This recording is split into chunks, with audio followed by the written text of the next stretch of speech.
people, how are you all doing? It's Revival of Wisdom, and today we're going to be talking about your birth certificates and how we are slaves to a system and how they have trapped us into this system. Okay, so the first thing you need to understand about this system is there are two types of laws.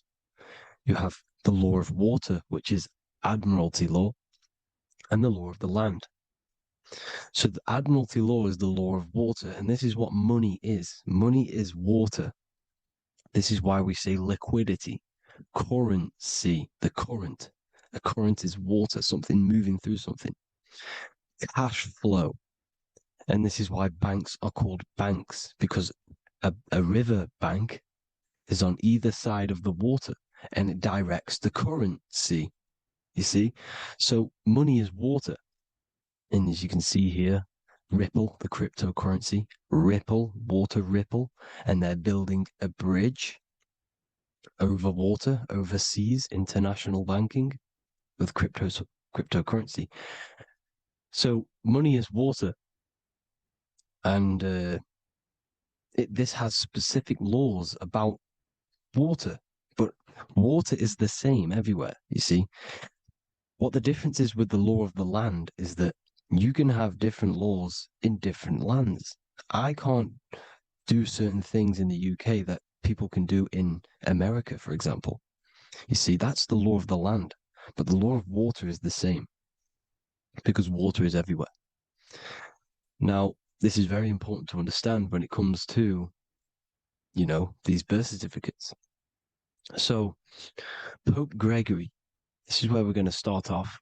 Pope Gregory in 1582 took the Orthodox Eastern sunrise calendar and changed it to his own Gregorian timeline, not a calendar, a timeline.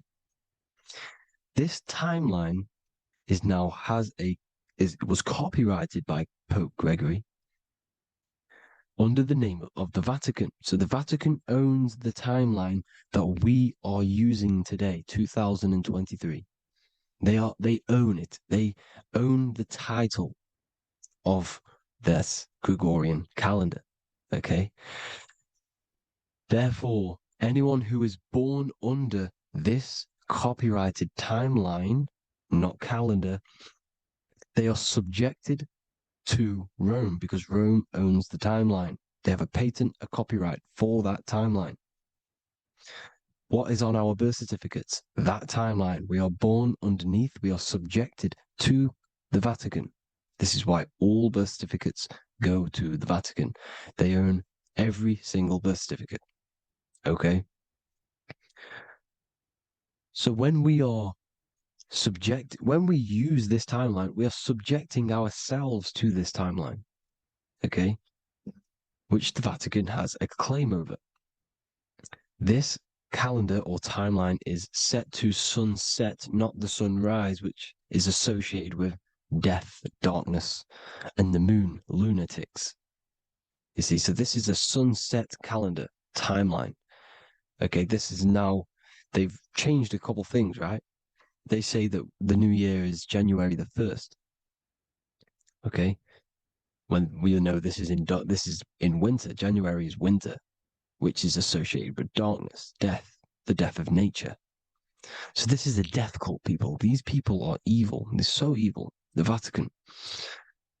And this is why we use April Fool's Day, because April is in Aries, and Aries is always the start of the zodiac. This is why Aries rules the head region. 12 zodiacs, 12 systems of the body. Each zodiac is associated with each part of the body, and this is why Aries is the head, cerebrum. But we're not going to talk about in this video. But yes, that is what April Fool's Day is. They're putting it in your face. April Fool's Day is the real start of the year, when the sun starts to rise again, when the risen Savior is resurrected, when it's born again. This is when the Jews celebrate the Passover. This is when the Christians celebrate the resurrection of Jesus, and they eat lamb. The Jews eat lamb because we're in Aries, the new year. The sun is now born again, our risen Savior, the light of the world. So yes, this is what April Fool's Day is. It's the first day of the year, which they changed. Pope Gregory changed. So you need to understand is that you are in the womb. You are inside of a ship, because every ship, literally a ship, every ship is female. This is why they say she delivers the product, because she does deliver the product, you, the baby. Same thing with a ship, they deliver products. They are a she. And when they pull up to the bay, like you can see on this picture, they're pulling up to the bay. This is now called the birth canal. The ship is now in birth on paper. Okay, this is law. And when they pull up, they tie up to the bay, and now they get a certificate of manifest certifying all of the products which are on the ship and what they are bringing into that nation. Okay, so you're bringing in this many of that, everything's on the certificate of manifest. And this certificate of manifest is also your birth certificate, because you are traveling through water when you are in the birth canal of your mother, because you are in water when you are in the womb, and you travel through the birth canal. And when you arrive, you get a certificate of manifest with the name, how many, the quantity, that's your birth certificate. Okay.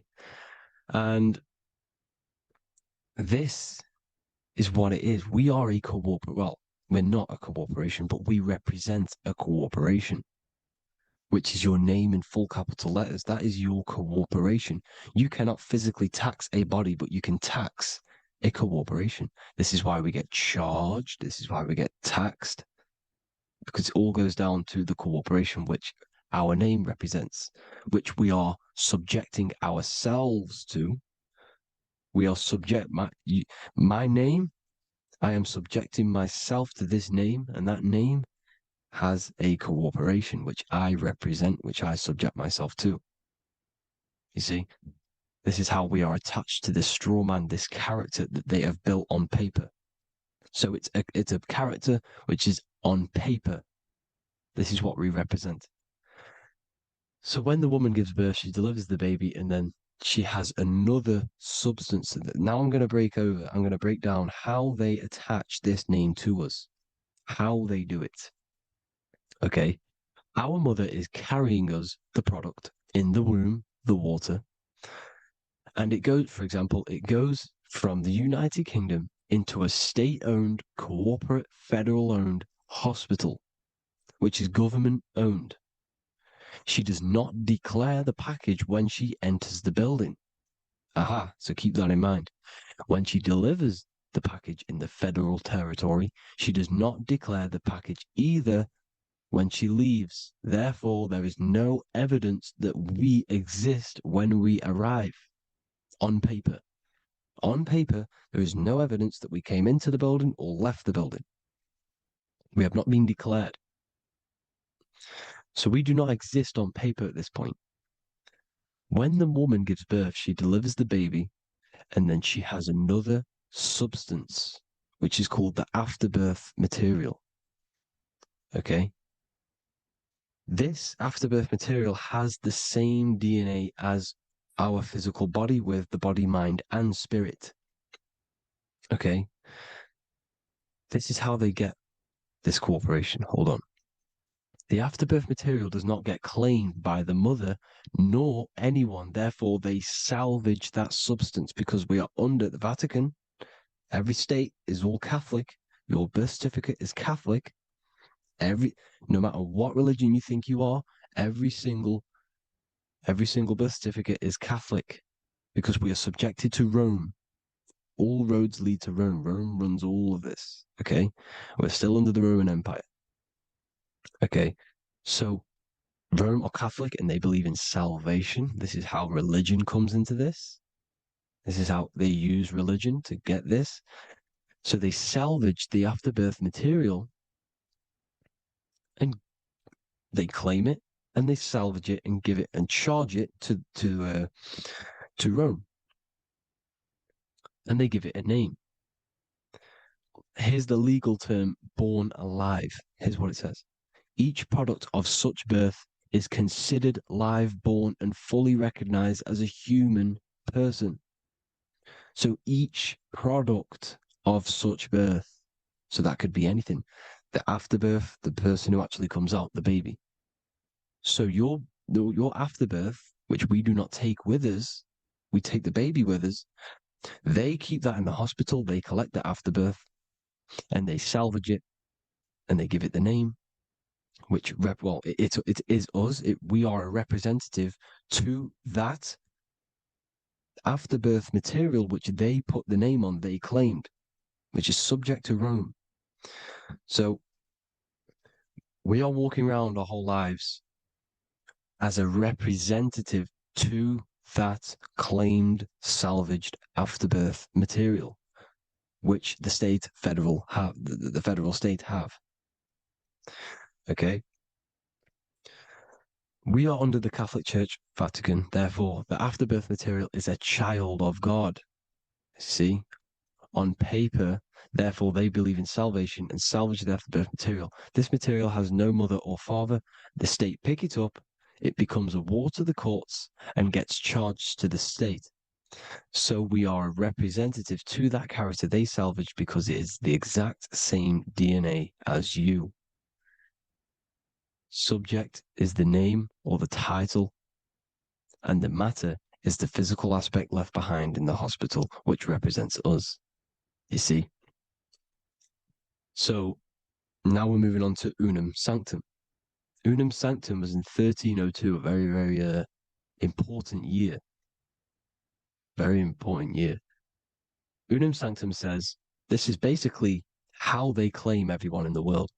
So the Vatican had all this power, all this gold, all these people under them.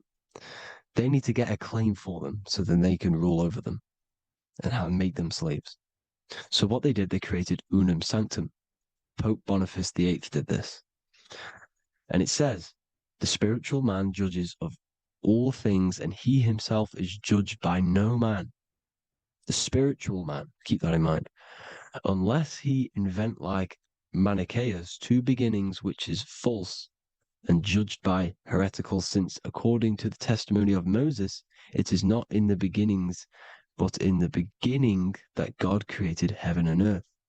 Furthermore, we declare, we proclaim, we define that it is absolutely necessary for salvation that every human creature to be subjected to the Roman pontiff. So they are claiming us in Unum Sanctum, and it's in the vaults in the Vatican. They will put a spell on it because they are sorcerers, they are magicians. They put a spell on it, they lock it up, and whatever goes on that piece of paper goes. And this Unum Sanctum is claiming all of us. So what does it say in the beginning? The spiritual man judges of all things, and he himself is judged by no man. The spiritual man, the man with the body, mind, and soul, the first baby that comes out the birth canal. That's you, your body, body, mind, and soul. You have the Christ, which is I am, which is grace. Grace means here, now, in the present. You have the Christ, which means I am. Therefore, you have a soul. If you can say I am, you have the Christ. You have a soul. But a creature can be anything with no soul. You see, so no man can judge the man with the soul. However, as it says in the second part, we proclaim, we define that it's absolutely necessary for salvation that every human creature to be subject to the Roman pontiff.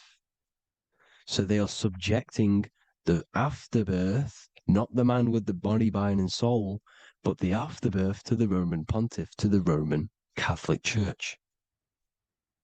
We are the ones who are claiming to be the afterbirth material, which is our birth certificate, which is our representative.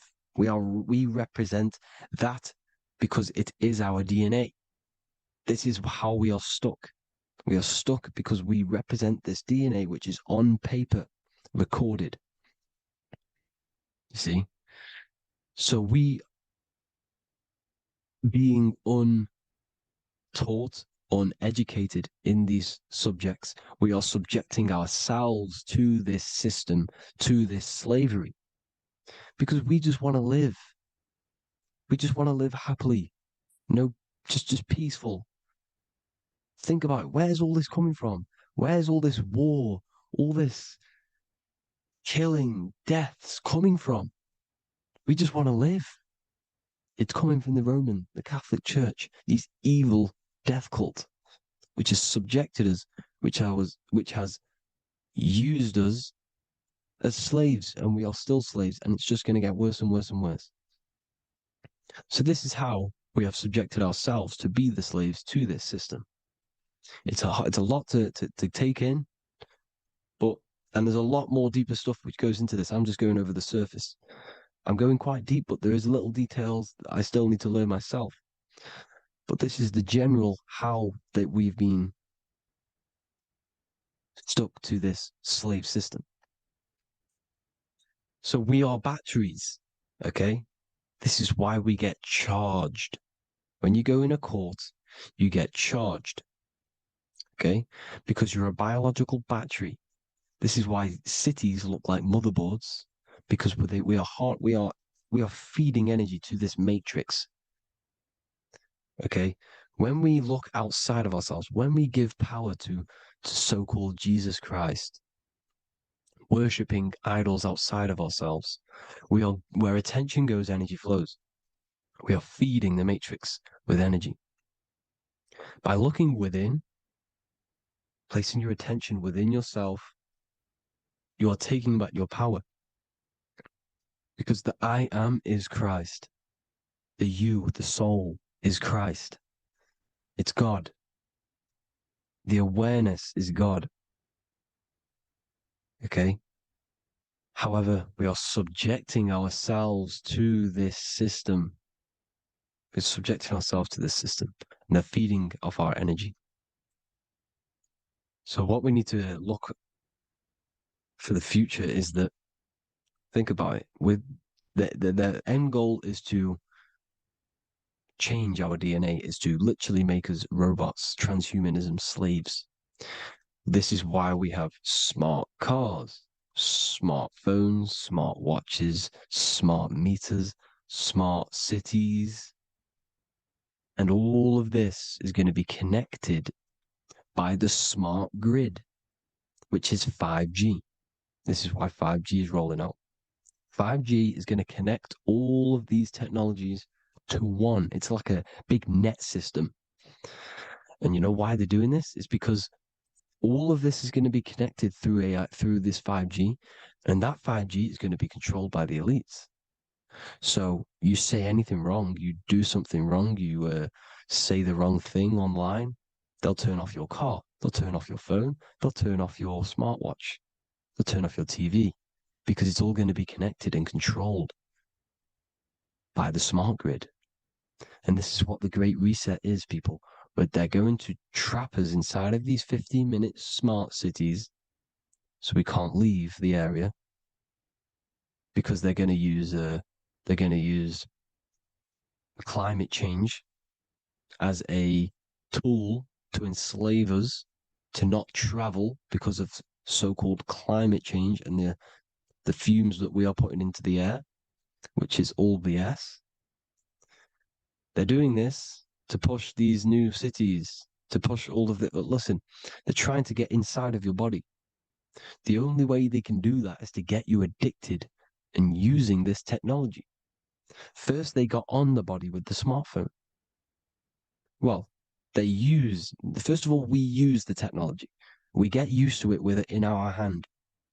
The next step for them was to get on the body, which is the Apple Watch, as you see down here.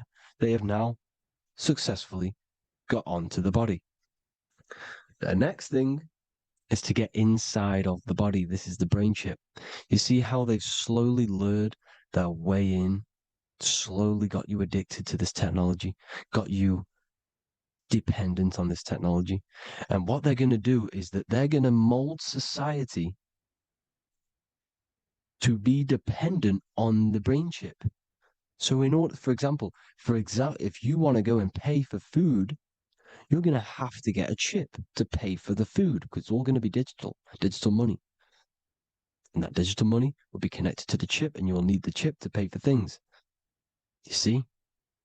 So This is how they're slowly transhumanizing us.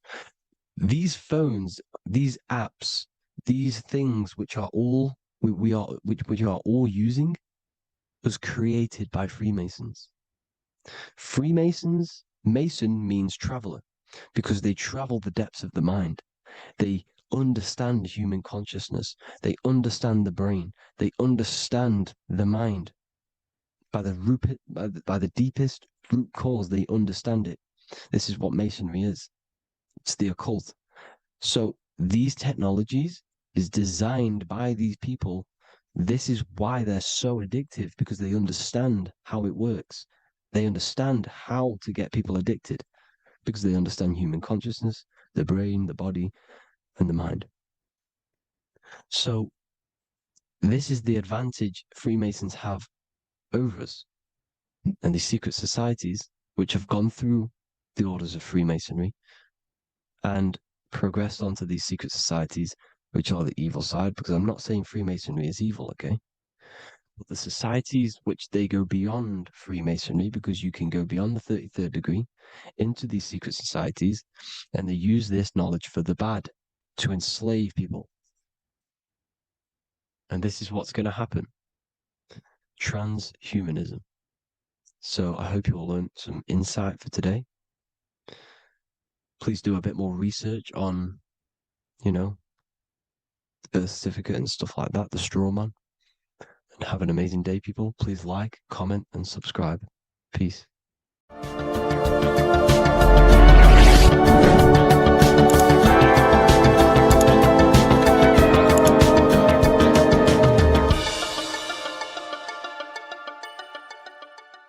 By the end of this video, you will understand the 3 expressions of consciousness, how to use them to create the life you truly want. You'll discover the hidden meaning of the word God, the secret power of the number 3, and how consciousness itself is the key to your reality. We have 3 main expressions of consciousness. We think, we feel, and we act. God is 3-fold. It stands for generator, operator, destroyer. The generator is the mind. This is what thinks, generates ideas. This is the beginning of all creation.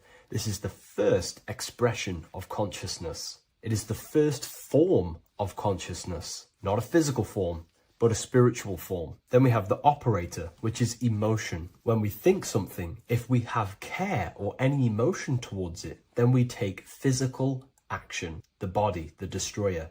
We think, we care, we act. Thoughts and emotions are the 2 spiritual forces which merge together and give birth to actions. Think about it. Why are you watching this video? Because you had a care to watch the video. Therefore, the reality in front of you is because you had a thought, you had a care, you took action to express that reality. Everything goes through this 3-fold process. This is why we say, follow your heart, because the body does follow the heart. We think something in the mind, we feel something in the heart, and the body takes action towards it. Everything operates on the care energy of the heart. The body follows the heart. If you do not care about something, then you do not act towards it. It is the care energy that guides our actions in this world. Going back to the generator, the mind is a part of the mental plane, the infinite dimension of infinite information. There is no limitations in the mind. Everything already exists as a piece of information or a thought. This is the beginning of all creation, the spark of creation itself, thought, the mental plane. And our mind exists like a radio, our conscious mind. This is why we call it a mindset. What we set our mind onto through attention, mental attention, whatever we set it on, we receive thoughts that are very similar to what we set it on. The mind is like a radio, and whatever we tune that radio to, we receive that frequency and play that song. So if we purify our minds through ritual work, meditation, and affirmations, the mind can become a temple to receive higher thoughts, higher ideas, and better genius ideas. Going back to operator, this is the Holy Spirit. This is what we care about, our emotion. This is the feminine side of consciousness. Thoughts is masculine, the Father. Emotion is the Holy Spirit, which is feminine. And these 2 create a child, which is Jesus, the Son, which is actions. When thoughts and emotions merge together, you have a physical action, which is a masculine force, which is why it's a sun. The Holy Spirit represents a purified heart, love consciousness, holding love in the heart. And when we purify our minds, we have an effect and purify our hearts. And the reason why I say that is because whatever we think in the mind directly corresponds to what we feel in the heart. As above, so below. Thoughts create emotions. If we think something and our heart tells us that is bad, we have a feeling that that is wrong, then we should not take physical action towards it. And if we do take physical action against the feeling of knowing it's bad, then you are going against the spirit. That's what the word Satan means, or Satan. The Hebrew word for Satan is Satan. It means adversary or opposer. You're opposing the Holy Spirit. You're opposing what you know is good.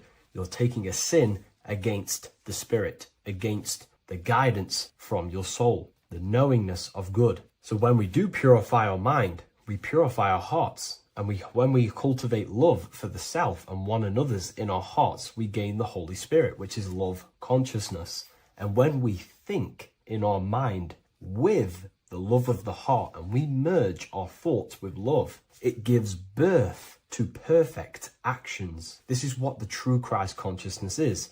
We think with the love of the heart and it gives birth to perfect actions. And if everyone did this in the world, we would live heaven on earth. Everyone would be balanced within themselves and the world as a whole would be balanced. So we need to gain full mastery over these three aspects of our consciousness, over what we give mental attention to, gaining love for ourselves and the collective in our hearts, and gaining a strong disciplined willpower for our physical actions. And if you can gain full control over these three-step process, you can gain full control over your reality. The number 3 represents this 3 aspects of creation or transformation. This is a transformative process from going invisible to the visible. This is also why Jesus dies in a cave for 3 days. It's all about transforming the self. Transformation is the number 3. Me personally, I think the Holy Spirit has been replaced for the sacred feminine aspect of consciousness. They do not want us connecting to our feminine side of consciousness, because then we will cultivate love in our hearts for the self and one another. And love is the most potent force there is in the whole universe. It is what unifies everything. It nurtures everything. It allows things to grow. Think about it. When you hold love or care for someone, you grow relationships. The sun is the perfect symbol and representation of love energy. The sun gives abundantly, expecting nothing back, and allows everything on the earth to grow. It's a caring, nurturing, feminine force that allows things to grow and unify and come together. In today's world, we mainly have thinking and acting without emotion, without care, without the judge of our hearts. It's all about gaining unity consciousness. We think, we care, true care for one another and the self, and we act. And if you align these 3 forces towards something, your business, whatever you're trying to create, you will fully create that reality, because these are the 3 forces that you can use to generate a reality. You can do ritual work to create care in your heart about something, and then you will take more action towards it. The book I'm using here is the Book of Wisdom, Volume 1. You can get this paperback or PDF on my website. So I hope this video has helped you. Please leave a like, comment, and a subscribe on the channel if you like the content. Let me know what you think about the Holy Spirit and if it is covering up the feminine side of consciousness in the comments section.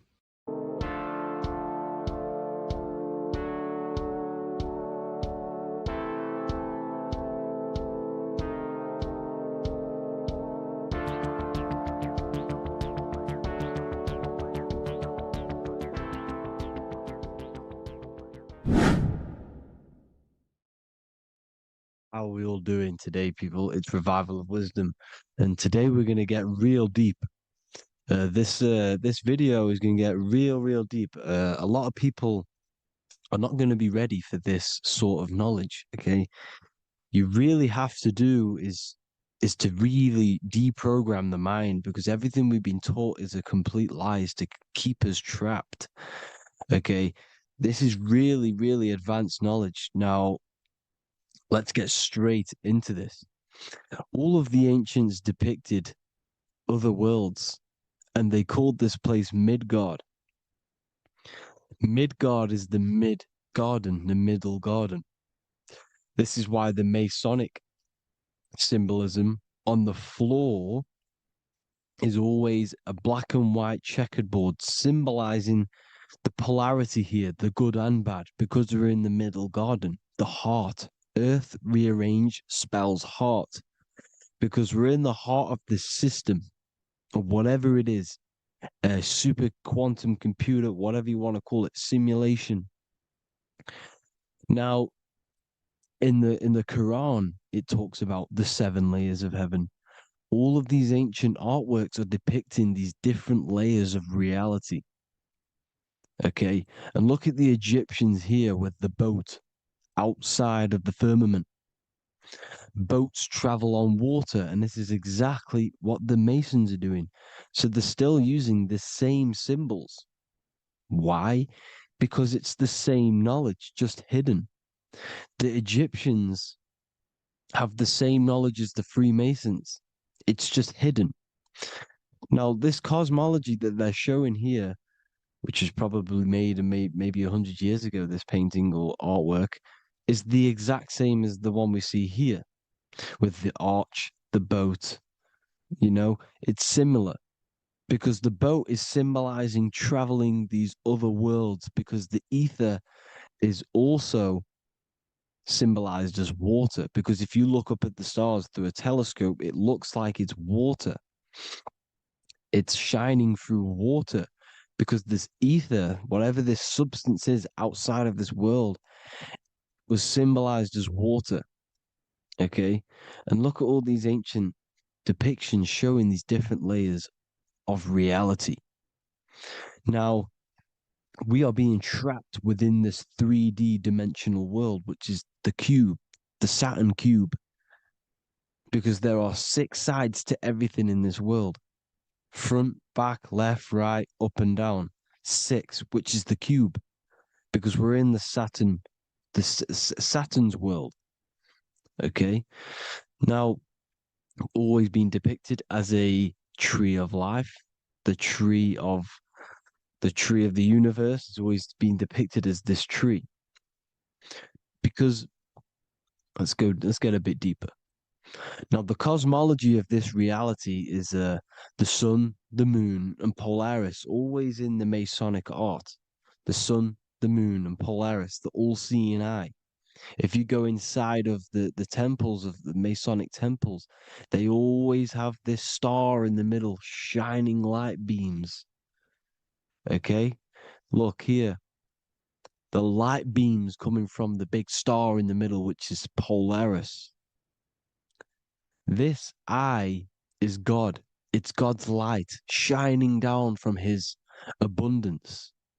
Now, when you astral travel, you will see this big ball of light above you, and this big ball of light is God.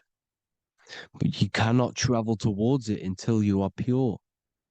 It doesn't work like that. You have to become formless. You have to become pure before you can become one with the light. In all these Masonic artworks, it's all depicting the star in the center. This star is Polaris because Polaris is the way out of this place. And this is why you see the stairway to heaven all the way up to the light beam, the light source. What does it say in the Bible? God is light because everything is made out of one substance, and that substance is light. And it symbolizes the eye because God is an eye. All things that are alive have an eye. And we all say, I am. We all see these realities through eyes. God is an eye. He's the all-seeing eye. He sees all things at all times. And he is projecting this light. And this light comes down to create all the different levels of the worlds. And this is what the eye, The two pillars symbolize the number 11. 11, the number 1, is just a vertical line. It's the 1. It's a 1 point. 11 symbolizes the mirror nature of reality. Everything's mirrored. As above, so below. Now, the 11 also symbolizes openings, doorways. And as you can see here, an opening to the all-seeing eye. And you see here again, an opening to the stairway all the way up to the light. This light is the light of God in the astral worlds, beyond this world. Now, Polaris has also been symbolized as the UFO. They put the truth in plain sight. So, you know, in the films, how the UFOs suck people up. That's what Polaris is doing. If you ascend beyond this world, if you do not ascend beyond this world, you will be reincarnated in this world. The whole thing is to outgrow this consciousness to the plane above. And I'm not just making this up. I'm going to be bringing in scriptures after this. But you can see with the Christmas tree, we always put a high, big star at the center, at the top, which is the star of Polaris, which is exactly what the Masons are doing here. The star at the top. And it's on top of our Christmas trees. And all of these symbolize the other stars, because Polaris is the most high star. And all the other stars are wrapped around the firmament lower than Polaris. And that's exactly what the Christmas tree is. And it's a triangle. It's a triangle, just like light beams travel from one point in the triangle, just like the all-seeing eye. It's a triangle. The light is coming from one point and sending its rays downward.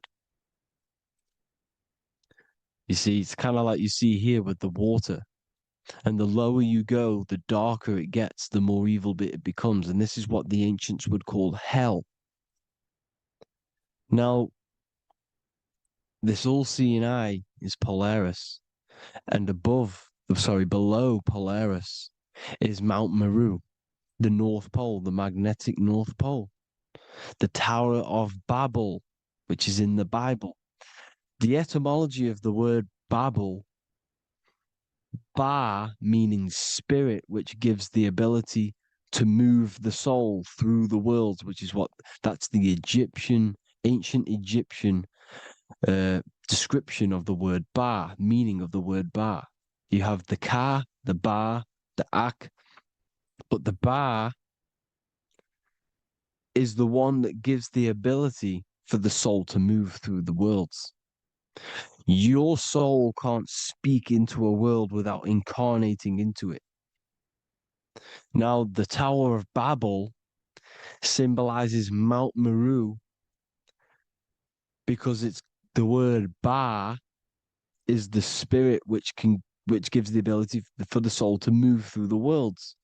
The Tower of Babel is the magnetic North Pole, Mount Meru, which gives the ability to move through these different worlds. And you can see the ancient Tibetans always showing this depiction of these different worlds coming from the center. Because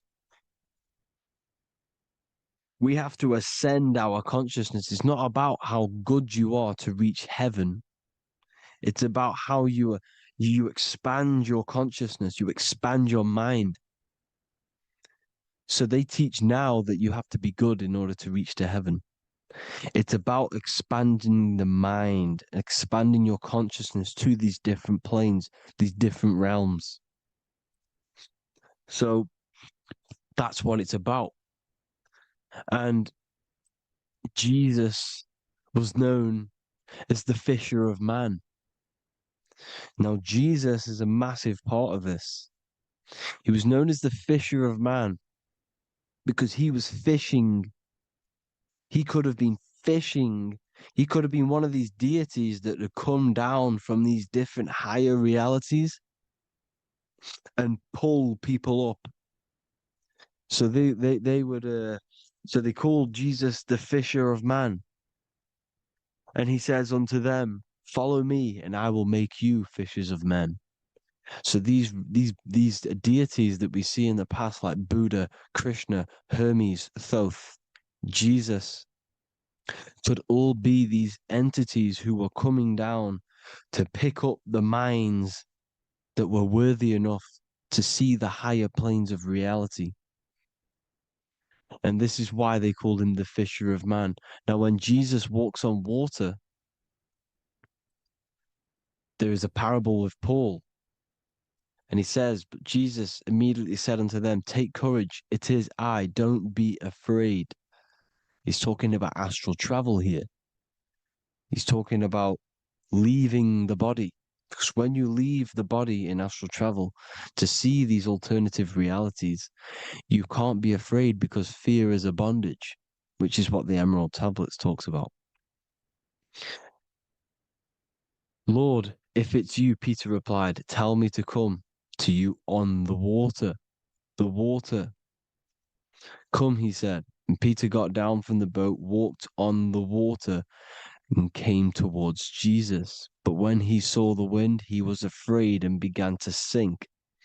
When you become afraid in astral travel, you sink back into your body. Lord, save me. So this is talking about Jesus pulling people up into different realities. And you can see the fish is the symbol of Jesus. Is another symbol of Jesus, a fish. Because fish symbolize deep occult knowledge. Because fish travel the depths of the ocean. And they symbolize us because we are fish underneath the ethers. And Jesus was pulling people up. You see, so the Bible is a people today believe the Bible is a book telling you how to reach to heaven, how to become godly and reach heaven. But you've got to become the Jesus Christ to see these alternative realities. Now look at the Emerald Tablets is a massive part, and it speaks so much about these different realities. Look what it says here. This is in Emerald Tablet 3. Then in my heart grew a great longing to conquer the pathway that led to the stars, which is exactly what the Masons depict in all of their art. Look, the ladder to the stars. And then he goes on to say, years after years, I sought after wisdom, seeking new knowledge, following the way, until at last my soul, in great travail, broke from its bondage and bounded away, broke from the bondage of the body. Free was I from the bondage of earth men. Free from the body, I flashed through the night. The stars. The stars are a massive part in the astral world. Each star is a different reality. And the true astrology is the star that you came from. You came through a star to reach this, to reach here. There is a reason why you are here. There's a reason why you have the personality traits, because your soul came from a specific star. This is why we call them stargates, because they are gates in and out of this reality. And Polaris is the way out to the higher worlds. Now look, far into space, my soul traveled freely into the infinite circles of light. Beyond knowledge were some planets and great gigantic beyond dreams of men. Then he goes to say, lift up your flame from out of the darkness, fly from the night and ye shall be free. Lift up your flame. Your flame is your soul, because it has to be lifted up out of the darkness. This is the darkness, this world, this body is the darkness. Because it's a bondage. You need to break free. You need to learn how to astral travel, people. You have to learn this. If you want to get out of this world, you have to learn how to astral travel and see the other realities. Traveled I through space-time, knowing my soul at last was set free. knowing that now I must pursue wisdom until at last I pass to a plane hidden from knowledge, known not to wisdom, extension beyond all that we know. So he's talking about he went to a place where we cannot even comprehend here, a place that was not even known to earth men. He's telling you he's ascended out of this world to the planes that are beyond. And it says here in the Emerald Tablets, man is in process of changing to forms that are not of this world. Grows he in time to the formless, a plane on the cycle above. Know ye, ye must become formless before ye are one with the light. The light, the same light that I was talking about, the Masonic light, with the triangle, God, the one source. Ye must become formless before ye are with the light. Formless, you have to leave the body. You have to leave the body. You have to gain the ability to leave this body and travel to these other worlds. Now, it says here, not as man am I, for free have I become of dimensions and planes. In each I take on a new body. In each I change my form. Know I now that the formless is all there is of form. You see, all things created come from the things that, all things that you see come from the things that you cannot see. All of us have the same spark of consciousness, the same I am. Every dog, every animal, every human has this same I, this same thing which sees through the eye. It's formless. It takes this formless entity is the same entity of us. We are all the same entity in different bodies. And this entity it was represented as the flame, the cosmic flame, which is inside of all of us. And this is why the Masons depicted your spine as a candle or the Holy Grail. You would either see this or a candle with a flame on the top, because the Holy Grail is your consciousness, which is on top of your spine, which is the candle. Now, Jesus, Thoth, Buddha were all these deities which were coming down to lift people up because they were fishermen of men. And he would lift you up to the higher worlds, out of this world, to the ones above.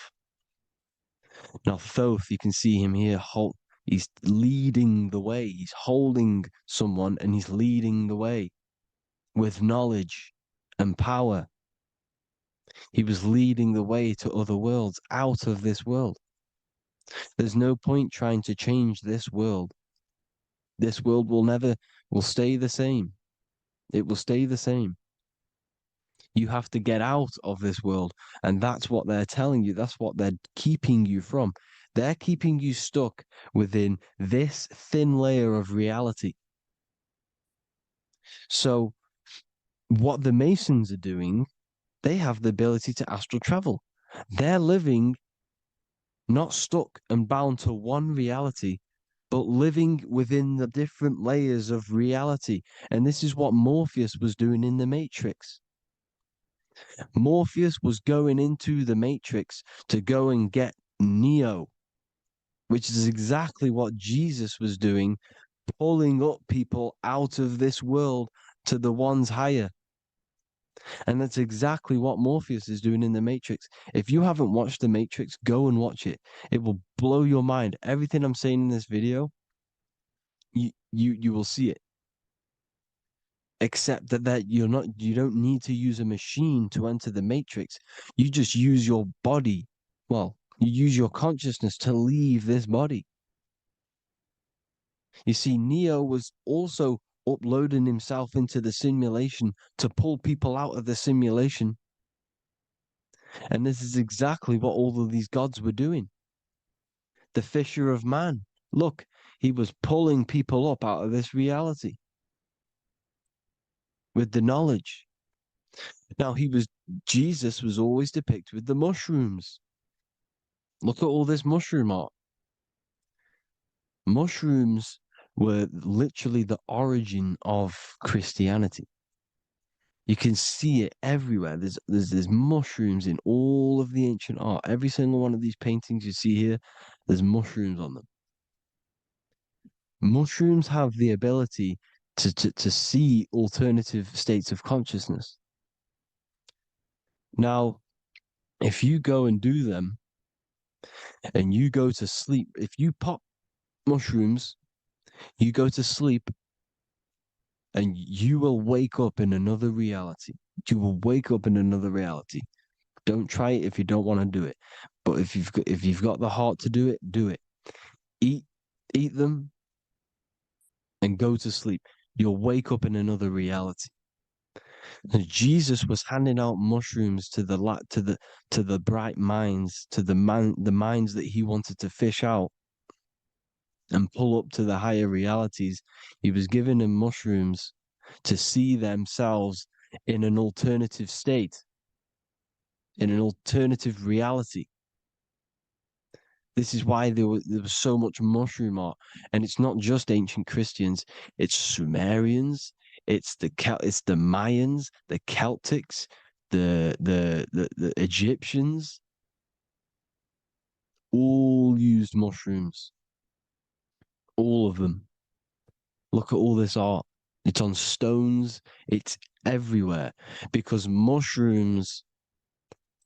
See, everything in nature is a micro macro. Look at the form of a mushroom. It's literally your spine and brain because they alter your consciousness. Your body is just a radio receiver. Everything that you're experiencing is a program being ran by the central nervous system, and your consciousness is experiencing this program, these electrical impulses of the nervous system, because it's all feeding back to one point, which is the pineal gland. And this is the candle with the light on it. Type in Masonic candle and you'll see it. It's your spine with your spark of consciousness on top of the spine. And it's a mushroom because this sends you to alternative states of consciousness, alternative realities. Now, they were all doing this, the Egyptians, the Mayans. Now, there's more symbolism which goes into this. Look at the Christmas trees we use. The Christmas tree with the presents underneath them. Magic mushrooms grow under trees. And these are the presents under the trees that we symbolize today with Christmas. Santa's red and yellow for the red and yellow mushrooms. The same mushrooms Mario has to collect. And when he gets enough mushrooms, he levels up. And then what does he do when he go past the world? When you win that world in Mario, you go to another reality. You go inside of another world. It's truth in plain sight. And it's using mushrooms. It's using mushrooms. Everything, all of the characters in Mario, well, a lot of them are mushrooms. Look at this one. The presents, black, yellow, and red and white. Red and white mushrooms. And the bow on the top is the mushroom head. That's a bit of a reach, but you know, the symbolism never lies, is what you need to understand. And it's as above, so below. Now look at the Sumerians. The Sumerians were also multi-dimensional beings. Okay, look at how they have the double faces. They had one foot in this reality and one foot in another reality. And look at this one, a double-headed god inside of like a portal. You see? Because and look at these with the wings, the astral travel. Birds, ancient birds symbolize the soul because the soul is a bird. It flies to different worlds. It flies around the cosmos. And Mushrooms gave you the ability to see these alternative states of consciousness, these alternate realities, because you exist in infinite realities. You exist in infinite realities.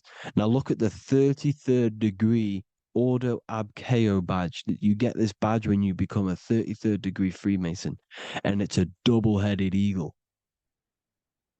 A double-headed eagle. And you can see this in Sumeria first. Sumeria have the same symbol, a double-headed, well, bird. You can see it here as well. And the Masons are still using this symbol today. And when you become a 33rd degree, 33 vertebrae on the back of your spine, above the vertebrae is your consciousness, and it's a double-headed eagle. One reality in one. You become a multi-dimensional being in the 33rd degree. And I've heard many interviews of Masons say it becomes Luciferian. You see, they speak in code. These Masons can't tell you about what they learn about, but they will speak in code. They said it becomes Luciferian. The word Luciferian is lucid. The root word of Luciferian is lucid, and lucid is lucid dreaming, alternative realities, dream worlds. You become a god. Luciferian means you're becoming your own god, pretty much. Because you are becoming a multi-dimensional being living in between the different layers of reality at the 33rd degree of Freemasonry. And look at the double-headed eagle, because the birds symbolize the soul. And they reach high, they fly high, just like the soul wants to fly high to the light, to become one with the light, like the Emerald Tablet says. Now look at Janus. Janus was another god, and he's known as the god of doorways. Janus always depicted with a double head. Janus is why we say janitor or January. And January is entering a new year. Janus is known as the god of doorways with keys, always got a key, because keys open doors. That's why the janitor holds all the keys. And Janus always has double heads, because he had one foot in this reality, one foot in another. He was a multi-dimensional being, a Luciferian, living between the different layers of reality, instead of being stuck in one like we are. Well, a lot of people. And that's the whole point. You see, all of this stuff is about like changing the world and stuff like that. This world will probably never ever change. It's probably been like this forever. Well, forever, for a long time. But it's about moving out of this reality to the higher states. And the Masons always depict the ladder to the luminaries, the stars, with a key, the same key of Janus. The Vatican is a key, and it's in charge of all the religions. Why is it a key? Because they're holding back the key.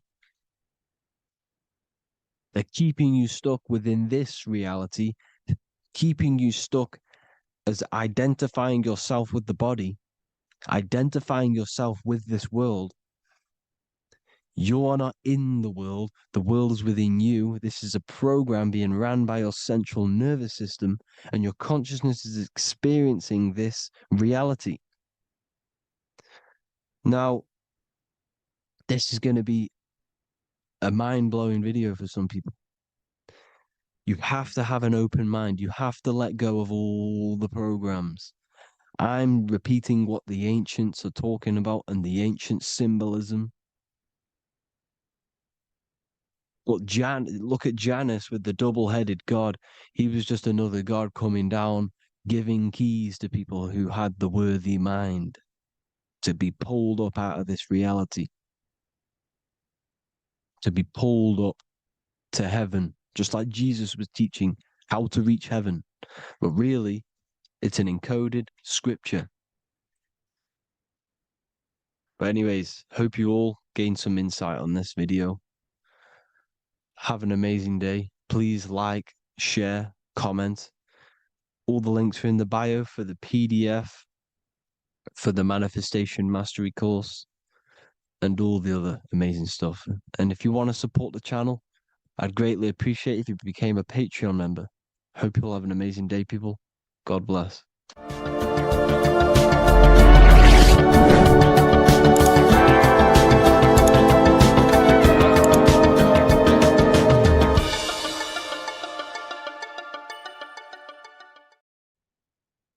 You don't just have a physical body. You have a physical, mental, spiritual, and emotional body. Each one of these aspects are a body of its own. Body does not just refer to a physical substance. You have a mental body for thinking, an emotional body for your emotions, a spiritual body for your energy in your astral form, and a physical body to encapsulate all of these. Each four of these aspects are essential for the human experience and essential to balance. Now, today we're going to be syncing the four aspects of your consciousness with the four seasons and the four elements and how this ties into the Bible. So we have four physical elements. We have 5 elements in total, spirit being the most important, but spirit is pure invisible. We have 4 physical elements. We have air, fire, earth, water. Earth and water are feminine. Air and fire are masculine. Air and fire are active. Water and earth are passive. The air corresponds with the mental body of consciousness. This is where your intellect, this is where your communication, this is where your thoughts, intuition all comes from. This is the mental body of consciousness that allows you to think, allows you to process, figure things out, and have intellect and gain knowledge. This is your intellectual aspect of your consciousness, located in the head region. We have a fire nature, a spiritual nature. This is our astral body. Our astral body is all to do with the subconscious realms, the higher realms of consciousness. This is the body that allows us to be free from the physical body. Our spirit is more of our energy. Water is our emotional body. This is what allows us to feel things, that allows us to gain intuitive feelings of conscience. So emotion allows us to understand what is right and what is wrong. When we feel something bad, we know that this is wrong. When we feel something good, we know that we are doing good.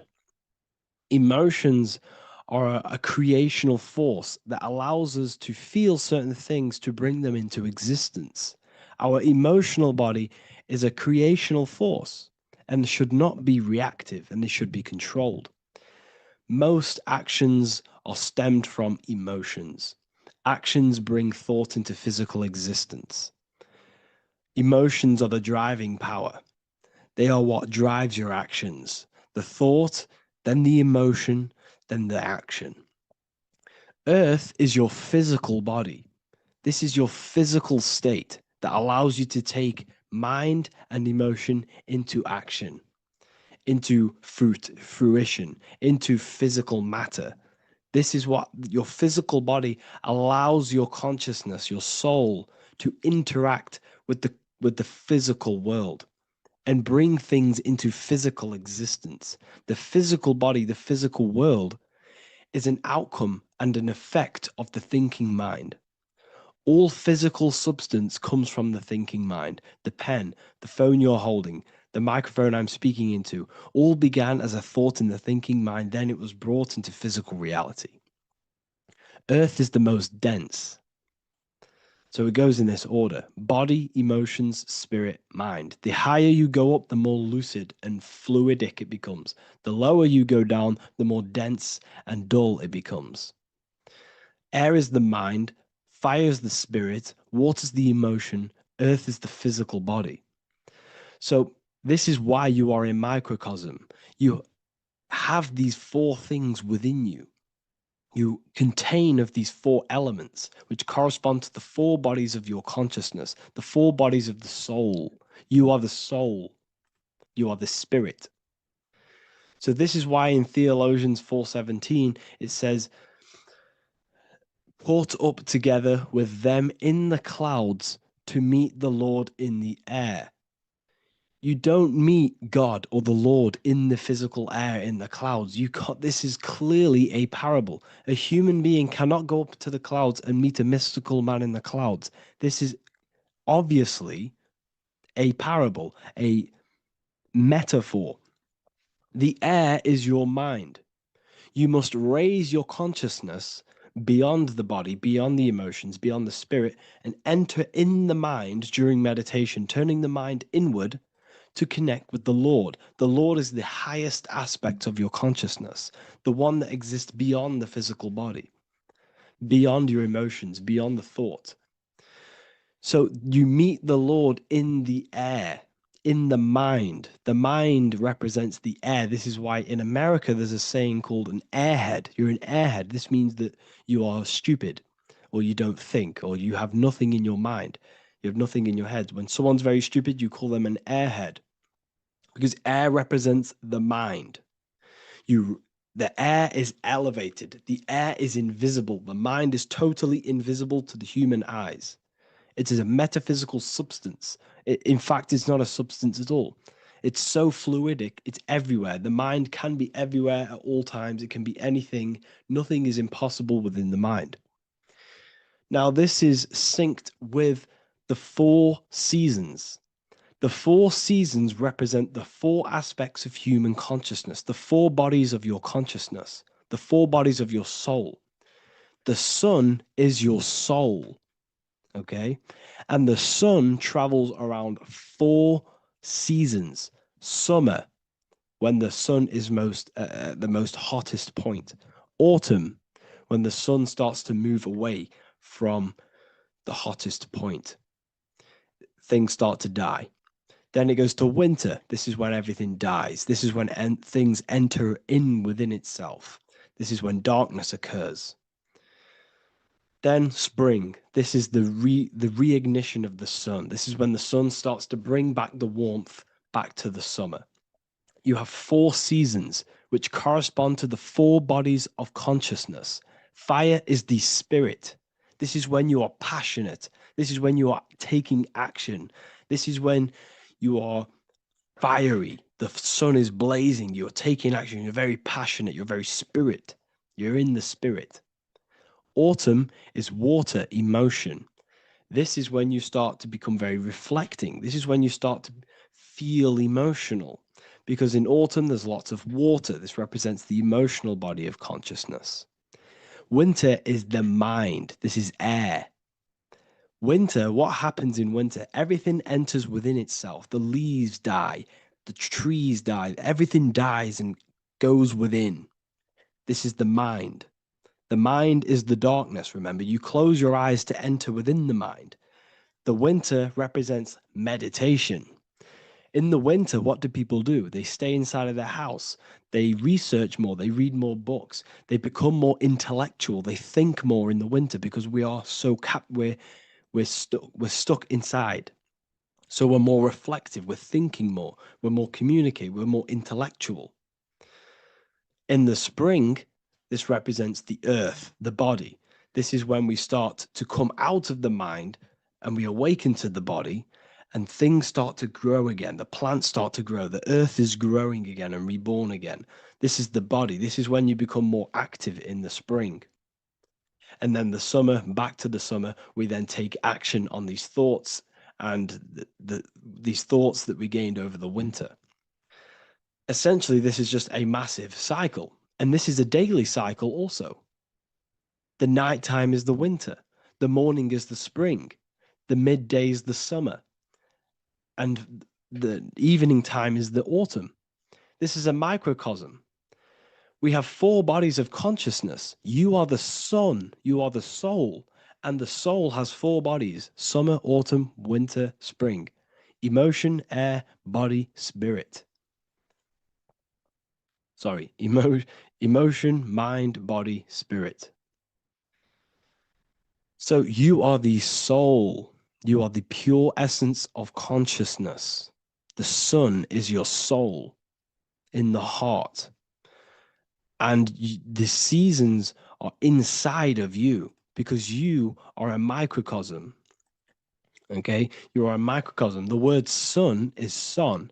The Latin word for sun is sol, which is soul or solo, because the sun is solo. It's on its own. You are the soul, and the soul has the 4 different bodies of consciousness. So before we move on any further, if I've blown your mind, please, if you can, leave a like, a comment, a share, and a subscribe. Let me know what videos you want me to make in the future. Please drop a like. It definitely will help me. You are a microcosm of the macrocosm. Man is a miniature universe that goes through its own cycles. The seasons of the summer, winter, spring, and autumn do not occur merely outside of him, but within him as well. The summer is within you. You feel different in the summer. You feel different in the winter. You feel, depending on the body of consciousness, your soul's interacting with. So the sun in the sky is your soul inside, and the sun goes through these cycles, which is affecting your bodies of consciousness, because the cycles represent your bodies of consciousness. Now, this ties in with the Bible. This is why we have 4 gospels. This is why Matthew, Mark, Luke, and John are always seen with the 4 different zodiac sign animals or symbols. So you always see each one of the gospels. If you just type in on Google Matthew, Mark, Luke, and John, type in ancient pictures, paintings, or pictures of them, and you will find these 4 zodiac signs are always standing with each one. Taurus, the bull; Leo, the lion; Scorpio, the eagle. An old symbol for Scorpio was the eagle, and a man for Aquarius. Here you see very, very ancient paintings and artwork. Here we see Matthew, the man, Aquarius. Here we see John, the Scorpio. Same here. We also see it on the tarot cards, on the world card. We see the 4 fixed zodiac signs. Here we see it as well. These are called the 4 fixed zodiac signs. Now, when we look at the zodiac, we're no longer looking at the sky, because what you must understand is as above, so below. What is above you is inside of you. What is above is what is below. What is outside of you is within you. The zodiac is inside of you. The zodiac revolves around the sun. The sun is your soul. These are different energies of your soul. Like I said earlier, the 4 seasons are the 4 bodies of your consciousness. And in each body of consciousness, you have these different energetic energies that you can work with. Okay, so this is the true astrology. This is the true astrology, the internal esoteric astrology. You can't find much information on this at all. Very hard to find. So what we're looking at are the 4 bodies of consciousness. Obviously, when we look in the middle of each season, spring, the middle of spring is Taurus. The middle of winter is Aquarius. The middle of autumn is Scorpio. The middle of summer is Leo. These 4 signs are known as the 4 fixed signs. Okay? Scorpio is fixed. It's the middle of autumn. Scorpio is a water sign, emotion. Aquarius is the air sign, the mind. Taurus is an earth sign, the body. Leo is a fire sign, the spirit. This is why we see Matthew, Mark, Luke, and John with the 4 fixed signs of the zodiac, which represent the 4 bodies of consciousness. Leo, the spirit, fire. Luke, Taurus, earth, body. Matthew, Aquarius, air, mind. John, Scorpio, water, emotion. Each gospel is depicting Jesus and showing Jesus in each gospel. Each one of these gospels is showing and depicting Jesus according to the different body of consciousness. In John, this is when Jesus starts to turn water into wine. Water is emotion, wine is transmuted emotion. This is when he does miracles with his emotions, water into wine. Aquarius, which is Matthew, air, the mind. Inside of the Gospel of Matthew, this depicts Jesus as an intellectual person, a person who's communicating and using his mind, his mental body a lot inside of the Gospel of Matthew. Go and read it, and you will see this. Luke, Taurus, earth, the body. Luke shows and depicts Jesus according to the body of consciousness, the physical body. He shows Jesus as a human, being a human being, helping people physically and helping people's physical needs, like giving away food and doing all sorts of good things for other people. Leo, Mark, inside of the Gospel of Mark, this shows Jesus as a spiritual teacher, a passionate person who is taking action. Each gospel is showing Jesus according to the different body of consciousness. And Jesus represents you, the Son. That's why it's called the Son of God, the light of the world. Jesus represents your soul, and your soul has these 4 gospels, the 4 bodies of consciousness, the 4 fixed signs, the 4 elements, and the 4 seasons. These things all correspond to your consciousness. So this is Leonardo da Vinci showing you the exact same thing. Jesus is the I am, the Son, the soul, in the middle, on his own. Luke, spring, earth, body. There are 3 people in each group. There are 4 groups, and there are 3 people in each group. 1, 2, 3. 1, 2, 3, 1, 2, 3, 1, 2, 3.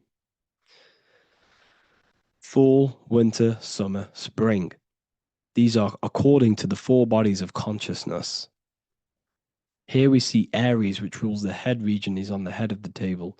Gemini, he's holding up the 2 hands because Gemini rules the 2 hands, the 2 arms. Gemini is the 2 twins, which is the 2 arms and 2 hands, and the 2 lungs. Here we see the beginning of summer, which is Cancer. You see the big knife here. Cancer, him here, this gray-haired guy, holding a knife for the crab. Cancer, they pinch. You have a knife, symbolizing the crab. Leo, the middle of summer, showing dominance. The sun is very dominant. He's got his elbow on the table, showing dominance. Virgo has no Adam's apple. Cancer here is pointing at this woman's neck, saying there's no Adam's apple. This is Virgo, the virgin, the only woman. Jesus, the sun. This is Libra, the balancing. He's holding his arms out balanced, showing the balancing of the sun, because when the sun enters Libra, the sun is balanced between winter and summer. So it's balanced. This is all astrology, but this is internal. Okay. This is Ezekiel's vision. Ezekiel had a vision in the Bible, and he saw the face of a man, the face of a lion, the face of an ox, and the face of an eagle. The eagle is Scorpio, the ox is Taurus, the lion is Leo, and the man is Aquarius. He saw the throne of God, and he saw the different bodies of consciousness. This is all symbolic for the different bodies of your soul. So when we look at the zodiac, we are actually looking at a map and the energies of our soul, and the energies of our bodies, and the energies of our consciousness. This is what we are looking at. Each zodiac is an aspect of our consciousness and an energy that we can work with. and that we must purify. Balance and purification is essential. Imagine playing a brand new video game. Let's say a brand new video game came out and you had to play it. What happens when you play that game? You don't know the controls. You cause chaos in that game. You can't really run properly. You can't do anything properly. You're getting destroyed by other people who are playing that game. It's the same with your physical body. When you are born, you must learn how to play the game. You must learn how to balance the mind, learn how to balance the spirit, the emotions, and the physical body. We must balance and purify each body of our consciousness. We must look after our physical body with our physical health by eating physical, electrical food like fruits and veg. We must look after our minds by being conscious of what enters our eyes, enters our ears, enters everything. Whatever enters our five senses is affecting our mind, our mental health, our environment, mental. We need to look after our thoughts, control our thoughts by purifying our thoughts, only positive thoughts. Then we must purify our emotions, feeling only gratitude and love and not feeling these negative, dull emotions. Then we must look after our spiritual body through meditation and looking after our spirit. But remember, when we look after our mind, it all begins in the mind. Each body of consciousness is interlocked with the other. If you have a negative, if you have an unhealthy body, you have an unhealthy mind, spirit, and emotions. If you have an unhealthy mind, you have an unhealthy body, spirit, and emotions. If you have an unhealthy emotions, you have an unhealthy spirit, mind, and physical body. They're all interlocked. You must balance each one of them. Look after your physical body, look after your thoughts, look after your emotions, look after your spirit. But remember, the mind is the most powerful one. It's mind over matter. Once we look after the mind, because once we start to control our minds and control every thought we think, this will then turn into discipline in our physical body. Because once we learn how to discipline the mind, we learn how to discipline what we eat, we learn how to discipline what we feel, we learn how to discipline our spirit. This is all interlocked, but work on the mind first. Work on the mind first. All of this knowledge is inside of the brand new Book of Wisdom, Volume 2. This is a revolution of human consciousness. If you've read it, please leave a review down below. If you've read Volume 1, leave a review down below. This is the next revolution. I don't see this information anywhere. This is the next revolution of human consciousness. And of course, if you are serious about this and you truly want to gain enlightenment and join an amazing community where you can connect with me on live calls, lectures, the Manifestation Mastery course, you can gain access to my library of over 45 PDFs plus my books. And if you do join the university, you can order a volume 2 free of charge. All you have to do is to pay for shipping. If you truly take your knowledge serious and you want to take advantage of life, join the university. This is where truth seekers belong. Just want to say thank you all. Please leave a comment. Please leave a like. It's going to help me a lot spread this knowledge to the world. And yeah, share this with a friend and subscribe. Thank you all. Welcome to Revival of Wisdom. This video is going to be about the flat earth and the breakdown of the whole cosmology. We're going to be digging very deep. I've got a lot of pictures and images to show you, and a lot of dots to connect. So let's start with the Freemasonry art. So this artwork we have here is the Freemasonic cosmology as they know and believe. So what is it symbolizing? We obviously have to start off with the 4 pillars representing the 4 corners of the earth. The 4 corners with duality. You see, there's everything on earth. There's good and evil. Good, evil, positive, negative. Good, bad. This is the checkered board. This is what it symbolizes. Okay, obviously we have the sun, the moon. The sun gives you energy. It's the anode. The moon is the cathode. It's the opposite. It takes your energy. So therefore you become sleepy when the moon comes out. You see, everything on Earth, everything in the universe is balanced. There's complete balance symbolized by duality. There's always two opposites. We have the all-seeing eye, and obviously 7 stars representing the 7 planets, but not planets as in we know planets. They're not physical spinning balls of gas. They are energies. They are lights emitting from the realm above this realm. They are lights through the firmament, through the electromagnetic field. So let's go through that again. The 4 corners, duality, positive and negative, cold, dry. Everyone on Earth has an opposite. Everyone, there's 2. Okay, and then we have the sun, the moon, the 7 planets with a 5-pointed star. What's the 5-pointed star? Of course, it's the 5 elements: spirit, water, earth, fire, and air. Okay, that's what the 5-pointed stars symbolizing, the 5 elements of Earth. And then, most importantly, we have the compass. The compass is very, very important, hence why it's in the center. The compass is symbolizing many, many things. And one of the most important things, but we'll get into that after. We have a boat with water outside of the Earth. So we have a boat on water, symbolizing the waters separated by the firmament, the waters above, separated by the firmament from the waters within the firmament, the Earth. So this is what it's symbolizing. So the compass, what's the compass? This is where the compass comes from. The Polaris, the most important star there is, because it's in the center of Earth, the sun, the moon, and the black hole, black sun.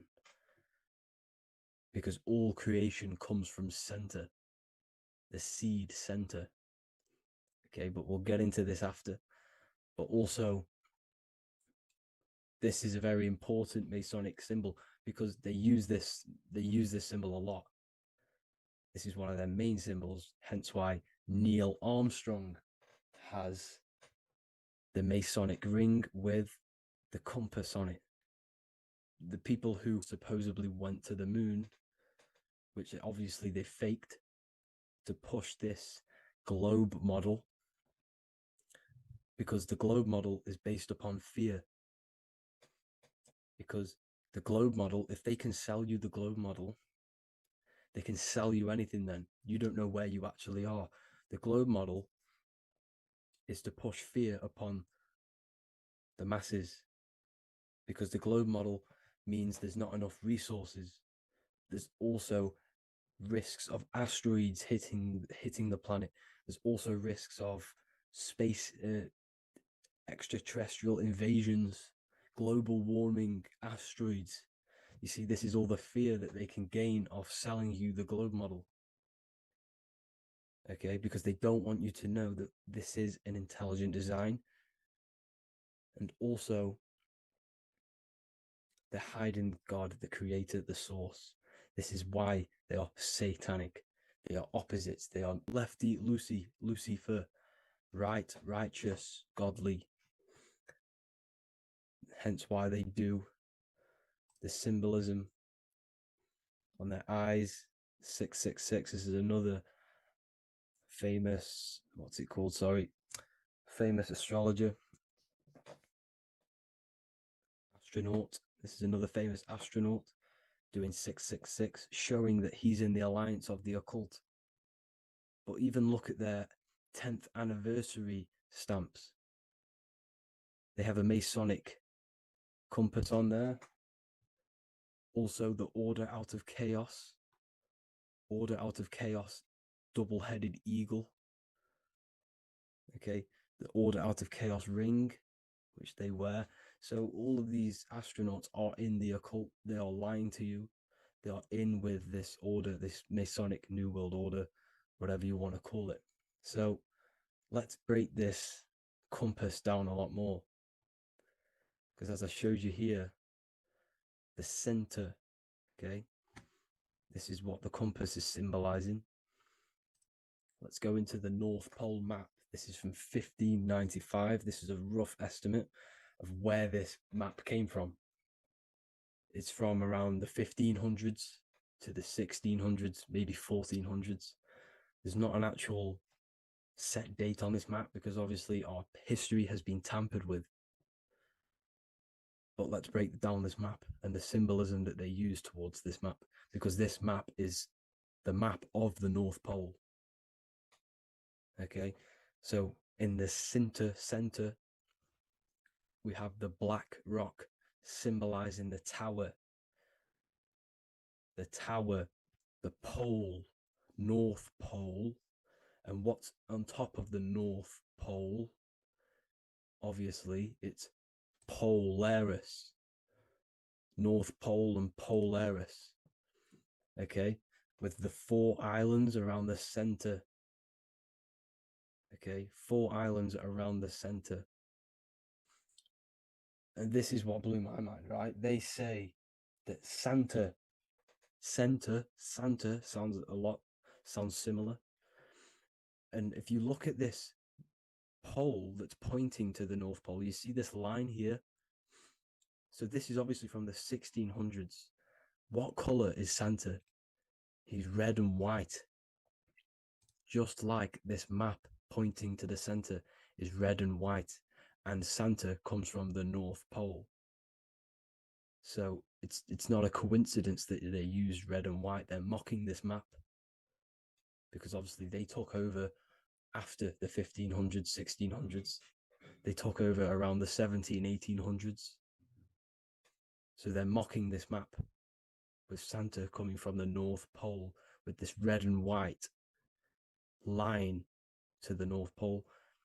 Notice the 4 islands, okay, like windows, their symbol. They obviously in the occult, they're part of the New World Order, is symbolizing these 4 islands with the blue behind it for the water. Okay, so this is another occult logo. They're symbolizing this center because the center is so important. Okay, we'll get into that. Also, we have the Mayan cosmology. This is the Mayan cosmology. This is what they created. This is their artwork, with also 4 major lands around the center. You see this 4 with green in between them all. 4 major lands with the underworld. You see this underworld is also symbolized by the Masons with the coffin of the skull and bones, the deceased, the dead. Okay, so this is also mentioned in the book of Enoch. Okay, and it's called Sheol. Sheol, the underworld. Okay, and in the book of Enoch, it says all spirits of the dead go to these hollow places, that they are wait until their appointed time of judgment. And it also says in the book of Enoch, there are 4 hollow places underneath.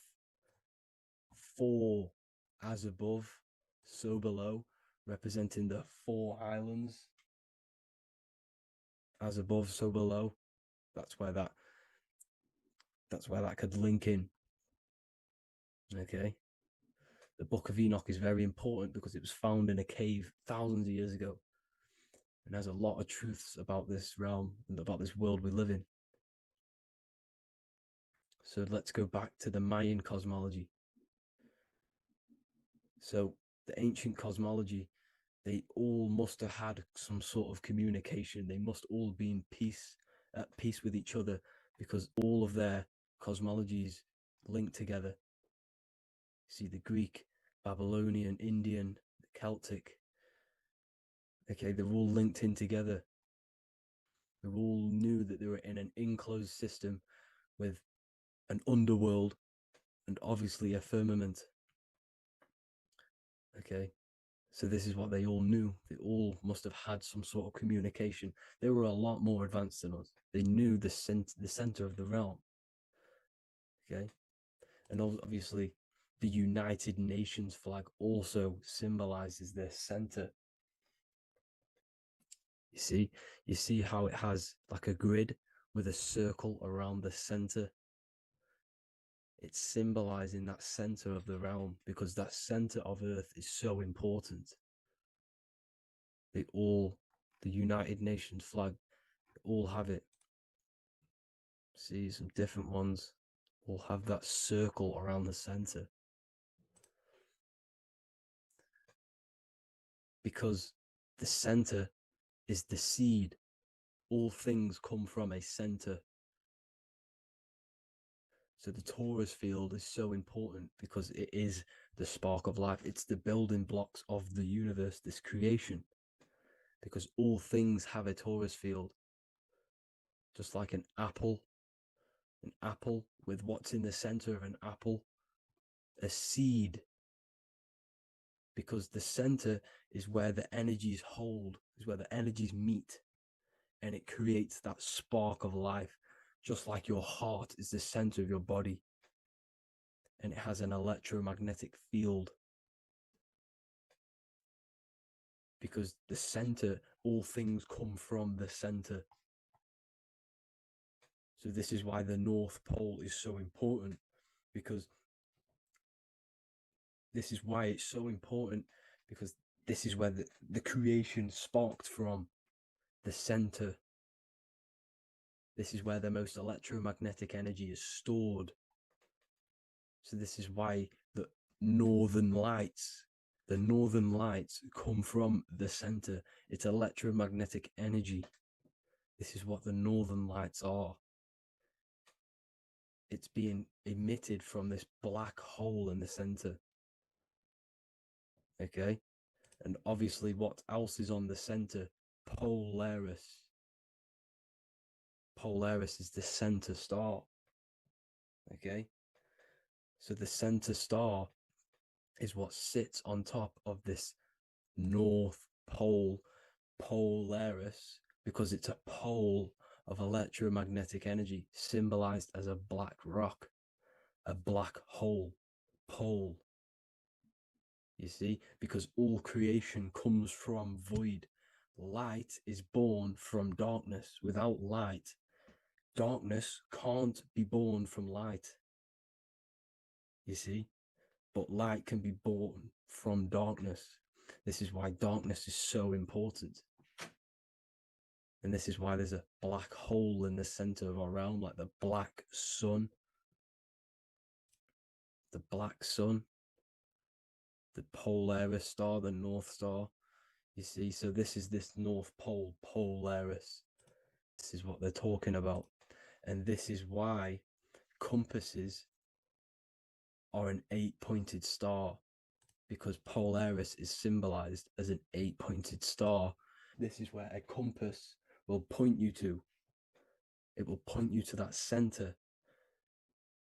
So notice how a compass has this black hole in the middle, you see, and it will point you to this meeting point, the north, because in the center is the center of the torus field of the earth. This is where the most electromagnetic energy is. You see, everything gets sucked into the black hole. Okay, this whole reality is being projected from that center point, just like your eyes suck in light. It's a black hole. Your eyes suck in the light of this light being emitted from this center place, this electromagnetic energy at the center, which is the seed of everything, of everyone. You see, just like an apple has the seed in the center in darkness, because in the center of the apple, it's dark. It's black. It's pitch black, but that's where the seeds are. That's where the life is. But Polaris is so important because it's that center star which lines up. It is the pole, it's the top of the pole of the Taurus field. So Polaris would be here at the very, very top. And this is where the compasses point you to. And this is why the Star of Ishtar, the 8-pointed star of the Sumerians, also talked about this 8-pointed star, and it's called the Star of Ishtar. Okay, and who is Ishtar? Ishtar is the goddess.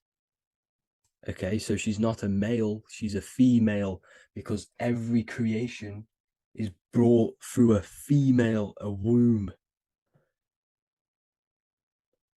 Every single human on earth is brought through the womb, the sacred feminine energy. And the womb is pure darkness. There's no light in a womb, just like the center of our realm. It's a black hole. Okay, and guess what? She's the god of fertility and sexuality. She is responsible for all life. Okay, so the Star of Ishtar is the Star of Polaris, which is symbolizing the responsibility for all life, the center of our realm, the black sun, the black hole. Okay, so this is what that god of Ishtar of the Sumerians is talking about, the goddess, the womb, the seed of creation. So this would be the portal, more than likely the portal in and out of our realm, because it's the top of the Taurus field. And what's above this realm is the heavens. So this is where you get sucked in from the heavens. Your soul gets sucked in and brought onto this plane of existence called Earth. These are some space NASA symbols. Look how much Polaris symbolism there is. And notice how it's at the center. You see this circle? This is like a half circle.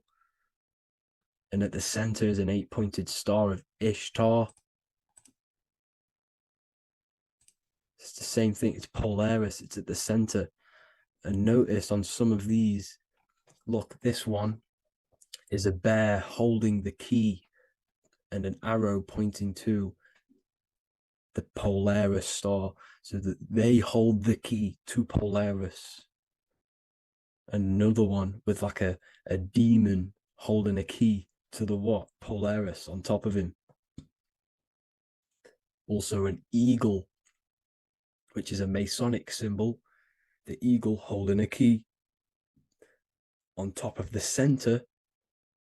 You see, and notice how there's an arrow going up to the Polaris and an arrow down, as above, so below, to Earth. So you can go out to Earth, out of Earth, and into Earth through Polaris.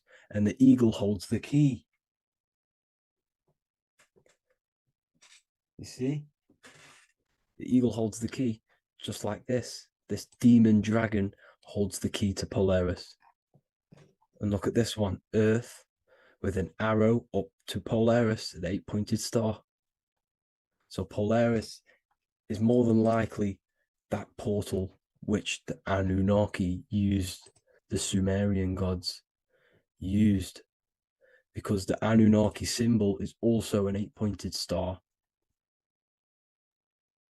Okay, and like I said, that center is the seed of creation. The center is the black hole. Okay, just like your pineal gland is at the center of your brain. The pineal gland is at the center of your brain, and that's what connects you to that spirit realm, to the source. That's it for this video, guys. Thank you all for tuning in. I hope you all learned something today. Please leave a like, a comment, and please subscribe to the channel for more content. God bless you all.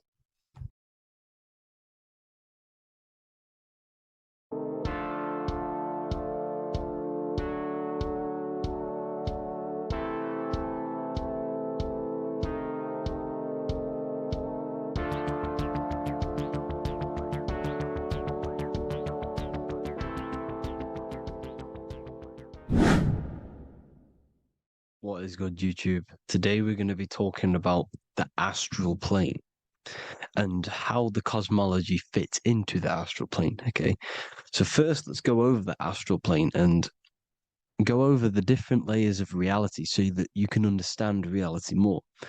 You are a multi-dimensional being.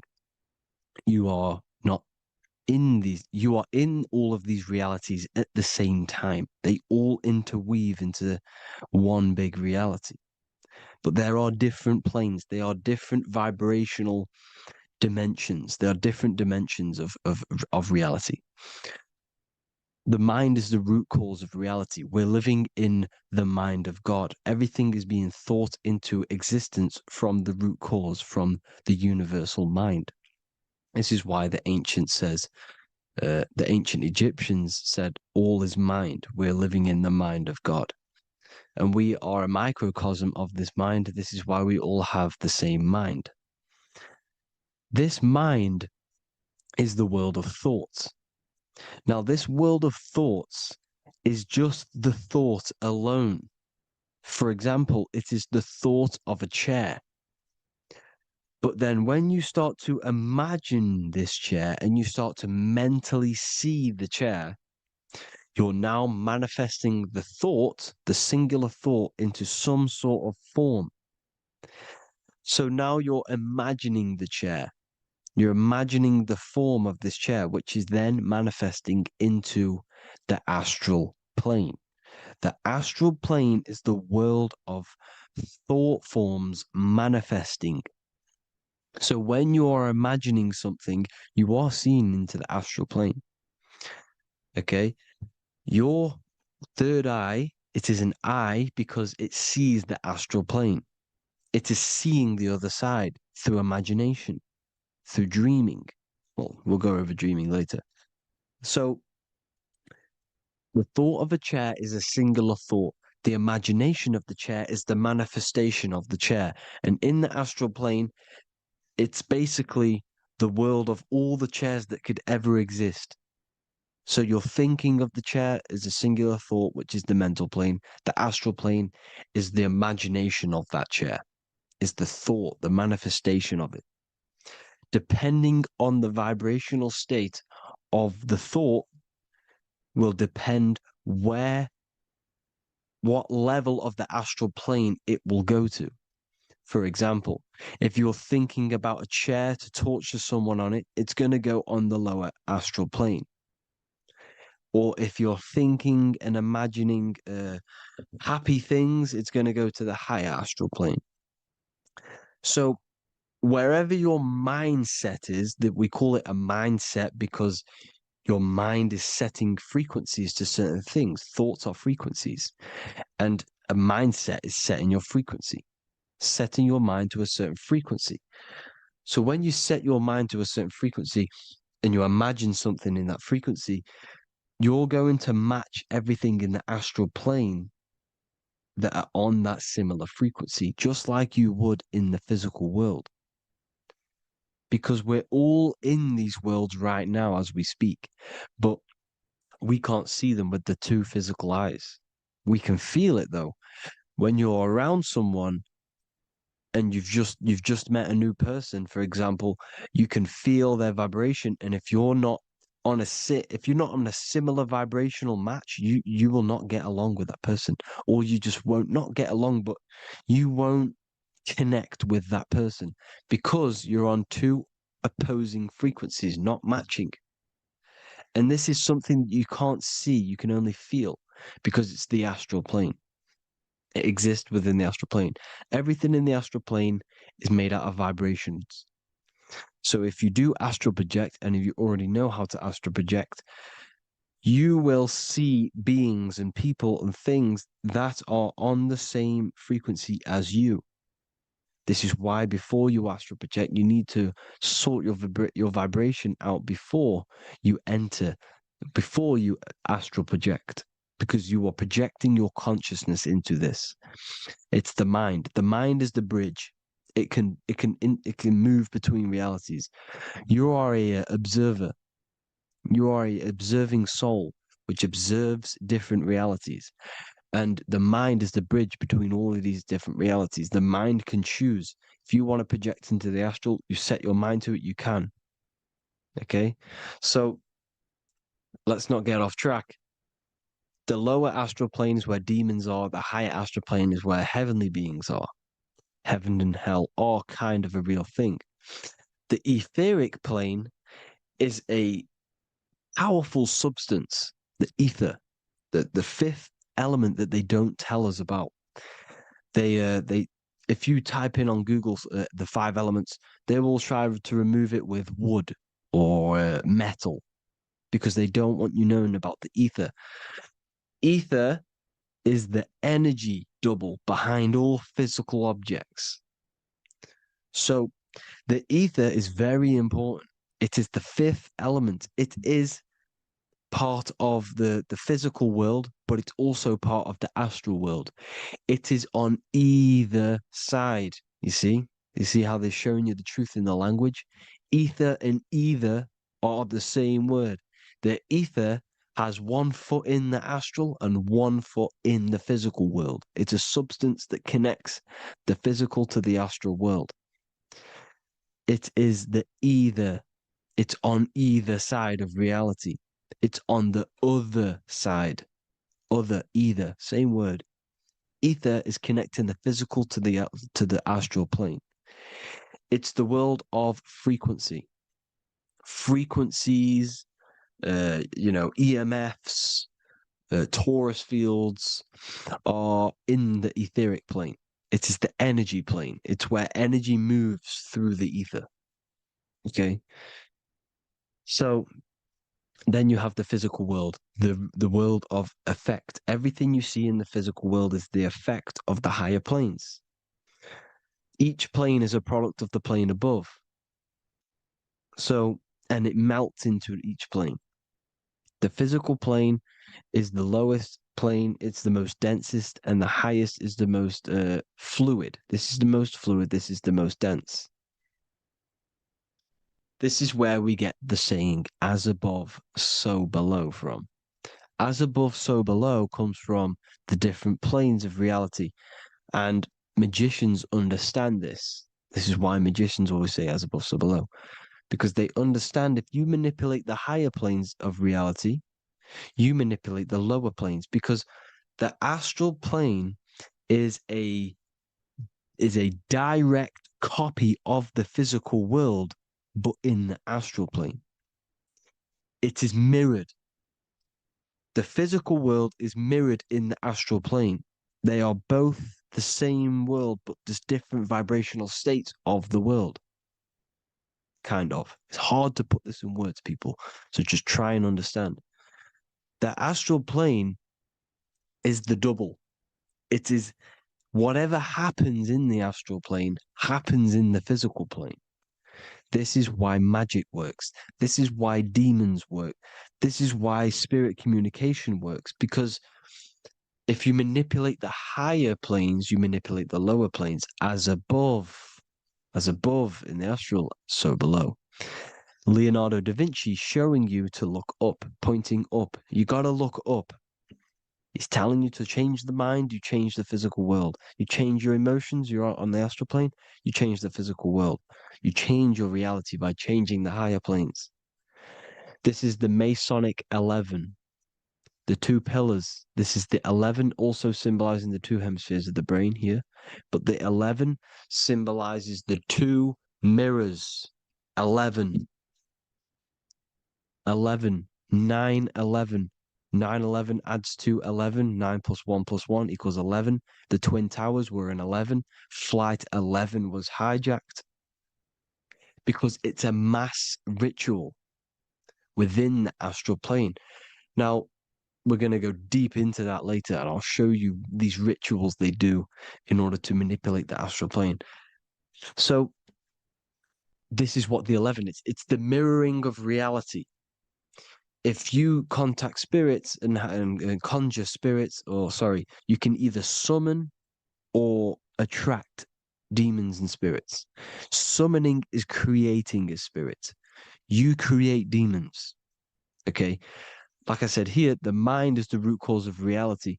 If you think of something if you think of a traumatic event that happened in your life over and over and over and over again for years and years and years, where attention goes, energy flows. The mind is the director of energy. If you are directing energy into the specific emotion, the specific thing that is torturing you in your mind, that will manifest as some sort of being in the astral plane, which is called an elemental. And this elemental being that you have created through your thought forms and emotions will latch onto you and feed off this energy. So it's important that you get your mind right. Okay. It's important you sort that you file the mind and you discipline the mind. Make sure it's only entertaining positive things, because you are quite literally creating your own demons. Creating the word demon has the word mon in it.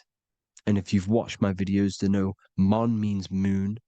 The moon is your mind, the sun is your soul, the earth is your physical body. Demon is mon means mind, moon is mind. You create demons with your mind.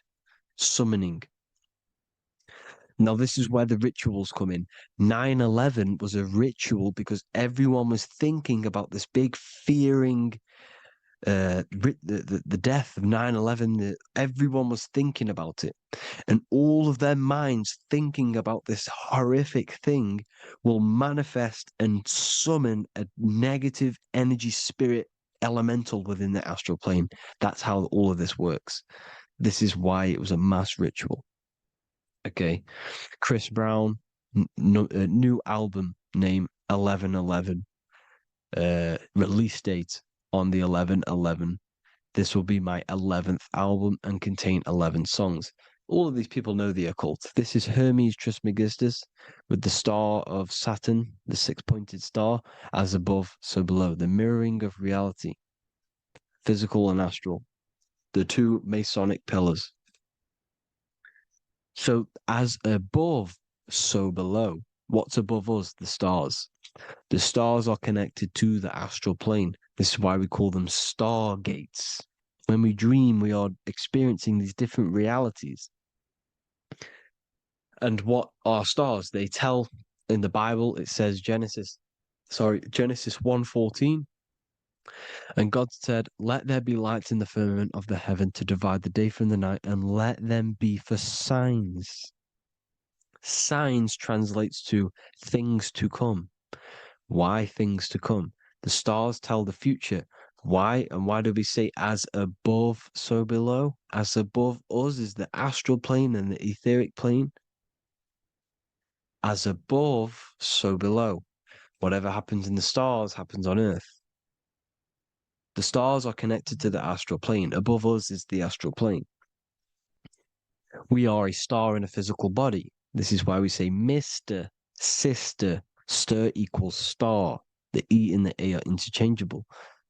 We are stars, and the stars are the start of our incarnation. We start in the stars, same root word, and we descend through the seven energies, which are our seven chakras. Then we enter the heart of the soul system. The heart rearranged spells earth. And this is the true cosmology. Here's the Masonic cosmology. This is Masonic now. Here's the firmament. Let there be a firmament in the midst of the waters to divide the waters from above, from the waters that below. Genesis 1:6. The firmament, firmament comes from the word firma, Latin, I'm pretty sure, which means firm. When something is firm, meaning it's stable, it does not move, it is firm. The firmament is firm. So is the firmament Genesis 1:6. what does he say? Genesis 1:3, sorry. Let there be light. This is before the sun and the moon was created. Let there be light. Before the sun and the moon was created, light was appeared. So what's that tell you? This is a holographic projection from some sort of light being, some sort of projector. And that projector is the all-seeing eye you see in the Masonic cosmology. This is the all-seeing eye projecting the light beams. Let there be light. Everything is made out of light. The universe is created out of light waves. The torus field is one unit of light. The light projecting this reality is Polaris.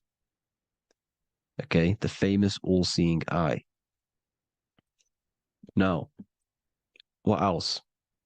Then we have after let there be light in Genesis 1:16, and God made the two great lights. This is the sun and the moon, electric, magnetic, male and female.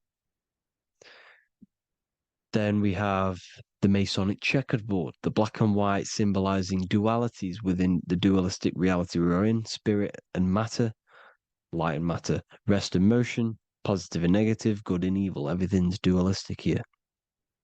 Okay? And it's a dance. The universe is a dance between flickering of white and black light, which is the torus field. We're not going to go over that, but this is all connected to the astral plane. This is the true cosmology. The astral plane cannot work on a spinning monkey ball in the middle of space. Does not work. Cannot work. It's impossible. Okay? Impossible. So, even in the Quran, it says, Allah has made the earth for you as a carpet, flat. Quran 15:19. And the earth we have spread out like a carpet, set there on mountains, firm and immovable. It is immovable. In the Quran, it also says 65:12, it is Allah who has created the seven heavens of the earth. The seven heavens meaning the seven layers of heaven, the seven planets. And Psalms 104:5, he set the earth on its foundations and it can never be moved. Never. So here you see in Isaiah 40:22, he sits enthroned above the circle of the earth and its people are like grasshoppers. He stretches out the heavens like a canopy and spreads them out like a tent to live in. We live in a tent. This is the tent. The projection of light. Here you see an ancient picture here. Here you see the ethereal barrier, meaning the firmament, the etheric barrier. And here you see his head popping out. Why is his head popping out? Because your head is heaven. Your heel is hell. Your head has access to the astral plane. This is why your head is heaven. The pineal gland, when stimulated, has access to project itself, project consciousness into the astral plane. Here you see another ancient picture here with the Masonic Royal Arch, with the zodiac here, the zodiac on the top, arching, because there's a firmament above us. Here's God in the brain. Consciousness is God. Here you see the Masonic Royal Arch, symbolizing the firmament. George Washington above the Masonic Royal Arch. These are the stars. This is Polaris projecting reality. Here's ancient churches with the dome, Polaris projecting reality with Jesus. Disney World is under the dome. The seven layers of heaven, ancient paintings, all depict if you go and look at the ancient paintings, they'll all depict the firmament, the arch above us. This is where we get interesting. The Masonic Royal Arch has the 6-9, which is Cancer. The constellation Cancer, which is 6-9 is associated with portals because CERN is the 6-9. Okay, CERN is opening portals. They're trying to create a portal to the other side. Cancer has the word CERN within it, so there is a link between Cancer and the opening, the firmament opening above us, to seeing, to ascension. Here you see the Masonic art with the Royal Arch and the light and the opening. Here you see the light and the opening. This is the opening of the firmament. Here's the Hebrew cosmology with Sheol, the underworld, and the opening. So Cancer is definitely some sort of portal in and out of this reality. I'm just connecting dots here. Now, we're going to go change a bit now. These celebrities that you are seeing they have not sold their soul to Satan, okay? They have not sold their soul to Satan. Satan is a demonic, low vibrational energy that has been summoned over the thousands and thousands and thousands of years of evil occult arts. So since Babylon was summoning this demonic energy, and this demonic energy in the astral plane will grow and grow and grow. It has no form. It has no physical form. Okay? But you can see it in the rappers. If your third eye is open, you can see clearly that these people are demonic. You can sense the energy that they're manifesting. Selling your soul is not what you've been told. It is gaining, because your soul is pure love, okay? Your soul does not want to do anything bad. So when you sell your soul, you're gaining physical gain, you're gaining physical wealth, for example, like for these rappers, they will be given millions of pounds because the people in control of the music industry, which is the dark occultists trying to brainwash the masses, the people in charge, they're dark occultists. They understand Satan and the energy. They are satanic energy, which has been summoned in the astral plane. They see that they have influence over the masses, so they will go to them and say, "I will give you this amount of money forever if you manifest this satanic, demonic energy through the music and through social media to blind the masses, to brainwash the masses into this demonic energy." Because when you listen to music is frequency. Whatever you listen to, you become that frequency. So if you're listening to these people, they're throwing energy, this demonic, satanic energy that they sold out to. Sold, soul, same word. When you sold something, you've got your soul involved. They have exchanged money, physical gain, so that they manifest this satanic energy within the astral plane and through the music, through the videos, through social media to keep us in this vibrational frequency, in this low state of consciousness. This is what it actually is. It's not, you're not selling your soul to some sort of devil. This satanic energy has no physical form it is formless in the astral plane. It's a summoned energy. Now, the root chakra is red. This is why the devil is red, because it symbolizes the animal nature of man. When you are operating off your root chakra, you will kill, you will fight, you will do anything to survive, because it's all about survival mode in the root chakra. They want you keeping in that fighting mode, that surviving mode, so that you are manifesting this low vibrational frequency, this satanic energy, this demonic red energy. This is why the devil is red. And the devil has a tail with the red arrow pointing down because it symbolizes your light body. This is your Merkaba. Your Merkaba is your light body. Mer equals light, Ka equals spirit, Ba equals body. Merkaba, this is the devil's tail pointing down, the descension, your heel, up to your heel, hell. Ascension to heaven, head. You see, this is the all-seeing eye with the illumination coming off it, your head, when you're illuminated. The Merkaba is your celestial sphere to portray different planes of reality. It is the vehicle of ascension. It is what It's your light body. It's in the word Kabbalah. Kabbalah. Ka, spirit. Ba, body. La, light. Same thing. Kabbalah. Merkaba. Same thing. It's all about the light body. This light body sees different realities.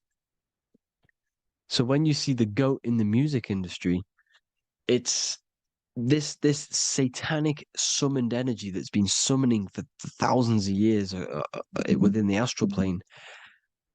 When it becomes to the physical plane, it will manifest through different things. A goat, an owl, Satan, Moloch, Baal, same deity, same demonic energy that's been summoning in the astral plane.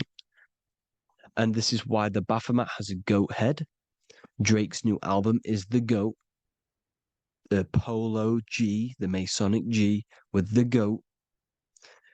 And here's Ryla Rodriguez in the mirror with the goat in the mirror and him in his physical body. It symbolizes, the mirror symbolizes the astral plane because he's manifesting the goat, the demonic energy. He's sold out to the demonic energy. And in the physical plane, he's his physical body. The mirroring, the Masonic 11, the mirroring of reality, the astral and the physical. And what do you call them when they're an amazing rapper, the best rapper? You call them the GOAT. Because the GOAT, you're the GOAT because you're manifesting the GOAT energy, the satanic, demonic energy within the astral plane. So Baal, Moloch, all the same thing.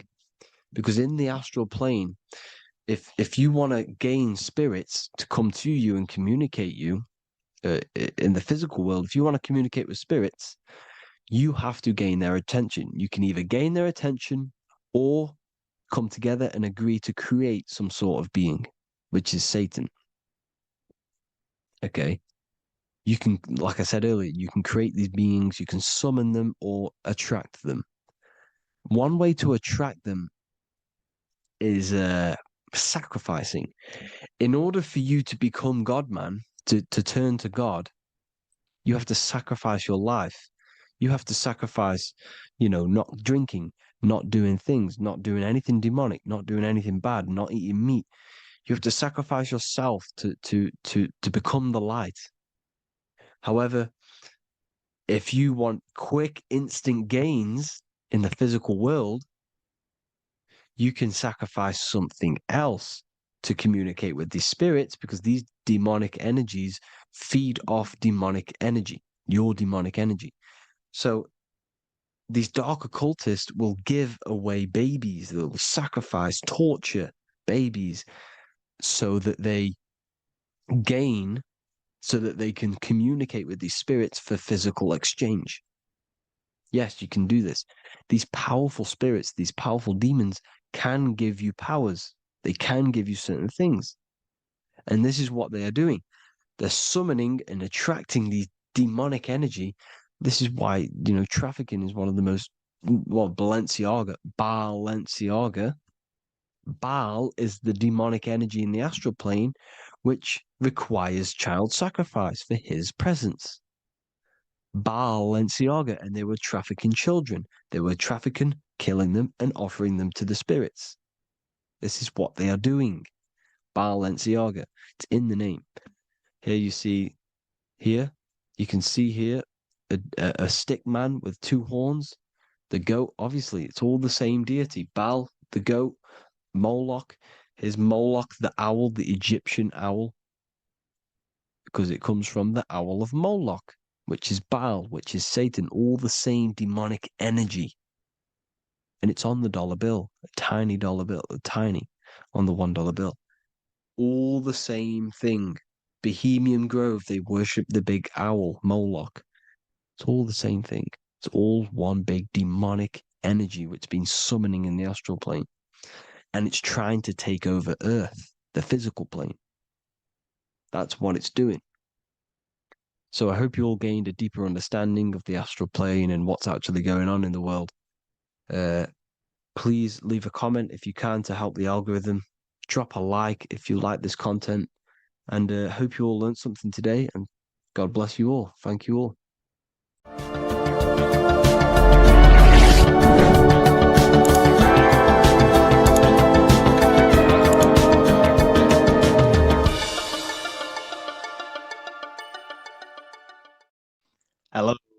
Welcome to another lecture inside Ethereal University.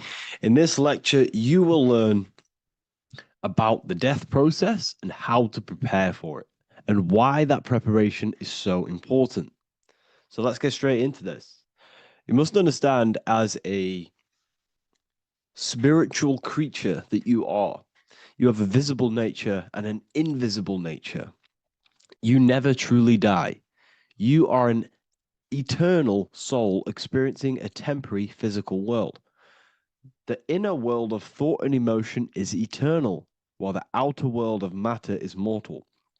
Everything that is seen is mortal, everything that is unseen by the eyes is immortal.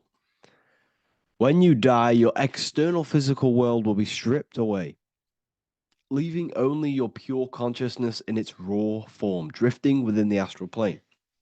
So here you see your physical external body and your internal world. And your internal world is your state of consciousness. It's your state of consciousness. Your thought and emotion is one overall state. Okay? So you must understand these planes. You have the physical body, the etheric double, an astral body, a mental body, and the Buddhic body. When you die, you leave the physical plane. Then you will more than likely leave the etheric plane, because the ether acts as like a portal. Everything comes out of the ether and returns back to the ether. I can break that down in another video in electromagnetism. But electromagnetism is ether, energy coming in and out of the ether. You will, every single day you die, every single day. There's a cycle of life and death occurring all the time. Every single day, you go to sleep, you go back, your consciousness slips back through the ether. And then when you wake up, your consciousness comes back through the ether into the physical plane. Death is just a bigger macrocosm of the microcosm cycle of life and death. So you will return back to the astral, which is the realm of imagination, infinite possibilities. And this is where thought forms start to manifest. Okay. So depending on how advanced you actually are mentally and emotionally, will depend how long you stay in the astral. Now, what we must understand is that there is many different components to the astral. We have the higher astral, the middle astral, and the lower astral. These are all vibrational states. So if your mind and soul is operating in lust, lust, desire, hate, food, physical addiction, smoking addictions, then these are quite heavy. These are quite heavy attachments to your consciousness, and they're quite low level desire, which means they have a low vibration. You will manifest in the lower astral when you're stripped from your physical body. The lower astral is not inherently evil. However, there's just low vibrating things going on there. Low vibration does not mean evil. Okay. So just like bad doesn't mean evil. Okay. In the lower astral, you are going to see lower astral beings. You're going to see spirits, souls with low level desire. Okay. People who are attached to the physical plane, people that lust, people that do these things. Technically, this is hell, but you can escape it by escaping yourself. Now we're going to break all this down. I'll break all this down properly once you understand the full context. So depending on your level of desire, you will manifest in a corresponding layer of the astral plane. If your mind is still attached to the low physical desires, you will find yourself in the lower astral realms. But if you have few desires and have detached from the worldly attachments while you are encased in a body, then you will rise into a higher or middle astral plane, mainly the middle. Okay. The higher astral plane is very formless. So as I broke down here, this is, well, the physical plane is the lowest dimension. This is the most form. the most matter. It's quite heavy. The higher you go, the lighter it becomes. The more fluid, the more formless it becomes. So you see here it says denser down and lucidic up. So this is more lucidic in these higher realms. This is more dense in the lower realms. So this is why the ancient Egyptians were always talking about, I'll show you this. This is showing you death. So first of all, we have Anubis, which represents death. Here you have the heart, which represents the soul. And here you have a feather. And this is a scale. You see how this is a balanced scale? So what this is symbolizing, this represents death.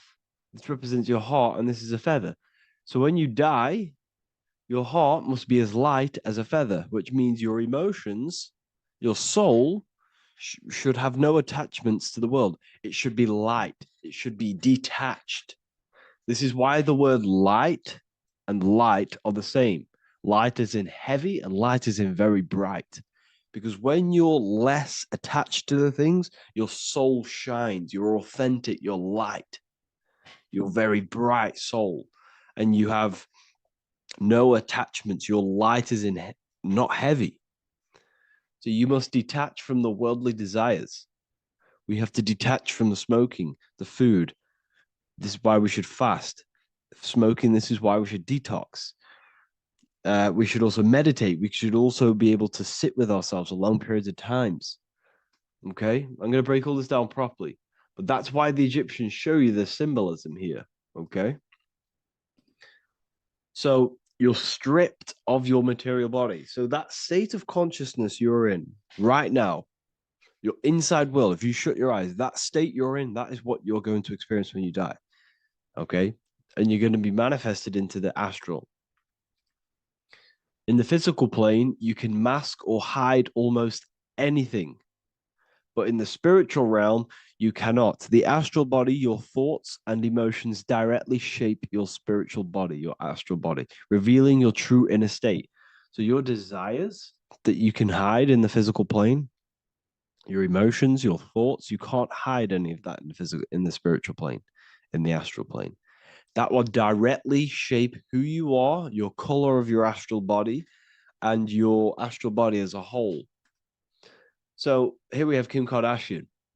If you could see this lady's astral body, you would run so far that you would be horrified for the rest of your life.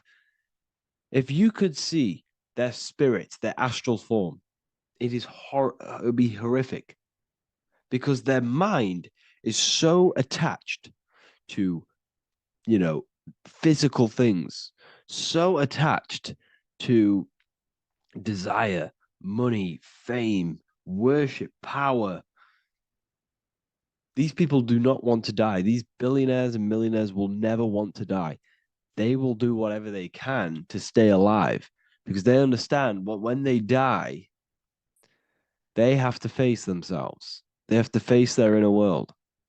And their astral body, their true authentic self on the inside is horrible and horrific and so low vibration. So this is where it comes in. You must be as light as a feather. This is what the Egyptians are showing you in their artwork. Your soul must be as light as a feather. In order for the soul to ascend to a higher plane and not look at that physical plane and say, I want to go back or I want to desire things down there, you must detach now and prepare for death. Hell is not a place. It's your own personal suffering born from within. If your mind and soul are deeply attached to mental fixations, emotional wounds, and physical addictions tied to the material world, that pain will follow you into the astral. This is your true judgment day. You judge yourself when you die. You see your authentic self. There's no hiding. Right.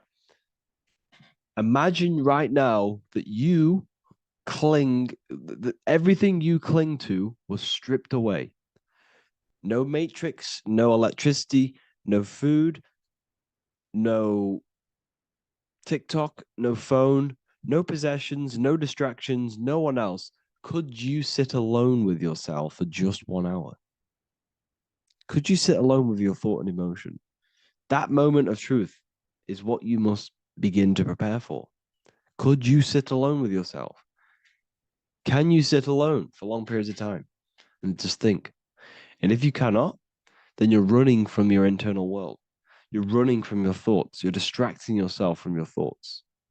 This is what we must address. Now, don't feel bad if this is you. We've all have problems. We all have internal problems. But this is what we have to face directly in order to prepare for life after death. We must meditate for long periods of time. Not even meditation. We should be able to sit with ourselves with no distractions and just think.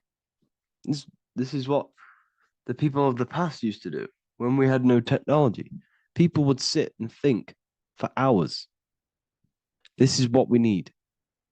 Because if you cannot sit with yourself, imagine sitting with yourself with no physical body. That's the level that's going to happen. And we need to prepare for that. The soul and mind must become as light, as weightless, as radiant as a feather to ascend to a higher plane and move beyond the physical life. To rise, they must release heaviness, attachments, burdens, fears, and desires. The lighter and brighter your inner being becomes, the more freely it can rise into a higher state of existence. Ascension is not about going somewhere, it's about becoming something pure, clear, and luminous. Okay, this is very important. Very, very important. We must detach from the worldly things. So enough of that. How do we do it? How do we attach? How do we prepare? Number one, you must detach from the material things. Start loosening your grip on things, possessions, titles, even identities. They are temporary. Appreciate them, but don't let them define you. Let nothing outside of you define you. Nothing. Your name is not you. Your job is not you. Your reputation is not you. Your bad past is not you. Your good past is not you. Your business is not you. Everything outside of you is not you. Now, what I'm saying is, I'm not saying go full right-hand path and never care about anything physical, never care about your family, don't love your family. I'm not saying that. What I am saying, love these things, love these outside things, but do not become attached and do not let them define you. You must be okay with losing anything that is outside of you. You must be okay with that, because you must understand the physical plane it's promised that everything is temporary. Everything is temporary in this plane. So don't ever think it's going to be there forever, because it's not. And you must remind yourself, not remind yourself, but I think about this sometimes when I start becoming a bit attached to work and stressed. I just remind myself that I'm going to, this is temporary. I'm going to leave this world one day and I'm not going to care. So you must have the balance. Okay. The balance is key. You can go down that right hand path and just fully cut off from the world like a monk and shave off your hair, disconnect from the physical world. You can do that. That's not wrong. There's different paths in life. You have the left hand path, purely physical. You have the middle path, which is balance between the physical and spiritual. Then you have the right hand path, which is monk mode, where you fully disconnect from the world. They shave their hair off to disconnect from the physicality. They meditate for long periods of time. This is what they're doing. They're preparing for death. Monks prepare for death. They understand this. They understand that you don't die. Your inner world is the true world. The inner world is the only world that exists. Everything outside of you is an extension of you. Number two, cleanse the mind. Watch your thoughts. Are they rooted in fear, anger, regret, or craving? Meditation, mindfulness, and inner reflection help purify the mind. The cleaner your thoughts, the lighter your spirit. So your astral body is formed by your thoughts. It's formed by your emotions. If you sit around thinking about eating all day, you're going to have a very heavy astral body. It's going to manifest in the lower planes. But if your mind is thinking about good things with good intentions, love, knowledge, expansion, you're going to manifest even the middle or the higher. And there are ways to even ascend out of your astral body. Yes, you can ascend out of your astral body and out of the mental body, but that's all very advanced, and I'm not going to teach that yet. I'll make another video on that, but you can ascend from them bodies. The astral plane is not the end. You can keep ascending as a soul until you're left with just the pure essence of the soul. But we're going to, anyways, cleanse the mind, reprogram the limiting belief systems, let go of mental attachments. And the way you do this is by getting a piece of paper and writing down every single attachment that you have. And you're going to realize that there's more than you think. Okay. We have to detach from these. We have to. 4, practice presence. Can you sit in silence with yourself? The more at ease you are with your own inner being, the less you'll feel death. The afterlife is just an extension of your inner world. It's so important. This is so, so important.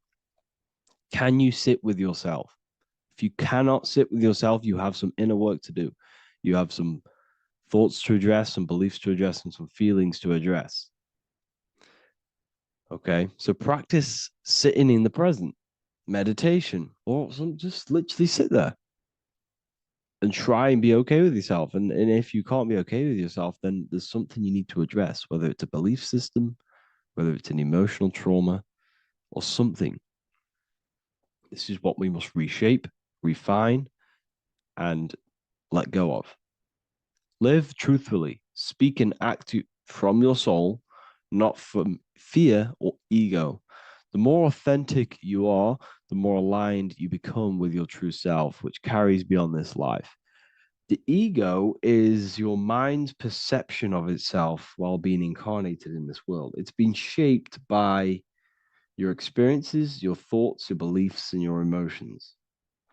So your ego is basically this false thought form that you've created. It's a false layer of yourself that sits on top of your true authentic self. It's basically your physical character. When you were young, you had no ego. You were pure. You had a pure consciousness.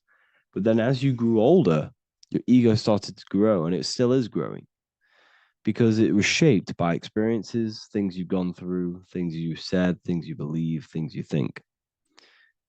It's created by you, by your mind. And the ego is close to the word echo. The ego is the echo. It's an echo. It's a layer. It's a false identity. It's a false layer that sits on top of your soul. And if you don't get rid of that ego, if you don't know how, well, not get rid of it, but balance it. If you don't know how to rise above that ego and you die, it's that ego that's going to be pulling down when you die. It's that ego that's going to be your suffering. Okay. 7, connect with the divine, whether through prayer, meditation, tune into something greater than yourself. The connection is the soul's compass beyond this world. If you can meditate and rise above them clouds of thought, that's the soul, that's the observer. We must connect with that. Okay, this will definitely help with just allowing yourself to connect with your true self. Meditation's great because you can just fully detach from the world. And the more you meditate, the more you can prepare for death. A powerful way to cultivate detachment is through daily detachment meditation, done either at night or in the morning or the first breath upon waking. Or do this as many times as possible per day. Start by physically grounding yourself in the present moment. Say out loud, I am here right now, nothing else matters. Let that phrase draw your awareness into the now. Just keep saying it until you're present. Then begin to slowly list everything you identify yourself with, one by one. I am not your body. I am not my body. I am not my name. I am not my possessions. I am not my house. I'm not my children. I'm not my everything. I am not my thoughts. Release each layer gently imagine if you want to, if you have a good imagination, imagine placing these things into a big box, placing your body, placing your name, placing your possessions, placing your house, your car, your thoughts, your beliefs into a box, and then shut that box. If you have a good imagination, do that. That can help. And you'll be left with yourself. And you're not even that. It goes even deeper. Eventually, you'll reach the mind itself. Detach from the language that the mind is even using. Now, that's very difficult. And not many people have ever thought about that, and they've ever even been there. Detach from the language that the mind is using. Think about that for a second. Your mind is not what you actually think. It goes very deeper. Your mind is not that little voice. It's that voice that the language is using. So even the language is a spell on your mind. Okay, it's an attachment. Eventually, you'll reach the mind itself, detached from the language it uses, the voice in your head, the need to define. What remains is something beyond thought and beyond words. I can't even describe what's left, because words, once the language is gone, it's purely metaphysical. All I can say it is pure awareness, and it's symbolized.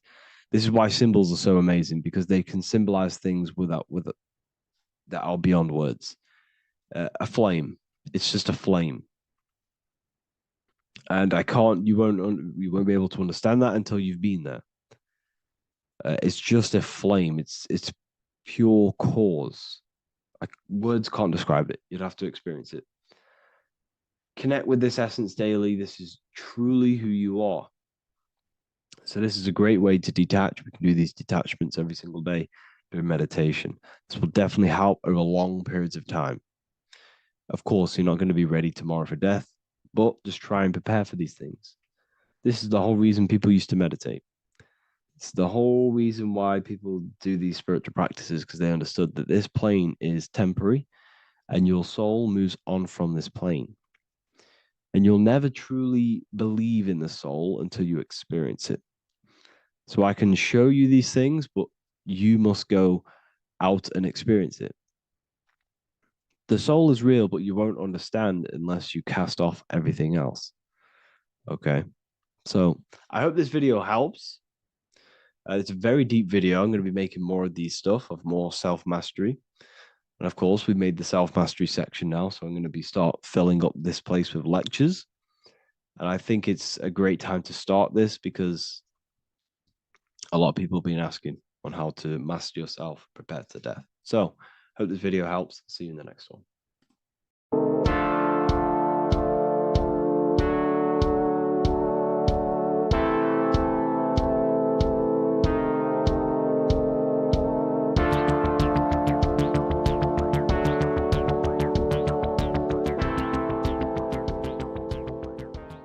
Welcome back everyone to another video.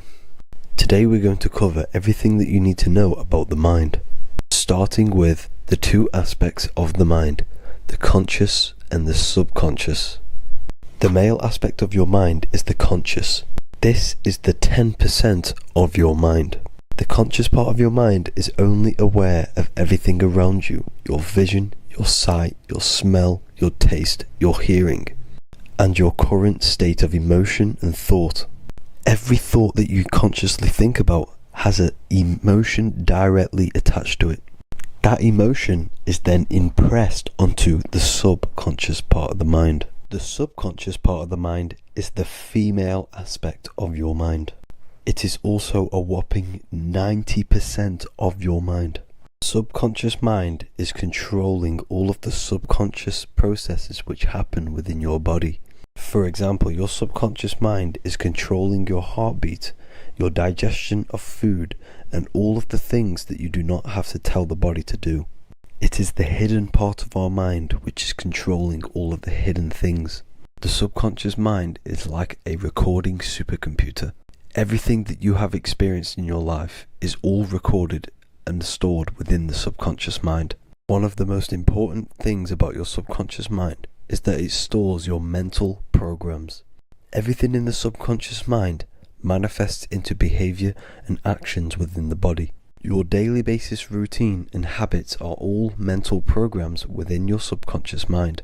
These mental programs are created by mainly two ways. 1. Repetition, and 2. Emotional impact.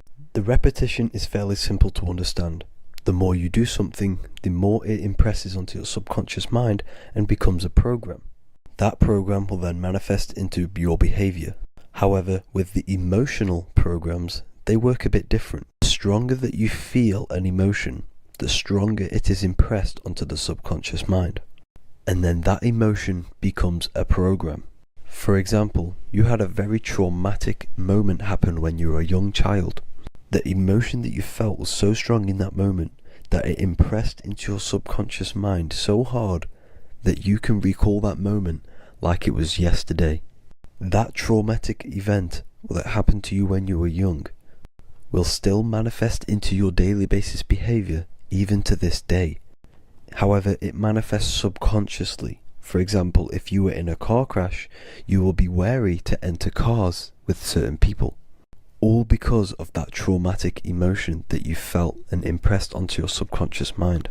Another example of the subconscious manifesting into our behavior is posting on Instagram. Most of the time, the reason why you post is because your subconscious mind is seeking gratification. So before you actually do something, question yourself and find out the root cause of why you are doing this. Another thing that you need to understand about the subconscious mind is that it takes everything you say and hear literally. So for example, if you go and say, "You are an idiot" to someone, your subconscious mind will only pick up the word idiot. It only knows yourself. It doesn't know anyone else. You are casting a spell on yourself just by saying that to someone else. This is why the golden rule is to treat others like you'd like to be treated. Now, you can rewrite these programs which are already in your subconscious mind. However, it does take consistency. You have to change these programs which have been running for years. And by changing these programs, you change your behavior, because these programs manifest into your behavior. The best way to do this, personally, is to listen to affirmations first thing when you wake up in the morning, and do this for 10 minutes every single morning. Then at night time, you want to think and feel that you are becoming the reality that you desire. The more that you feel this reality, the more it will become a program and impress your subconscious mind. For example, you're trying to gain financial freedom. If you trick your subconscious mind into creating a program saying that you are financially free, this will manifest into your behavior. You will start doing more work. You will start looking for ways to make money. Your mind will be set on the frequency of money and financial freedom. Therefore, you will receive thoughts based around this program. If you take enough action, your life will dramatically change because of this program that you created in the mind. This is why we call it a mindset, because your mind is a frequency tuner which sets its frequency onto different thoughts, because thoughts are frequency.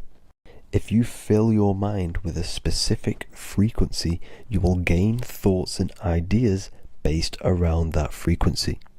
To create a stable mind, you need to master your emotions. You need to change your mindset. Everything that you experience is neutral. Based upon the mindset that you see it, you either give it a positive or negative charge.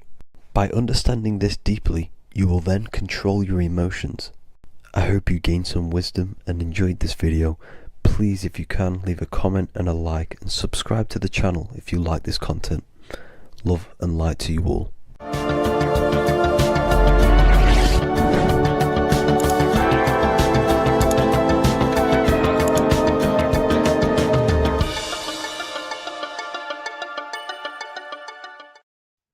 Hello, everyone. Today we're going to be discussing the esoteric and occult meaning behind the story inside of Genesis, the story of Adam and Eve. This is a widely known story, but not many people know the true esoteric meaning behind it. Okay. So today we're going to be breaking this symbolism down. Before we get into this, please leave a like and a subscribe on the channel. I would greatly appreciate it. And please comment below any lectures or anything you wish to know, and I could maybe make it in the future. The first thing we must understand about the Bible is that it is an esoteric and occult book. It is written in allegory. It is written in such a way that we understand the book compared to our level of perception. Now, what do I mean? If a child read the Bible, they would gain a standard meaning and story behind it. They would gain a normal interpretation of the book, of being good, praise God, and be a good person.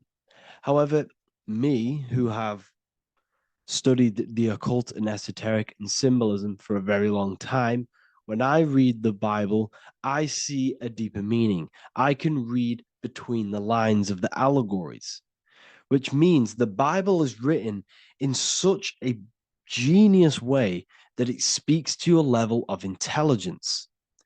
Depending on how advanced you are mentally and with knowledge, will depend on how you decipher this book and how the parables inside the book can speak to you in your personal life. Okay. So the Bible is the greatest psychological book ever written in history. This is why it's known as the greatest story ever told. It's a story. What we must understand with the Bible is that the Bible creates on the surface a logical way of thinking, which is what we call religion. We read the Bible and if we think logically and we take that book literally, then we gain a religion. But if we look beyond the surface, this is what we call esoteric, metaphorical, symbolic.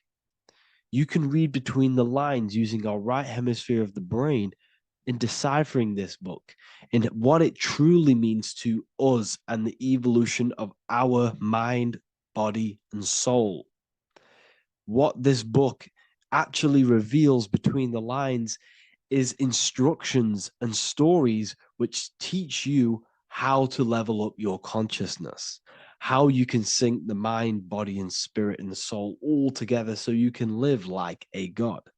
This is what the esoteric is. It's the purification of consciousness. Now, when it comes to Adam and Eve, okay, what we must understand is that this is the beginning of creation. This represents the beginning of your life in an esoteric way. This is symbolic for the beginning of your incarnation into this physical world. Okay. And we have Adam, masculine, Eve representing feminine. These are the two masculine and feminine energies which create the whole material universe. Okay. And as we are born with a pure consciousness. We are born with pure consciousness. Well, now, what do I mean? As a baby, we have no knowledge. We are pure essence of the soul.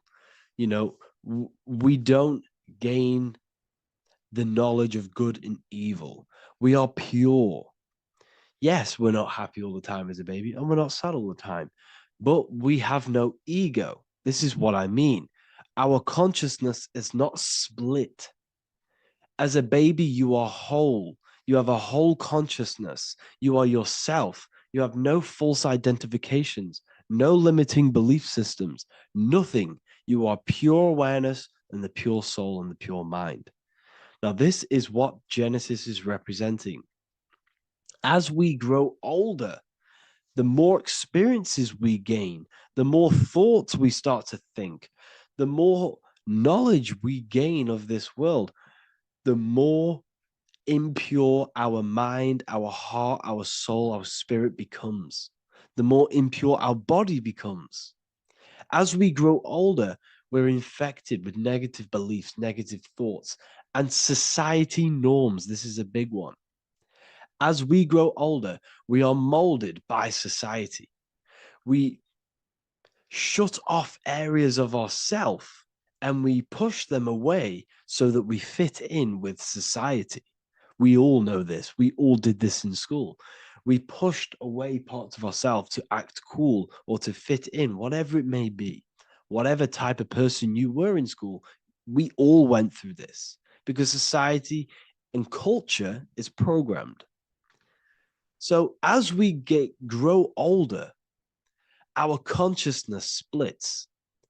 We gain a persona, an ego, and we gain a shadow self, the subconscious, and we gain an ego. Now, the ego is what you show to people.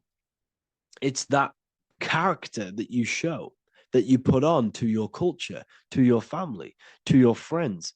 This is a false identification. And we also gain a shadow self. The shadow self is gained through experience. This is the subconscious. Our ego is created through experience. And so is the subconscious and the shadow self. Okay. So as we gain age in this material body, we fall from the Garden of Eden. We gain the knowledge of good and evil.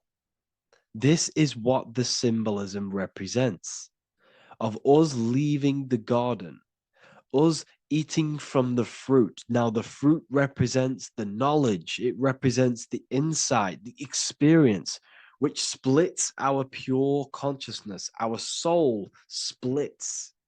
Okay? We lose connection with the divine. We lose connection with our pure self through material experiences. We may lose ourselves in material experiences. We may lose ourselves in lust and material gain, wealth, and all of these lovely things that the material world offers. We lose ourselves in this, okay?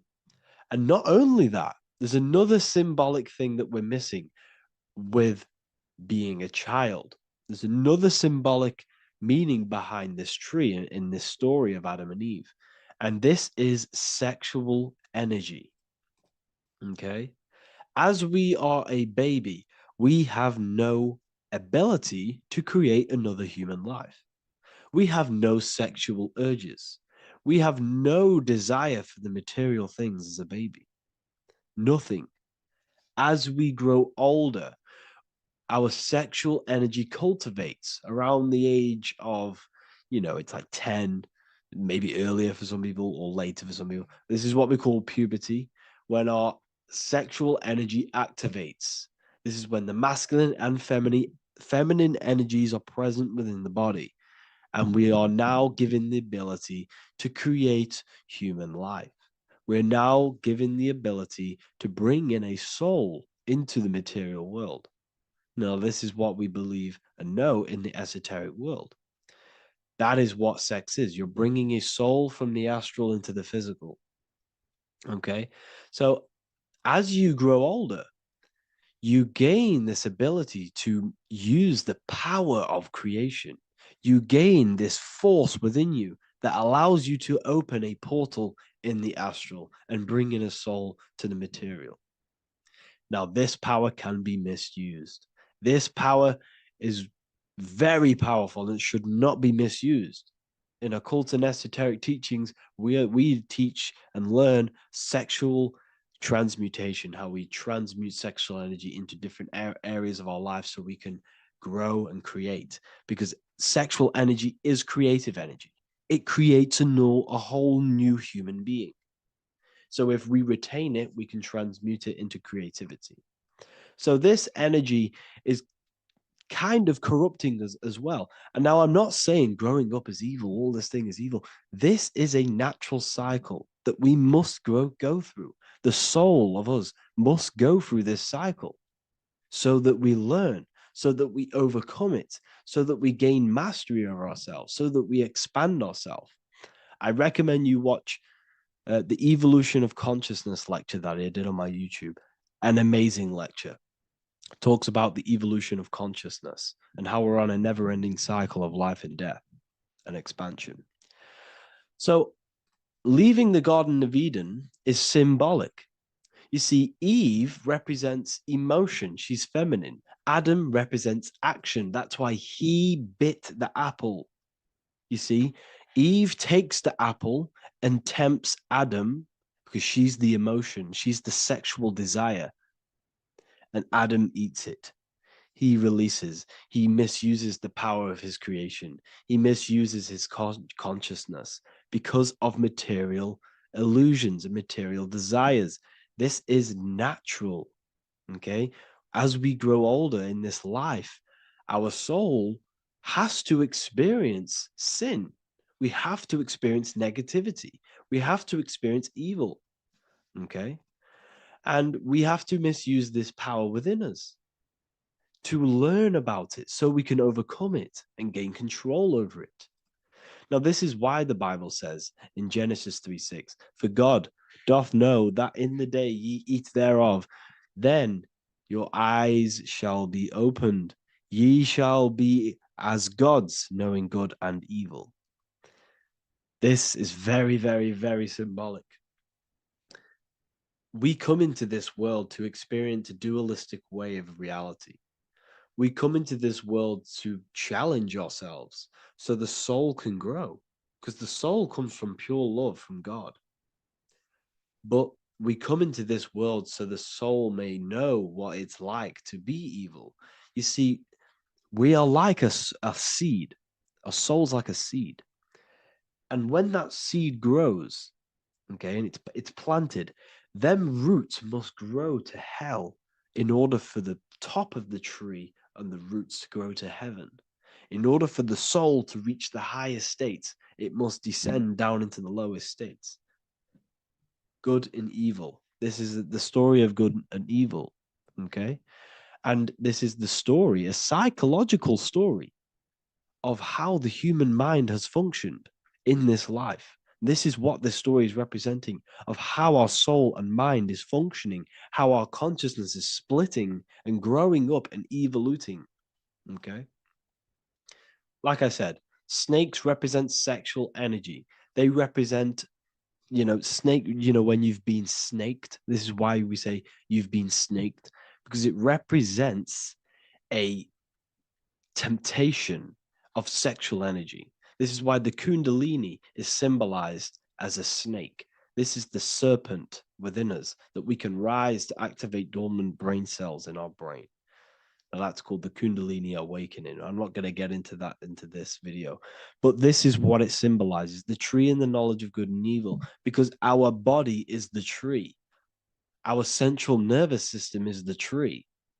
The snake is our sexual urges and this false temptation that tempts us to interact with sin, the material world, okay, and go against our higher divine self.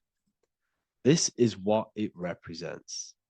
Now, it's very, very symbolic. Not everyone is going to agree with this, but this is my interpretation of Genesis based on my research of occultism, symbolism, metaphors, and me studying the Bible. This is my interpretation, and I hope it resonates with you. It might not resonate with you, but this is what makes sense to me, and this is what has made sense to many other occult researchers who are in this space as well. Okay, so please leave a like, leave a comment, leave a subscribe. I'd greatly appreciate if you could, just give me some support on this channel. We're nearly at 100,000 subscribers, which is insane. I just want to say thank you all. And yeah, I will see you inside the university. If you join, I'll look forward to mentoring you, connecting with you on the live calls. There's a new symbolism course, which is going to be available very, very soon. And yeah, if you join the university, you also get a 30% discount on all of my products, astrology readings, one-on-one calls, all of my books. Yeah, so I hope you gain some insight on this video, and I'll see you in the next video, and I'll see you inside the university. Have an amazing day. So depression doesn't actually exist, and in this video I'm going to show you how depression is actually a choice. And I'm going to give you some solutions on how to deal with it. And this is probably going to change your life forever just by doing this alone. Okay, so the first thing you need to understand about depression is that it exists in your conscious mind. It exists in your thinking mind. So what is inside your thinking mind? You have your body, your name, your reputation, your trauma, your memories, your family, your worries, your interests, your bills, your passion, dislikes, goals, right? Most people identify their lives with this. They identify their lives with their thinking mind. They think they're their name, their job, their reputation, their memories. But this is not who you actually are. Who you actually are is the observer of that. What happens if you stop thinking? What is left? You're left with unconditioned consciousness. You're left with the self, which is what we refer to as I. We are the consciousness, not the thinking consciousness. You are not these labels. You are not your thoughts. You are not your job, your name, your reputation. Okay? And the reason why I'm telling you this is because it's very important, is that we are something beyond this body, beyond this name, beyond our thoughts. We are the consciousness. So depression exists inside of the thinking mind, the conscious mind. Okay? So if you want to get rid of depression, you must learn how to escape the thinking mind. And not only just escape, but that's step one. In meditation, you do meditations, right? We sit still and we have to learn how to control the mind and turn off the thoughts. And when we turn off the thoughts, depression goes out the window because there's no thought present in your mental field of consciousness to be depressed. Okay? You must understand, who is the one suffering from the negative thoughts? Who is the one suffering? Your mind is not suffering because the mind is producing the thoughts. Your body's not suffering from the negative thoughts. You are suffering. And who is you? You are a soul. You are that feeling. You are that person beyond the thoughts, beyond the feelings, beyond that. You are the one experiencing. You are that. Meditation gives us the ability to turn off the thinking mind. This allows us to escape our thoughts, okay? And it gives us, over a long period of time after meditation, you'll be able to turn this switch, and this switch will be able to turn off your thoughts. And by doing this, we will be able to control our conscious mind directly by the hand. So when you notice yourself gaining them negative thoughts, we can then turn off the switch of turning off the conscious mind and rising to our authentic self and knowing the thoughts are just illusions. Now, let me tell you something that's very powerful. Most of your thoughts are coming from beliefs. Most of your feelings are coming from beliefs. So if you have a feeling of lack, this is coming from a belief that you don't have much. If you are feeling alone, this is coming from a belief that you are alone. So what we must do is restructure ourselves. We must restructure the subconscious mind. And we do this in many different ways. We can do this with meditation. We can do this with visualization, visualizing our desired reality as if we are living it. We can do this with affirmation. Now, a lot of people think, oh, I'm trying to speak something into existence with affirmation. No, you're not using vibration to try and change reality with what a lot of these new age people will teach you. Vibration, your words will not have much an impact on reality. That's the truth. But what they do have an impact on is reprogramming and recrafting and refining your mind. If you repeat, I am wealthy all day long, your subconscious mind, that word will be lingering inside your subconscious and you will start to mold that into your conscious. You'll start to be consciously thinking about this. Most of your thoughts are coming from your subconscious. So if you want to get rid of depression, you got to figure out the trigger. What are you depressed about? What are you feeling? What are the beliefs that are making you feeling and thinking this way? And that's what you must restructure. You must restructure your subconscious mind through visualization, meditation, and affirmation. You do these all the time. You do these every single day, and you will slowly, if not surely, restructure your subconscious mind. While by doing the practice of meditation, you'll gain the off switch as well. Sometimes depression comes from not living in your authentic self. You're not doing the things that your soul is telling you to do. We all know what we should be doing at all times. I don't care what you have on. We all know we should be doing something. We all know that we have there's a higher aspect of our mind that tells us, oh, we need to be doing this, but I'm actually sat here on my phone. Oh, I shouldn't be eating this, but I'm doing it anyway. There's always that higher voice. And that is the voice that has to be connected to. And when your body's not acting out the voice of the soul, then the soul becomes sadder, and suffers more and more and more. There has to be a connection between the soul, the mind, and the body. They have to work in unison. Okay? So I hope this video helps with depression, with whatever you're going through mentally.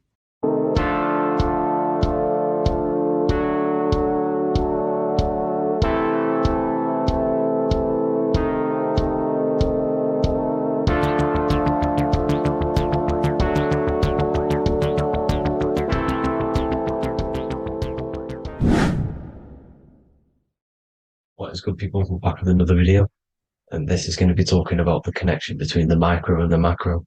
You know, you are the universe, everything is inside of you. So the first thing you need to understand is that the law of mentalism, we are a thought in the creator's mind, everything's being thought into existence. We have a spark of this mind, this same mind of the creator, and everything is a state of mind. Particles or atoms, whatever you want to call them, are a mental thing. They're a product of the mind. Everything's thought into existence.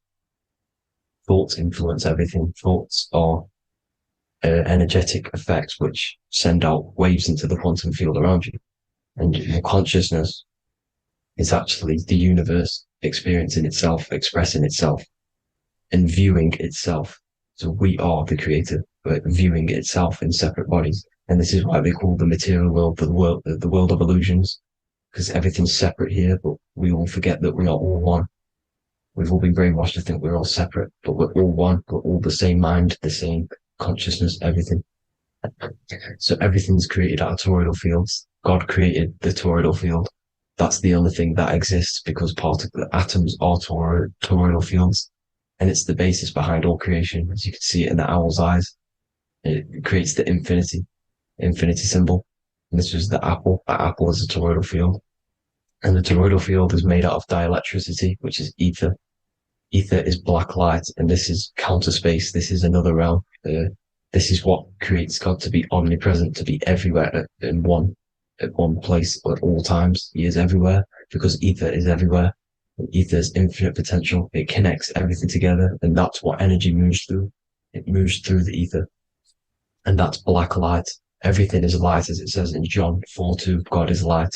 Everything's a vibrational state of light. So the torus field is made out of dielectricity, ether, black light, magnetism, which is white light, which is the center of the toroidal field. And magnetism radiates, it has no vibration. And then when white light splits, it turns into electricity, which is physical material, and that has a vibration. This is the Holy Trinity.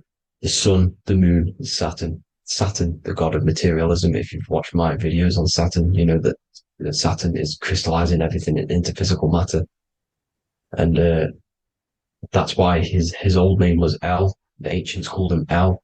And this is why we get L electricity. This is where L electricity comes from. Because L electricity is only a product of the physical world, which is redshift, blueshift, Adam and Eve. And this is what creates the redshift, blueshift is what is a product of magnetism. When magnetism, white light splits, and this gives us vibration. And this what creates the toroidal field, which is the basis of all physical creation. The sine wave is created out of the magnetic wave and the electric wave. The electric wave is the blue wave, and the magnetic wave is the straight wave, which is radiation. This is vibration, frequency. So the magnetic wave is straight, and then you have longitude and amplitude, which is depth, which is dimension. You see how the electric wave has depth and a dimension. This is why you get the cross. This is the cross of Earth. This is the symbol of Earth, of bondage, of physical matter, because it consists of magnetic wave and depth, which is electric wave. I mean, this is where you get the sun cross or the earth cross, whatever you want to call it. It's the cross of physical matter, and the ancients knew this. This is why they used that symbol. Red shift, blue shift, which is the toroidal field, is the basis of all creation, physical creation. And this is why you have the police siren is red and blue. The Matrix movie, red pill, blue pill. You have red blood and blue blood in your body. The Democrat and Republic, the two parties, red and blue. Like your taps on your taps, you have a red and blue tap. One's generative and one's destruction. Fire, destruction, water, generative. So this is the basis of all things. And electric wave has dimension, like I've already said, depth, material, and it's measured in hertz. It's measured in hertz because it hurts you. It decays because the electric wave has a vibration, and vibration always has to go back to a standstill point. This wave cannot go forever, but the magnetic wave will go forever. It's radiation. Magnetic is radiation. It radiates forever. It pulses. But the electric wave will at some point come back to a standstill point, and that's why it hurts. It decays. That's why our physical body decays, because we contain of electricity.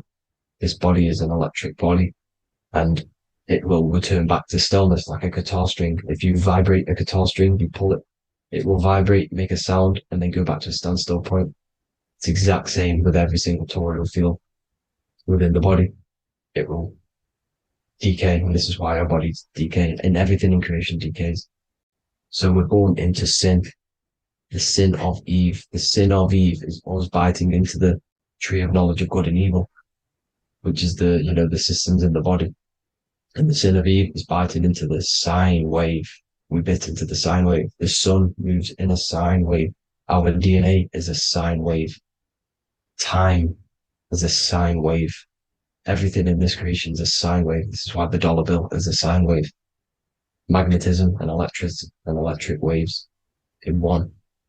And this is the sun doing its sine wave, which creates, when you go bowling, it kind of creates that pin that you hit over. That's the pin of the sun. The zodiac sign is a sine wave because the zodiac sign is an expression of the toroidal field, because magnetism unfolds into 12ness. And that's why you have 12 zodiac signs, 12 systems in your body, 12 cranial nerves in your head, in your brain. So if you can imagine this, see where my pointer is, always starts with Aries. Aries is the head. It's the first thing that's created in the womb. And this is Aries, the ram. And this is why it's called a cerebrum in your brain, which is the first thing that creates when you're in the womb. And what's the element of Aries is fire. Fire is the first element, F-I-R, first, because it's the first thing on the wheel, the first expression of energy. As you can see here, my pointer, this is the center of the toroidal field. It would go Aries, Virgo, Capricorn, Pisces, Scorpio, Cancer. Then we go back to Libra. Libra would be center. But you see how the toroidal field is the expression of the 12 energies. That's what the constellations are, the energy expressions of the toroidal field. So it would go outwards, starting from Aries here, all the way back to Pisces, which is beyond the bottom half. But Libra would be the center. That's why Libra is the equinox. It's the equinox. Libra is when it goes from summer over to autumn. It's the equal. It starts to transition into the winter side. Equinox, equal, which is Libra. And that's why Libra has the two scales. It's symbolized with the two scales. That's because of, the sun moving over. It's being judged. It's equal now, but then it's going to tip over into the winter. That's why Libra is here, the center of the sine wave. And like I said before, magnetic energy unfolds into 12ness. Magnesium is number 12 on the periodic table. It's the sacred number. And this is why the scientists are NASA is trying to bring in another constellation to destroy the holy science of astrology. So Aries rules the head, which is Mars. Taurus rules the neck, the lower head. Gemini, the two twins, which is your lungs, your two twins, your arms, two twins. Cancer, the breasts, the chest area. Leo, the heart, which is the sun, which is fire, the center of the toroidal field. Virgo, the belly, which is the intestines. Libra, the kidneys, the two scales, the kidneys, balancing out everything. Scorpio, the sex organs. Sagittarius, hips and thighs. Capricorn, I've missed that out, which is the kneecaps. Capricorn, kneecap. Aries, which is the ram, which is the cerebrum in your brain. And then Aquarius, the calves and the ankles. And the Pisces, the two fish, the 2 feet. So everything corresponds, as you can see here. This is an ancient way of depicting it, of the folded human. And this is everything. Each constellation rules that part of the body, gives energy to that part of the body, makes you do certain things. So magnetic energy unfolds into 12ness, electricity unfolds into 7s. That's why when you get electric, the light spectrum that we see, it consists of 7 colors. Why we have 7 planets. The 7 planets give us our 7 metals and the 7 solfeggio scale frequencies. So the rotor, this is the rotor, and rotor is an anagram for Torah, the Torah, which is I think it's the Hebrew Bible. Don't quote me on that, but it's one of the holy books, which is the Torah, the Taurus. Everything goes back to the Taurus field because it's the basis of all creation. So the chief cornerstone, it says in the Bible that the builders rejected the chief cornerstone. The chief cornerstone, you are the builder. You decided to incarnate into the physical world, into the electric world, El, the world of El, Saturn. When you are created in the womb, it takes you 9 months for you to be created. So, for example, if your parents, if you went into the womb here, it'd take you 9 months. So let's say you're born in Scorpio. So you'd go back 9 months, 1, 2, 3, 4, 5, 6, 7, 8, 9. You consist of all of these 9 energies because it takes 9 months or however long you took to be born. Some people are born earlier. You'd have to find out how many months you were in the womb for.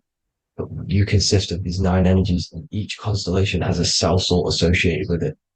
And these cell salts are vital for your health, and your cells are the optimal health of your body. So the chief cornerstone that you rejected is these 3 cell salts, these 3 constellations. So you're mineral deficient in these 3 constellations. For example, fluoride, magnesium, phosphate, and potassium sulfate. So that's the chief cornerstone. And a cornerstone, people always get it rejected with the cornerstone. The cornerstone is not, it doesn't say the cornerstone in the Bible. It says the chief cornerstone. The cornerstone is a cornerstone of a building, but a chief cornerstone is the top of the pyramid. This is where we get the pyramid of the wheel. So you're mineral deficient in whatever 3 zodiac signs you're not. You were not in the womb for. This is the chief cornerstone you rejected. So the human body is the micro. It is the universe in a physical form. It consists of everything in the universe. Just like your consciousness is the universe watching itself, experiencing itself. Your body is the whole universe. 12 systems in the body, 12 zodiac signs, 7 chakras are the 7 planets. The Holy Trinity of you is your Temple of Solomon, the soul and the mind, the sun and the moon. You know, everything is in you. You consist of everything, all the energies, everything. Heaven and hell. Heaven and hell is a mind state. It's a state of the mind. Head, H-E-A, which is heaven, and the heel, the bottom of your foot, is hell. And the bottom of your foot is the soul. So they're basically saying, well, it's wordplay. They're saying that your soul is in hell because, you know, with the elites being in control. So they call the bottom of your foot the soul, trying to say that you're in hell. The Christ is in you. And this Christ is Greek for what? Christos. And Christos is Greek for the oil.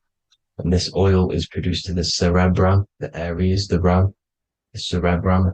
It goes down the pineal. Well, the pineal and the pituitary are underneath the cerebrum. Goes down the pingala and the ida. The pingala being the positive charge connected to the pineal gland, pin, and the ida connected to the pituitary. And this is the 2 serpents going down the spinal column. And this is why Jesus goes from Nazareth to Bethlehem, and then Joseph and Mary are waiting for Jesus in Nazareth. Joseph and Mary are the pineal and the pituitary gland waiting for Jesus to come back up the River Jordan, or spinal column. So this is the oil. This is the story of Santa as well. Santa comes from the North Pole. Why? Because the North Pole of the Earth is the center of the toroidal field. And the North Pole of you is your spinal column, which is the North Pole of the toroidal field. the North Pole. He comes from the North Pole. This is the North Pole. This is the South Pole of the toroidal field. Comes from the North Pole, which is your mind. And he goes down the chimney and then back up the chimney. This is the chimney. And he drops off the present, which is the Christos, the oil. And this is why Jesus is crucified at 33, because he crosses over the vagus nerve at the top of your spine. When this oil comes back up the 33 vertebrae, these are your vertebrae here. When it goes up to the 33 vertebrae, it gets crucified at 33 because it crosses the vagus nerve, and he's crucified on a cross at 33. This is the story behind Jesus and Santa.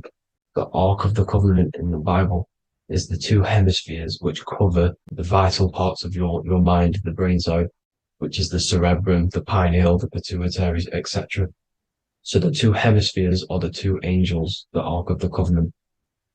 This is the Ark of the Covenant covering the two vital parts of your brain. So these are the optic thalamus is another part, and it protects the Christ oil, which is inside at the center of the brain. See, the Bible is all a massive metaphor about yourself, because you are the universe. You are a microcosm of the universe. Your consciousness has experienced itself, and the universe experiencing, and your body is the whole universe. Your head's heaven. So Moses crosses the Red Sea. These are the two hemispheres of your brain. This is the corpus callosum, the Red Sea. So he's pretty much saying that he's uniting the two hemispheres of your brain, because most people in this generation are stuck in the left brain, which is just logic, reasoning, science and maths, writing. You know, this is what school teaches you to do. It keeps you stuck in your left brain. And you want to cross over to you want to cross the Red Sea, which is the corpus callosum, to the right brain, which is awareness, art awareness, creativity, imagination, intuition, insight, you know, using the higher mind, creativity, imagination. If you don't have intuition, then you can't read energy, you can't pick up on bad things. This is what Moses is symbolizing by crossing the Red Sea. And it's also the upper room where Jesus met the 12 disciples. 12 disciples are the 12 cranial nerves in your brain. It doesn't just represent the 12 zodiac signs. The 12 disciples symbolizes many different things. It's like I said, energy the universe consists of 12ness. So you have 12 cranial nerves in your brain, and that's the 12 disciples as well. And they want you stuck in your left brain, which is the five senses, materialism. So they say in the Bible that Satan blinds the mind. Satan is Saturn. If you've watched my videos, Satan is Saturn. And you consist of the whole Trinity, which is the sun, moon, and earth. The soul, moon, the soul being your sun, the solar, the moon being your mind, the earth, your physical body. And Satan blinds the mind. Why? Because we enter a soul system. This is a soul system, not a solar system. And Saturn is the Lord of the Rings, which is the outer ring. When your soul enters the soul system, your soul starts to materialize. It hits Saturn. Why? Because Saturn starts to materialize you. You take on the 7 virtues, which are the 7 planets, which are your 7 chakras. And to get out of this soul system, you must get out of your lower nature, your animal nature, which is lust, desire, greed. You know, the number of the beast, 666, which is Saturn, Satan. So you enter the soul system, you take on the 7 energies, which you turn into physical matter. And this is your descension from heaven to, well, to say hell. And then you must raise back up from matter to spirit. They say Satan blinds the mind. Why? Because your mind gets materialized. Your soul and mind get materialized.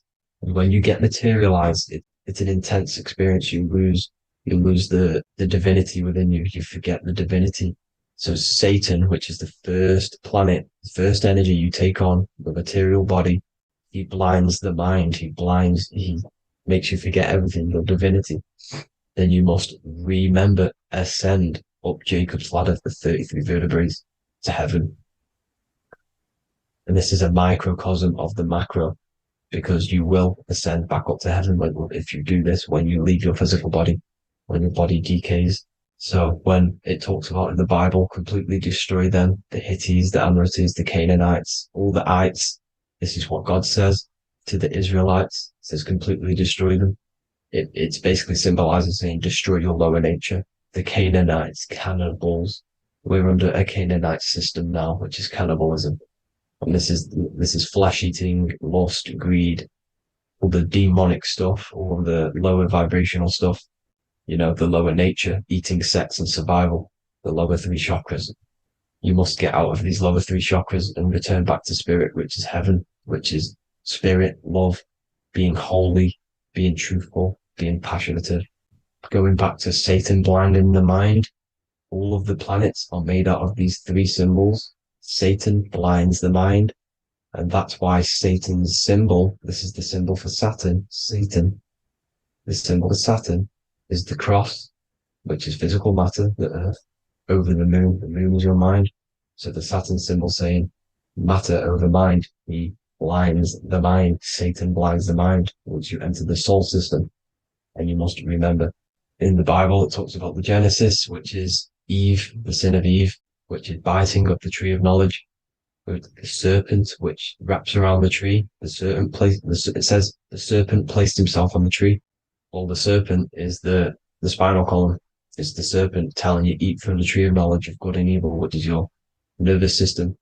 And eating from the tree of knowledge of good and evil is doing bad things. For example, over-sexualized, overeating, eating the wrong food. That's eating from your nervous system. It's decaying you. And it's preventing you from achieving the God self, the God consciousness. This is the symbolism of, the tree on the serpent. It's telling you to eat from the left brain, with the left brain being the sinister. Sinister is Latin for left. That's sin. Sin is left. And left is lefty Lucy, Lucifer, right, righteousness, right, God, godly. The tree of knowledge of good and evil, which is your nervous system, because it determines good or bad. That's the only thing you experience in this world is your nervous system. And then the tree of life is the cardiovascular system, and the Garden of Eden is your body. So that's it for this video, people. I hope you've got a greater understanding of how you are the universe and everything is inside of you. Just keep in mind you are the universe experiencing itself, and your body is a reflection of everything. The 12 constellations, the 7 planets, everything's inside of you. This world is an expression from the inside outwards. You can't affect the outside world to manipulate reality. Everything's inside of you. I hope you got a greater understanding of this. God bless.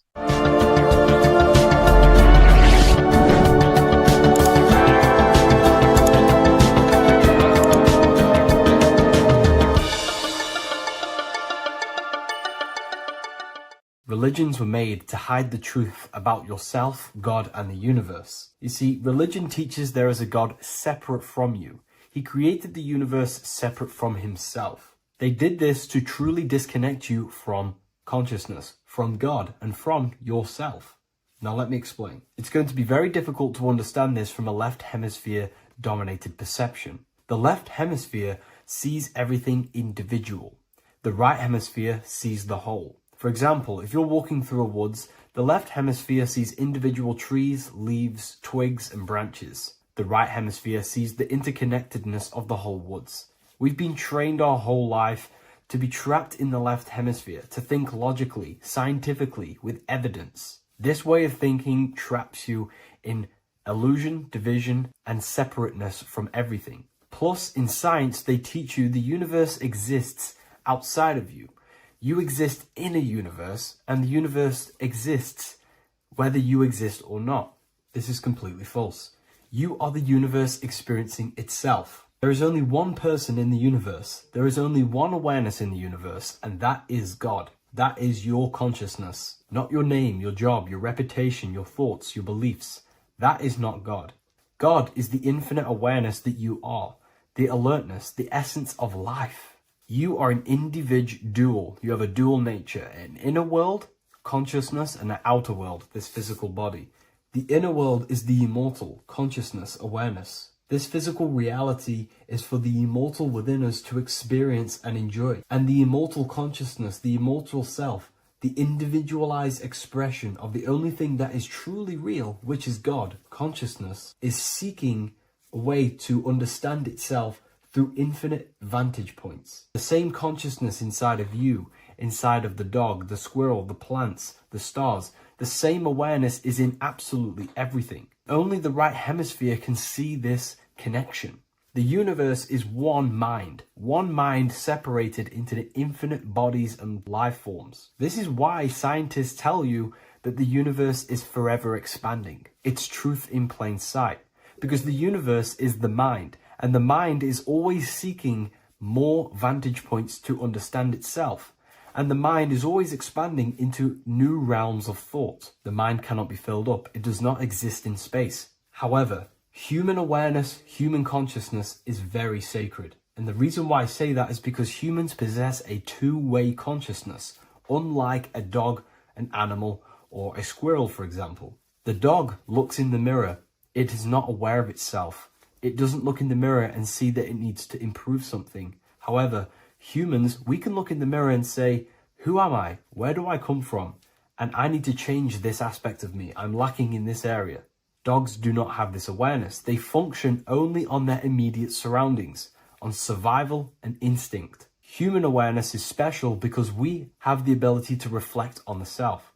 We can question our consciousness. We can question, who am I? Where do I come from? And where am I going after this? The human mind has no limitation.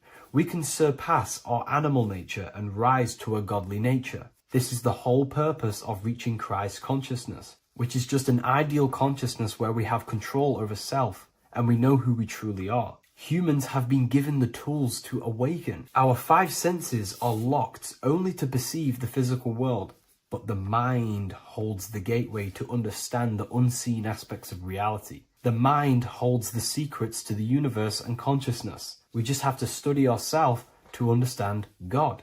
We are all individualized aspects of consciousness. There is only one pure consciousness in the universe, but we're fractaled into infinite life forms, experiencing this consciousness in a different form, molding this consciousness into individual egos and individualized consciousness. Me and you are made of the same fabric.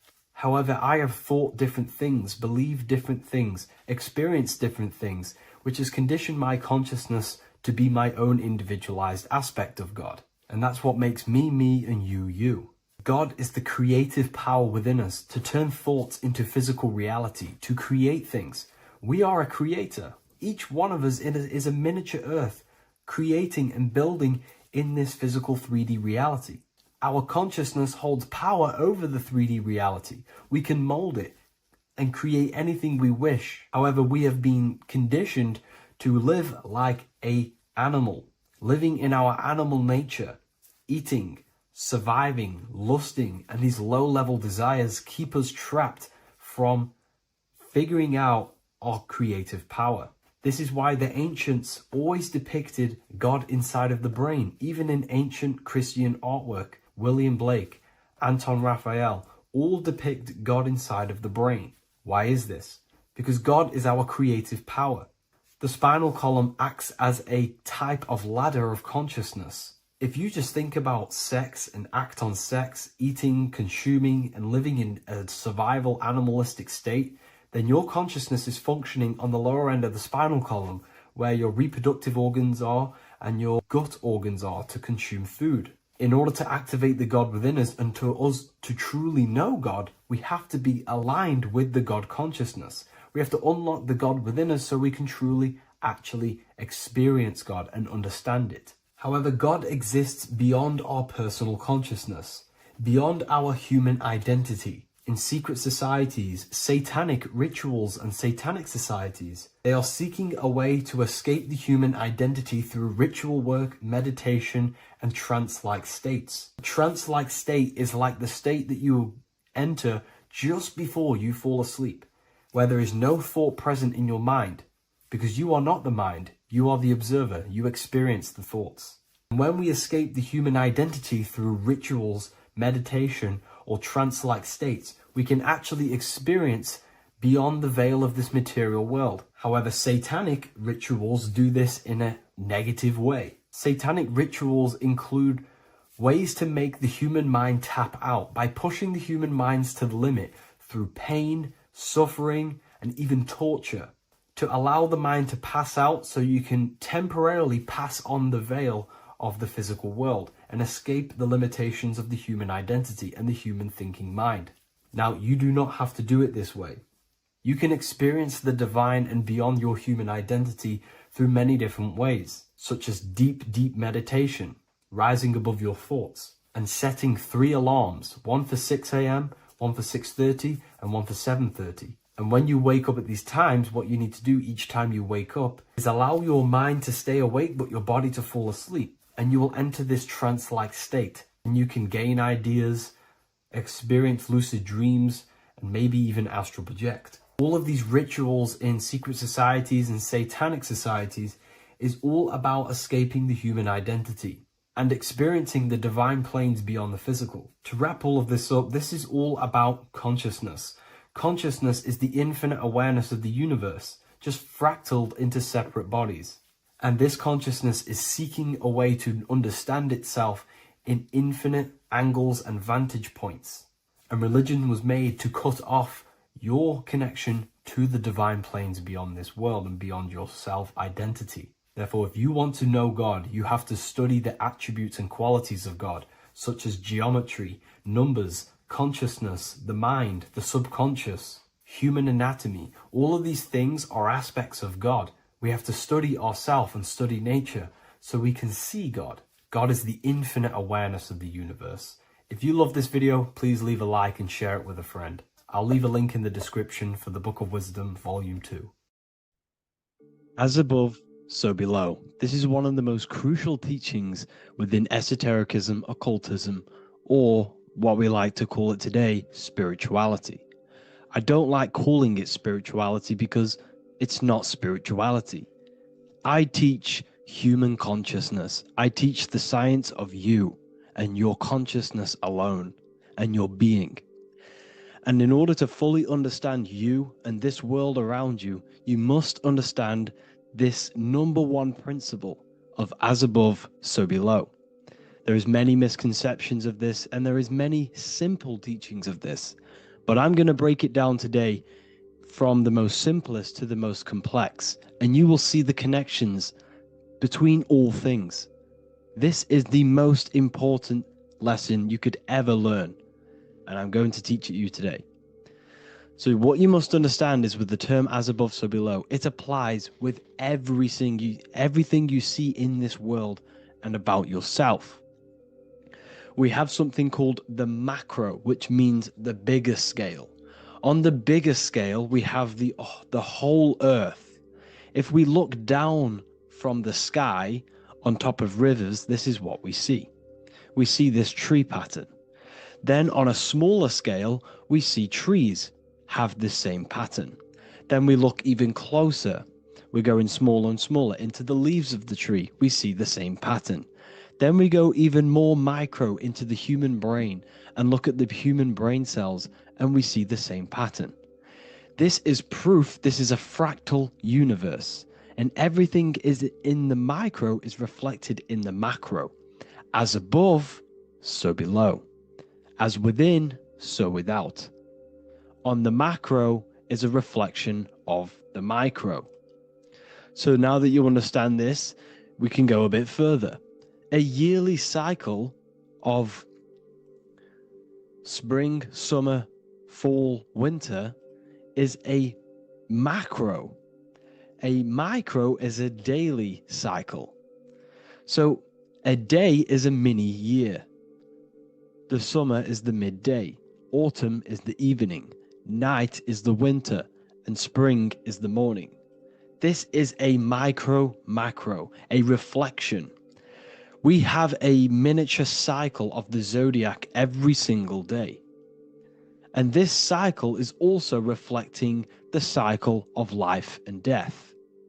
We live, we are born, which is the spring. We live, which is the summer. We then age, which is the autumn. And then we die, which is the winter. And then we are reborn again. This is the cycle of life and death. And you do this every single day. You see, death is a macrocosm of sleep. This is why we say sleep is the cousin of death. because you die every single night. You do this process of life and death every single day. As above, so below. What's in the micro is in the macro. So when you go to sleep, you are essentially dying. And then in the morning when you wake up, you are then born again. This is a fractal cycle that we live in. Everything in this whole world is fractal. Everything applies to as above, so below. We have the sun, we have the moon, we have the day, we have the night. We have the life, we have the death. We have the conscious, we have sleep. As above, so below. We have the conscious mind, because now we're diving into as within, so without. As above, so below more refers to the external world. As within, so without is referring to your inner world and the outer world. What you must understand is about yourself. You exist in two realms. You're an individual. The dual nature of you exist in two realms at once. You have an inner world of your thought, emotion. This is the inner world that no one else can see but yourself.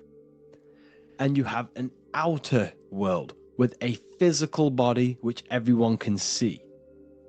So you exist in two worlds. You have the inner voice, you have the outer physical voice, which I'm speaking to you with now. But I also have an inner voice, which no one can hear, only but me. So you exist in the light and you exist in the darkness. The sun represents your external self, your physical, conscious mind. The moon represents your shadow self, the inner self, the psyche self, the spirit self. There is an as above, so below. The sun is within you. The moon is within you. Everything is within you. Now that you understand as above, so below, what is your body? Your body is a miniature earth. Let me repeat, your body is an earth. Your body is the earth. Okay? Because like I say many times in all of my videos, you are not in the world. The world is you. You are the universe. Your brain is a computer creating this reality. What you see with your eyes is produced in the back of the brain called the visual cortex. You don't look into the world, the brain produces the world. The body produces the world. When you touch something, you're not actually touching something. This is the electrical nervous system. When you touch something, what you feel is actually electrical signals on your nervous system reporting back to your brain. Therefore, when this body dies, you leave the earth because this body is the earth. Okay? As above, so below. You have the mental plane, the astral plane, the etheric plane, and the physical plane. This is essential for understanding reality and the teaching of as above, so below. Everything in this material plane began in the thinking mind. For example, the microphone I'm speaking into, the phone you're watching this video off, or the laptop or iPad. Where did this begin? It didn't begin in the factory. The first ever place this item begun was in the mind of an individual. The invisible realms of mind is where all physical things and physical items begun. Essentially, this physical plane is the effect of the thinking mind. This world is the world of effect. It's the world of outcomes. When you see something, it is already manifest. It is already being manifested. It is an effect. And in the effect of the cause, which is the thinking mind. Therefore, the mind creates thoughts, which is the mental plane. Then after thoughts creates imagination, which is the astral plane. These two are spiritual. They are non-physical. So spirit kind of means non-physical. Then you have the physical planes, the etheric and the physical plane. As above, so below.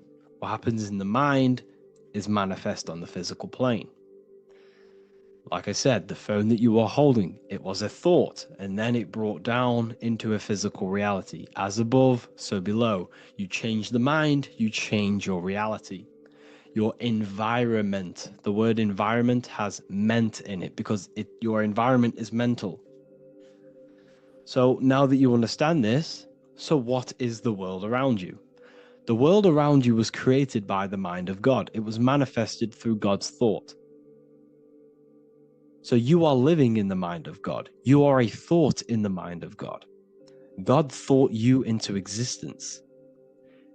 But like I said, we are all fractals.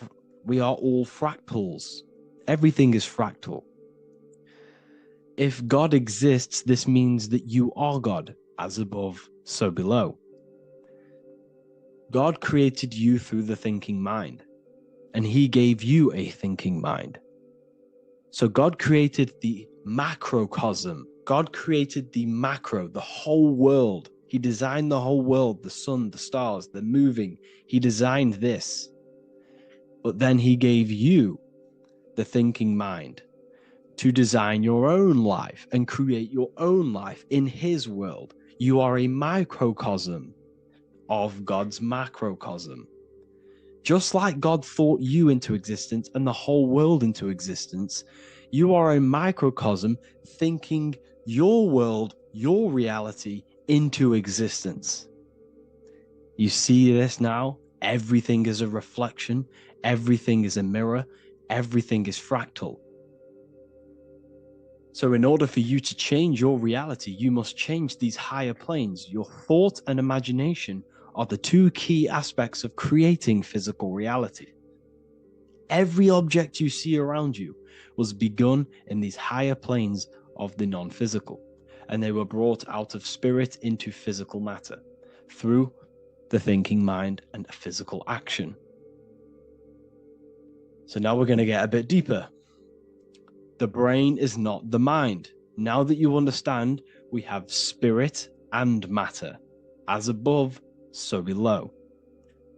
You have a non-physical side of reality and a physical side of reality. The mind is the spiritual brain. The brain is a physical manifestation, a physical effect of the mind. The mind uses the brain to operate in the physical world, and it's the same with the heart. The soul manifests itself physically through the heart. The heart is a physical manifestation of the soul, of the emotion, thought and emotion, the mind and the soul, the brain and the heart, heaven and earth. So you have the inner world and the outer world, the spiritual, non-physical, and the physical. So we are all on this process of awakening, an expansion of our minds into new fields of thought, into new fields of awakening ourselves. Because essentially we are born into this world, but you are born many, many times. You can be born physically and you can be born spiritually. Like I said, everything is fractal. So just like when the baby finds out that there is a world outside of its mother, what does the baby do? The baby seeks a way out of its mother, and then the baby is now born into a new world, a world outside of its mother's womb. It's the same with you and your spiritual process.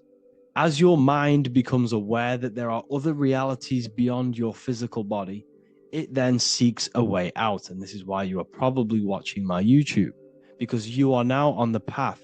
Something within you has guided you to this path of knowledge, truth, enlightenment, and expanding your consciousness. And it is your soul who brought you here. Your soul speaks through emotion, like guidance. Emotion is the language of the soul. When you feel very bad, this is your soul telling you you're not in the right place. You're doing the wrong things. Because the soul is always unfolding its purpose, which is expansion and learning. That is it. The mastery of the self And the learning of the mind is the only thing that counts in the end after this life. So you are on a journey of expansion, of learning, creating, and spiritual rebirth. As above, so below. What does this body tell you? When I see someone overweight, I don't see the overweight. I don't see the body. I see the mind. I see an undisciplined mind. I see a mind that lacks self-control. I see a mind that seeks external validation. That's what I see when I see an overweight person. I don't see his body. I see the result of his mind. Because what does the Bible tell you? You shall know them by their fruits. It's the same saying as above, so below. You shall know them by their fruit. The fruit is their manifestation. Your body is a direct correlation and manifestation of your mind. Your inner world projects your outer world. As within, so without. As above, so below. Now, what do you see when you see this man's body? I see discipline. I see strength, mental strength, not physical strength. I see mental resilience of pain. Because all of this man's mental energy has been manifested physically within his muscle. This body is a direct manifestation of this man's mind's pain and suffering. And it shows discipline. This is why people instantly respect you if you are in shape. You walk into a room and you are in shape, people will instantly give you respect because they know that you are mentally disciplined. The body is a reflection of your inner world, and it's the same with your friends, your family, your connections with people. If you think about yourself very negatively all the time, and you don't have a good connection with yourself, you don't have a connection with your true self, this will manifest into every single relationship you have in your life. If you don't have a good relationship with your inner self, you don't have a good relationship with the people and the friends around you. Because as within, so without. If you think negative about yourself, you will only pick up the negative in other people. If I think very highly of myself and I think very happy and good things about myself, I will then see the good things in other people. Because it's as above, so below. As the inner world is, so is the outer world. It's the same with your life circumstances. Your life is a direct correlation of every thought you thought in the past. If you possess millions of pounds, millions of dollars, this is because you have thought this into physical reality. You live the life you are deserved. You live the life that you manifest through your thought. If you live a very poor life, this is a reflection of your mind. This is a reflection of what you have thought into physical existence. Because like I said, everything begins in the mind. As above, so below. And this is even present within the body. So where is the head? The head is at the very top of the body. And where does all manifestation begin? In the mind. That's where the mind is, in the head. And then the thoughts we think travel down the body into the heart, which is the emotion. Every thought we think is in the emotion. Every thought we think creates an emotion. This emotion then drives the action. Where does the action come from? The feet, because the feet move our body. We move with our feet to take action. Our hands. You see, so the body is even a micro reflection. I can't even say it. Reflection of the order of manifestation. This blew my mind when I figured this out. You see, the head, the thoughts begin here. This is the beginning of all manifestation. Then it comes down to the heart. This is the emotion. Then you take the action. The thought and emotion then sparks the action, which is taken with the hands and the feet. And where's the lowest point on the body? The feet, and that's touching the physical earth. So the head is where the thought is, the non-physical, and the lowest point on the body, which is touching the physical earth. So the head represents spirit, the feet represent matter, spirit and matter. Your room, if I walk into your room and I see a messy room, I don't see the room, I see a messy mind. The room is a reflection of the mind. If you have a messy room, this is your mind. It's an externalization of your unsorted mind, undisciplined mind. So like I said, we are all God, and we must find the God self within us. And I teach all of this inside the Book of Wisdom, Volume 2. This is not just a book, this is a revolution. This is the beginning of a new age with this book. If you have read it, I congratulate you. You should feel very proud of yourself if you have an open mind. You should feel proud of yourself for watching these videos, because not many people have an open mind. Remember this, people. You are special if you're watching these videos. You have the mind. You have the ability to see through the illusion. And I take my hat off to you. You want to take this to the next step? Read the book. Or if you want to take it to the serious levels, join the university. The university, you gain access to every piece of my material that I've ever done, all of my books, all of my lectures that are hidden from YouTube, that are hidden from everywhere else, the lectures that give you real power. And if you feel alone on this journey, we have a conscious community where you can connect with like-minded individuals, because I've been there. I've been there when you feel lonely, because you feel like no one else is thinking the way you are feeling.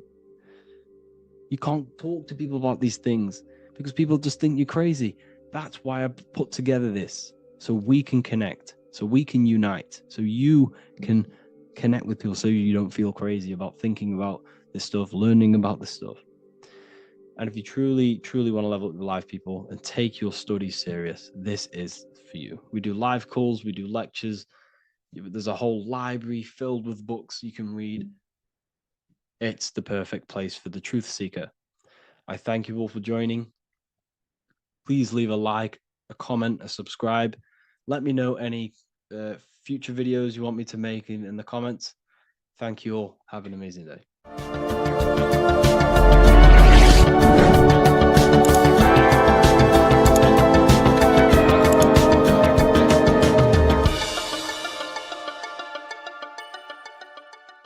What if I told you that the seasons don't just change the external world, they also change your internal world? They have a psychological and a spiritual effect on your consciousness. If you're new to esotericism, you may not really understand this. But if you have some deep understanding of as above, so below, you already know this. But today we're going to be explaining it in great detail. So tune in, take a pen and paper, maybe make some notes. So we have 4 seasons. The sun is the main source of life on the earth, and it changes the circumstances on the earth in 4 different ways. Of course, we have spring, summer, winter, and autumn. These are the 4 states of the earth due to the sun's cycle. Not only do they take place on the earth, they also take place on you, your body, your mind, your spirit, your consciousness. They change things internally and externally. The first thing we need to understand is that we have a dual nature. We have a mind, and in that mind, we have an internal self. That's what we call the spiritual self. It is the individual that exists within their own mind, within their own consciousness. It is the self that imagines, thinks, feels. That's the spiritual self. And internally, that self is the true self.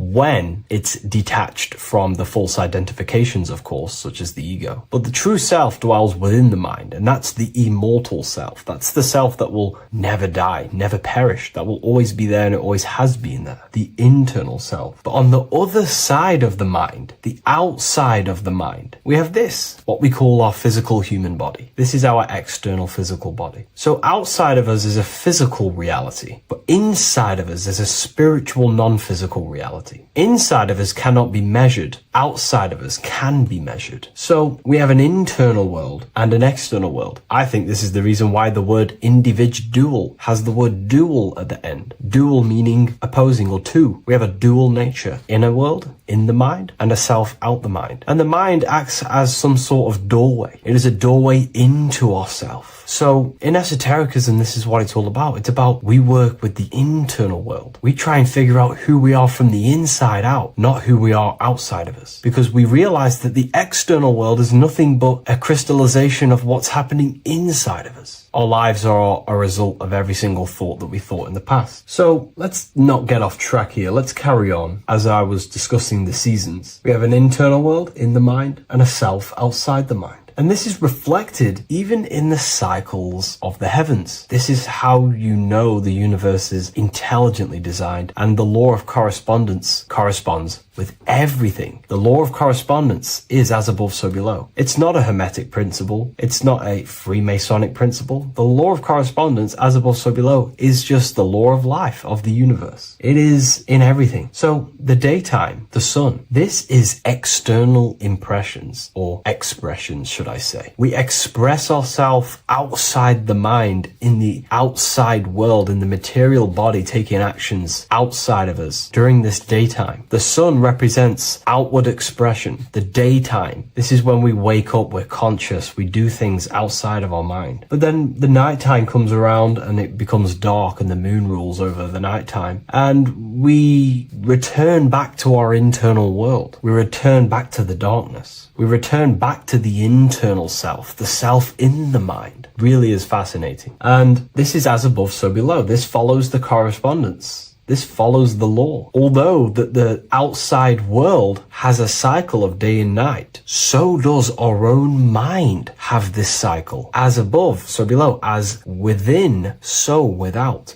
What's happening outside of us is also happening inside of us. The mind is also going in a cycle. Because in the daytime, the mind wakes up and we express things externally. But when the sun goes away and the electromagnetic rays of the sun are not very strong, our brainwaves decreases, our body activity decreases. It slows down and we return to the internal self. The body switches off and we return to the internal self in the mind. We enter in the doorway of the mind and return to the internal, the spiritual self. And when the body is less active, this is when we are more connected to the internal world, our spiritual true self. So as above, so below corresponds with the day and night, the sun and the moon. The moon represents our internal world, the world inside our mind, the self inside the mind. And the sun represents the external self in the external world. So not only are these cycles happening in nature, the darkness outside of us when the sun goes away is the same darkness that we go within ourselves when we go to sleep. It's the same cycle. Our bodies are in the cycle of the external world also, as above, so below. But then we can even take this even further. This fractals down even further. If we look at the cycle of the yearly cycle of the sun, which is what we call the 12 zodiac signs, we notice that these 4 seasons also take place in every single cycle of the day. So a yearly cycle can be seen as a big version of a daily cycle, or a daily cycle can be seen as a smaller version of a yearly cycle. For example, if we look at Aries, which is spring, this is when the sun springs everything back to life in the spring. This is when the crops start to spring up and start to grow again. But we could see that at 6 a.m. in the morning, when the sun rises and just cracks over the horizon and starts to bring light into our day. Aries is associated with the morning time also as spring. Morning time is a smaller version of spring. Then we look at the summertime. The summertime is midday, when the sun is at the top of the middle of the sky. This is when the sun is most powerful, most radiant in our day. This could be seen as the summertime. Then when the sun starts to set, this is associated with autumn. Autumn time is the sunset. Then the winter time is associated with the nighttime, the midnight, when everything's very dark. So a daily cycle is basically a smaller version of a yearly cycle. And just how I explained how the cycle of the sun outside of us also happens inside of us with our consciousness falling asleep when the sun goes away, is also happening to us on a yearly cycle also. So the daytime is associated with the summer and the nighttime is associated with the winter. The winter is like the inhale. The summer is like the exhale. It's the breath of the universe. Just just like how we breathe in and out of our lungs. Everything takes this rhythm and polarity, okay? So winter is associated with the self and the world inside of ourselves, inside of our mind, the spiritual self, the internal. Because the winter is when the sun's rays, electromagnetic rays, are not very powerful. And this decreases brainwave activity, making us more connected to our internal world, inside the mind. But the summer's the complete opposite. The summer is when the sun is very, very powerful. And the sun's powerful electromagnetic rays increase brain activity, making us more actionable in the physical world outside of our mind, in the external world. So summer is the daytime and winter is a big version of the nighttime. Vice versa. Just like how in the winter, we're more in the house. We're inside buildings because it's very cold outside. Animals hibernate. They go inside. They go into little places. They collect all their food and prepare for the winter. They go inside. They go in darkness to hibernate. So does our consciousness, our spirit, the self inside of our mind. We can use these cycles to our advantage, to evolve spiritually, to connect and be more balanced. You know, I've mentioned a lot of this inside the university to my members, to the family inside of there. We discussed this. We had a great discussion about this. And, you know, the live calls we have are priceless. The conversations you can have with someone when they're awake, you never forget them. You always have deep, meaningful conversations. And we discussed this deeply, and we were going into some interesting things about how we can use these types of changes in the seasons for our spiritual growth. We even discussed about spring and autumn and how they're associated with the different spiritual bodies that we have. But anyways, let's not get off track. Lucid dreaming,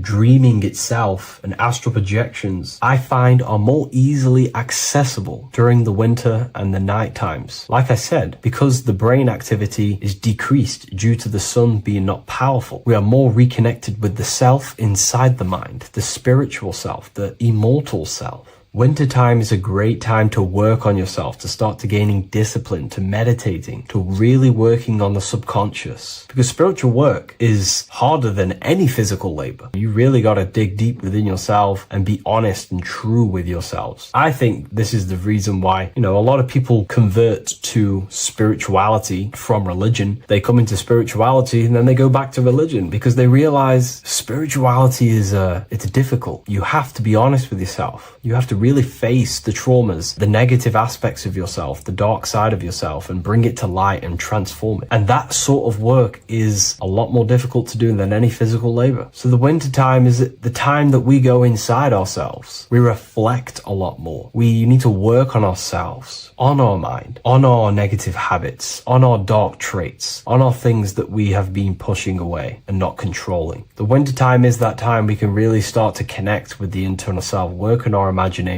work on our mental willpower, work on all of these things like lucid dreaming, astral projections, and purifying ourselves, removing any mental barriers, any negative belief systems that may be subconsciously holding us back. It's easier to access the subconscious in the nighttime and in the winter, especially the winter. That's why I made this video, because we're in autumn now. We're transitioning into the winter. So I thought I'd share this with you all. And it's important to understand that you are a microcosm of God. Like I said, the law of correspondence associates with everything in the universe, people. Everything. And that's the best thing with the law of correspondence. And I've been using this for the past 3 to 4 years, right? The law of correspondence has determined and filtered out so many lies that was given to me, that's given to you, that's given to everyone in the world. The law of correspondence is like a filter. If someone gives you a piece of information, for example, gravity, and it does not apply with the law of correspondence, then you know it's a lie, because it's a universal thing. What happens inside of me also happens outside of me. What happens in my astral world happens in my material world, more than likely. As above, so below corresponds with everything. The same structure in my veins, in my nervous system, is the same structure in the trees, in galaxies, in everything. As above, so below, the universe is a fractal universe. Therefore, the point that I was getting at is that you are a microcosm of God. The same mind that God manifested things through thinking. He thought the stars, the earth, nature, the human body, designed everything with the God mind. He thought everything into existence. And that mind then powers that God used to to manifest everything into physical existence through the power of thought is the same mind that you possess, but on a smaller scale. God manifested the macrocosm through thought, as the universe is a mental universe. Everything you see around you was thought, then manifested into physical reality. God manifested the macrocosm, the world, through thought, and that same force of thought you use to create the microcosm, to create your own world. You think your life into reality, your world into reality. Your body is a microcosm, a miniature universe. Every thought you think commands 50 trillion cells in your body, and your cells religiously execute on every command that you give it. You're in charge of 50 trillion cells. You're literally commanding a whole civilization inside your body. And this is how you are a reflection of the divine. The God mind created the macrocosm, the world, and you create your own world inside that world using the same power as thought. Very powerful. So everything that happens outside of you is also happening inside of you. The law of correspondence is the most important, the law that you could possibly learn, because it makes everything so clear for you in the universe. Makes life so clear. You see the reality for what it truly is. It's a reflection of the higher dimensions. Just like how reality right now is a reflection of what's happening inside of people's minds and consciousness. We can't blame the elites for all the negative things that's happening in reality, because all the negative things that's happening in reality is the negative things that's happening in people's minds. We need to take control of ourselves. So with that being said, thank you all, everyone. If you wish to read more, 90% of you watching this video have already got this book. I want to say thank you for your support. It means the world to me. It makes me research more and write more books, and the book of symbolism is coming very soon. So thank you, everyone. I'll leave a link in the description for the university, for the live calls, and for the book if you wish to join. Have an amazing day. Geometry. This is the study of nature, of the codes, the mathematical codes behind physical reality. So today we're going to be going deep into geometry and the true esoteric internal geometry, the geometry that no one really talks about, and how geometry relates to human consciousness. So essentially, what we must understand when it comes to geometry, the basics of geometry is everything is vibration. And this vibration is vibrating on a certain frequency. And this certain frequency creates a geometric shape, which is why in nature we see all of these different geometric shapes. All matter takes form in shapes. So if we put sand on a plate and we vibrate the plate on a specific frequency, we see that the sand goes into specific geometric shapes and patterns. So essentially, matter is energy condensed. It's energy vibrating on a low frequency, vibrating at a certain frequency. So matter is condensed energy. And each geometric shape is manifesting and showing a specific energy. Some shapes carry more energies than others. For example, the cube is what traps energy. A square is what traps energy. So geometry and the flowers are basically how energy manifests itself into physical matter. We are in a world made out of energy or light. Light is energy. So everything is vibration, everything is frequency, and everything is energy. Even the words, each atom in our body, everything. So everything in nature has these mathematical energetic codes. So geometry is basically the study of nature and the shapes that are in nature and their energetic principles. Because like I said, matter is energy. So this is what we call cymatics, when we place water in a petri dish and we shine light on top and we vibrate the water. And we can capture, this creates certain patterns. Each frequency, like you see here, has its own pattern. So what we are seeing here in the physical plane is essentially energy condensed into physical reality. We see it in the turtle. We see it in every single form in nature. Now, external geometry and normal geometry, we normally get taught that This is God's way of creating physical reality, which is essentially true. However, it's far more deeper than that. Far, far, far more deeper. Okay, so what geometry truly is, it's not God's codes to reality. What we must understand is what the brain truly is. And what we must understand is that we are not in the world. We are not in the universe. The universe is us ourselves, and the world is produced by our brain itself. Okay?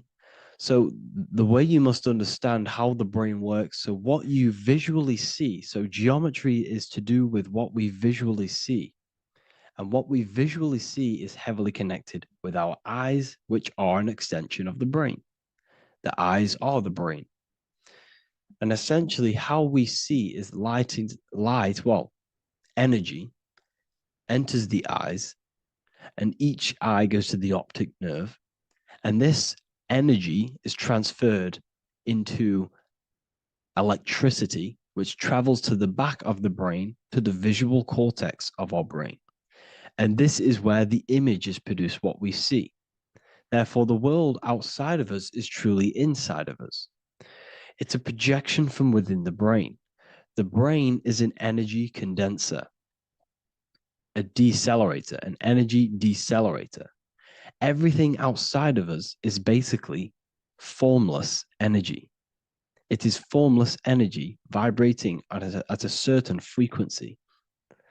So what the brain is, it's sucking in this energy, this light, and turning that frequency, that code, that light code, into a physical reality.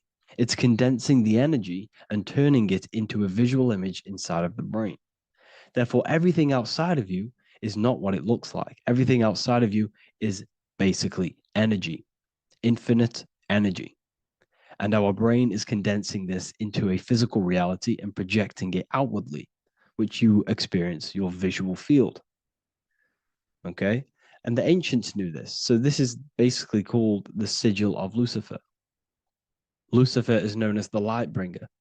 Lucifer in Latin means to bring the light. This is the sigil of Lucifer, which shows the visual field and the brain. We also see this in the Google Play symbol. It's a powerful symbol showing you the visual field, which is basically a symbol that tells you that reality is inside of the brain. The brain is what produces reality, but consciousness is not produced in the brain. The brain is essentially a consciousness downloader. It's a computer, and it's a reality simulator. The body is a simulation of physical reality. You are inside of the body experiencing the body simulation. The body produces this reality. It's a piece of technology. So Lucifer is to bring the light. Lucifer is the light being produced in our brains. Okay?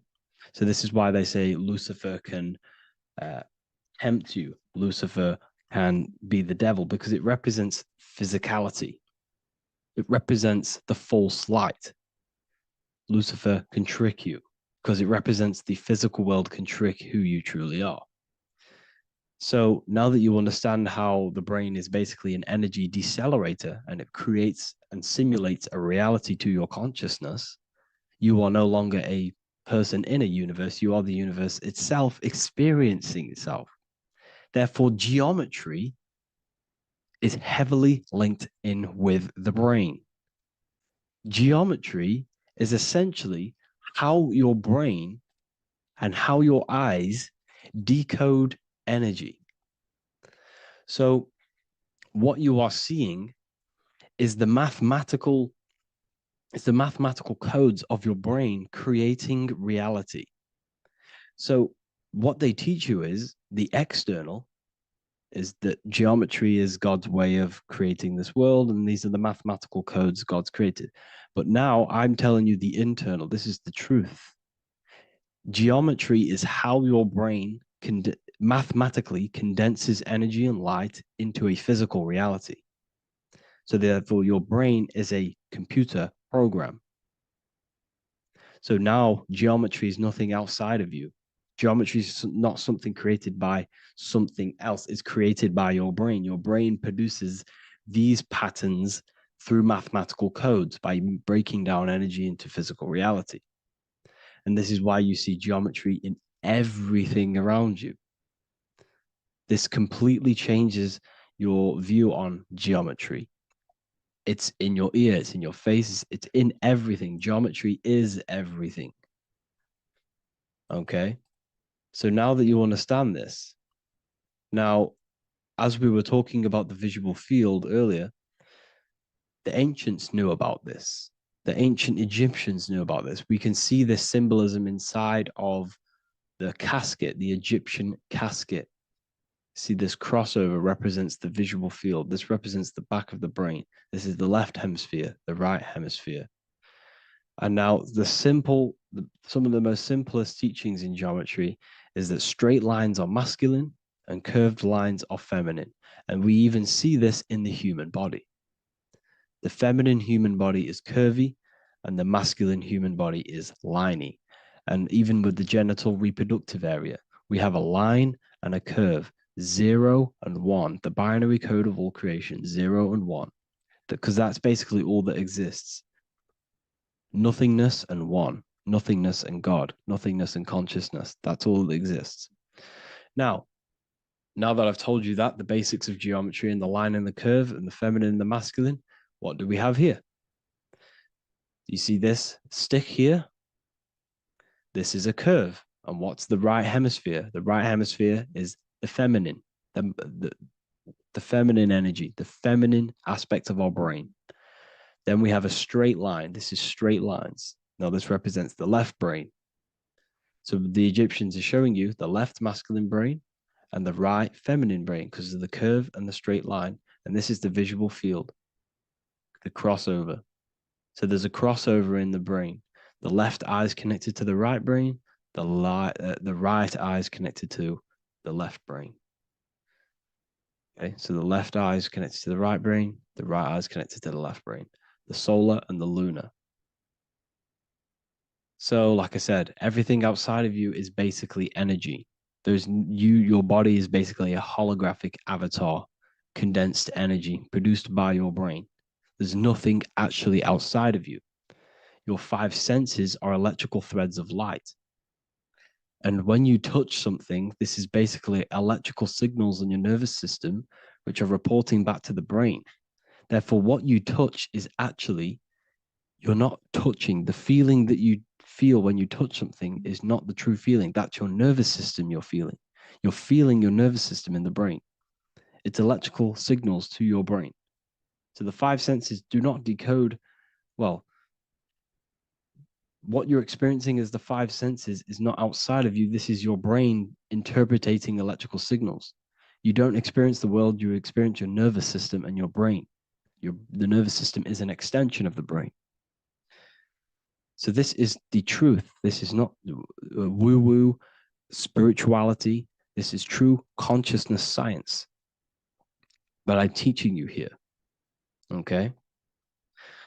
So nothing is truly outside of you. It is a universe. You yourself are the universe, the fabric of the universe itself. The only thing that exists outside of you is essentially energy. That is it. And your body and your brain condenses this energy into reality. So when we look into architecture, why is architecture, the ancient architecture, so important? Because what did I tell you at the beginning? Shapes and physical matter is condensed energy. Each shape holds specific energy. Some shapes hold more energy, emit more energy. Some shapes condense energy. Some shapes transfer energy. Each shape, each geometric shape has an energetic principle because matter is essentially energy. So when we look into cathedrals and the ancient buildings, they were filled with geometric patterns, geometric shapes, because they understood the energy principle. Architecture is basically solid energy. It's physical energy. If we create this pattern here is an energy code. And if you stand next to it, you're going to gain that energy. It's going to be imprinted on your body. So essentially, they filled their buildings with high energy geometric shapes, points, triangles, pyramids are very, very energetic. This is why you have crystal pyramids made, organite pyramids. They're always in pyramid shapes. That's why the Egyptians built in pyramids, because pyramids hold high energy. They emit high energy. So this is why you see all these different geometric patterns. Okay. So in the real reality, in the energetic plane, this building would basically look like this: lines and grids of energy. Okay, this is what it would look like in the energetic plane, a blueprint of the energy body. So, as you see here, these are the different frequencies in a petri dish, of water in a petri dish. And you can see they are specifically aligned up with these specific patterns. You can see geometry even within geometry. It's fractal.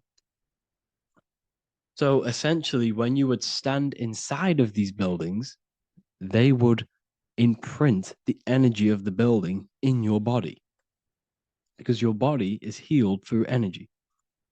You have an electromagnetic field around your body. So by creating buildings with geometric patterns, we are essentially increasing the energy of the building, because the building itself is energy. Okay. So when we fill it with geometric patterns, we're increasing the energy. We're giving it a certain energetic imprint. So when you stand inside of that building, you're being imprinted with that energy. Okay. So especially with these windows, these stained glass windows. Well, why are they stained glass? Well, color is frequency. So when you have all of these different colors, and not only were they just painted, some of these colors are specific gemstones, crystals, natural stones, which all hold energetic principles. Each crystal is vibrating on a certain frequency. Wood has its own frequency. Metal has its own frequency. What you must understand is that everything in nature is not just a piece of matter. It's vibrating. The atoms of wood are vibrating on a certain level, which give it a certain energetic principle. Each crystal is vibrating. The atoms of the crystal are vibrating on a certain frequency, which give it a certain energetic principle, quality. So each thing, this is why the ancients were obsessed with natural stones, natural things, crystals, natural metals, and they wore different metals, different things like copper on their bodies, because they understood the atoms of these natural things are vibrating, which give certain qualities to you if you wear them. So you're not wearing it, you're basically putting that frequency onto your body, because they understood this is energy. If I put copper on my body, I'm not putting copper on the body. I'm putting the frequency and the energy of the atoms onto my skin.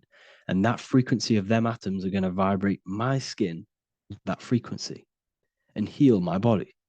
So this is why this is so important. So each building is an energetic code.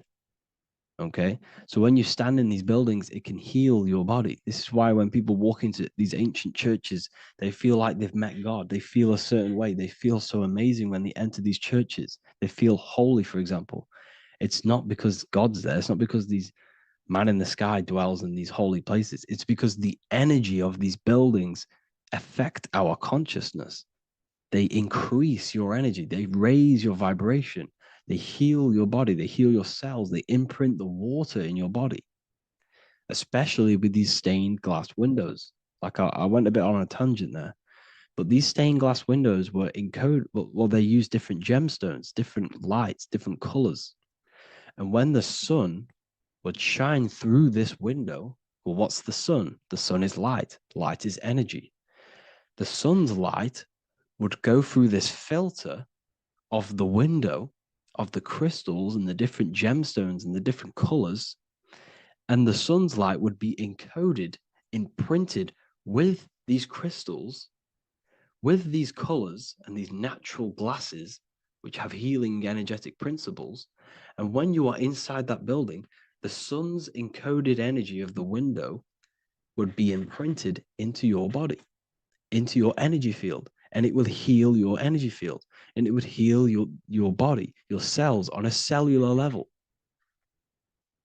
Because your body is what? 60 to 70 to 80, some people say 80% water. And water is encoded with vibration. If you say certain things into water, it gives it a specific geometric pattern, like I broke down in the beginning. If you say love to a water and then freeze it, it will go to this. If you say hate, it will go to a distorted pattern. So when you are in these buildings, you're being imprinted by the energetic codes of these buildings, the energetic principles of the windows, of the structure itself. The ancients never used to build in squares. Their buildings, their insides were never square rooms because they understood squares trap energy. They always had pointed roofs so energy can escape. So there's many little things that we need to look into geometry. For example, when you see magicians, when you look at ancient magic, why do they stand in circles with different geometric patterns? They use different geometric shapes. Why? Because shapes are energy. They hold specific energy. So when the magician stands in a circle with a pentacle, they're working with the energy of that pentacle. You can work with different energies based upon the different geometric shapes that you draw. And you can use this in your structure, in your architecture, in your work, and it can influence everything. So this is the true geometry. I hope you gained a deeper understanding on geometry and how it relates with you and your consciousness. Like I said earlier, your brain produces geometry. It's basically how your brain decodes energy. It's not God, how God creates this reality. And no, you're in this reality. You are the reality itself. Your body produces the reality. Therefore, geometry is one with you. So therefore, if I play with the geometry of the buildings, for example, like the government have, everything's in squares. If you look outside, everything's a square, everything's a rectangle. You go to a city, every window is a rectangle, every building is a rectangle. You live in a box room, everything is boxed and squared off in this reality, in this modern society. Why? Because they're trapping energy. The box is the cube is the most simple geometric shape, which basically condenses energy and it traps energy. And if you subconsciously see squares all the time, your phone's a square, your TV screen, everything's a square, your keyboard, your desk. Go and look at the ancients. They never used to build in squares and cubes.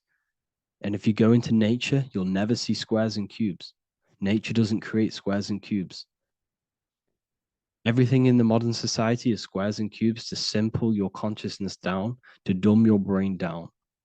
So the ancients built very, very complex structures. Why? Because they understood what we see affects our brains, because our brains decodes reality and creates reality. If you see a sophisticated building, this is going to give you a sophisticated mind and raise your IQ levels over time, subconsciously. I'm not saying if you look at this building, you're going to become smart. I'm saying if every single building in your environment, ment is mind, mental, every single building in your environment was this complex and complicated, it would increase your IQ on a subconscious level. It'd make you more complex, make you more intelligent. So they've dumbed everything down. They've dulled everything down. Look at everything. Everything is being dulled down. So anyways, I hope you all gained a better understanding on this. If you want to gain more occult knowledge and esoteric knowledge, make sure to read the Book of Wisdom, Volume 2.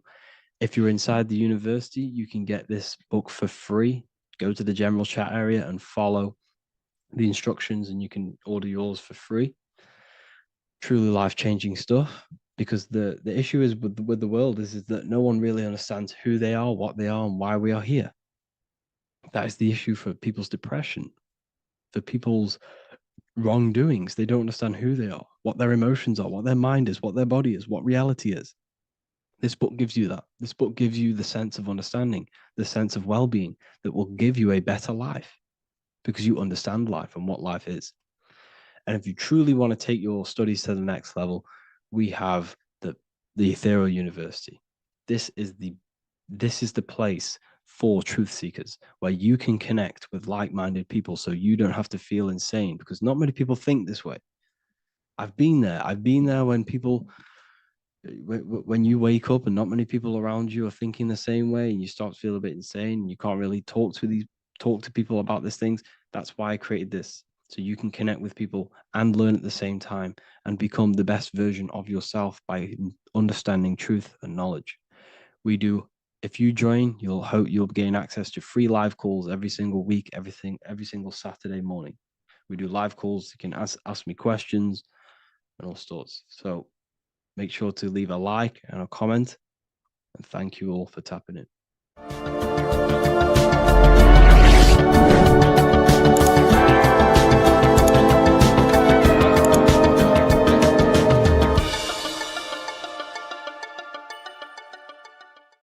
In this video, we're going to be talking about the evolution of consciousness.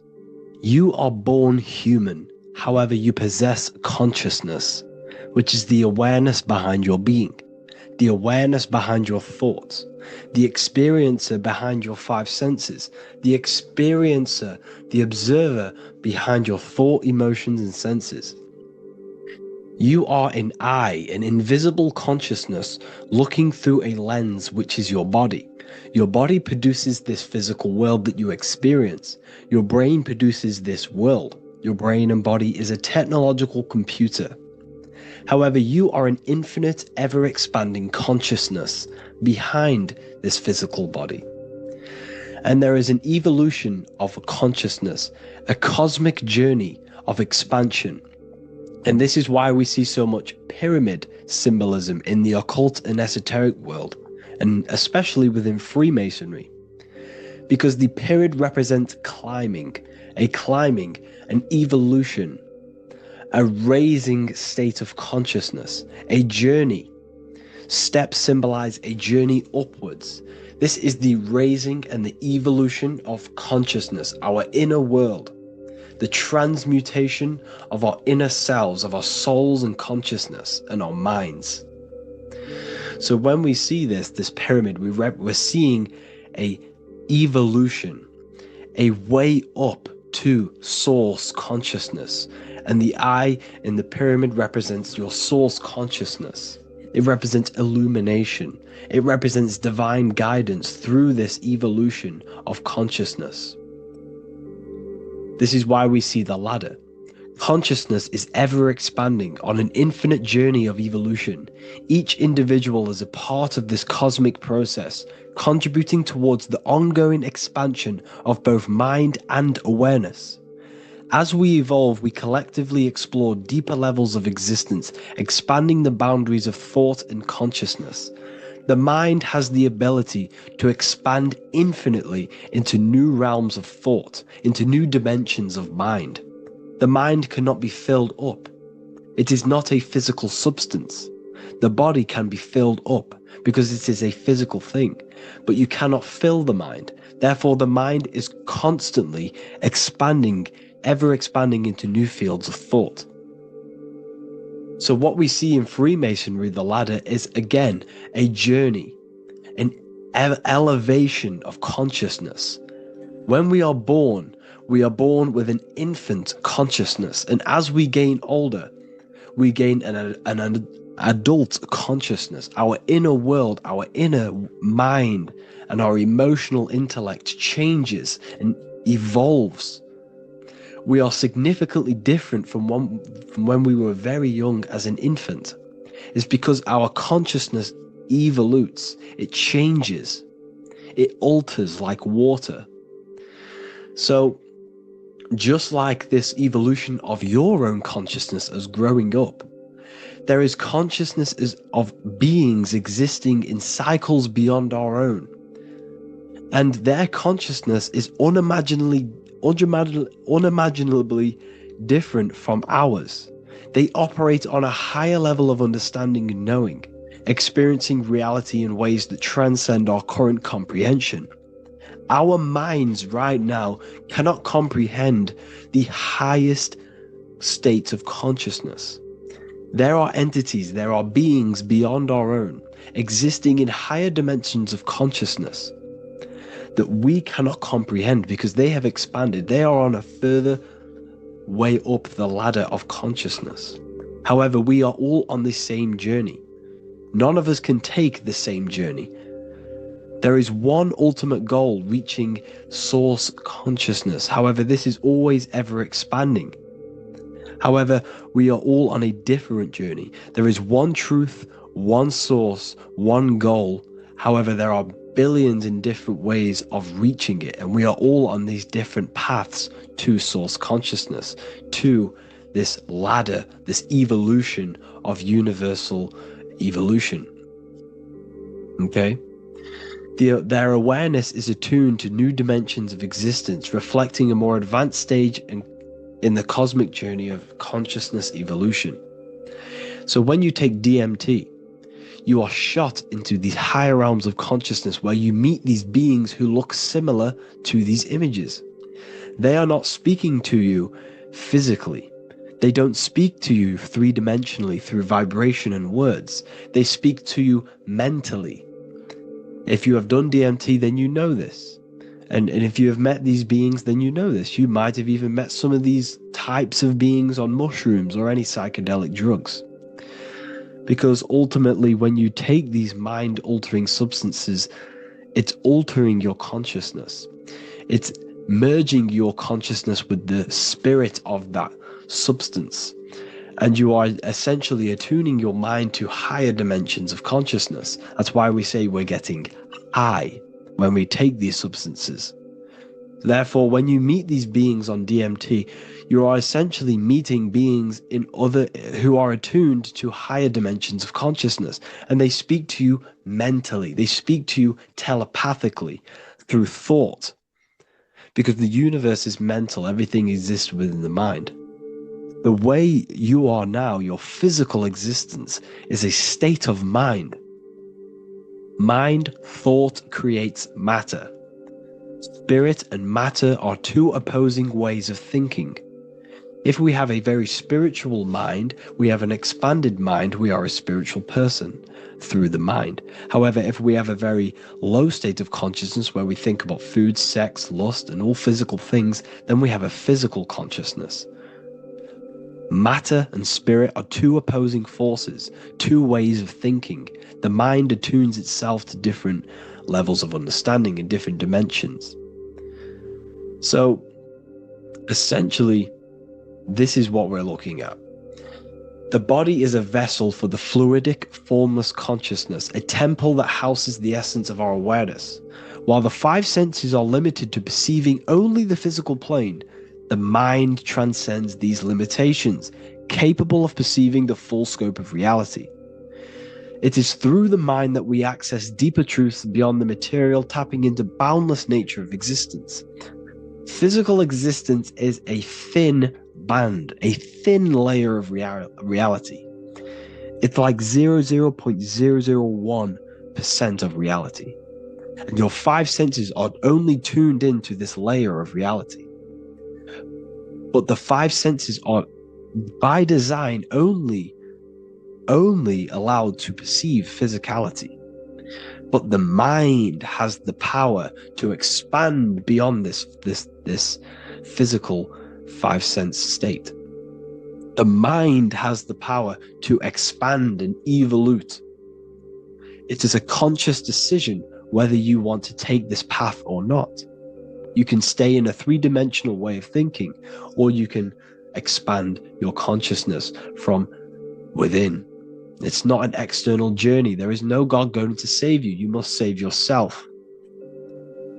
Therefore, behind every single one of these eyes is the same source consciousness. However, we are all different cells in a different journey. The organs in your body, the cells in your body are all alive. They all possess same consciousness, universal consciousness. However, we are all on a different journey of evolution. As above, so below. as the baby is in the mother's womb, when the baby becomes conscious, there is a world outside of its mother. What does it do? It presses and seeks a way out to be born in the other world outside of its mother. It is the same with your consciousness, your mind. When your mind becomes aware that there is realities beyond the immediate surroundings, it seeks a way out. And this is exactly what I'm doing to you now. I am now expanding your mind and telling you there is other ways of reality. There is other dimensions of consciousness which you can access through inner transmutation, through different ways of thinking, spiritualism, and meditating and connecting with yourself and detaching from external things. We can upgrade our consciousness. Your body is a womb. Why Jesus says you must be born again to see the kingdom of God, because you are born physically and then you must be born again spiritually, awakening your inner consciousness. So like I said, as the baby is in the womb, it's the same principle. As above, so below. You were a baby, you were in your mother's womb, and you figured out there is a world outside of your mother, so you seek to weigh out your mother to be born in another world. It's the same now. You must do this now. This is your spiritual evolution. This is the evolution of consciousness. It's ever expanding. When you die, this is a transition. You must learn to not fear death. This is another part of your spiritual journey. You must master death. Therefore, like I said before, the mind has limitless capacity to expand into new realms of thought, continuously exploring uncharted ideas and concepts without boundaries. The mind can ever expand. It can never be filled. It can never ever know everything.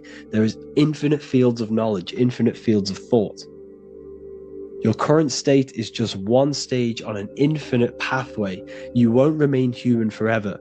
The human experience is a crucial phase where we learn to balance polarities, master the fundamental laws of the cosmos. It is a period of growth and transformation, preparing us for the next stages in our cosmic evolution. The goal is to strive for perfection, yet the true perfection is unattainable. It's like a tunnel, and there is a light at the end of the tunnel. And as you walk through this tunnel, the light is ever moving backwards. You should forever seek to meet that light, but you will never meet that light because consciousness is ever expanding. You should strive for perfection, yet knowing that perfection is forever unattainable. The journey is endless, with each step revealing deeper layers of understanding and experience. The pursuit of growth and expansion is itself the essence of our evolution. You can find all of this knowledge in the amazing book that I have read for years. I have read this book, The Emerald Tablets of Thoth, the Atlantean, by M. Dorial, translated by M. Dorial. I'm telling you now, this book, now that I've told you this, you have some context on the book. The whole book is about evolution of consciousness. He's talking about higher dimensions beings. He's talking about how you can transcend this physical plane. It is truly the most amazing book you will probably read. One of the best spiritual texts you'll see. It's hard to understand, so you must read it over and over again. And the more your mind progresses, like for me, I read this every couple months. And the more I learn about consciousness, the more I expand my own consciousness. And every time I read this book, I pick out something new that just completely blows my mind, because you can only understand this book to your level of consciousness, to your level of understanding. So now that I've told you all this information, go and read this book and it will absolutely blow your mind. And so will the Book of Wisdom Volume 2, which is now available. I released it the other day. I'm just going to read a page out now. This page is called Spirit and Matter. The Earth is not merely a dense, lifeless rock drifting through space. It possesses spirit, a living essence that animates its form. But what do we mean by spirit? Spirit in esoteric terms refers to the energy, the life force, animating the principles infused in matter. So essentially, what this page is talking about is how everything has spirit, consciousness within it. You are the middle, you are spirit and matter. You have the ability to expand your mind to the God self and raise above our animal instinct, our material self, and know the divine and expand. Animals cannot do this. Animals are not self-aware. Humans possess self-awareness. We can observe our consciousness. We can say, why do I exist? We can look in the mirror and know that we need growth. And this is what Anunnaki means. Anu means above. Anu was the supreme god of the sky, which is a metaphor. He represents spirit above, heaven.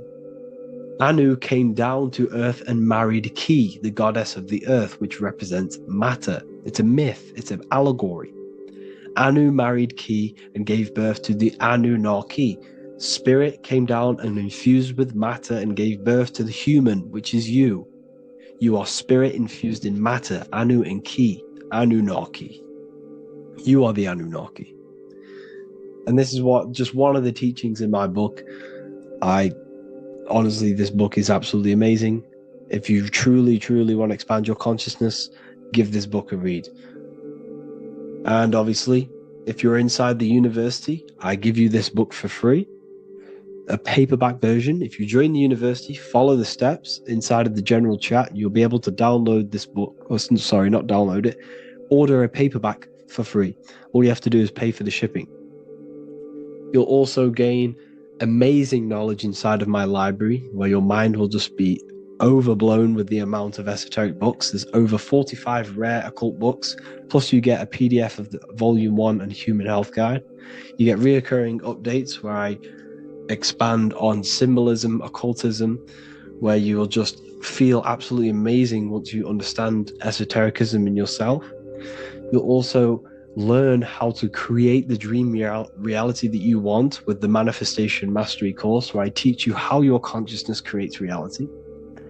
You'll have a real lectures where I post lectures on symbolism, occultism, esotericism.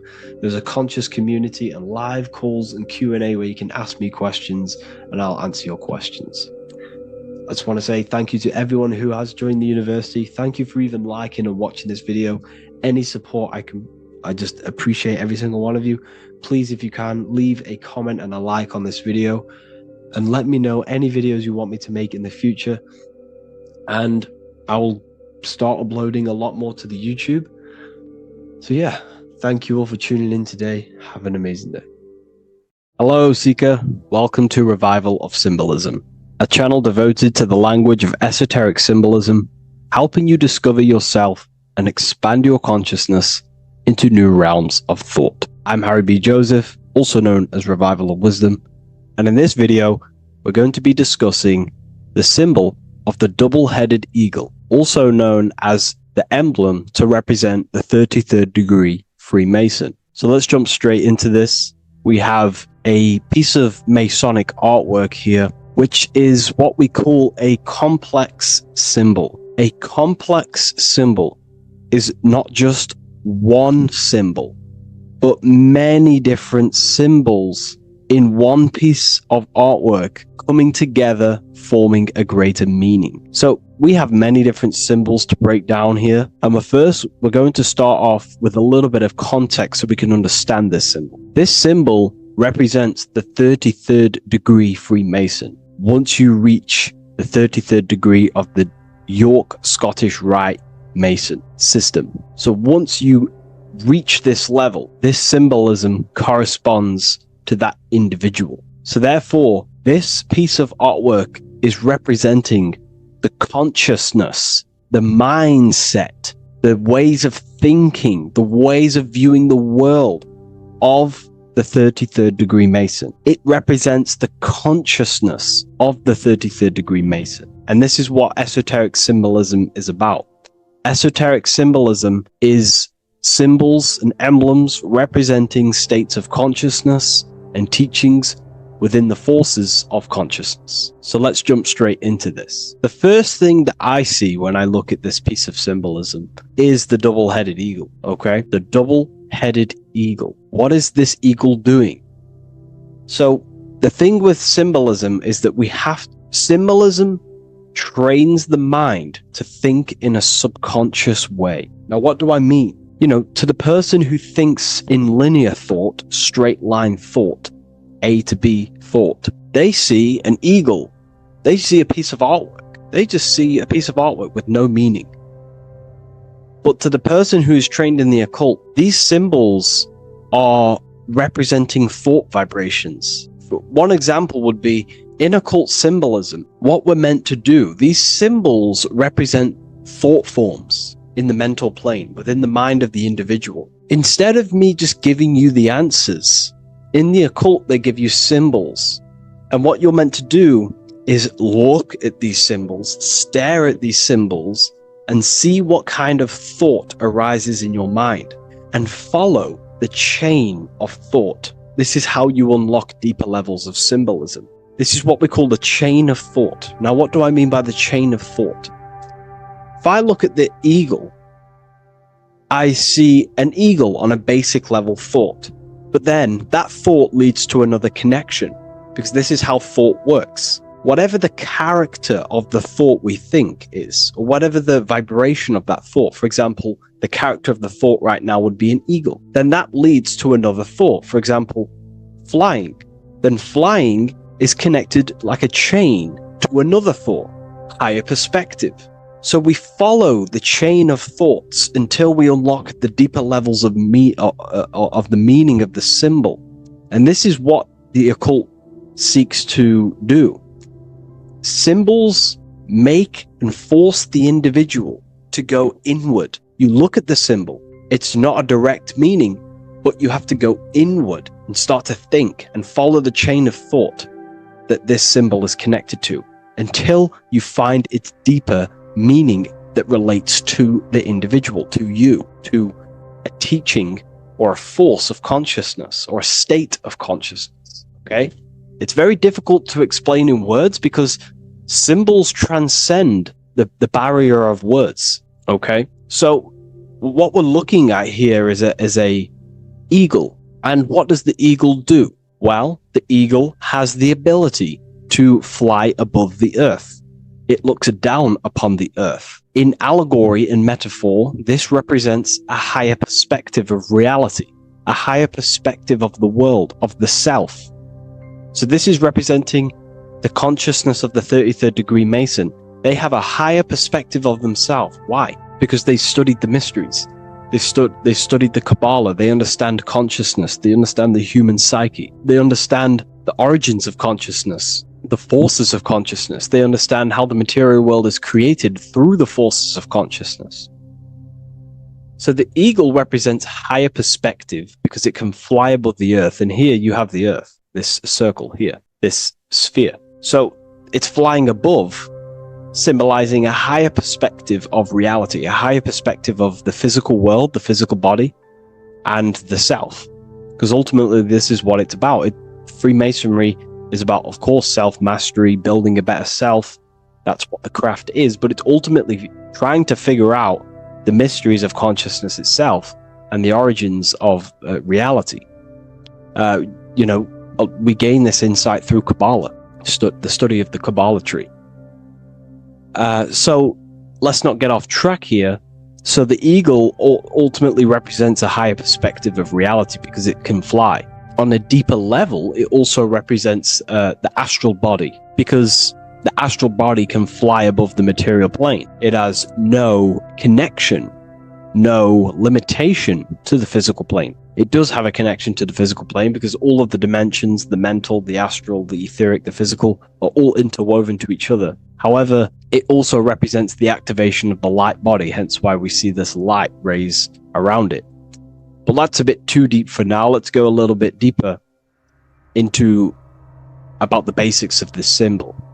If you look at this eagle here, this eagle's looking backwards, and this eagle's looking forward. So this is forward and backwards. This is symbolizing time. So we have an eagle looking into the past and an eagle looking into the future.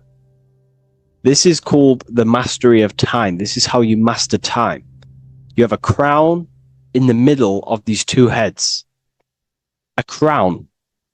A crown is something worn by royalty, and royalty has a lot of power. So this is symbolizing personal power and mastery. How do you gain your personal power and mastery over time, over the past and future? Well, it's very simple. In order to master time and master your future and master your past, you have to look at the forces in your past that have led you to this very moment. Here we have a triangle which represents the number 3. Remember, in this middle, which is the present. So you have to look into the past to see what thought, emotion, action, the number 3, the 3 expressions of consciousness. Consciousness expresses itself through thinking, feeling, and acting. That's how consciousness manifests itself in 3 different ways. You have to look into your past to see what thought, emotion, and action has led you to this very point in your life in the present moment. And what you can do now, which is your power, the present moment is your power, you can ultimately change your thought, emotions, and actions now to create a better future. You observe the past to see what thought, emotions, and actions created your present moment. You notice the mistakes and you change the now through thought, emotion, and action to generate a better future. This is how you master time. Now, keep in mind, this is always in the mind of a 33rd degree Mason. Someone who is highly, mastered, they keep this in mind. Just like they keep in mind what thoughts they are paying attention to. 33rd degree Mason has a lot of self-mastery power, and they hold conscious thought. Most people think unconsciously and without power. A 33rd degree Mason is trained, their mind is trained. Therefore, their mind thinks powerfully. They do not think randomly, because they understand thoughts are the seeds to physical creation. All physical creation is a crystallization of thought. So ultimately, this double-headed eagle representing left and right, and the crown in the middle represents mastery over time. That's how you master time. Again, here we have the eagle standing on top of a sword. The sword is, of course, on a basic level, the sword represents power. Because if I hold a sword to you, I hold the power over you, because you will more likely fear. But if we go even deeper, the sword cuts through the air. When you swing it, it moves through the air. Therefore, it's a symbol of the air. Because you can't really make a symbol of the air, because air is invisible. So the sword is a symbol of the air. And the air is one of the 4 physical elements in alchemy. We have water, symbolizing emotion. We have fire, representing the spirit. We have earth, symbolizing the physical body. Then we have air, symbolizing the mental body. The mental body. So the mental body is symbolized by this sword. A sword has to be continually sharpened. If you don't sharpen the sword over a long period of time after using it, it will become dull and it won't be very effective. This is an allegory symbolizing the human mind, because the human mind is like a sword. If you do not sharpen your mind, you will lose control of your mind. When you stop doing the meditations, when you stop being conscious, when you stop doing the affirmations, the mind falls back into old, unconscious thinking patterns, and we start to lose control of it. The mind is seen as a sword within the occult, because this is pretty much your tool. Your mind is your tool. This, just like the sword is a tool. Your mind is a tool to create reality. So we need to make sure this tool is always sharpened, that we stay on top of the mind, hence why the eagle is on top of the sword, symbolizing control over the sword, mastery over thought. This also goes into thought forms.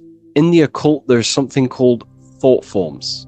Thought forms are basically taught to the individual and understood by the individual, who understands that the mind is not just in the brain. The mind is a part of a mental field.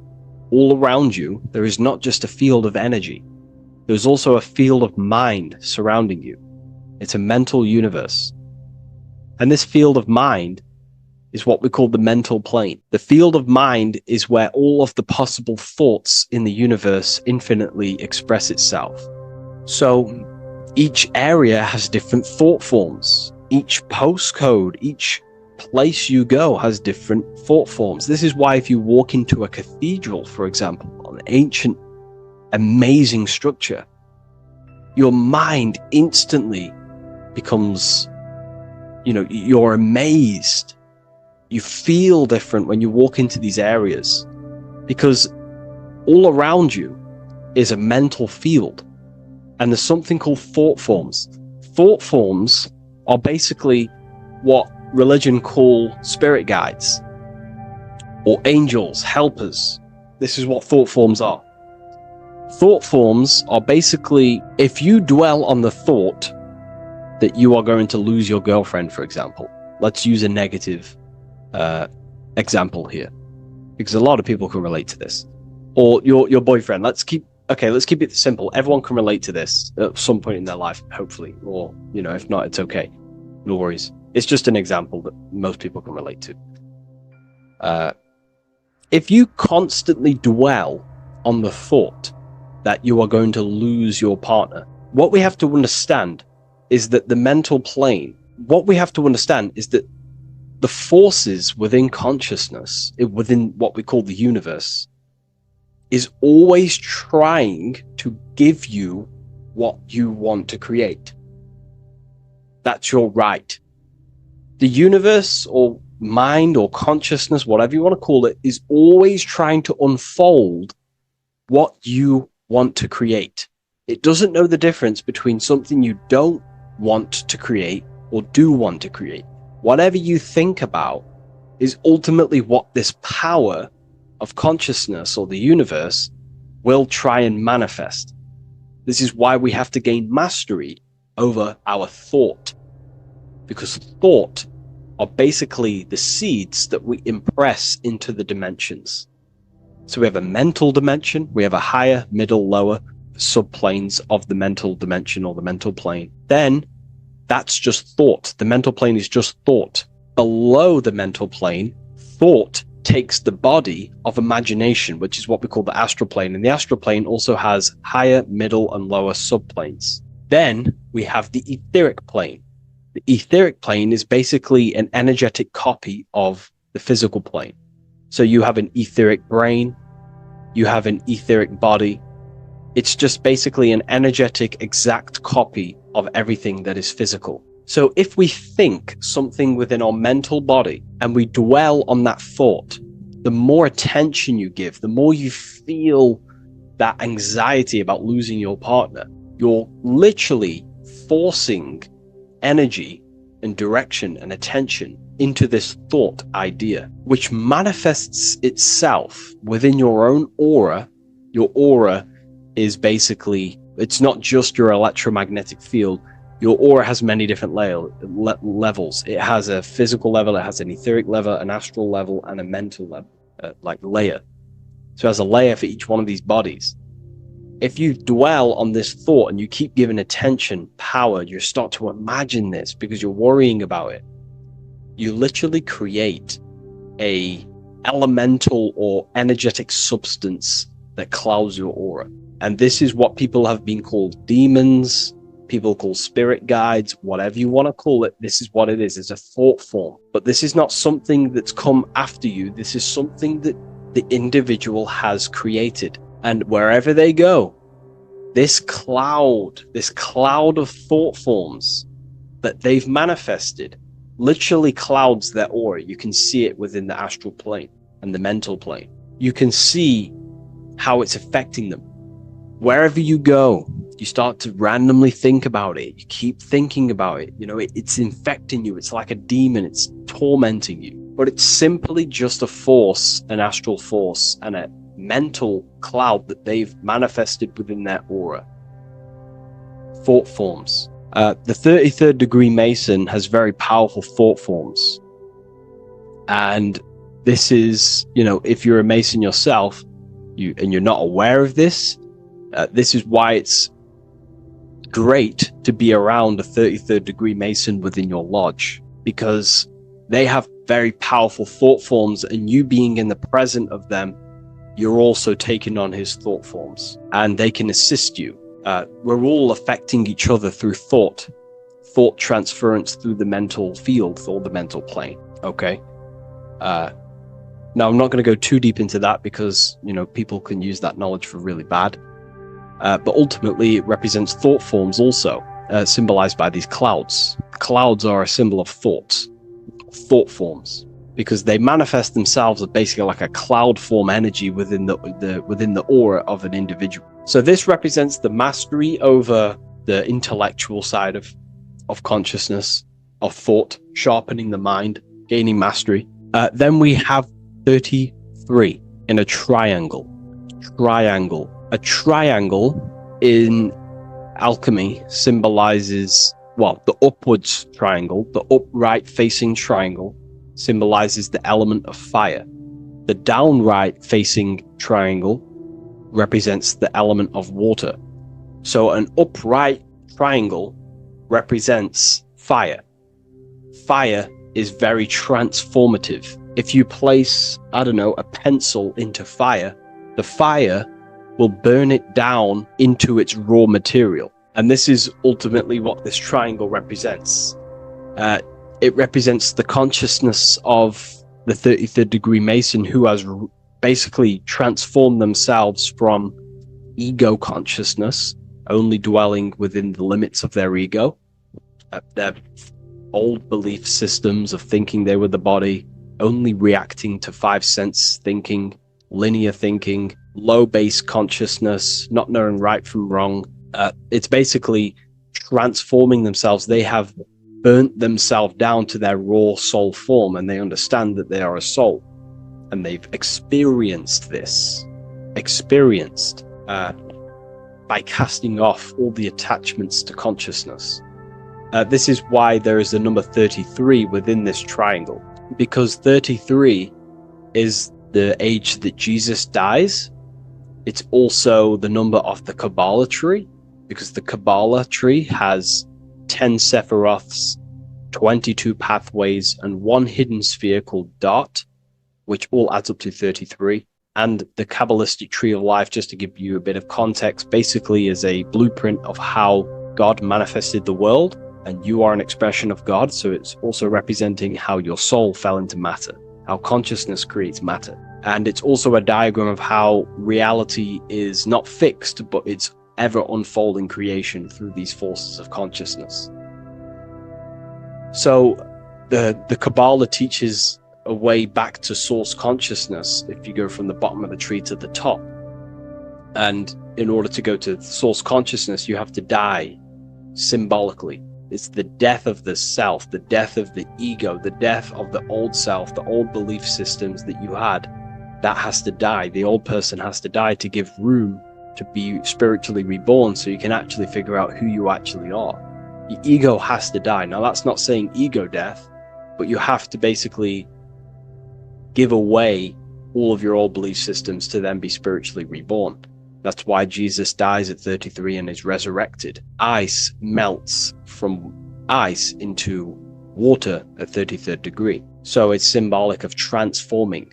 And again, the upright triangle is the fire element, symbolizing burning things to its base raw material. 33, which is again death and resurrection. So it's all about burning the old self and being spiritually reborn again. This is the teachings of Hermeticism, Christianity. It's in everything. You'll see this symbolism or this story of death and resurrection absolutely everywhere in the ancient myths, because it's all talking about the same thing. You have to symbolically die. You have to You have to kill off the old self to be spiritually reborn, to be initiated into a mystery school. So the 33rd degree Masons basically saying, well, they have resurrected. They have resurrected the connection to their soul, because as we grow older in this life, we lose connection with our true authentic self as the ego develops as we get older. And if we don't stop developing the ego, we never actually connect with who we truly are, which is a divine, immortal, formless being who has the infinite power of creation. This is what you actually are. Okay, so it's also symbolizing the union of opposites, hence why we have a double-headed eagle here. It has opposites. Obviously, this is massive within the occult. You see this everywhere, union of opposites. Okay, so union of opposites goes from, basic teachings to the most advanced teachings that most minds are not ready for. Union of opposites is on a basic level, is union of the mind and the heart, going from mind consciousness, which is basically ego, the lower self. That's not to say the mind isn't powerful, but that is the house of the lower self. The ego. It's the house of the ego. So we have to learn how to use the mind for what its proper use. The mind's proper use is for the soul to create. However, we're not taught this in school, so we've basically developed a false personality within our minds, and our minds have become a vessel for a false identity. So what we need to do is integrate the heart, which is the soul self, the true self, with the true powers of the mind. And the mind is basically a powerhouse of creation, infinite possibility. And that's the mind's true usage is for creation, not a false identity. So it's about integrating the mind and heart. It's also symbolizing a balanced mind, and we do this by aligning the left and right hemispheres of the brain, which help you perceive reality for what it truly is. Because the two double-headed eagles, they're joined together, so it's union of opposites. So it's about reintegrating the female and male aspects of self, such as the left and right hemispheres of the brain, the mind and the heart, all working as one system. When we align the left and right brain, we see reality for what it truly is. Now, what do I mean? Most 90% of people, I'm not putting anyone down. If you relate with this, it's fine. We're all here to work on ourselves. I'm not putting anyone down. People with a left hemisphere dominated view on reality see things as a very logical. They see reality logically, basically. Now, what do I mean? They see things as this is science, that's mathematics, that's religion, that's metaphysics. They're all separate and divided because that's what the left hemisphere does. The left hemisphere basically dissects everything down. The way the brain works is truly magical. The right hemisphere of the brain allows us to basically see a bigger perception on reality. It sees the bigger picture. The bigger picture, for example, the woods. It sees the woods as a whole unified woods. But then the left hemisphere of the brain takes that view and perception of the woods, dissects it down and analyzes it into individual branches, trees, leaves, animals, insects. But in reality, it's all one, because all is manifested from the one God, the one source, the unmanifested consciousness, the unmanifested force. So it's union of this. We have to view the world as in, yes, everything is one, but I'm also living in my personal consciousness. Yes, there is a collective consciousness. We're all one consciousness, but I also have my personal consciousness. I need to think about both, making sure that my thought, emotion, and action is contributing towards the evolution of myself and the evolution of humanity. A person who is only left hemisphered only thinks about themselves mainly, 90% of the time. They only, they're trapped in ego, and the individual can't see pattern recognition, really. Pattern recognition is more the right hemisphere because it sees the whole. So it's about aligning the brain hemisphere so we can actually see reality for what it is, so we can, without distortion or illusion, and be neutral. Okay, we have light rays. Light rays are very symbolic within the occult, especially Freemasonry. Light rays are symbolic of force. Force and form. These are the two dualities within the occult. Force and form. The internal world is force, external world is form. Everything outside of you is a formation of force. No force ever takes place on the physical plane. All force takes place within mental, astral, or etheric. The physical world is formation. Therefore, what is the force that drives you? What is the desire that's a force? Emotion, force, thought, force. What are the forces driving you to take action in the physical world? And we need to gain mastery over these forces. Light is also a symbolic of knowledge, because knowledge is considered light. This is why Freemasons say going from darkness to light. Darkness is ignorance. People who are only aware of their five senses, they don't want to know anything else. Their minds are completely shut off. I have my belief system. That's it. I'm happy. I don't care. That's their ego limiting themselves and building their own prison. Light, on the other hand, is about going from a state of unconsciousness, of not being aware, into a state of light. Light makes things reveal itself. If I shine light on you when it's dark, I reveal truth. You're there, you're manifested. If you're in a dark room and I shine a torch on you, you're revealed. The veil is lifted. The darkness is gone. So this is symbolic of light revealing higher truths to yourself as you walk the path of self-realization and gnosis. So light is symbolic of this also. They have high amounts of intelligence, a 33rd degree Mason. They have a lot of light. They have a lot of knowledge. They've researched a lot of things. They're intelligent in many different areas of life, within speech, within grammar, the way they portray thought, their mastery, their level of mastery, their understanding of themselves is very advanced. They also know a lot about physiology, about the brain, about the body, life, consciousness, astrology. They know a lot. They have a lot of light.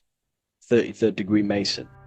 Me, myself, I'm not a part of Freemasonry, and if I ever do become a part of Freemasonry or any order, I will openly share it to all of you. This information has come from following the chains of thought through self-study and self-realization, and studying Freemasonry from an external view. You can gain a lot of insight just by studying symbolism itself. Masonry is about being a builder. That's what the word Mason is. Mason is about building. The word Mason means builder, and it's about building the self. We're all building either our prison of our soul, or we're building our freedom of our soul. Every single one of you. Every time you reject something that if you did something wrong and you reject you being wrong, someone tells you were wrong, but you reject that, or they try to give you a piece of information and you reject it, you're building your mind's prison, stone by stone. But the person who has an open mind to all things is freeing their mind, freeing their soul. So we're all builders of our soul, and we're all builders of reality also. And we're all building Earth. This is the building project is Earth. We're all contributing towards it through our thoughts, emotions, and actions. These are our God-gifted powers: thought, emotion, action. These are our rights to operate in the world. These are your buttons to control the character in the game. So I hope this information has given you a lot of insight about this symbol. Please leave a like, comment, and subscribe. And if you wish to go even deeper, because the occult goes deeper than you could ever possibly imagine, I have a whole private community filled with hundreds of hours of esoteric teachings, self-mastery, things. We have a whole library. If you wish to go deeper, the invite is there and the door is open. I'll leave a link in the description. Have an amazing day, everyone. The Freemasonic square and compass is not just a symbol that represents Freemasonry, a lodge, or a secret society. It is a symbol of gaining your own personal power. Now, in this video, I'm going to be breaking down this symbol in the most detail I can possibly go into. Most people live in a state of illusion. They live their life impulsively, acting based on their five senses, tasting. They want to feel a certain thing like an orgasm, or they're basically just slaves to external things and their five senses, which leads to a very dark path where you'll never actually become a conscious creator and you'll never actually be internally happy. The Freemasonic square and compass reveals some deep wisdom about this. Now let me break this down. If you want to gain your personal power, listen up. The Freemasonic square and compass is a compass which is used to create circles. Now, if you notice something about the circle, they have no beginning, no end. You can't tell where it begins and ends. It's eternal, which means this represents consciousness. Now, if you don't know what consciousness is, if you close your eyes, you have an internal world. You have thoughts, emotion, visualization. This is all consciousness, spiritual. Then we have the square. The square creates squares or lines, which represents matter. It has a beginning and an end. You can quite see where the beginning of the end is, right? So we can even link this to Leonardo da Vinci, the Vitruvian Man. We see the man in the square with the circle. The circle is the eternal consciousness, and the man is the square, limited to the physical world. But consciousness is not limited. That's why it's outside the square.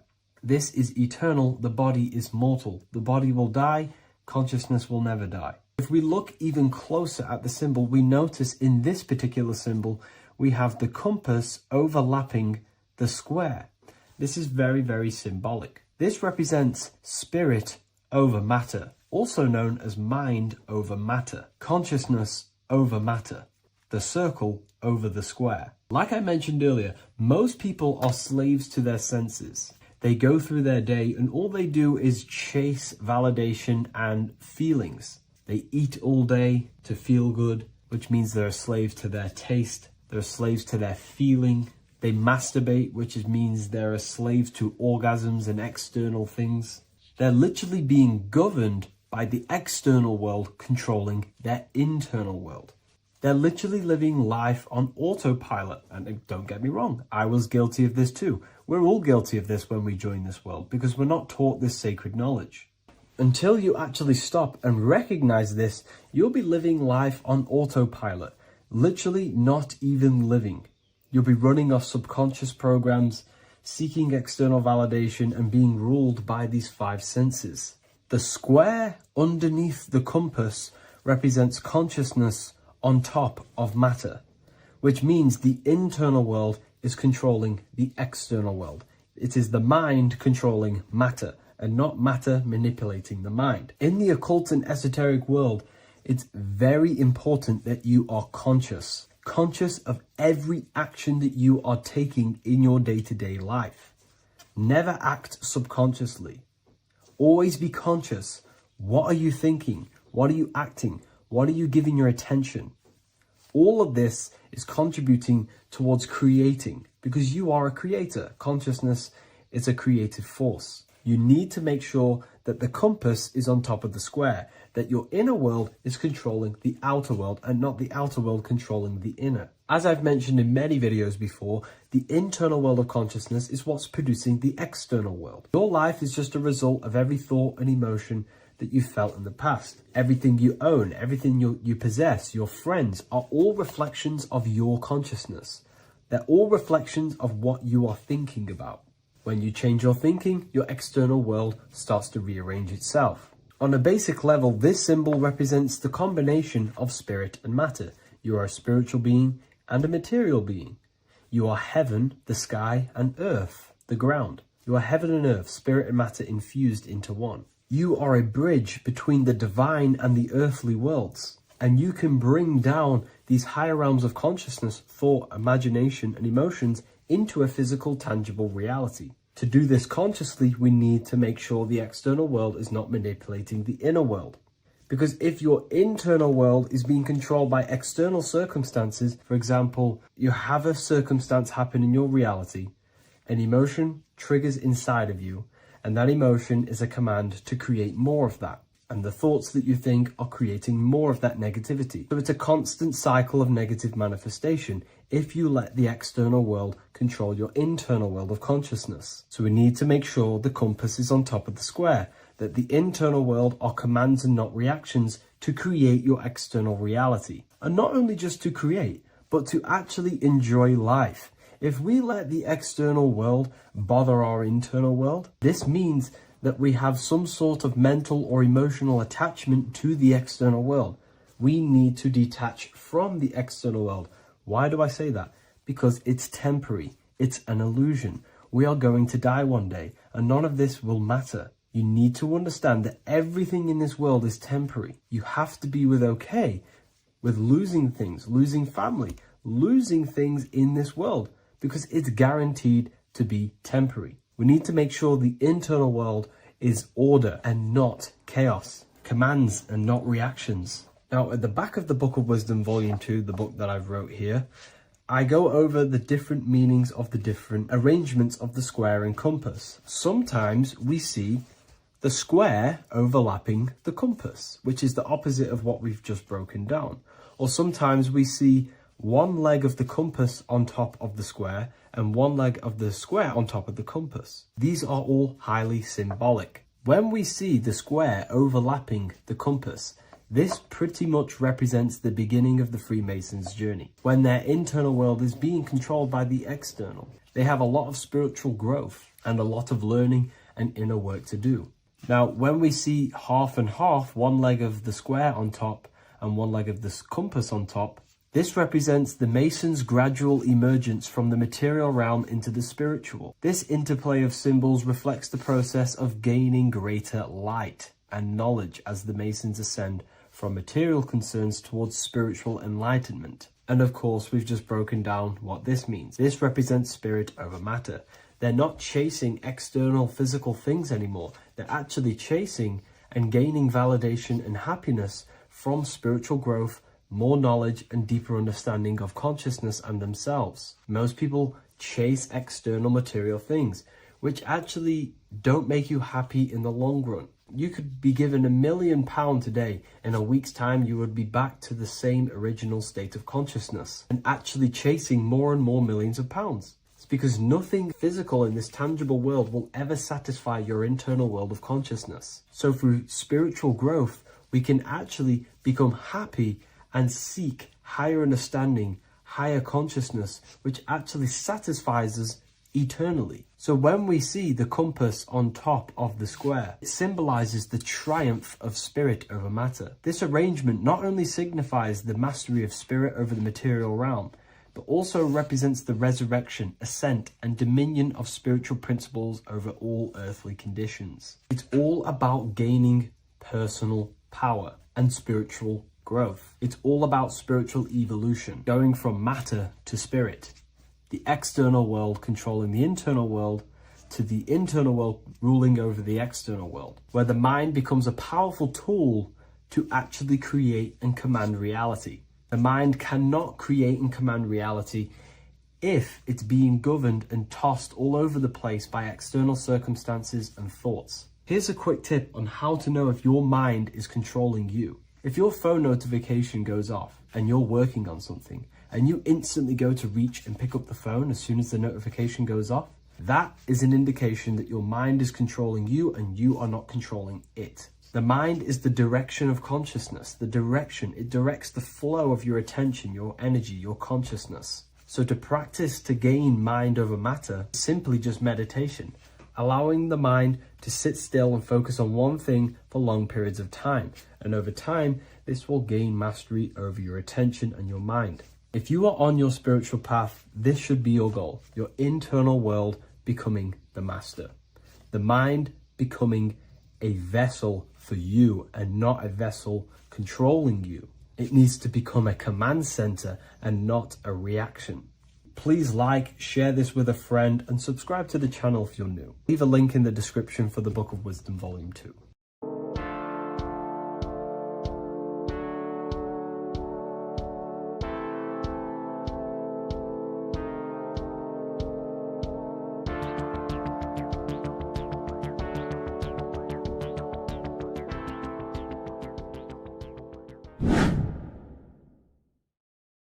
How are we all doing, people? Survival wisdom. Today we're going to be breaking down the Bible and its real, true metaphysical meaning. All of these slides within this video is taken from my book, The Book of Wisdom. So you can get all of these slides. So the Temple of Solomon, you are body, mind, and soul, which is the Holy Trinity. The moon, sun, and earth. The sun is your soul because the sun is its infinite source of energy. It is its own source of energy. And that is what your soul is. It's its own source of energy. The moon is mind. This is why you call people a lunatic. You're a lunatic. Luna means the moon. And inside of your mind, you have a specific mood. Mood is moon. And mind in German is Mond. And the word Mon means moon. And earth is your physical body because your body contains of the four elements, the four physical elements. Well, the Temple of Solomon is the temple of the soul and the mon, the soul and the mon, the soul and the mind. And it's the temple of the Holy Spirit in the Bible. Everything leads back to one singular point in the center of the brain. The brain is not the mind. It's mind over matter. Okay? The brain is the physical manifestation of the mind. The brain is the electrical computer which decodes the light waves given to it by the mind. This is why everything in the body leads back to one singular point. And we'll go over this in a minute. But this is controlling the physical body. This is the within. If you rearrange within, it spells high twin because within you is your twin, your true self. And it's just an entity in the center of the mind. And if you shut your eyes, you can feel it. Your awareness is in the center of the brain. So there's just an empty chamber in the center of the two cherubs, the two brains. They are two separate brains. They're two hemispheres. And the empty chamber, when scientists chop it up and see it's just an empty chamber, well, because you can't see in that plane of reality. You cannot see the mind. You cannot see thoughts. It is invisible to the human eyes, to the visible light spectrum, to the two eyes. The reason why we call it the third eye in the center of the brain, it's not the third eye, it's your true self. It's the mind and soul. It's an eye because it does see. It's the all-seeing eye that you always see here. There's some Masonic artwork showing the two pillars, the two cherubs, the two hemispheres of the brain, and the inner eye. This is the eye that sees all things. What do I mean by seeing all things? Not physically. It sees the mind. It's what, because your soul is watching the mind. You can observe the mind. You are not the mind. And if you meditate deeply enough, you can go beyond the mind. It's the all-seeing eye. It sees the mind. It sees what emotions you're feeling. It sees what you're thinking. It sees what you're seeing with the two eyes. It's the all-seeing eye. It sees all things. It's omnipresent. It's everywhere. Because the mind can be anywhere. The mind can switch itself into any place it wants. There is no limitations with the mind. So there is two hemispheres in the brain. And in the Bible, there is a quote saying the most holy place between the two cherubs. The two cherubs is the two hemispheres of the brain, and the most holy place is between them, which is what the Masonic artwork is showing. This is the all-seeing eye, the soul and the mind in the center of the brain. And you will not see this with the two eyes. So when scientists come to seeing the empty chamber in the center of the brain, they wonder because they do not understand the occult side of the world. They do not understand the layers of reality. How the two eyes, everything physical comes from the unseen. Everything seen comes from the unseen. Now, the two hemispheres of the brain play a major role in our lives. The right hemisphere is the artist. The left hemisphere is the scientist. The right hemisphere controls the left side of the body. The left hemisphere controls the right side, so there's a crossover. Now, the right hemisphere is to do with your feminine energy, creativity, unification, metaphors, visualization, intuition. The left hemisphere is to do with sequencing, facts, materialistic details, language, and logic. So they keep us normally trapped within the male aspect of our mind, which is the left hemisphere. You know, if you listen to Spotify, Apple Music, and radio, they're all tuned to 440 hertz, which shuts down the right side of the brain, makes you left brain dominant. And we learn, well, 90% of people learn to write with their right hand. They're taught to learn with their right hand, which is to do with the left brain. You see, so we are being trapped within this left side of the brain, which is all to do with logic, thinking logical, not creative. You know, very analytic.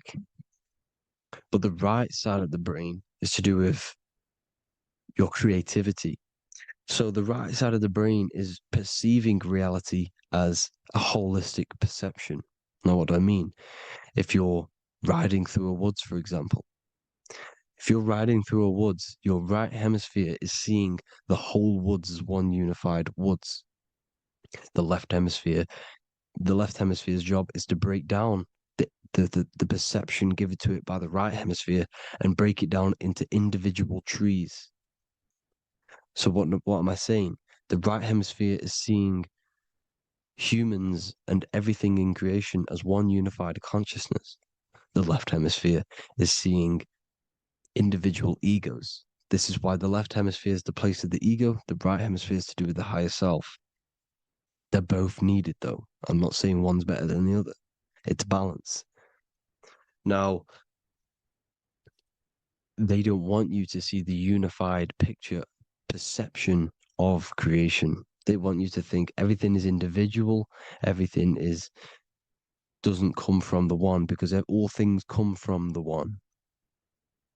And we experience the two in this reality, dualism. In order to understand the one, we have to experience the two to advance. So, anyways, let's get away from the two hemispheres. The right hemisphere, like I said, is to do with the higher self. And this is why in John 21:6, it says, cast the net onto the right-hand side of the boat and you will find fish. Meaning, cast your energy, cast your perception into the right hemisphere of the brain, and you will find God, unification, and higher self. You will see things from a unified perspective. How we are all one, because we are all the same consciousness. The same spark that is in me is in you. This is why I am you and you are me.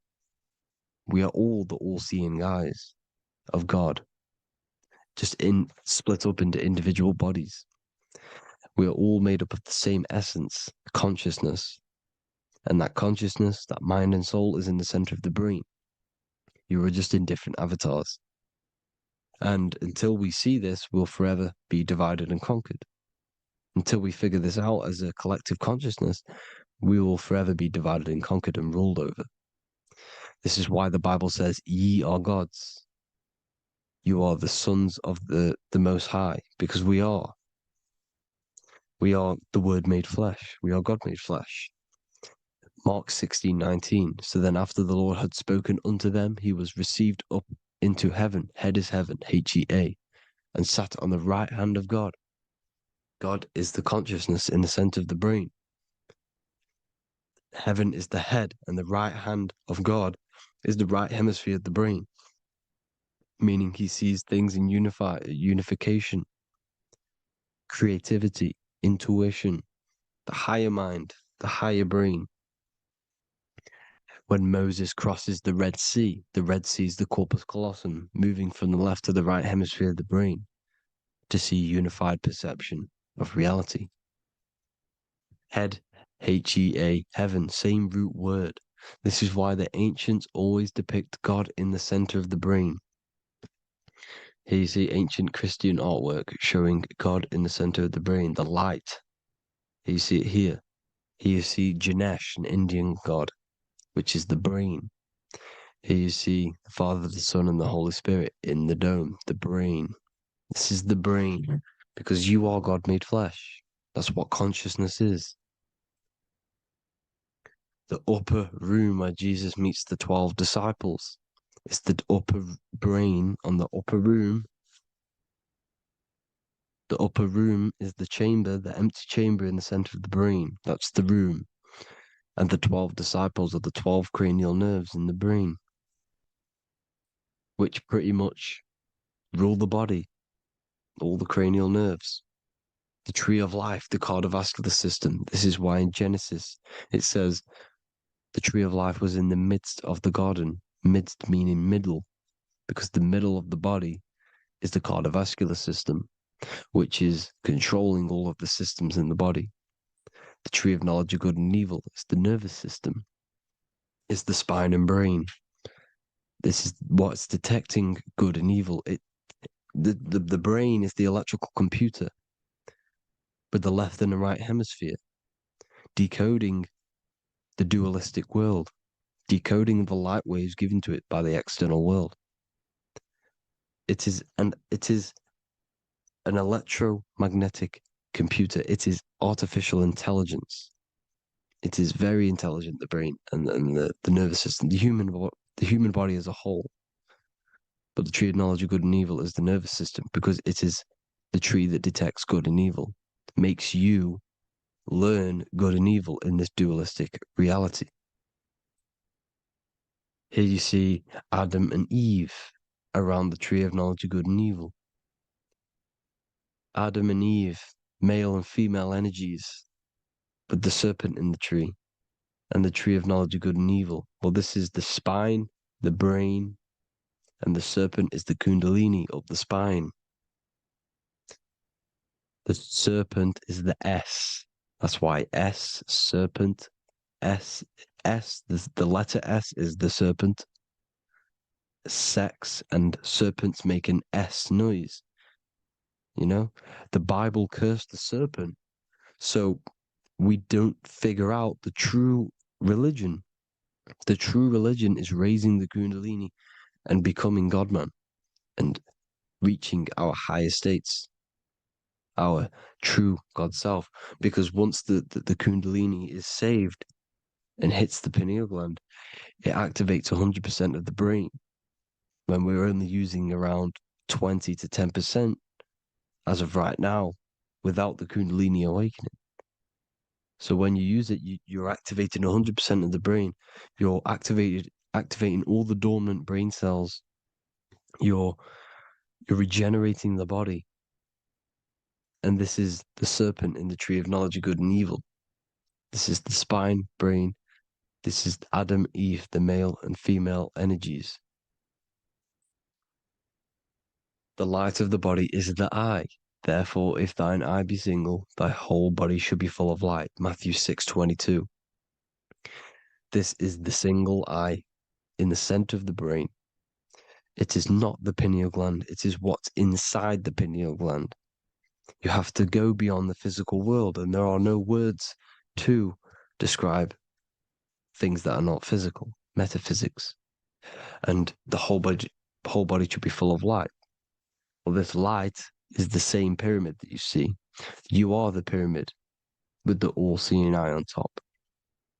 This is why the ancients built the pyramids with the stairs in the middle symbolizing the spine, because once you open all the chakras and balance them and raise the kundalini, you activate all of the brain, which gives enlightenment. The word enlight in ment. Ment means mind, light in the mind. Enlighten the mind. And this is enlightenment. We are the temple. And Jacob called the name of the place Peniel, for I have seen God face to face. Within spells high twin. Within you is the God self, which you need to manifest into the external world. And he's seen God in Peniel, the consciousness. He's seen his true self consciousness in the pineal gland. Genesis 28:10, Jacob's ladder. Jacob, he took a rock there and laid his head on it to sleep. Jacob had a dream. He dreamed there was a ladder that was on the ground and reached up into heaven. Head is heaven. The rock he fell asleep on is the sacrum bone, because he's symbolizing the oil that comes down the spine, hits the sacrum bone and rests there, falls asleep, and it looks up and it sees the ladder to heaven. Because when you raise this oil, you become God man. You become God in heaven. You can leave the body at will. Do you not know that your body is the temple, that your body is the temple of the Holy Spirit? Corinthians 16:19-20. Or do you not know that your body is the temple of the Holy Spirit within you? Your body is the temple of the Holy Spirit, the soul and the mind within the center of the brain, the temple of Solomon, temple of the soul and the mind. Romans 8:10. Christ is in you. It's not external.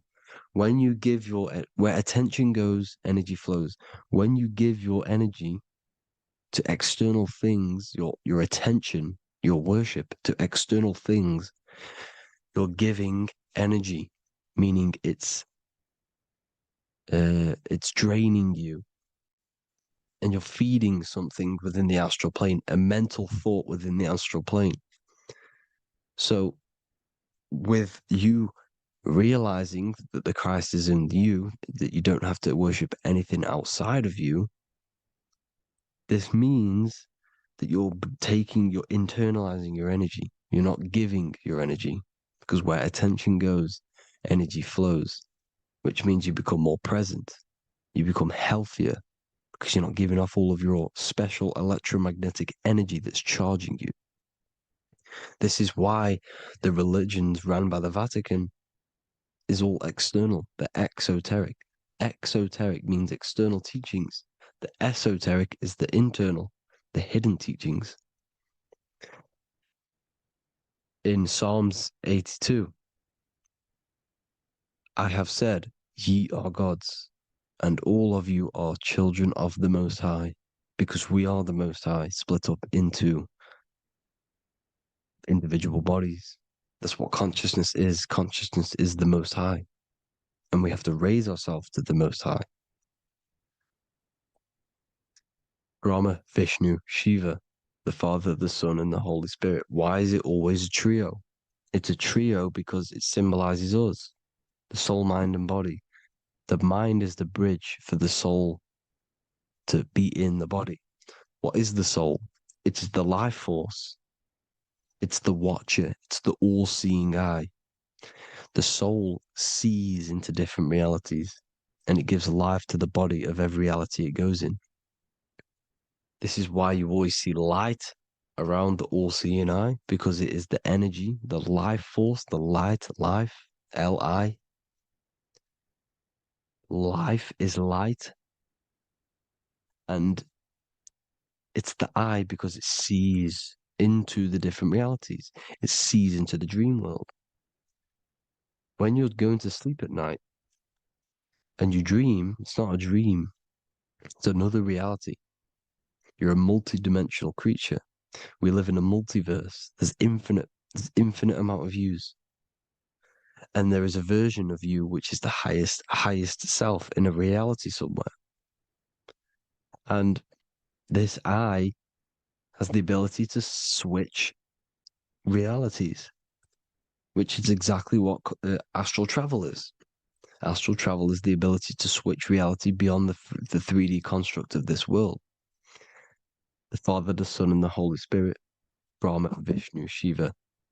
Brahma, the soul, inhabits different bodies. This is why they have different heads.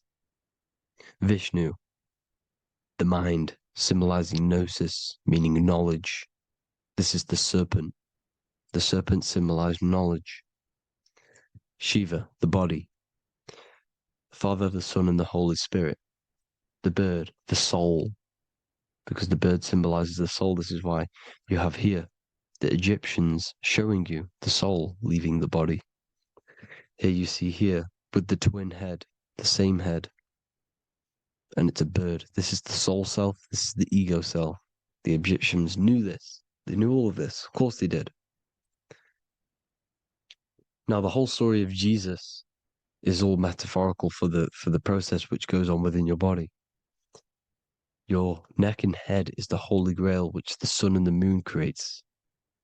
Sorry, the sun and the moon creates the fluid within the holy grail, the brain, the skull.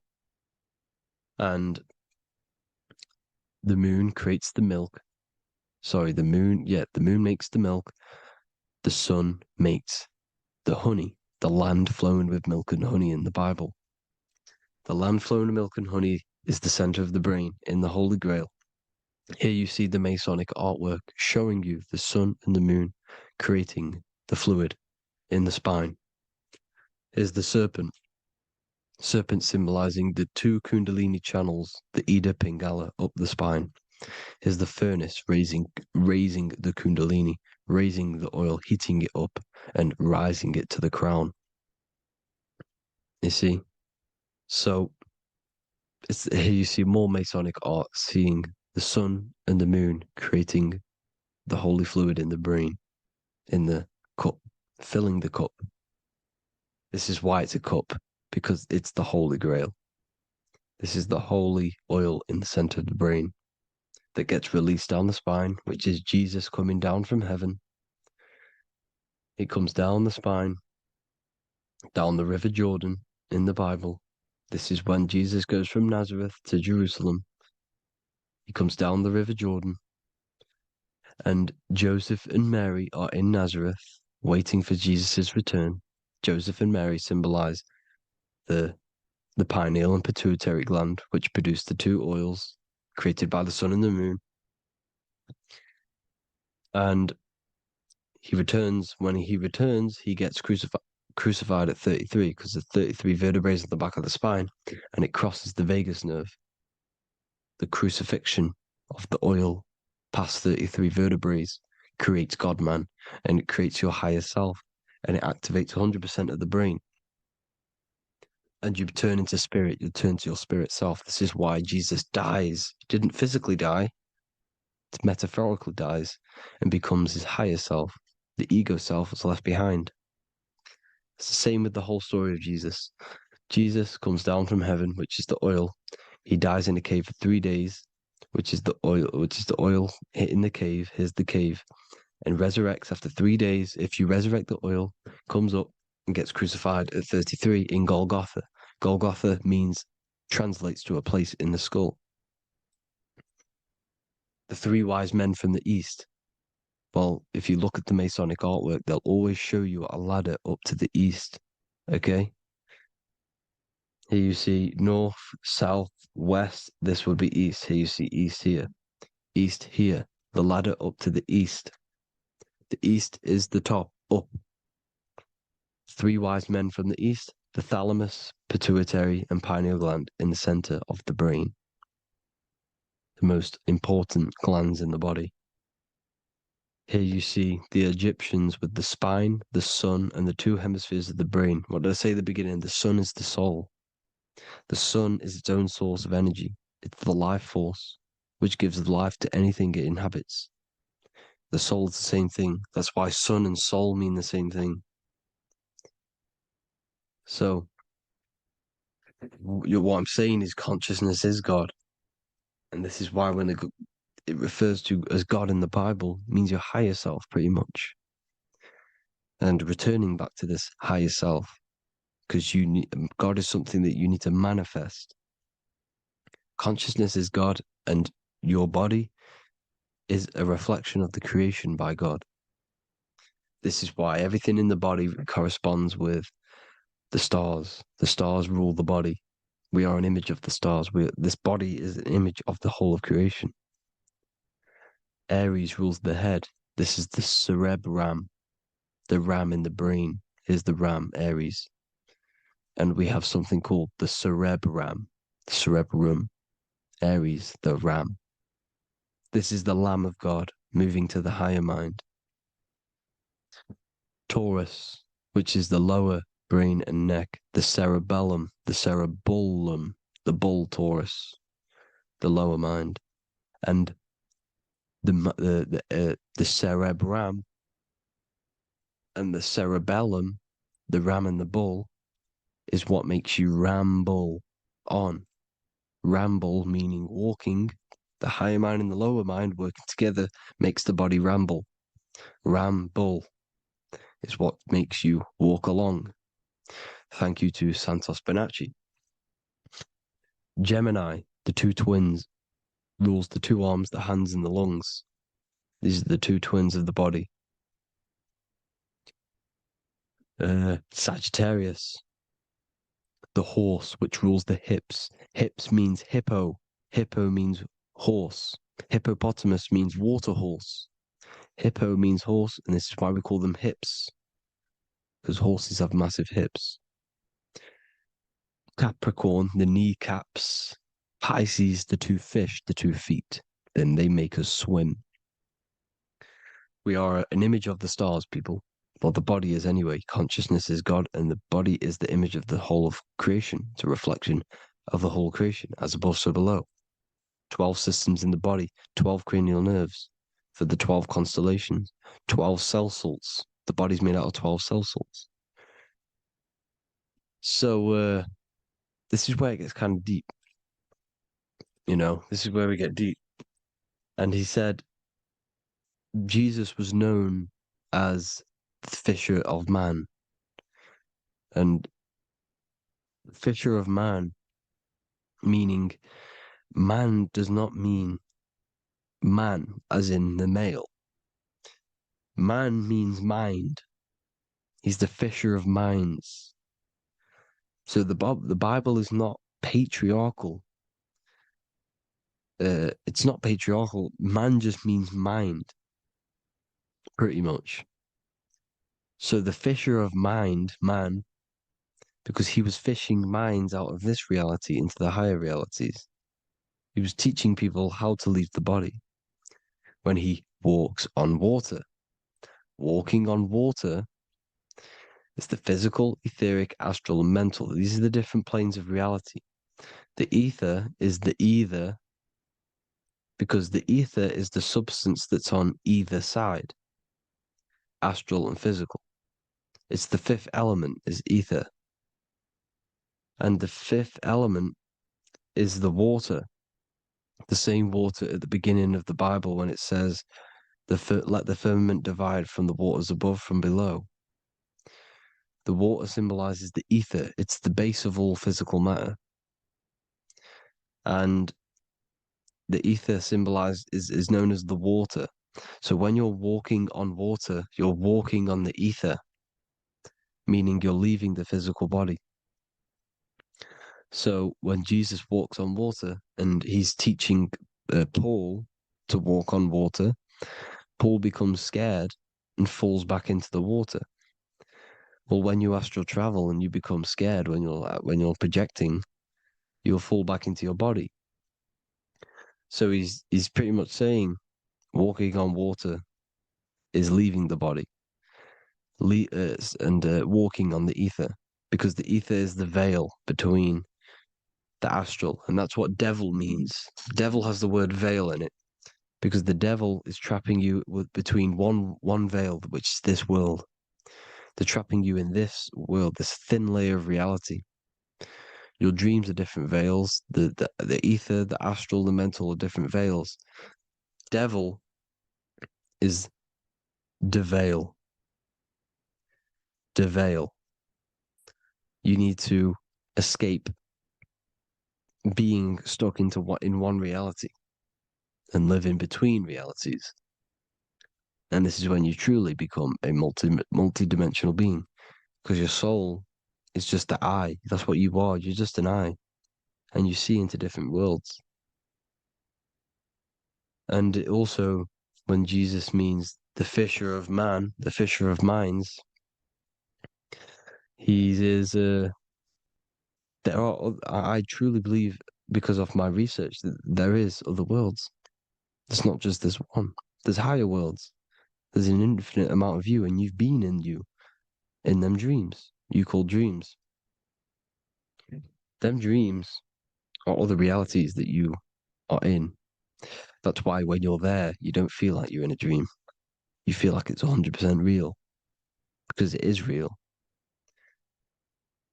So this is why the ancients always depicted the many different heads, because there's many different versions of you. And this I, the soul, the watcher, is switching itself into different bodies at all times. Well, when you sleep, when you astral project. And this is what the ancients were doing. They understood the multiverse, and they could switch bodies at will.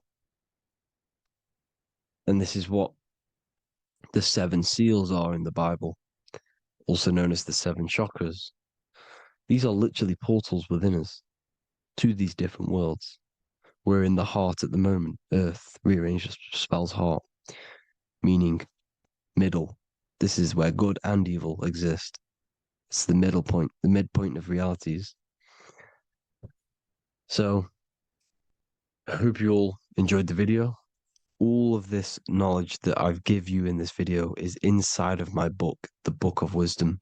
The Book of Wisdom gets updated every single month with new pages. It's a one-time payment for a lifetime worth of research and knowledge by me. So if you do want to get it, the link will be in the description. But I hope you will gain some amazing insight. Please like, comment, and share to help the algorithm, and drop a subscription.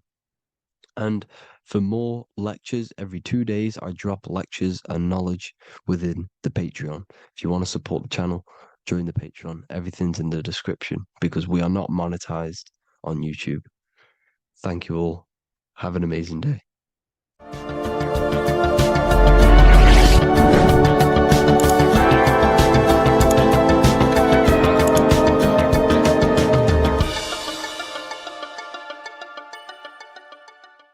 Before you call the Baphomet evil, make sure that you watch this video until the end so you gain a full understanding on what the Baphomet truly is.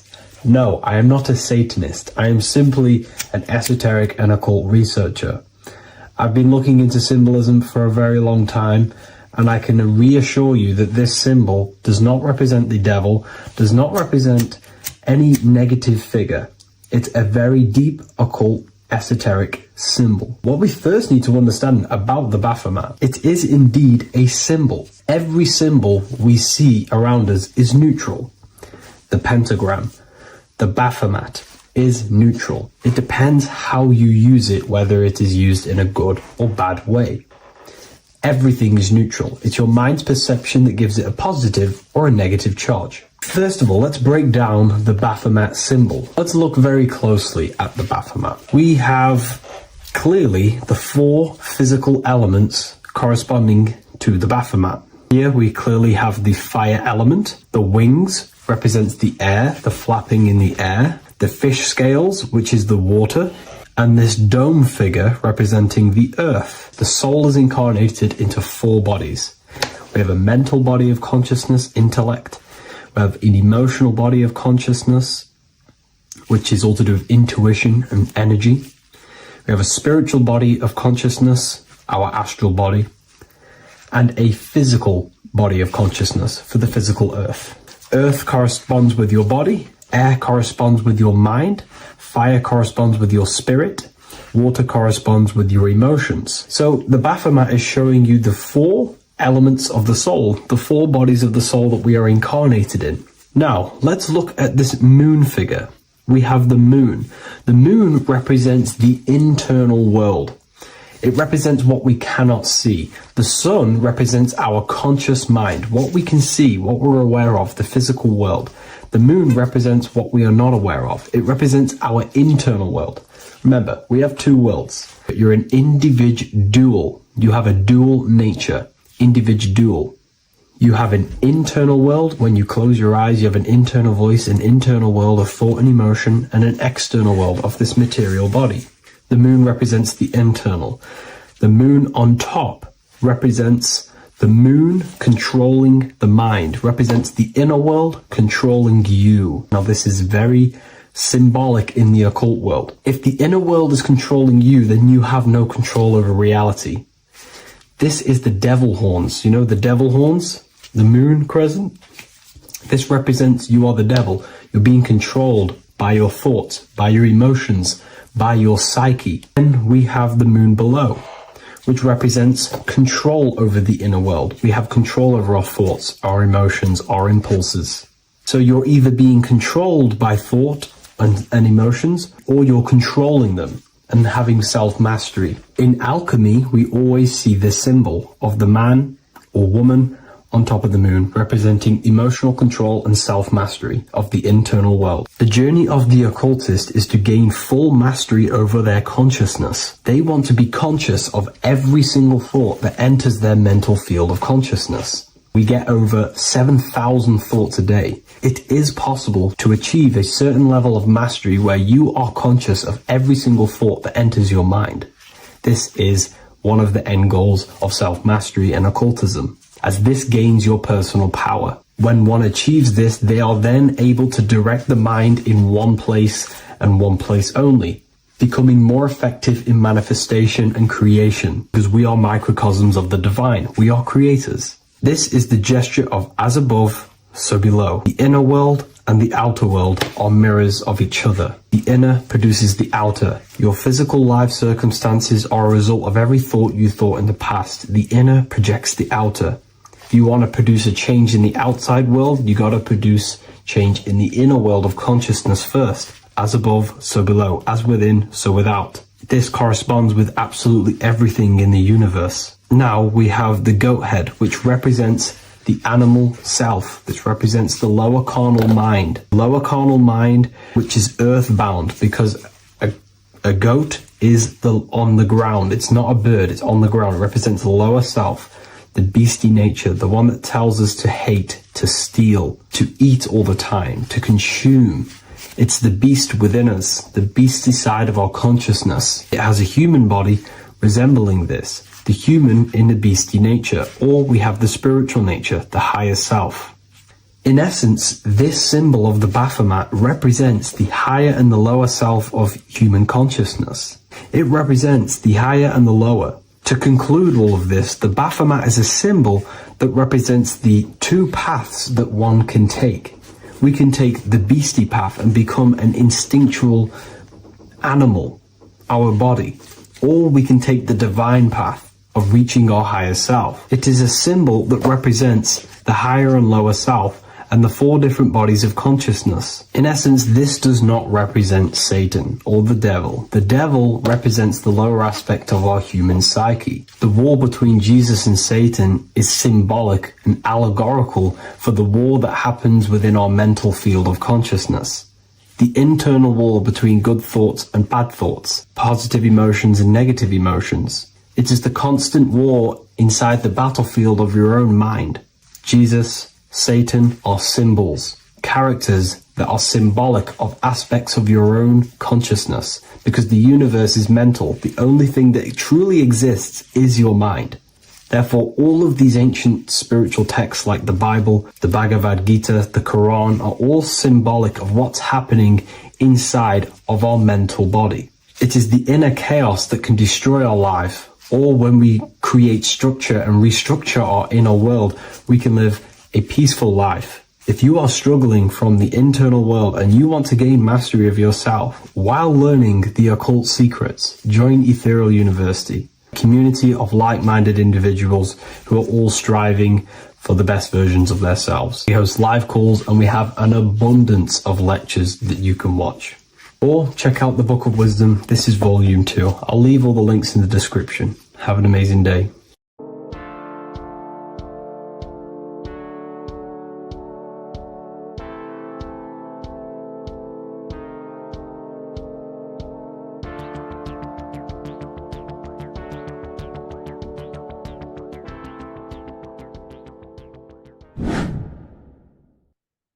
Left and right hemisphere, and what are they doing? How does it contribute towards your perception in this world? And this is what we're going to be talking about in today's video. We're going to be breaking down the two hemispheres of the brain and how they function in your life. So first, we have the left hemisphere. This is the logical hemisphere. This is the analytical, divided, scientific, or verbal hemisphere. The right hemisphere is creative, wholeness, artistic, symbolic, and metaphorical. The right hemisphere does with non-verbal things. It produces a holistic perception. It is more to do with creativity. Because what you must understand is that we are not in the external world. The world is produced by our brain. We see with our brain. Our eyes are a part of the brain. What we touch is the brain's interpretation of electrical signals on the nervous system. What we smell is the brain's interpretation of smell through the nose. What you taste is your brain's interpretation of chemical reactions on your taste buds. So what you are experiencing is the brain. The brain is a computer creating a simulation. And you have two hemispheres which breaks down this reality. So essentially, the brain is the perception creator. It creates perception.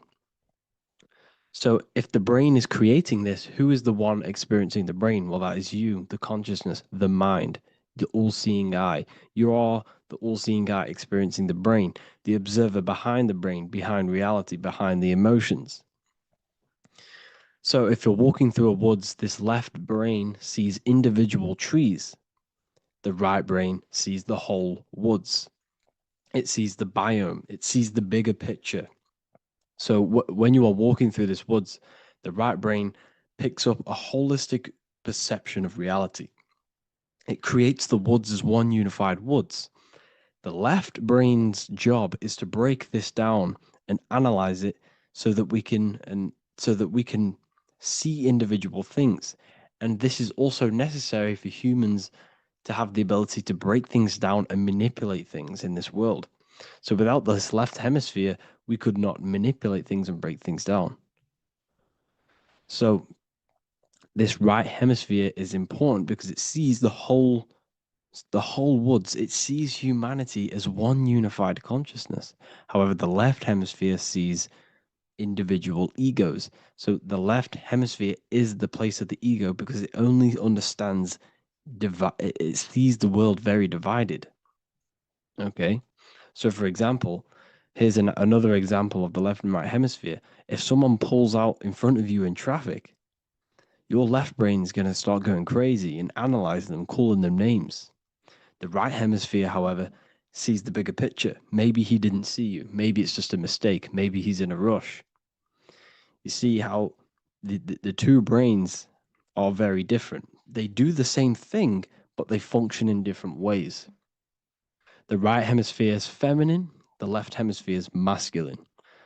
So, like I said, this person pulls out in front of you, you start to think with the left. If you start to perceive that in the left brain, you're going to start analyzing them, you're going to start going crazy and calling them names because you're analyzing it. You're not seeing the bigger picture behind it. You're not seeing it from his perspective. So there is a crossover. So the left hemisphere of the brain controls the right side of the body, the right ear, the right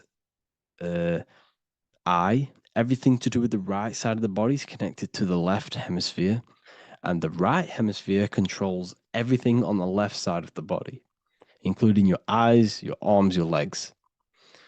So everything is crossed over, and even your visual field is crossed over. So this is your visual field, as you can see here, and even the left side of your visual field goes to the right brain. There's a crossover. No one really knows. There's not really a reason for this. However, this is how the human body is designed. As we all know, the human body is the most advanced piece of technology on the face of the earth. They cannot replicate the human body. And they tell you it has no creator. This is crazy. People are that brainwashed, they can't even understand that their body is the most advanced piece of technology. Your body is so advanced, the computers that you use are mimicked of the body. Everything they create is mimicking nature, but they don't show you how intelligent nature is because they don't want you to understand you're in an intelligent design. So anyways, let's get back on track. There is a crossover in the brain, and this is why they teach you to write with your right hand.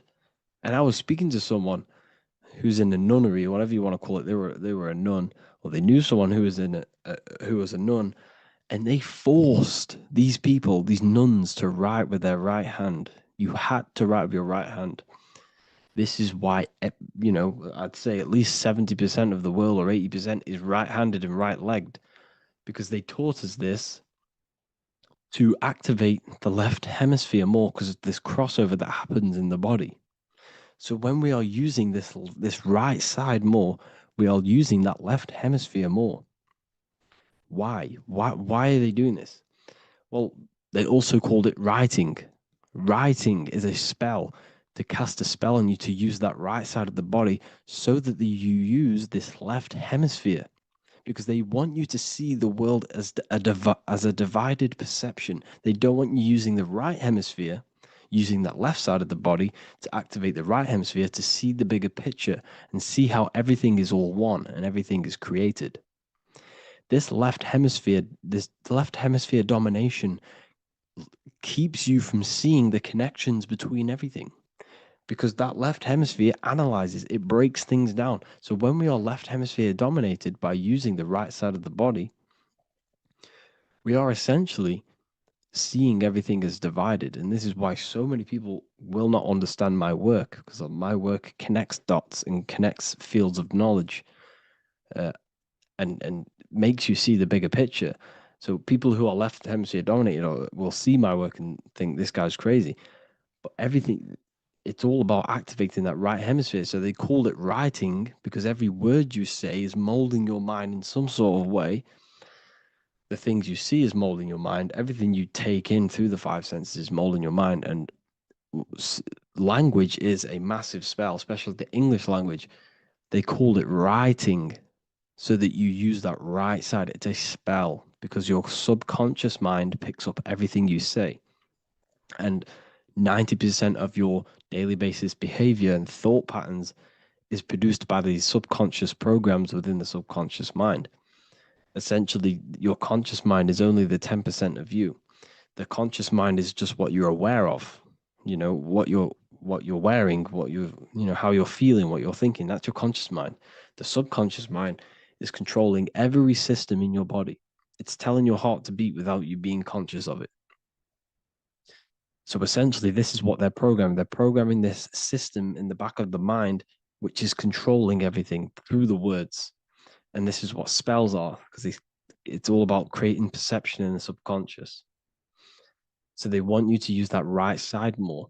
I truly believe the ancients, they were balanced. They used the left and the right side of the body. They didn't have a stronger side because they understood this science of the body and how the body works. So this is actually called phonetics. It's not etymology. Etymology is the study of root words. Phonetics is the study of how words sound similar. The way words are spoken. So phonetics, phone, is why we call them a phone, because you speak into a phone. So this is write and writing, to use that right side to activate the left hemisphere more. So your hands are a manifestation of your brain. The left hand is the right brain, the right hand is the left brain. And as a child, we were always taught that when you place your hands together like this is the size of your brain, which is true because your hands are a part of your brain. They're an extension of your brain. Every part of your body other than your brain is an extension of the brain. Everything's working and feeding back information to the brain because you're experiencing the brain. So another trick that you can do, or another exercise, is looking in the mirror and closing one eye at a time. If you close your right eye, if you take your top off, for example, you'll analyze your body if you close your right eye, because you're using that left hemisphere. Sorry, other way around. If you look at yourself through your right eye, you'll use that left hemisphere, which will analyze yourself. You'll see individual body parts. If you close the right eye and use the left eye, you'll see your body as a whole. You won't really analyze it. This is how you can analyze yourself using these two hemispheres. So this whole system is created to keep you thinking logically and to restrict you from creating and restrict you from understanding symbolism, allegories, metaphors, and teamwork. They want you stuck in a logical way of thinking and a logical way of seeing the world. This is why when you go to school, you are told exactly what to do. You're told to think this way and no other way. You're told to do orders, do this. It's a very left-brained system, because if we all started to open up this right hemisphere, we'd all see, wow, everything is all one, everything's all connected. And this is what my work is doing. I'm showing you everything is one. The physical world is an illusion of duality, but everything comes from the one source, the one mind. The universe is a giant mind. I am mind, you express mind. We all possess mind. Behind the physical body is the same mind consciousness. And we are all expressions and fractals of this infinite consciousness called mind. And this is what they don't want us to figure out, is that we are all just one consciousness expressed. It's an infinite consciousness. It's even in the squirrel, it's in the dog. All of these different animals, they're just different bodies, but behind the bodies is the same consciousness, which is mind. That's what the pineal gland is. The pineal gland is not the mind, and it's not the third eye. The third eye is your mind. If you have a closed third eye, it just means you have a closed mind. If you have an open third eye, it just means your mind has expanded from beyond physical things through astral projection and mystical experiences. This is how you gain an open third eye. It's just an open mind. A mind that has astral travel, that has explored the realities within the mind. So everything they do is to keep us in a divided state. Divide and conquer, right? That's their motto. All to keep you thinking how everything is divided. Everything they've done is division. Postcodes, countries, everything is divided. Like football teams and all this stuff. It's also a natural process when you grow up, because as you grow up, your brain is constantly analyzing the world. So this is sort of a natural process of how you become more left hemisphere dominated, because your brain is always analyzing. And unless something awakens you, you can awaken that right hemisphere where you can start to see the bigger picture. Even the music, it's all tuned to 440 hertz, shuts down the right hemisphere of the brain. 440 hertz, Spotify, Apple Music, the radio. Every time you turn on the radio, it's tuned to 440 hertz. This was specifically tuned. It never used to be tuned to this. It was in the 1950s. It was changed. The standard music tuning was changed to 440 hertz because it shuts down that right hemisphere of the brain. They don't want you thinking, seeing the world in this way and perceiving things as one. And I'm going to show you. It tells you this in the Bible. Cast the net onto the right-hand side of the boat and you will find the fish. What was Jesus saying? This is, you see, people read the Bible and they don't understand it. If the Bible is not talking about you, then it has no meaning. The Bible, everything you read in the Bible is about you and how it can better your life. It occurs to you. So if Jesus says, cast the net onto the right-hand side of the boat, this is an allegory. The boat is your body. Cast the net. It's the awareness, the perception onto the right hemisphere of the brain, and you will find the fish. What's fish? What do fish do? They swim deep in the ocean. It represents the knowledge, deep knowledge. Cast the net onto the right-hand side of the boat and you will find fish. You will find the wisdom. You will gain understanding when you cast that your awareness into that right hemisphere. You will see that I am you and you are me. We are all one consciousness. You will see everything. You'll see that the trees are the same patterns as the nerves in your body. You'll see everything is connected. Everything is a fractal of the one infinite consciousness. And how many fish did they catch? 153. That adds up to 9. This is now numerology. The Bible's filled with numerology. Adds up to 9. What's 9? Human consciousness. It represents consciousness. You're in the womb for 9 months. Feminine. It's all about consciousness. And then Revelation 14. And I looked, and behold, the Lamb standing on Mount Zion. That's the spines, the mountain. With him, 144,000. 144 adds up to 9. It represents consciousness on top of the spine. You see? And he had his name on the name of his father written on the forehead. What's the father? The higher mind, the higher consciousness within you. Where is that? In the forehead, the pineal gland. The pineal gland is the radio receiver for the higher consciousness.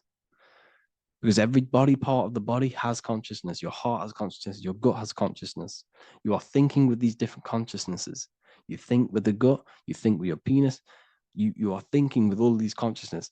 And it's about raising your consciousness to the higher consciousness, which is the father, the mind in the head. Don't think with the lower parts of the body because that is your animal nature. Think with the higher parts of the body. It's all representing consciousness. How to activate the right hemisphere of the brain? Well, it's all to do with non-verbal things. So music will activate the right hemisphere. Make sure it's tuned to the right frequency though, 432 hertz, 528 hertz. Any frequency that adds up to 3, 6, or 9 is good for you. Meditation, turning off the thoughts, and you raise yourself to the higher brain. Symbolism. Symbolism is all right hemisphere. Reading between lines, metaphors, determining the Bible, it's all right hemisphere. Seeing the bigger picture, it's reading between the lines. So tithing in the Bible. These people in the churches are giving 10% of their money to the church. It's nothing but a scam. What these people have done is they have externalized the Bible. They have taken the Bible and literalized it so that they can make a business out of it. So what they're doing is 1/10 of the produce of what it says in the Bible, 1/10 of the produce of the land, whether grain or fruit, is the Lord's and is holy. So what's that saying? The 10th of it's basically saying give the 10% to the Lord, to God. What does that mean? Well, what's the land and the fruit? This represents physical things, the physical things that you have. The 10th of the physical things that you have. What's that? That's your ego. All the physical things that you have is all to do with your ego. That's the lower self. The ego, what is the ego? It's the mind's perception of the physical self. You had no ego when you were a child. Okay, when you were a child, you had no ego. As you grew older, you created the ego. But the ego is the full self. It's the echo. Ego, echo. It's the echo of the full self. So it's saying give the ego over. Take away the animal self. In that left hemisphere, that's all to do with the left hemisphere. That left hemisphere sees the ego. It sees individuality. It's divided. So it's saying give that 10%. Give that 10% of you over to the right hemisphere. The 90%. The 90% of you is in that right hemisphere. The higher self. Now, I'm not saying the left hemisphere is bad. Okay, I'm not saying that at all. But it sees it sees things divided. It's like I said, the left, the hands are manifestations of the brain.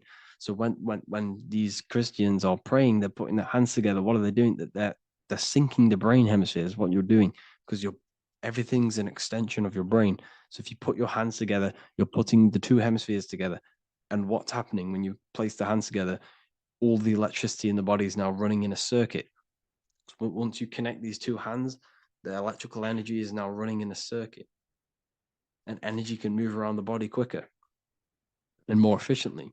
So when you pray, when these people are praying, they don't realize that they're engaging in ancient forms of meditation, of balancing the two hemispheres. So now we're talking about balancing the hemispheres, not the right hemisphere. This is what Israel is. Look at the symbol for Israel, the up triangle and the downward triangle. What's that? The up triangle represents male. The downward triangle represents female. Okay? So this is talking about the brains. Israel is Ra. Isis, which is female, the Egyptian god. Ra, El. El means God. Electricity. That's the force of the physical world. It's the force that runs this world, electricity. It's the force of God. El, consciousness. It means God.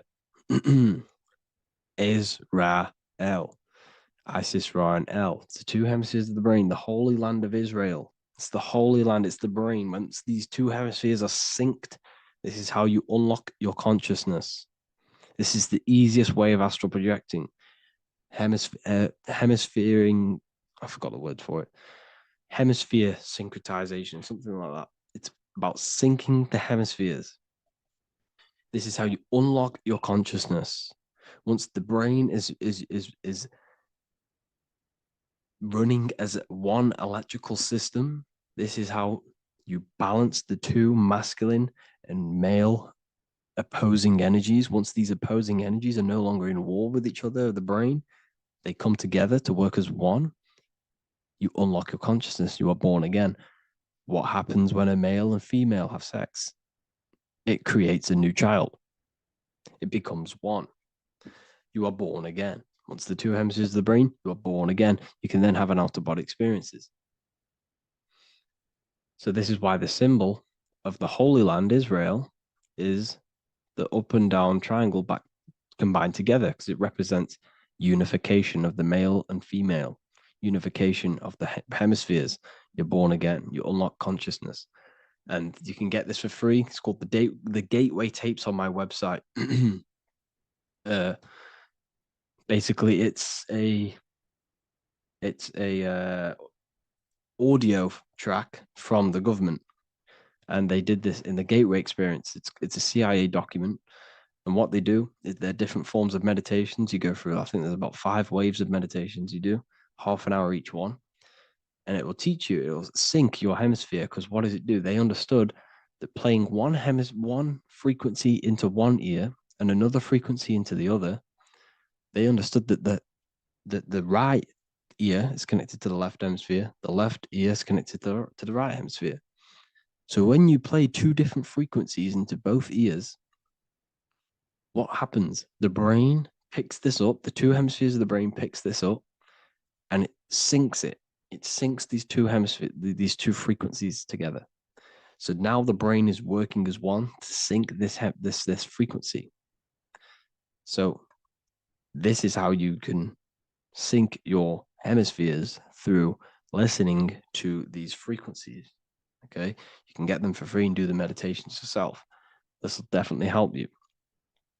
This is an easy way to astral project. So it's all about syncing the hemisphere and seeing reality from a unified perception.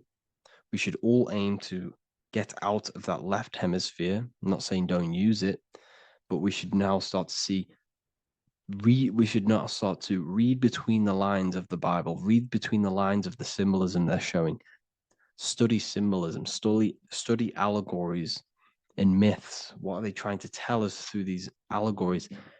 And, this is how we start seeing things in a better way. Once we understand that we are all microcosms of an infinite consciousness, we can all come to one, because love is the unifying force of this infinite consciousness.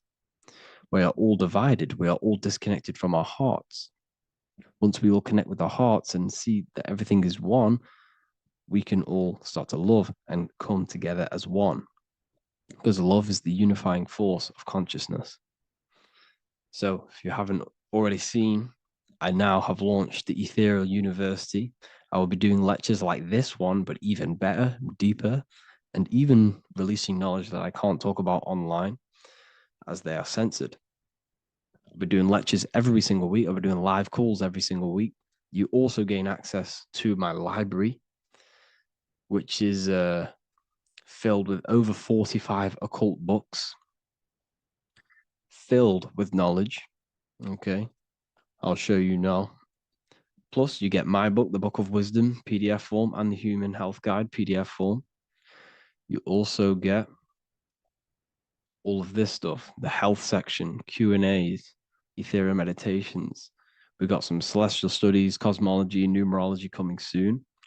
You also get the brand new Manifestation Mastery course, plus the library. And there'll be new books, new lectures, new live calls every single week. Or you can get the Book of Wisdom, use the code WISDOM in all capital letters to gain 40% off. This sale will be ending very, very soon. So if you're watching this, be very quick to get yourself a physical version or a PDF of my book. You can get it in all these languages. Hope you enjoyed this video, people. I'll see you inside the Ethereal University, the real university. Have an amazing day.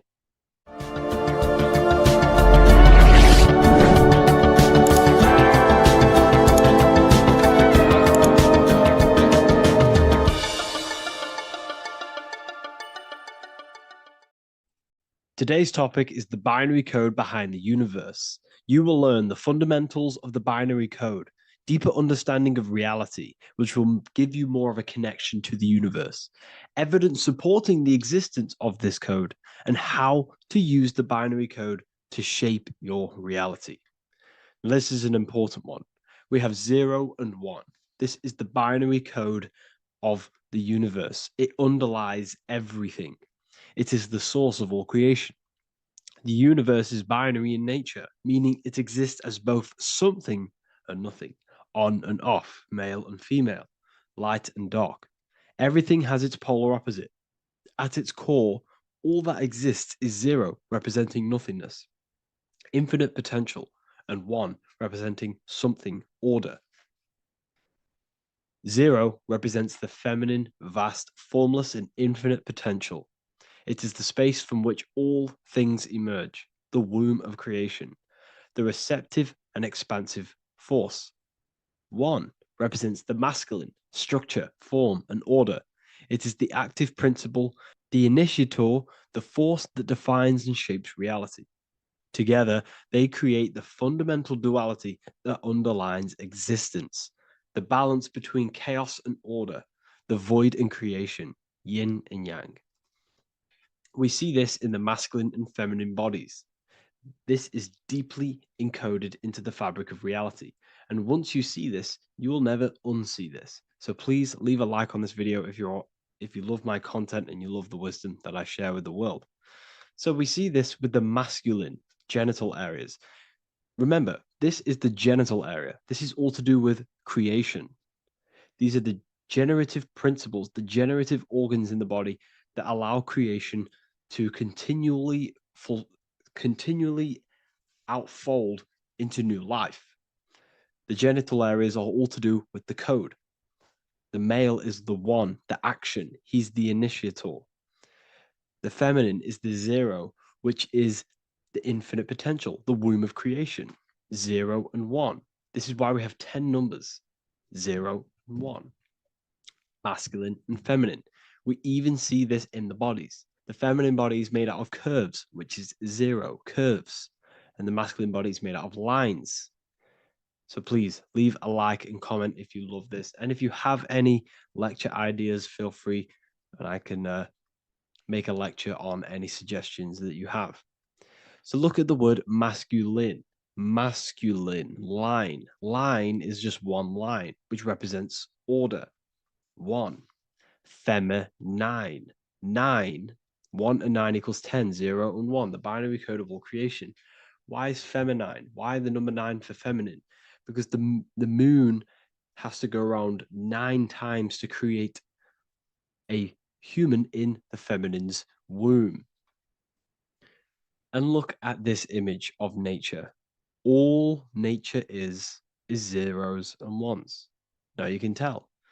The stick is a 1. It's a line. And here we have curves. It's curves and lines. Curves and lines create reality, creates matter. Everything is 0 and 1.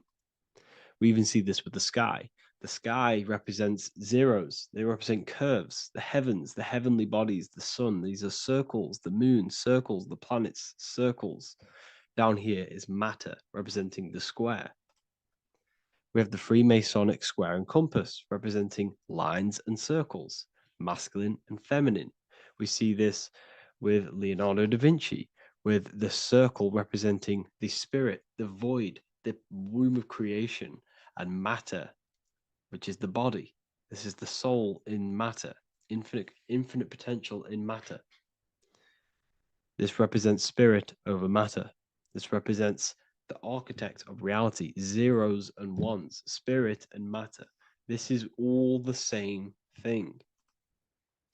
Understanding this binary nature of the universe, where 0 feminine represents the infinite potential and 1 masculine symbolizes order and structure, can benefit you in several ways.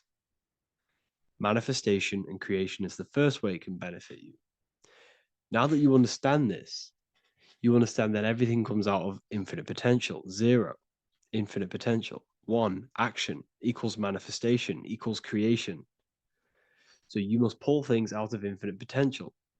If you have ideas but don't take action, too much 0, nothing materializes. You'll never materialize if you sit there imagining all day, visualizing all day. You have to take action. They both come hand in hand. If you only take action without tapping into intuition and creativity, too much 1, your actions may feel hollow and misdirected. Using both effectively leads to greater success in life, work, and relationships. This is the 33rd degree motto, or this is on the 33rd degree of Freemasonry Scottish Rite logo, and it's called Order ab Chaos, order out of chaos. Chaos is the 0, infinite potential. Chaos is the dimension of the imagination. This is where this all ties in now. Imagination is the dimension of infinite potential, pure potential, formless creativity, and the realm of infinite possibilities. It is the void, the unmanifested energy that contains all that could ever be. That is the imagination. The imagination is the dimension that you are connected to, and you can pull any idea out of and materialize it into a reality.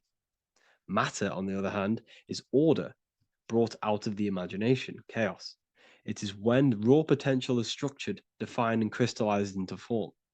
This is the fundamental principle of order out of chaos, the process of turning the unseen into the seen, the abstract into the concrete, the dream into reality. That's why we say dreams into reality.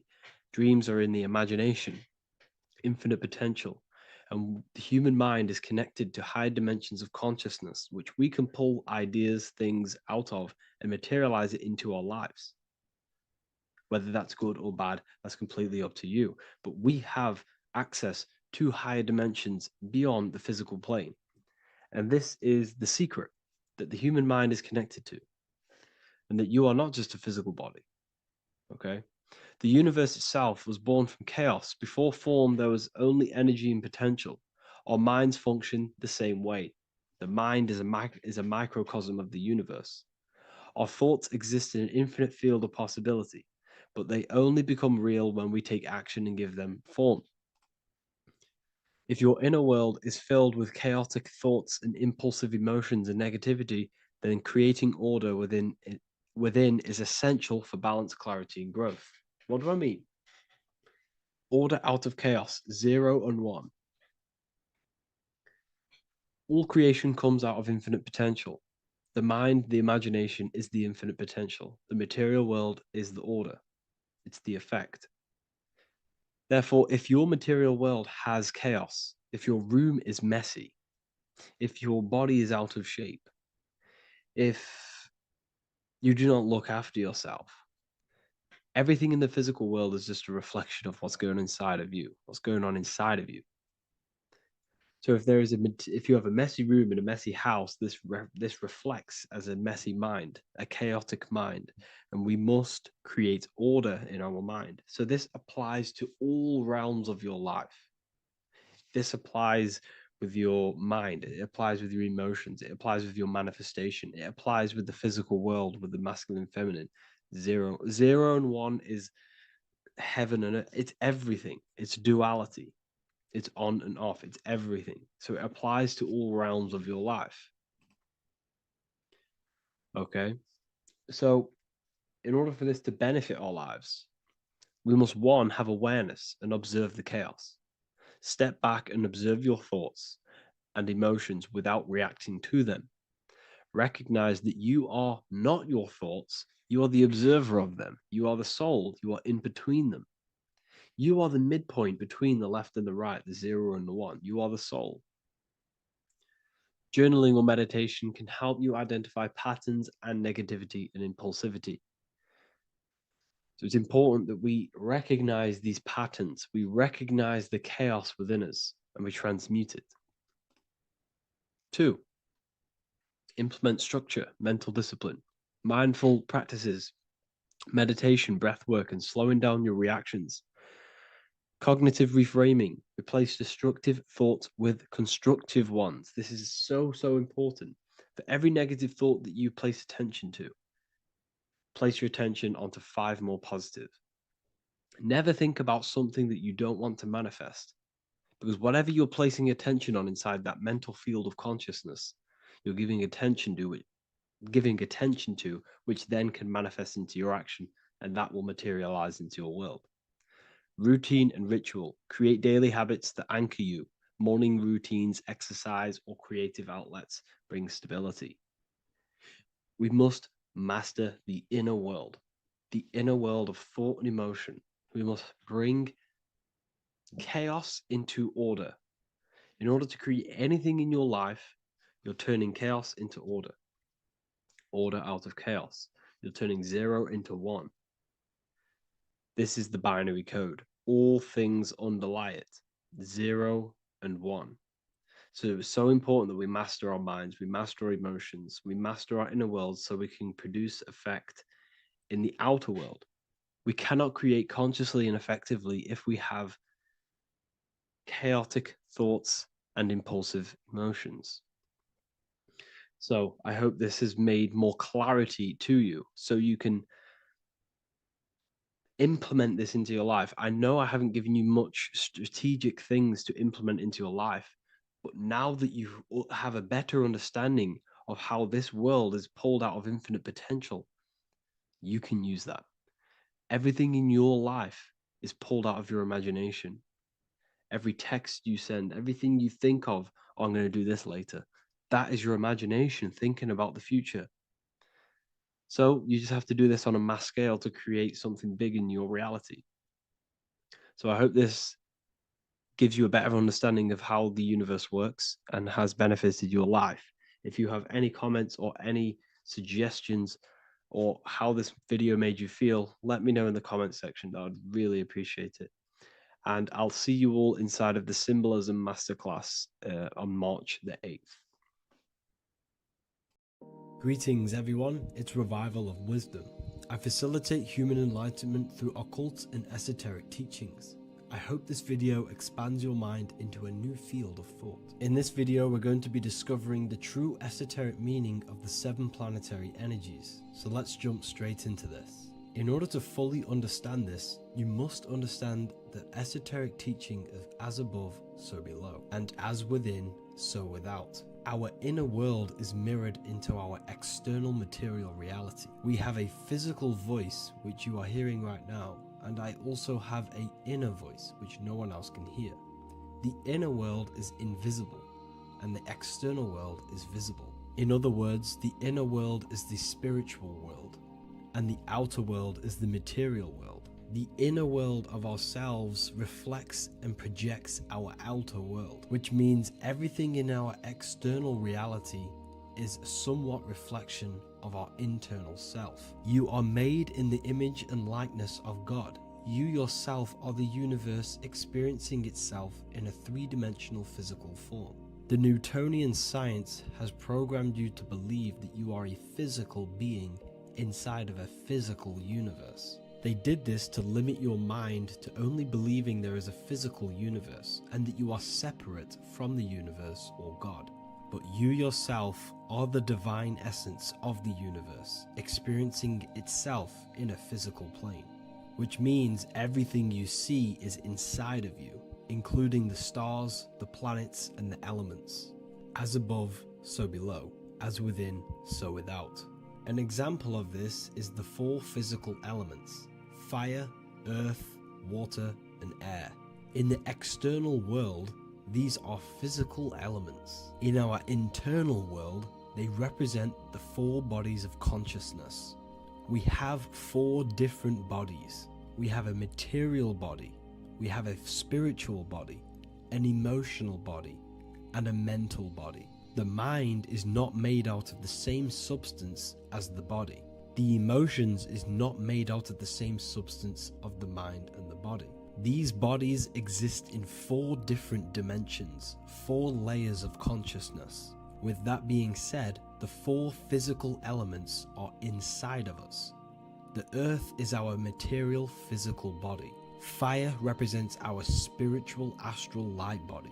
Water represents our transformative and emotional body. Air represents the mental body, the communicative and thinking body. This is the teaching as above, so below. If that resonates with you and you can comprehend it, please leave a like and a subscribe to this channel to see more content. And feel free to leave a comment on any video suggestions.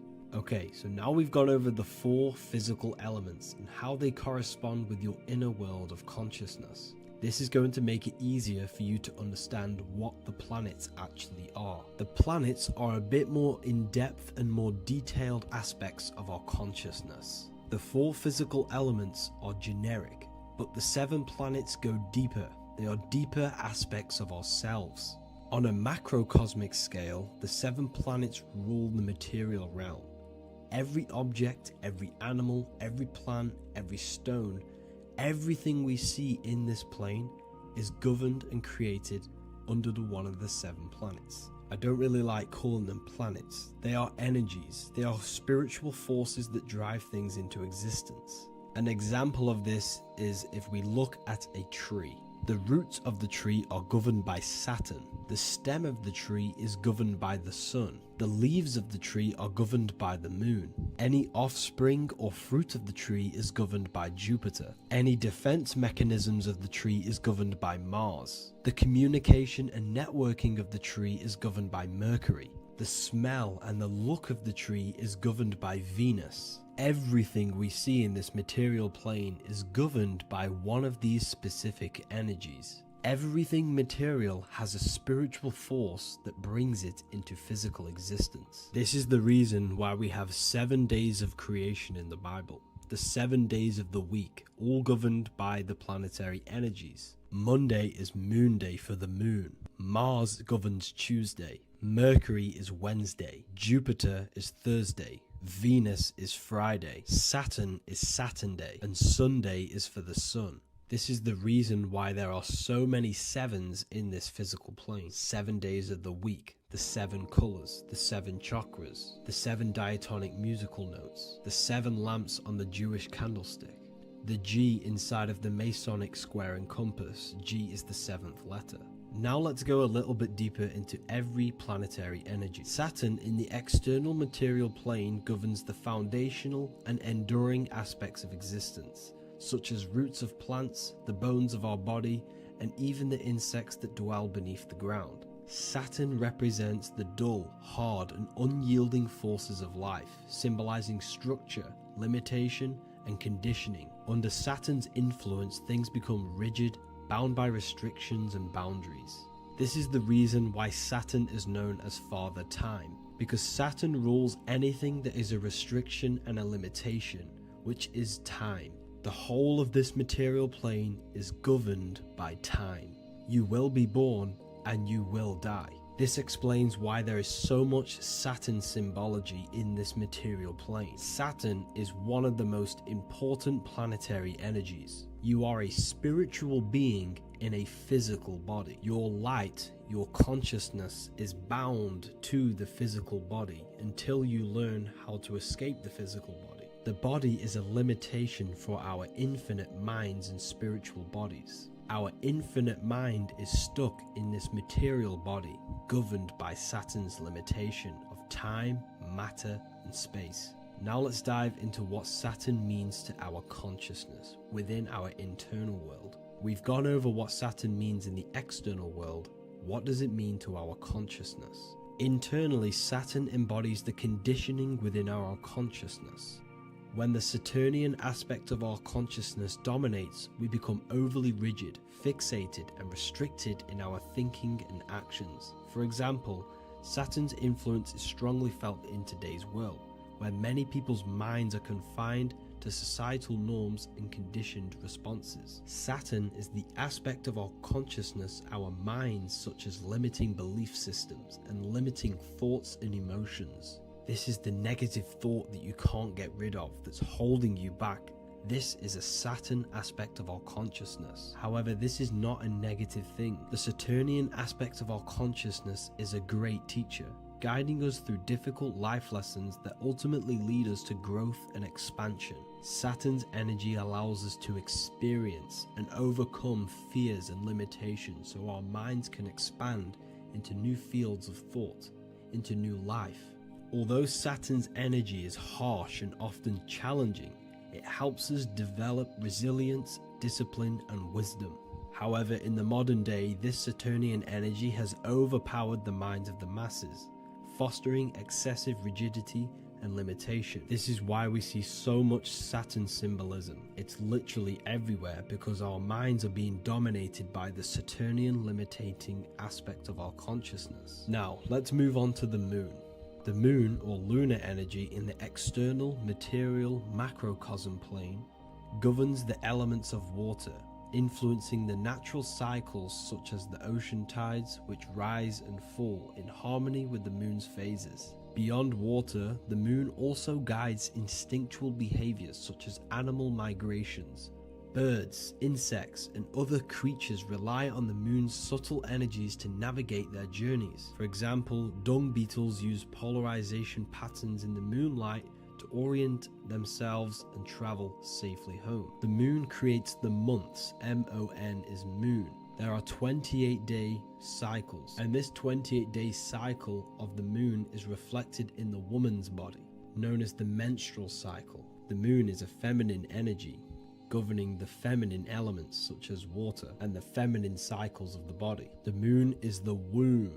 This is why eggs have the same color as the moon, because eggs are ruled by the moon's energy. Now that's the external world. The internal world, the moon symbolizes the emotion aspect of our consciousness. It represents the subconscious mind, the seat of intuition and psychic abilities. Just like in the external world, things are born out of the moon, such as eggs and the womb. The subconscious mind acts as a womb for our conscious mind. Our deep subconscious emotions and programs are born into light, into the conscious mind, and controls the conscious mind. The moon represents our hidden psyche, our shadow self. Now let's go on to the sun. The sun represents the life force. In the material external world, the sun is ruling over pretty much all life. The sun gives life to all things. Without the sun, animals could not exist, the human body could not work,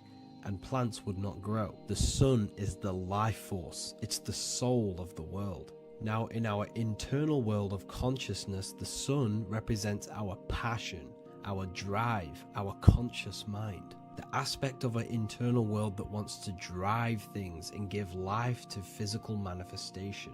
Now we go on to Mars energy. Mars is well known for being the god of war. Mars energy manifests into the material plane through anything that seeks to protect or defend itself. For example, the holly tree. The holly tree leaves are very sharp and they defend itself.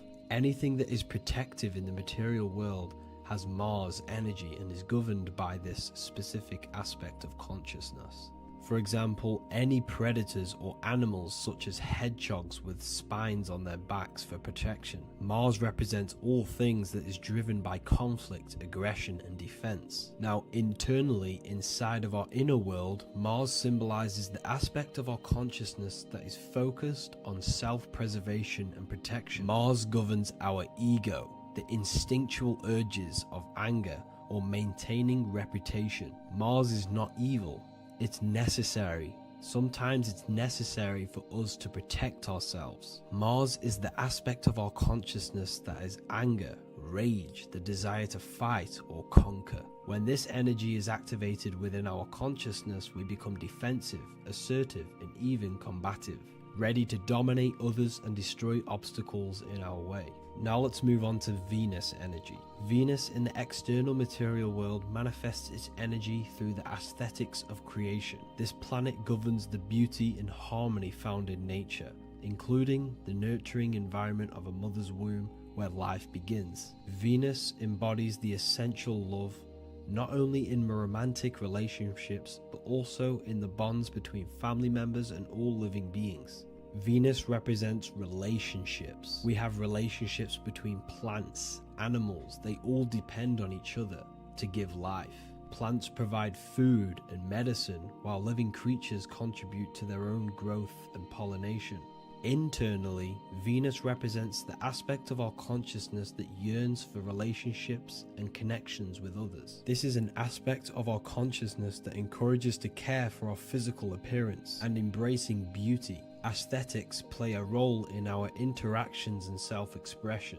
This is why there is a beauty brand called Venus. Now let's move to Jupiter energy. Jupiter in the material plane manifests its energy as forces of fortune, abundance, and wealth. This energy manifests itself as plants, as fruits that we can consume and eat in abundance. Anything that is nourishing and cultivated by the earth for humanity and animals. Jupiter embodies the giving energy that provides for and sustains life, fostering growth and ensuring that resources are available to all. Its influence is seen in the natural cycles of abundance, where fruits must grow and ripen before they are enjoyed, symbolizing the importance of effort and patience.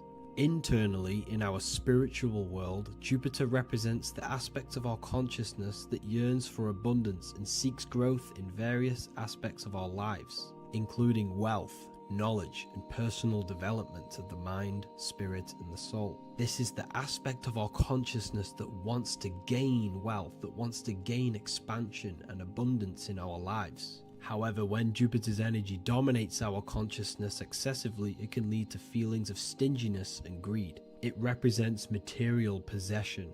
The last planet is Mercury. Mercury in the external world governs the vital elements such as seeds, air, communication, education, and electricity.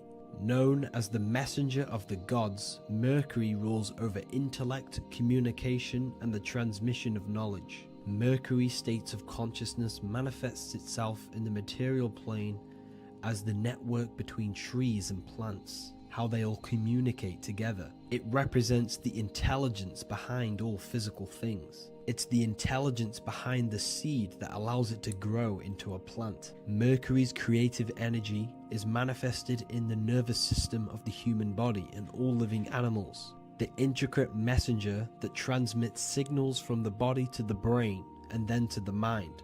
This intelligence within us allows us to facilitate thought and movement. Internally, in our spiritual aspects of consciousness, Mercury is the state of consciousness that seeks knowledge, understanding, and intellectual growth and expansion. This part of us is curious, eager to learn, and driven to communicate ideas and information. It represents our mental body. The Roman god Mercury is often depicting flying because this symbolizes the air. Air represents our mental body. When the Mercury aspect of our consciousness dominates, we become highly intellectual, constantly seeking information, analyzing situation, and communicating our ideas. While this can enhance our understanding and ability to interact with the world, an excess of Mercury's influence can lead to overthinking, excessive analysis, and focus on intellect over emotions or intuition.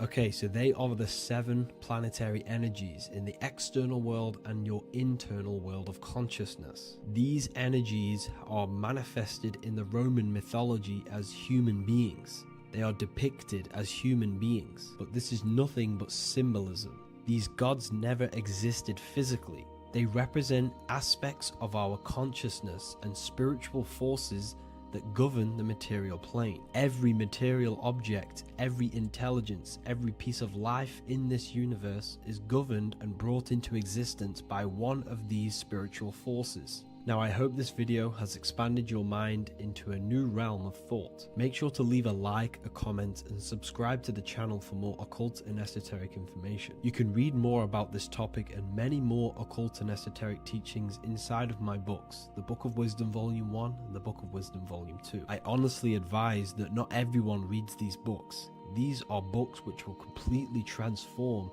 your view on reality. You will feel a lot better reading these books because you will find a connection with yourself and the universe. Understanding truth and knowing thyself gives you a sense of well-being. Like I said, this is not just a book. This is a beginning of your journey of expansion and growth. Reading them can be life-changing. Inside my university, I host live calls where you can ask me questions, and you can watch all the pre-recorded live calls. You also gain the ability to manifest your own reality through the Manifestation Mastery course. There is also a library with all of the PDFs that I've read in the past of occultism, symbolism, and esotericism that you can gain access to. There is a whole lecture section where you can watch all of my occult lectures. This is a place of transformation. The price of the university will be going up very soon. If you join now, you will gain a free sexual alchemy course which will teach you how to transmute sexual energy into creativity. I'll leave all the links in the description for the university and also my website where you can get my books. I hope you enjoyed this video. Take care.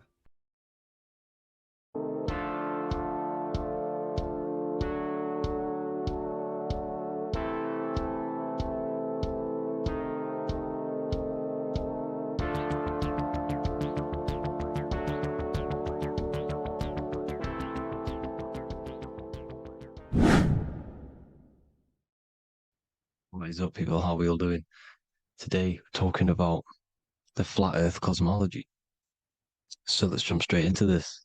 Please drop a follow and leave a like to help the algorithm. So we live in a torus field. Everything's made out of torus fields. And every torus field has motion. It's what it is. It's the motion of energy. And every torus field has a center, which is the black hole. It's a womb of creation. It's counter space. Now, this is why the North Pole is magnetic, because the center of this torus field is the most magnetic part, the strongest part of the field. So this is why all compasses will point you to the center. And the Earth's magnetic field is spread across the whole of the Earth.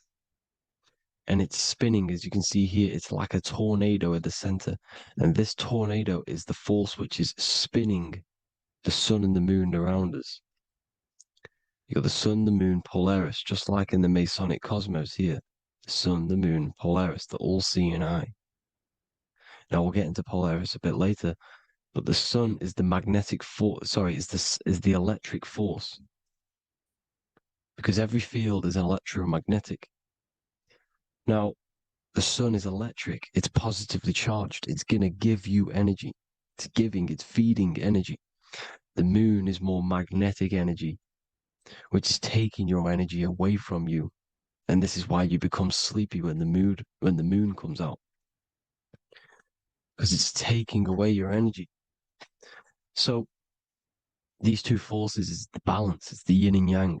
It's the balance. Everything in this creation is balanced, because the torus field is the Earth is the plane of inertia, the 0 point within the field, because physical matter is a result of two opposing forces equalized on the plane of inertia.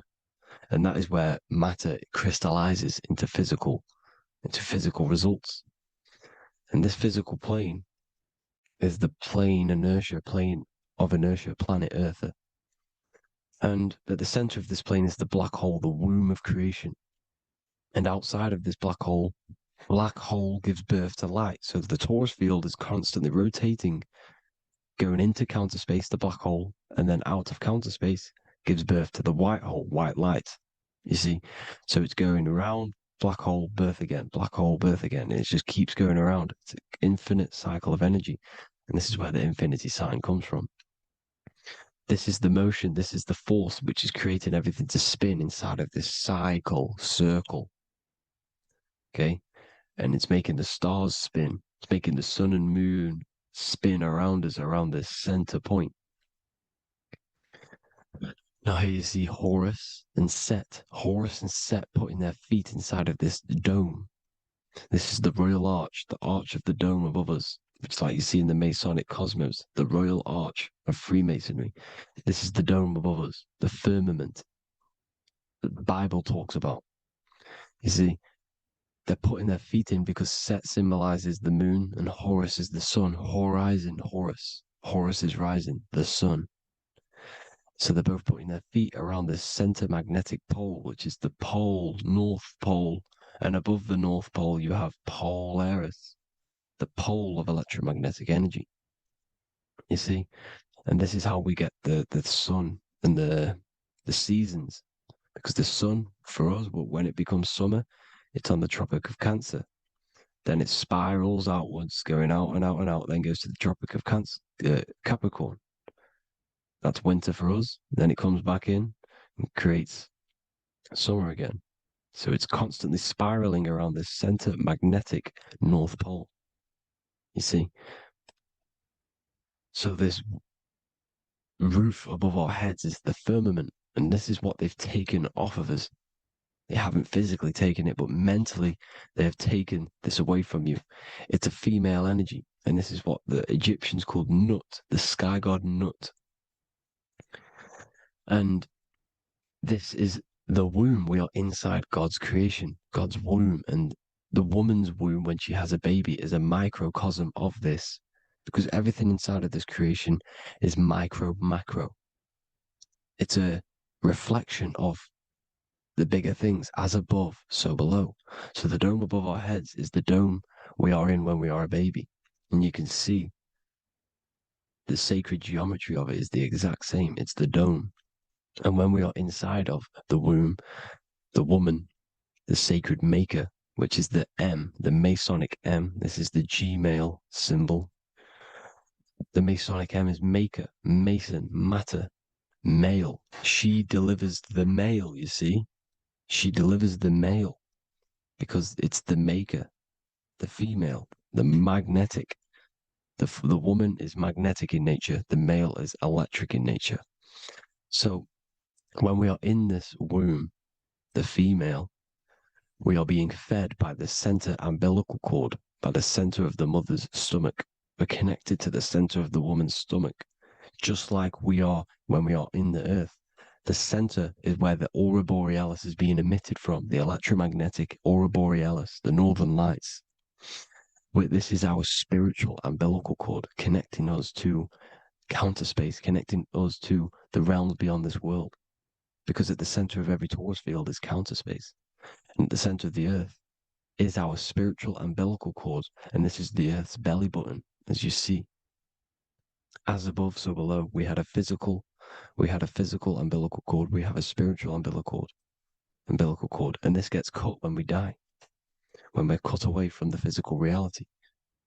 You see, here's the ancient Egyptian tablet showing this female. You can see the hair, it's a female above us, because the female energy is nurturing, helping, looking after. And that's exactly what the dome is. It's protecting us. It's the Ark of the Covenant, the Ark covering us, you see? And this is what they've taken away from us. By you believing in space, it completely destroys the idea of this being a sacred creation. They've taken the roof off your head, whether if you believe in space, you believe that there's chaos, there's planets, there's asteroids about that could kill us at any moment. But this isn't true. They've made you fear your own creation that you're inside of. They've made you fear what's above you. You see, and it's to hide the power of astrology, the power of the lights in the firmament, which are constantly flowing through the ether. These powers which are above us are sending rays down to the earth, which are influencing our psychology and how we behave. And this is what astrology is. It affects human consciousness. It interacts with our consciousness. And there's a different energy every day because the planets are in different houses, different alignments. And this is, we'll go into this a bit deeper later on. So the world tree, this magnetic North Pole, the pole of electromagnetic energy, was symbolized as a tree, the great tree at the center of the earth. You see? And this tree is symbolized everywhere. You can see here how the center person, this Egyptian person, is holding up the sky. This is the North Pole, the hyperboloid, at the center of every Taurus field. And this tree was in the Mayan cosmology. This is an ancient depiction. This is the Taurus field. There's the plane of inertia. There's the center tree. Here's the tree in the center, the magnetic North Pole, the woman holding the stars. Here's the Hindu with the two birds symbolizing the sun and the moon revolving around this center tree. The Mayan tree, his Horus and Set around the North Pole. They all knew this flat earth cosmology. They knew these secrets. It's so sacred you understand the creation that you're inside of. Because if you don't, you'll be led astray. You don't know where you are. You're lost. See? And here's the Masonic art with the rays of the stars coming down with the tree in the center. So it was personified as a tree. And we are in Asgard, Midgard, the middle garden, where there's good and evil. So the 7 layers of heaven, which is talked about in the Quran. Each planet has a different layer of the firmament, and this is the 7 layers of heaven, and these are our 7 layers of the energy centers in our body. So we start in the stars, so we are stars in a physical body. And this is why we say Mr., Sister, Fraudster, Sinister. Stir is star, and we are in the stars, and our star descends into the soul system, not solar system. And as we descend into the soul system, we enter Satan's kingdom, Satan's world. As it says in the Bible, Satan is the god of this world. Well, if you've been into my research for a while, you know Satan is Saturn.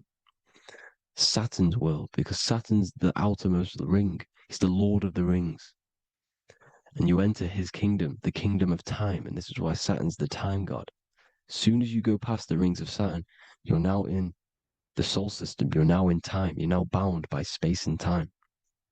And you're bound to the earth plane, the heart. Earth is heart. It's a rearrangement, it's an anagram for heart. And the heart of the electromagnetic color spectrum is green, and that's why the earth is green. And above green is blue, and this is why the sky is blue. In order to go to heaven on the macro scale, you have to go through the blue sky, through the 7 layers of heaven. In order to reach heaven in your body, whilst you're here, you have to go through the blue chakra to your head, which is heaven. It's micro, macro. Everything is micro, macro inside of this creation.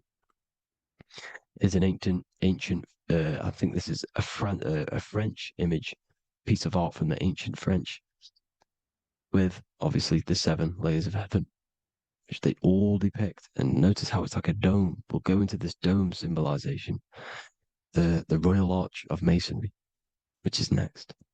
But these 7 layers of heaven give us the 7 metals, the 7 days of the week, the 7 diatonic tones, the 7 chakras, the 7 everything. It's God's favorite number. And this is why the Masons use the G inside of the compass, because the G is the 7th letter, and God starts with G. You see? So it's 7. God is 7. Here's another depiction of the heart, the soul system, the 7 layers of heaven. La Fermenta. You see, La Firmament, with the stars on the outermost layer. Here are the 7 planets: Jupiter, Mars, La Sophie, the sun, La Luna, the moon. So Saturn. So we are in the heart of this soul system.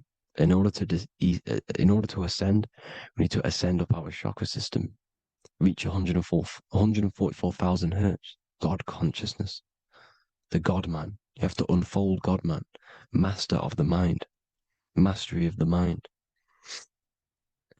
So what are the stars? The stars make everything unique.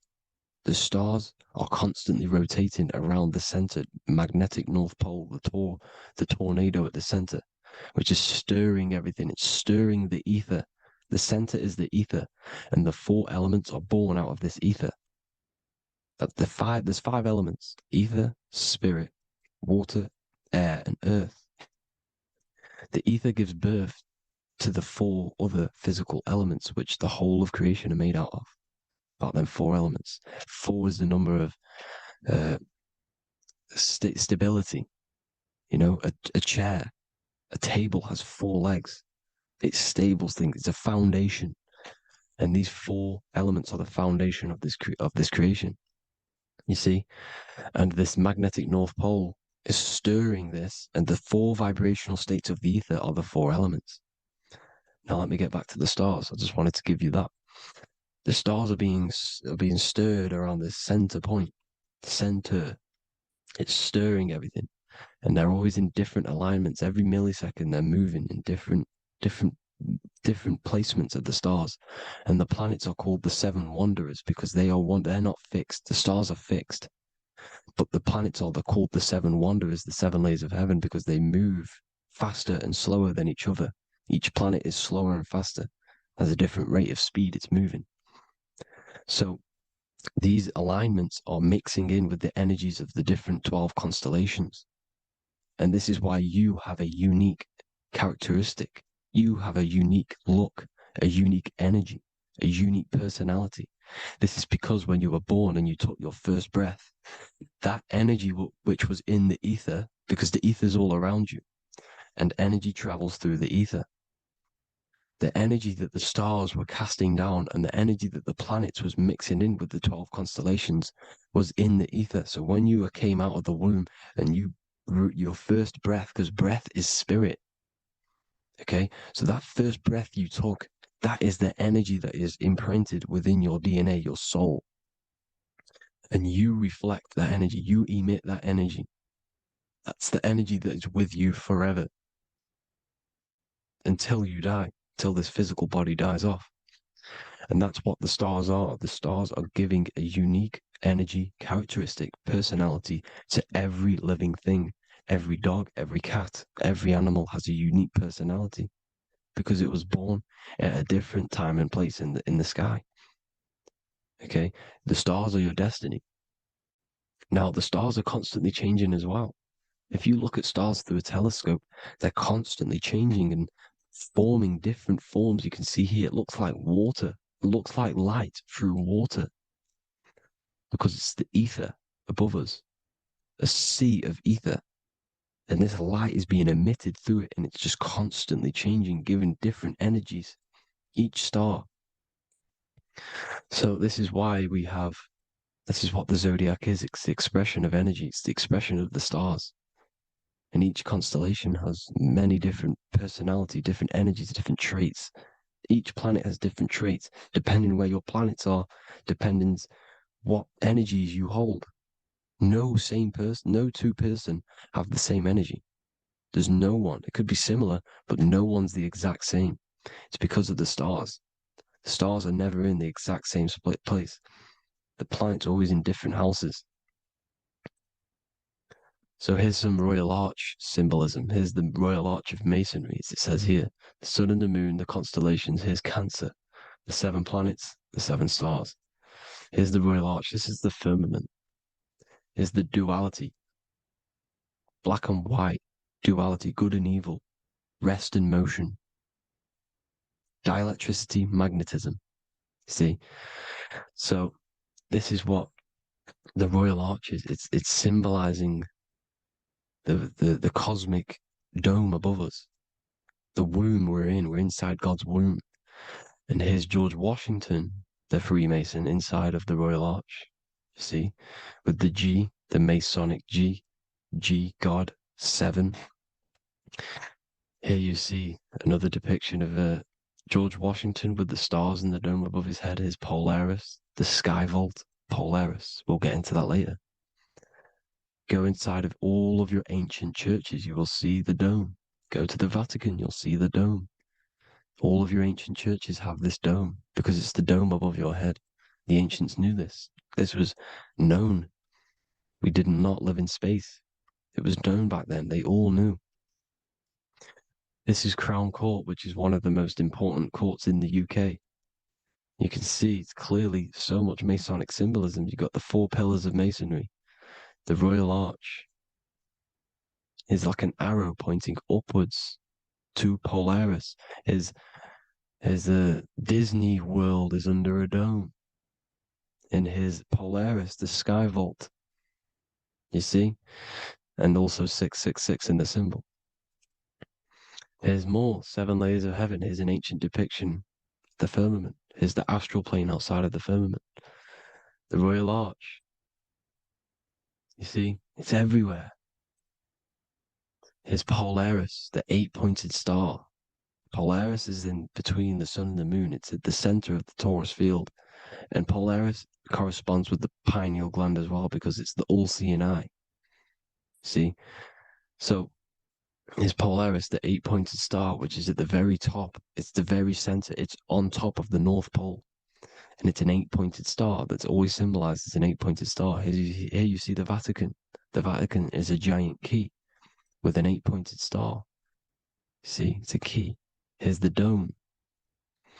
Here's the space delta, the USA space delta logos. Here you see the Egyptian god looking from the center of the North Pole, looking upward to an 8-pointed star, Polaris. An arrow pointing up to Polaris. Here's another, the bear holding a key with an arrow up to Polaris. 7 holds the key to Polaris. Here's an eagle holding a key above the North Pole to Polaris. Polaris, and here's another one. There's another bird, like a dragon, holding a key to Polaris. Because Polaris is definitely something to do with leaving this creation. Okay, maybe, I can't say for sure, but maybe it's to do with ascension, and this is why the Vatican hold the key to the 8-pointed star. And this is why the space, well, we all know space is a lie, but they're showing Polaris and its sacred symbology. Maybe it's to do with something leaving this creation, going to another. Here's some North Pole symbolism. As above, so below. You see the four seasons of the Big Dipper constellation going around Polaris. This is Polaris, this is the Big Dipper constellation, and this is the swastika. This image gives us the swastika, because all the symbols we use are created in nature. They're created somehow in nature. This is how we get them. As above, so below. This is the map of the North Pole with the 4 rivers, looking like the Big Dipper constellation. It's the Masonic, here's the ancient cosmology with the 4, you see the 4 islands, Mayan cosmology, 4 islands. This is the alchemical symbol for Earth, 4 sections. The windows, because the center of the North Pole is a window to another dimension.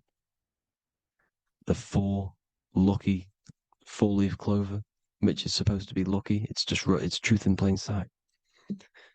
And here's Hitler looking at 2 flat Earth maps.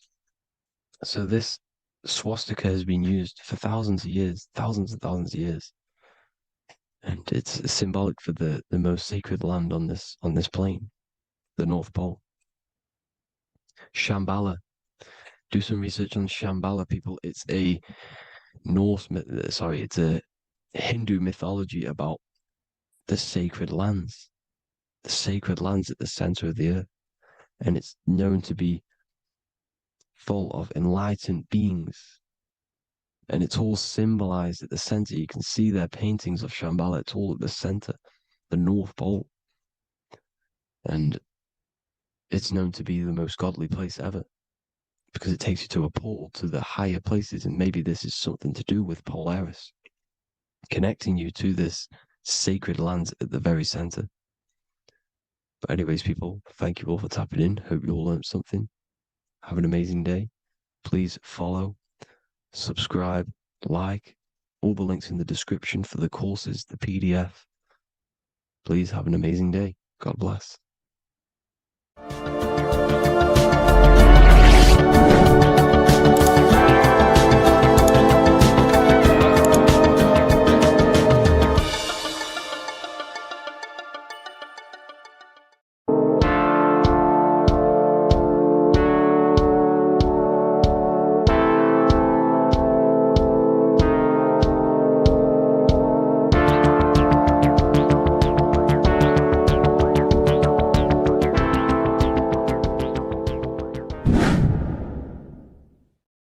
What is good, people? It's Revival of Wisdom. I hope you're all doing well. Now, this video is how to raise your holy oil or your kundalini. Let's get straight into this. So this is a monthly cycle. Every month, when the moon is in your zodiac sign, this oil is released. Now, the moon is in control of monthly cycles. For women, it's the menstrual cycle, and as well, this holy oil cycle.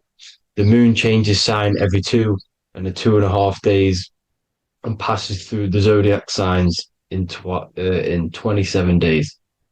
So the moon tells the day, the sun tells the time, the stars tell the month. This reality is a massive clock, if you like to say. It's a cycle. Okay. The moon controls the night, emotions, water, fluids, and the mind. Okay. So this oil is produced in the claustrum. It's produced in the claustrum, which is here, right? This is where you get Santa Claus from. Now, the claustrum is at the center of the brain, and it is next to the pineal gland and the pituitary gland. Once it starts in the claustrum, this is the holy present. This is the present that Santa gives to us, Santa Claus. And it goes to the pituitary gland and the pineal gland. And what's connected to the pituitary gland and the pineal gland is the Ida and the Pingala. The Pingala is the pineal gland's nerve, which is the honey, which is the positive charge, electric. And the pituitary is the Ida nerve, which is the magnetic charge. This is the milk, the land flowing with milk and honey. This is the brain, the heaven, okay? And it travels down the spine using these two nerves, these electromagnetic charge. And this is what the ancients symbolized with the two serpents wrapped around the spinal cord, the Ida and the Pingala. And this travels down to the sacrum or the solar plexus. Okay. So once it's here, okay, the spine is an elongation of the brain. So the spine is pretty much the brain. It's an extension of it. And it's kind of a microcosm of how we descended from heaven to physical reality, to physical matter, which is our consciousness has done. Our consciousness has descended from heaven into physical matter. And this is a microcosm of it. Okay. So once we're in the sacrum bone, this holy oil, like I've just explained, this holy oil starts in the Santa Claustrum, goes down the chimney to the sacrum. This is the sacrum, the solar plexus, and drops the present off at the sacrum. Now, once we're at the sacrum, we need to raise our vibration to take this oil back up the spine. Okay. And the River Jordan symbolizes this in the Bible. King Herod wants to kill Jesus in Nazareth, which is here, this is the River Jordan, is Nazareth. He goes to be born in Bethlehem and then goes back up to Nazareth to Joseph and Mary. Joseph and Mary, the pineal gland and the pituitary gland. The Bible is huge symbolism. It's all metaphors for this sacred process which goes on inside of your body. You are the Temple of Solomon. You are the Holy Land. The Holy Land is your brain. Once this oil is at the sacrum, you need to raise your vibration in order to take it back up. Once this oil has gone back up to the pineal gland, it activates the crystals which are wrapped around your pineal gland. Your pineal gland is this tiny little beam here. This is the claustrum. This is the pineal gland. And it's wrapped in crystals. And when this oil travels back up the spine by raising your vibration, back to the upper room where Jesus met the 12 disciples, or the 12 cranial nerves in the brain, and it activates and it turns on this pineal gland. And once it's turned on, it illuminates all the cells and the nerves in your brain and turns them all on and activates the higher God man, the God consciousness, Christ consciousness. And it regenerates the whole body. This is the secret to regeneration. It regenerates all the cells in the body. And this is how the ancients lived for thousands and thousands of years, as talked about in ancient texts. They lived for hundreds and thousands of years because they knew this secret. And this fluid, this brain fluid, the secretion, or the Christos in Greek, which means gold, because this is the alchemical process from turning lead to gold. Your body is the alchemical furnace. Now, the ancients knew about this center of the brain because they symboled it. This is the eye of Ra, and it's the brain, and this is what's wrapped around our consciousness. Our consciousness isn't wrapped around the brain. The brain is built around the consciousness. We are the consciousness. You don't have a soul, you are the soul. Okay? Now, the head, heaven, hell, heel at the bottom of your foot, that's hell. Head is heaven and hell. Simple. Now, the pineal gland produces DMT, which is dimethyltryptamine, which is known as the spirit molecule. So, let's move on. Now, when this oil travels up, back, the spine, the chimney, it crucifies at the top, which is called the vagus nerve. So when it reaches here, the optic thalamus, it crosses and crucifies once it's raised back up. And this is why Jesus dies at 33. He was crucified at 33. Because you have 33 vertebrae on the back of the spine. And then it's crucified by the cross of the vagus nerve.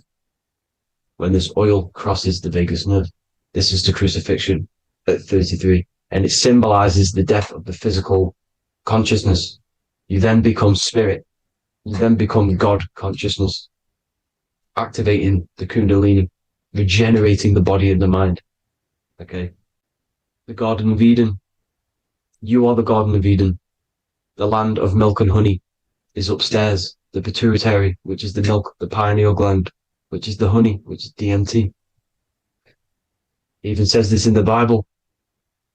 As he brought us into the place, and he has given us this land, a land flowing with milk and honey, which is also symbolized as the sun and the moon. The Bible also says, the light of the body is the eye, not the eyes, the eye. If therefore thine eye be single, thy whole body shall be full of light. This is the activation of the pineal gland by raising this oil back up to the pineal gland, to the center of the brain.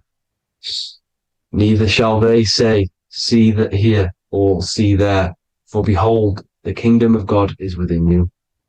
So he's saying, don't look out there. Nothing is out there. It's all inside of you. Everything's inside of you. You're the universe.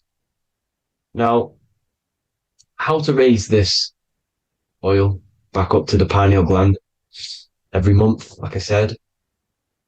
The moon controls the cycle. The moon controls monthly cycles. When the moon is going into your zodiac sign every month, this oil goes down the spine and you must raise your frequency to get it back up. You must retain your seed. This is the most important. Your fluid, your secret, your holy fluid, your life force. You can't let that go. That life force is the reason you're alive. This holy oil is the reason you're alive because it feeds all of the systems in your body. It feeds all the systems in your body. You have to retain your seed, alkaline diet, positive thinking and meditation. Okay? When you retain your seed, you will live longer. The moment you release it, you're killing yourself. You're killing a piece of yourself every time you release your seed. Every single time. You're killing a part of yourself. Okay. Now, this could be why this could be the illumination, the single eye on the Illuminati's symbol, the Freemasonic symbol, the illuminated eye, the triangle, which could symbolize the body, mind, and spirit, but the eye illuminated. Now, in the Bible, it talks about the two trees, the tree of knowledge and the tree of life. The tree of knowledge is the tree of good and evil, which is the most important system in your body, which is the nervous system. The nervous system, the most important. The tree of good and evil, and the tree of life, which is the cardiovascular system. Now, this oil, when it's released every month, feeds these two systems, and these two systems feed everything. Now, it's important you understand that. Okay? The ancients knew all of this knowledge. The Bible's telling you this knowledge. But it's in a metaphorical way. You have to understand the context behind it so you can read it properly. Now, eating of the tree of life, which is when it talks about in the Bible, eating from the tree of life is actually symbolizing a bad diet, ejaculation, because you're eating from these two systems. You're killing yourself with a bad diet. You're killing yourself with an ejaculation. Okay? So, that's important to understand. Now, this is Jacob's ladder in the Freemasons. Jacob's ladder, which is the spinal cord. It's the stairway to heaven. And this is Jack and the Beanstalk when he goes up the beanstalk and finds the golden egg in the grey clouds. The grey clouds symbolize the grey matter in your brain. Now, the Garden of Eden talks about the 4 different rivers in Garden of Eden. As we see here, the North Pole map, the ancient North Pole map, because the center of the earth is the center of the torus field. Everything's the torus field. Atoms are torus fields. Everything's torus fields. You are the universe. Everything is within you. The North Pole is your spinal cord. This is why they say Santa Claustrum comes from the North Pole. This is the North Pole. And the Santa Claustrum is the center of your brain. Now, these 4 rivers which come from the Garden of Eden is the blood, the Christ oil, which is the oil we're talking about, urine, and saliva. These are the 4 sacred oil, 4 sacred fluids in your body. And these are constantly abused in today's society. These secret societies are targeting these fluids. Okay? This is why porn is free. They sexualize society through Disney. Go and look at some of the Disney movies. There's so many subliminal messages which sexualize these children because they want you sexualized. So you release your seed, which is one of the holy fluids in your body, especially your semen, your sexual energy. So important you retain this. So important because it's your life force. It keeps you alive. Okay. Now, let's recap on this. If you want to raise your oil every month, you can't just retain your seed for the month. You have to retain your seed forever. Don't just do it for a couple of days. Have to do it. It's a lifestyle. You want to become God consciousness, you got to do what it takes. It's hard in this society because this society is it's designed to kill you pretty much. It's designed to keep you in these lower states of consciousness with all the bad food, the chemicals in the food, the chemicals in the water, the sexualized TV programs, sexualized adverts, sexualized TikTok and apps, videos, subliminally stimulating you. Because that is your weakness, sex. It's a weakness. Now, you have to retain your seed, meditation, and an alkaline diet. Why alkaline? Because acidic is low vibrational. This is the color spectrum. And what's the highest vibrational color? Violet. It's the lowest, red. You have to have an alkaline body in order to raise this oil. When you drink, when you have a bad diet, when you drink alcohol, when you smoke, this destroys the oil. It destroys the oil in your sacrum and it can't be raised again, can't be raised up. This is why it's so important. Without that oil, you don't live. That oil makes you live. It feeds everything in your body. It's crazy how we're not taught this. It's insane. But that is how you raise the oil, people. I hope you all gain some knowledge out of this video. And I hope this assists you on your journey, your spiritual journey. Please like and share this video. We need this knowledge out to the public to wake up humanity. Thank you all, people. God bless.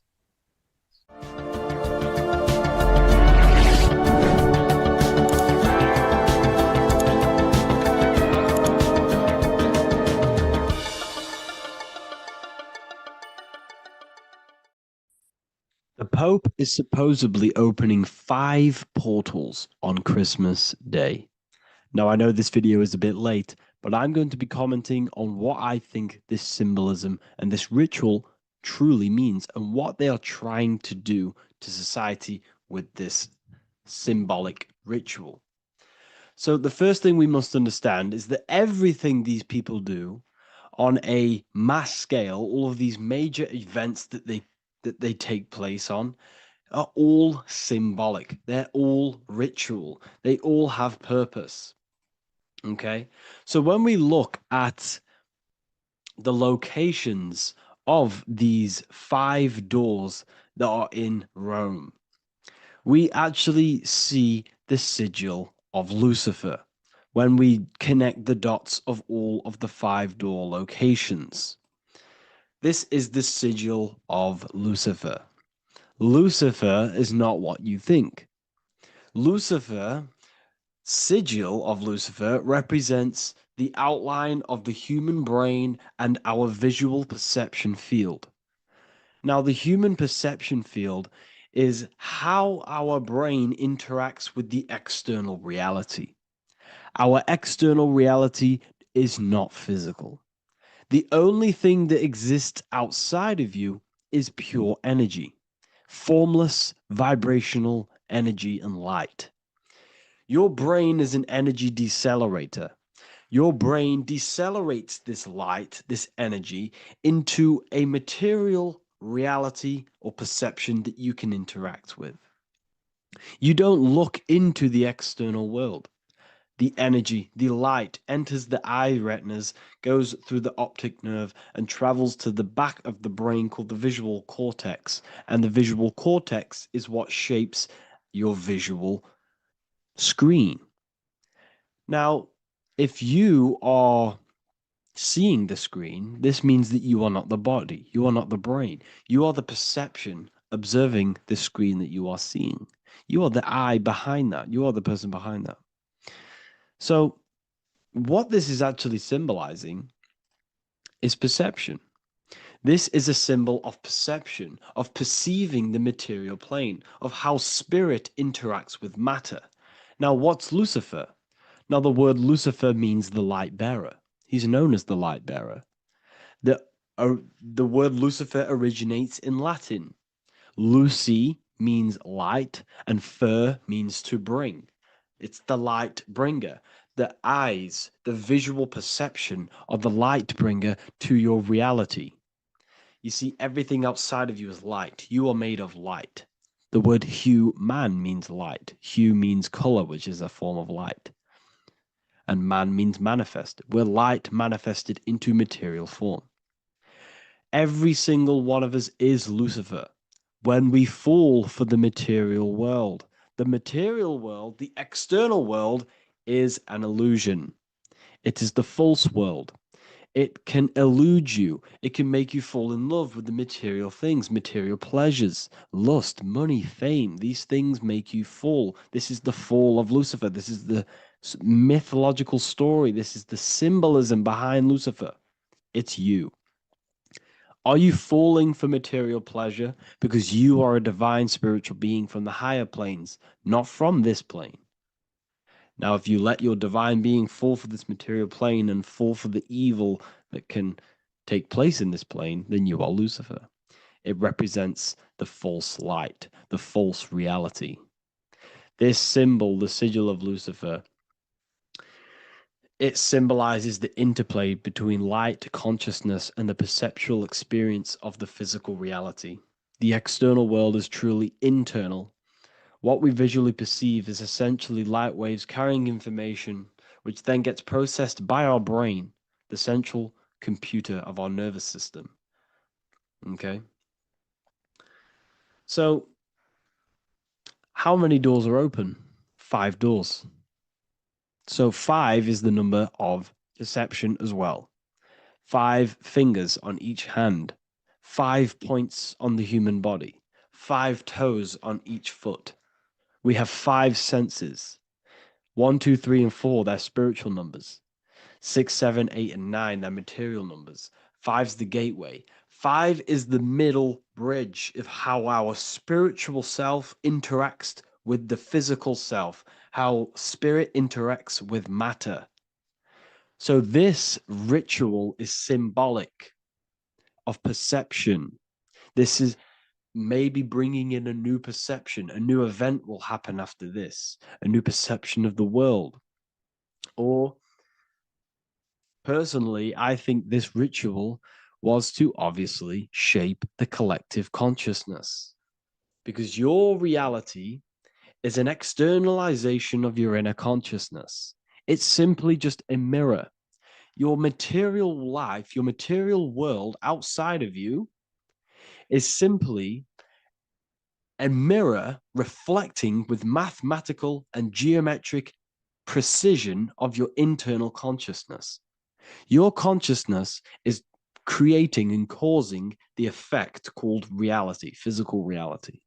Your life is a result of every thought you thought in the past.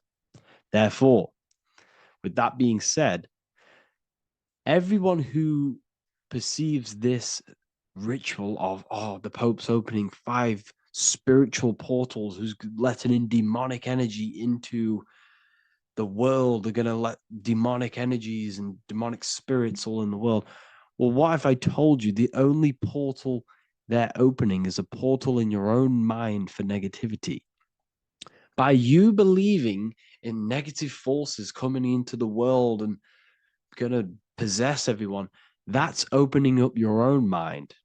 The collective spiritual community has been brainwashed in thinking there's going to be demonic energy. Therefore, what will happen?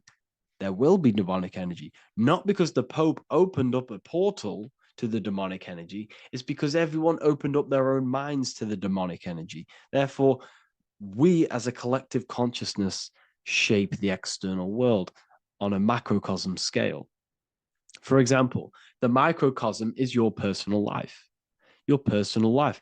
You have created it through consciousness. Your belief system is just externalized in your world. But on a collective scale, we all believe in money, for example.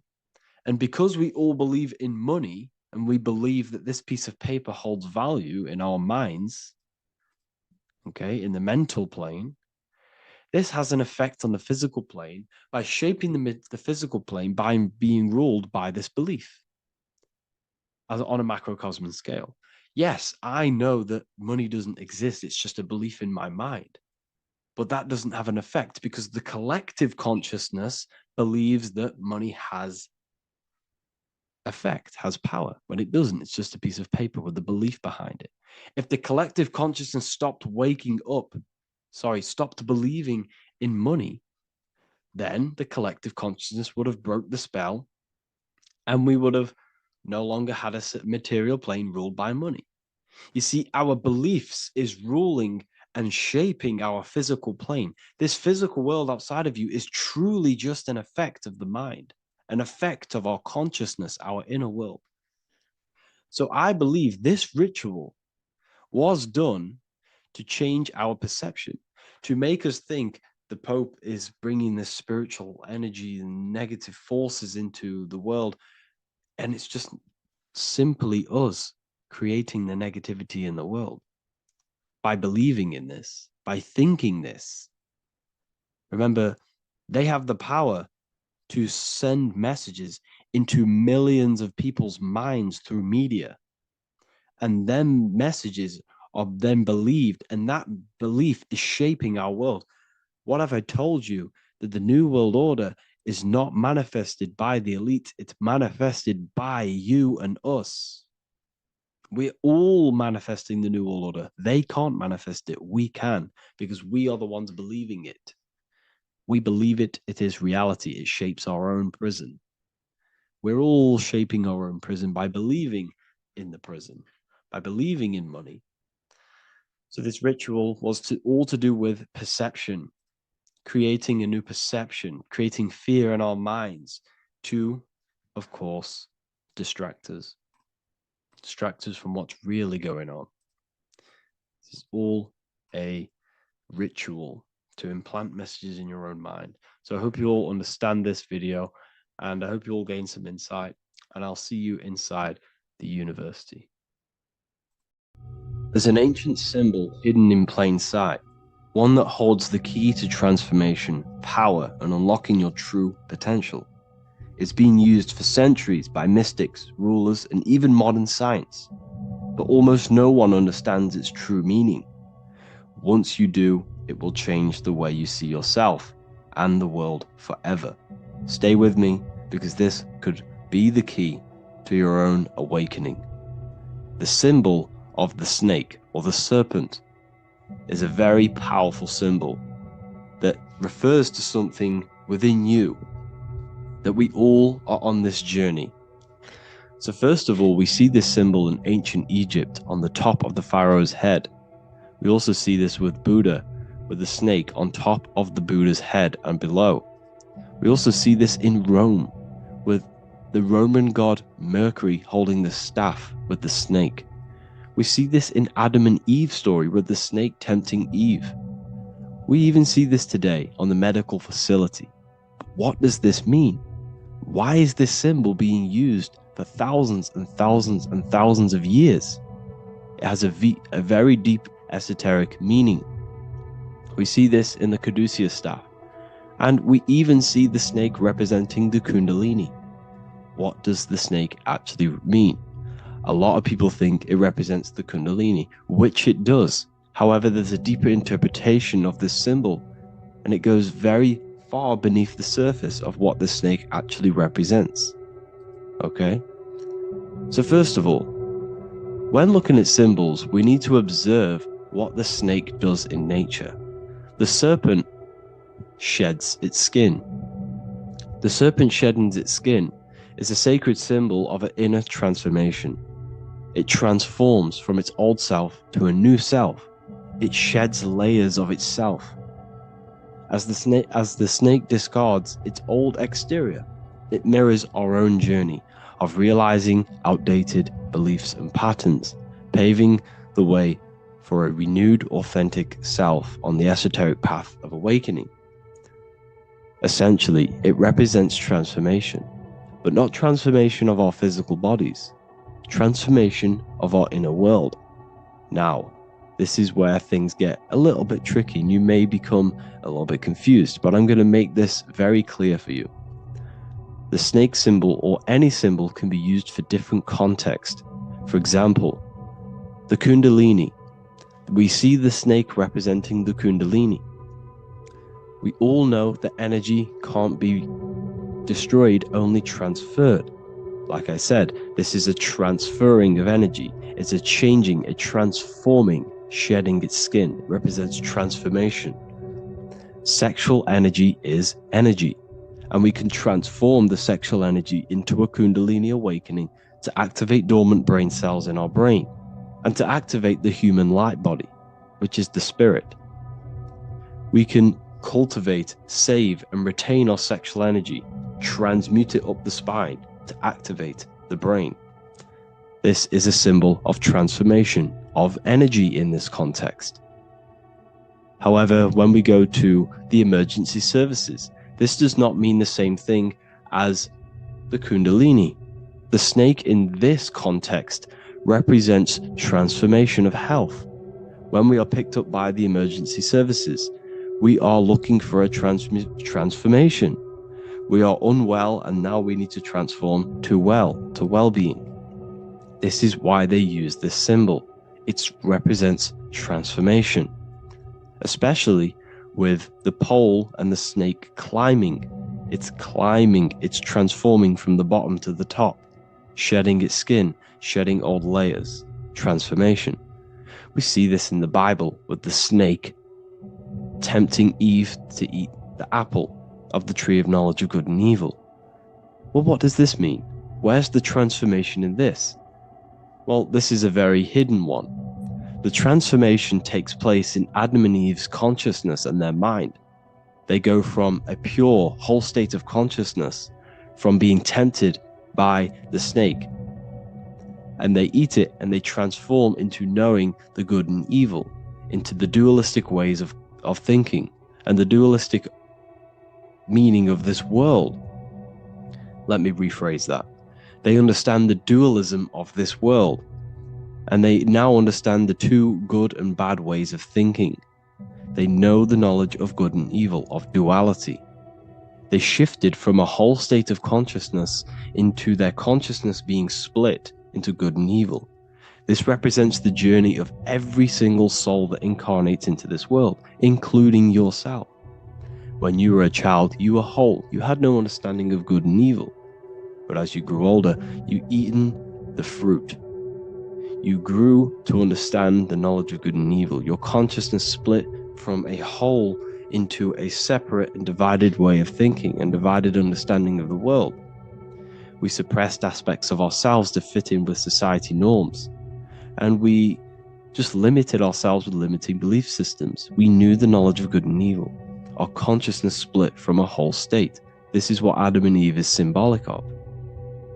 We see this with the Roman god Mercury, with the snake. Mercury represents intellect, communication. He's always flying in the air, which represents the air, the mind, the intellect.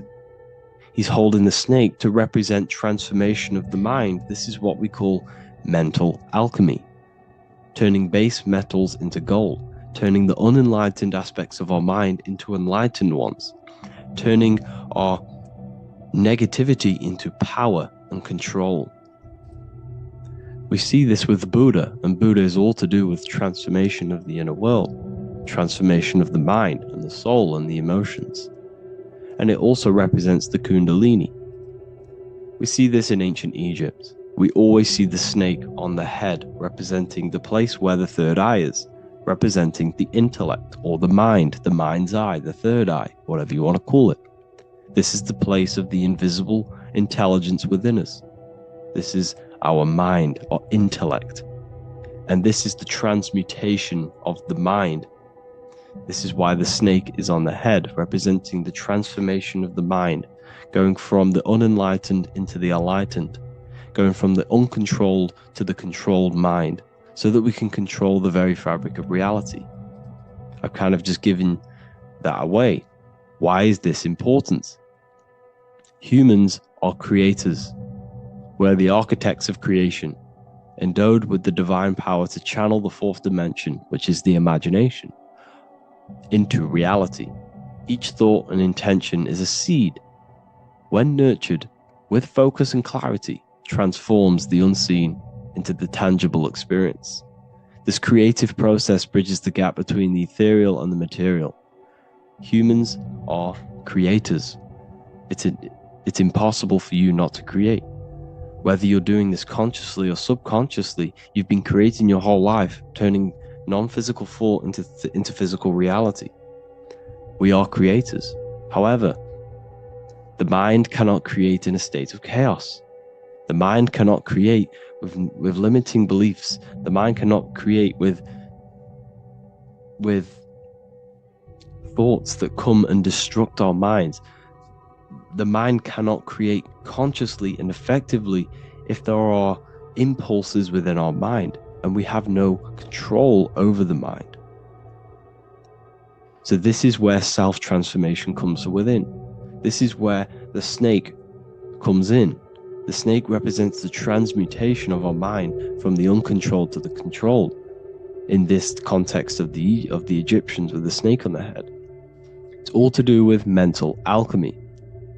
In the occult tradition, the mind is seen as a delicate instrument that demands constant vigilance.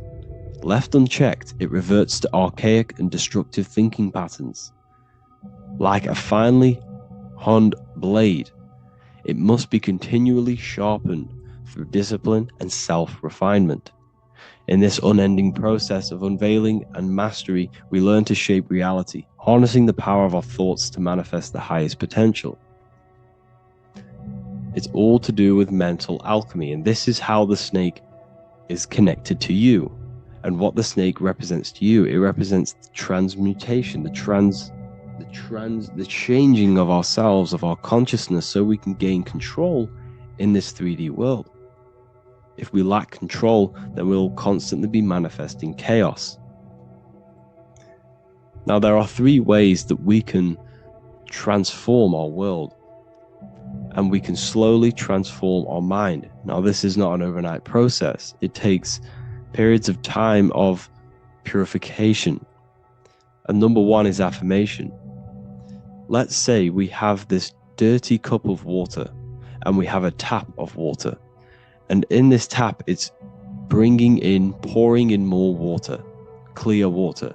Over time, if I keep pouring clear water into this cup, it's going to slowly purify this cup.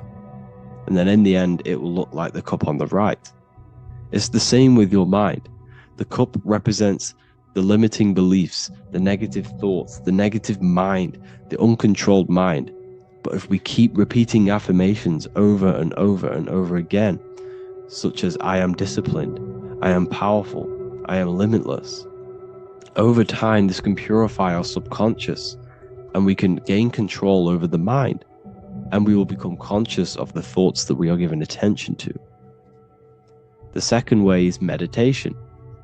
Meditation allows one to develop an off switch for the mind, providing a sense of control over it. Over time, we gain the ability to filter our thoughts and become more conscious of the ones we choose to engage with.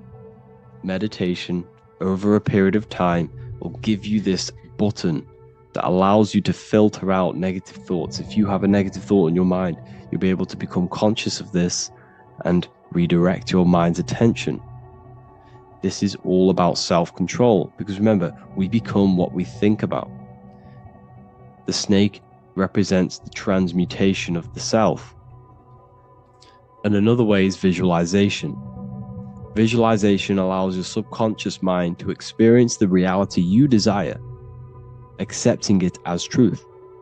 As the subconscious becomes more immersed in this imagined reality, it works to manifest it into your conscious experience. Your visual eye, visual eye. You're using the mind's eye to see and mold your future. That's what imagination is for, to create in your future. You can become your future now in your imagination.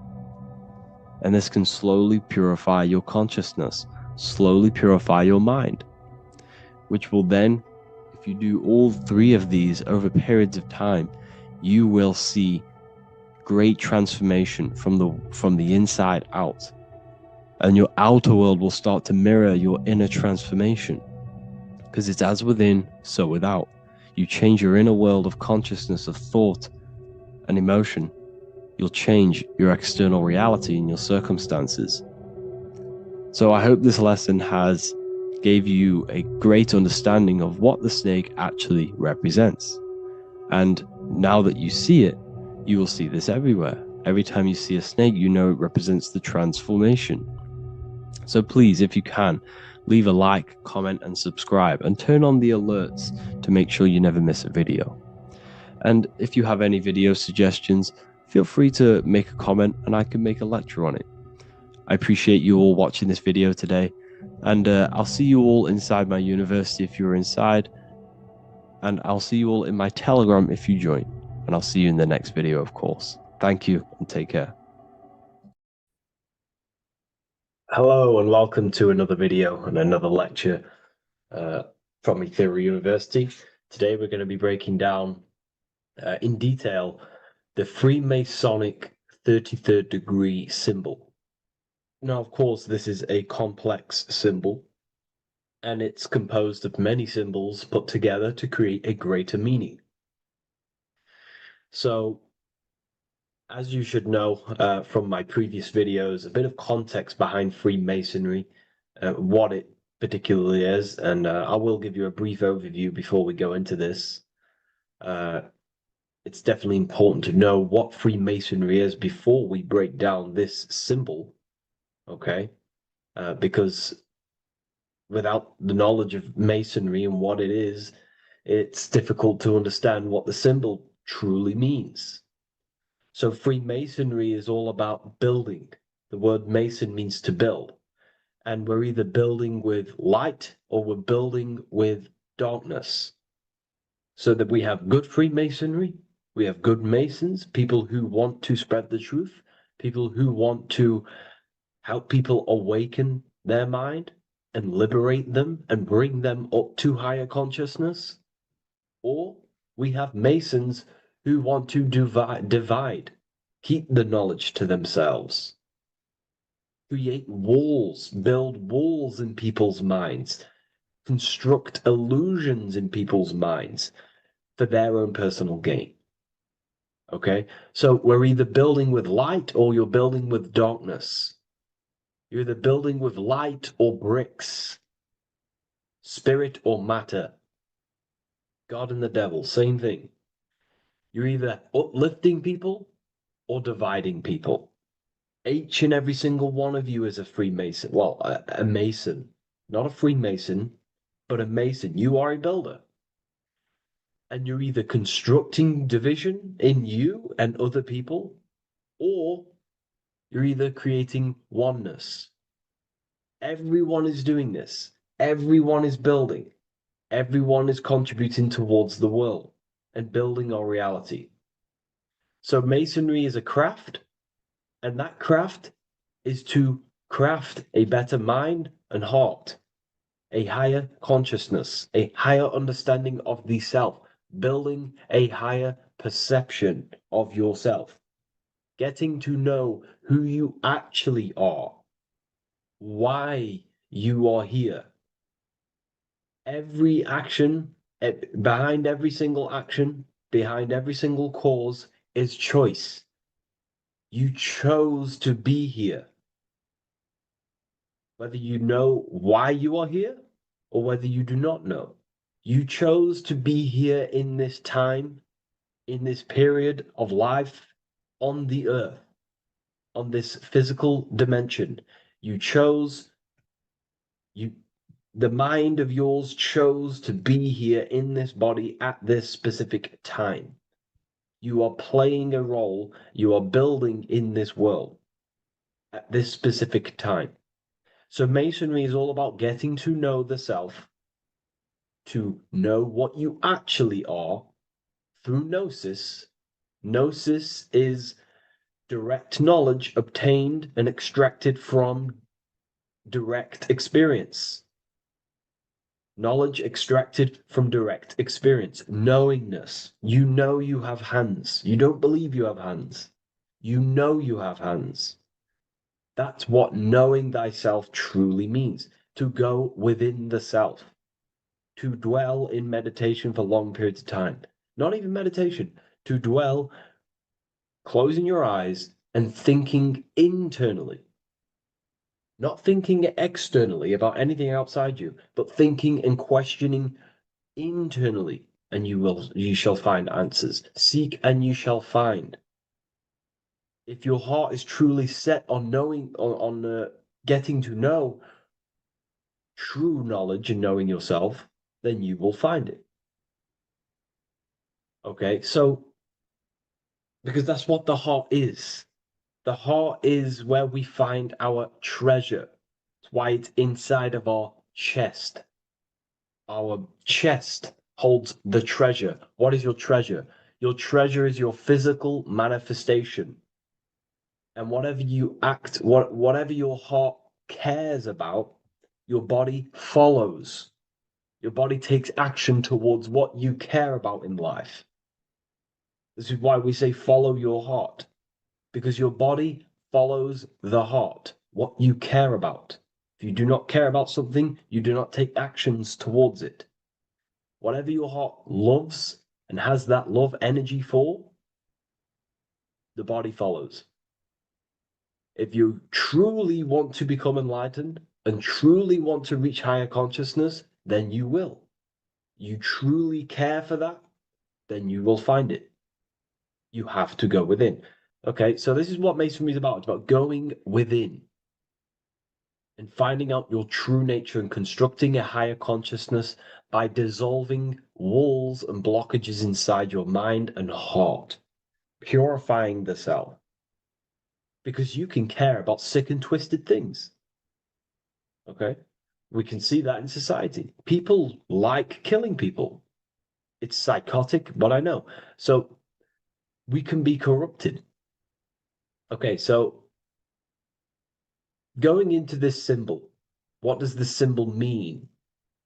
What is it trying to portray? Okay.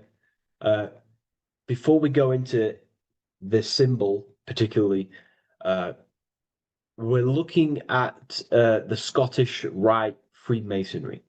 So we have the first degree all the way up to the third degree is Blue Lodge Masonry. Then from the fourth degree of Freemasonry to the 32nd degree is what we call Red Lodge Freemasonry, the Red Lodge degrees. So again, that is that symbolism of that red and blue, the left and right, masculine, feminine, water, fire. It's that symbolism again of the two polar opposites of reality, of masculine and feminine qualities, solar and lunar, the left and right hemispheres of the brain, the inner and inner and outer world, the brain and the heart. These are all polarities, okay? Spirit and matter. We have to unify these. But we're looking at the 33rd degree. This is the end of the Scottish Rite of Freemasonry, and it's considered the illuminated degrees. Illuminated. This is when one gets to know the true self, the true knowledge, when one has gone within, mastered the self, got rid of mental blockages, blockages in the heart, purified the self, and they know who they are. They have higher consciousness. And in this breakdown today, I'm going to show you how they have higher consciousness through this symbolism. Okay, so I was going to say something, but I totally forgot what it was. But anyways, we'll move forward with this symbol. Oh, that's what it was. Water melts. Well, ice melts at 33 degrees, symbolizing ice represents solid matter, ego, the physical body, left brain thinking, physical reality identification, identifying self with the ego, the name, the job, the reputation. That's the ice, that's solid, that's ego thinking, left brain thinking. When we identify ourselves with the body, our ego, our name, our job, our reputation, our family, that is ego. That is pure earthly survival base level consciousness. This is the degree, this is the level of state of mind that we need to rise out from and figure out what we are, what you actually are inside you. When you turn off your thoughts, what are you then? If you do not think, you are not your name, your job, your reputation, your family, your beliefs. Because when the mind is turned off, there is still something left. That is you. And that is the substance that we have to get to know through gnosis, through going within and thinking internally and dwelling within. Okay. So Freemasonry is all about learning about the psyche, the true nature of consciousness, how it functions, the mechanics of consciousness, how we can integrate universal law with consciousness. We're going to be going into that. Natural law. How we can become one with God's law. We can become one with the universe and integrate universal consciousness into yourself. Okay, so the first thing I'm going to say about this symbol, straight away, the first thing you probably notice about the symbol is the eagle. The eagle is a bird. Okay, what do birds do? They are high in the air. They are above the earth, which represents rising consciousness, rising the mind out of the lower mind earth-based survival, impulsive, reactive, egotistical mind. And we're pulling us up, we're rising from that. The earth represents that lower base survival consciousness, ego-driven thoughts. And we're rising up. The bird is free. It's free from the earth. Okay? It's free. It's elevated. It looks down upon the earth. So the eagle is a bird which represents higher view of self, a higher understanding of the self. It's elevated. We have a higher view of myself when I reach the 33rd degree. That is what it's showing you. That is what it's symbolizing. Okay? It's above the earth. It is free. It looks down. When you have higher consciousness, you become enlightened. It's impossible not to look down. You do look down on people, but not in a bad way. Not in a bad way. That sounds bad. I understand if that sounds bad, but that's not a bad way. I don't mean that in a bad way or a bad-hearted way. I mean that as when you have higher consciousness, you can see people who are living and dwelling in zombie mode, low-level earth-based consciousness. They think they're the body, they think they're their name, their job, their reputation, their family. So it represents looking down because I have higher awareness of myself. I know what I truly am. The water is flowing at the 33rd degree. The water melts at the 33rd degree, representing the flowing of consciousness, the flowing of the mind, flowing of light energy entering the body. Because when we reach higher consciousness, when you raise your consciousness, which is just an easier way of saying mastering thoughts, mastering yourself. We no longer give attention to negative thoughts because we understand what thoughts are and why would you let your own mind take away your own power? So again, Freemasonry is about gaining personal power, not in a bad way. Well, it can be used for bad. Gaining mental power, a strong mind. Most people have very, very, very weak minds in this world. Very weak minds. This world is a mental world. We have to gain strength in the mind. It's a mental universe. The stronger the mind, the better your reality. The less affected you are by external things. Nothing external should ever bother you. Okay?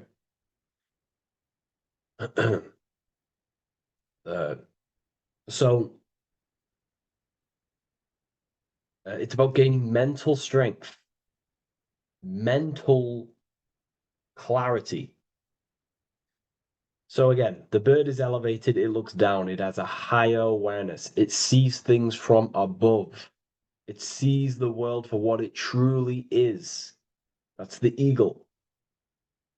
Okay? It's the higher view.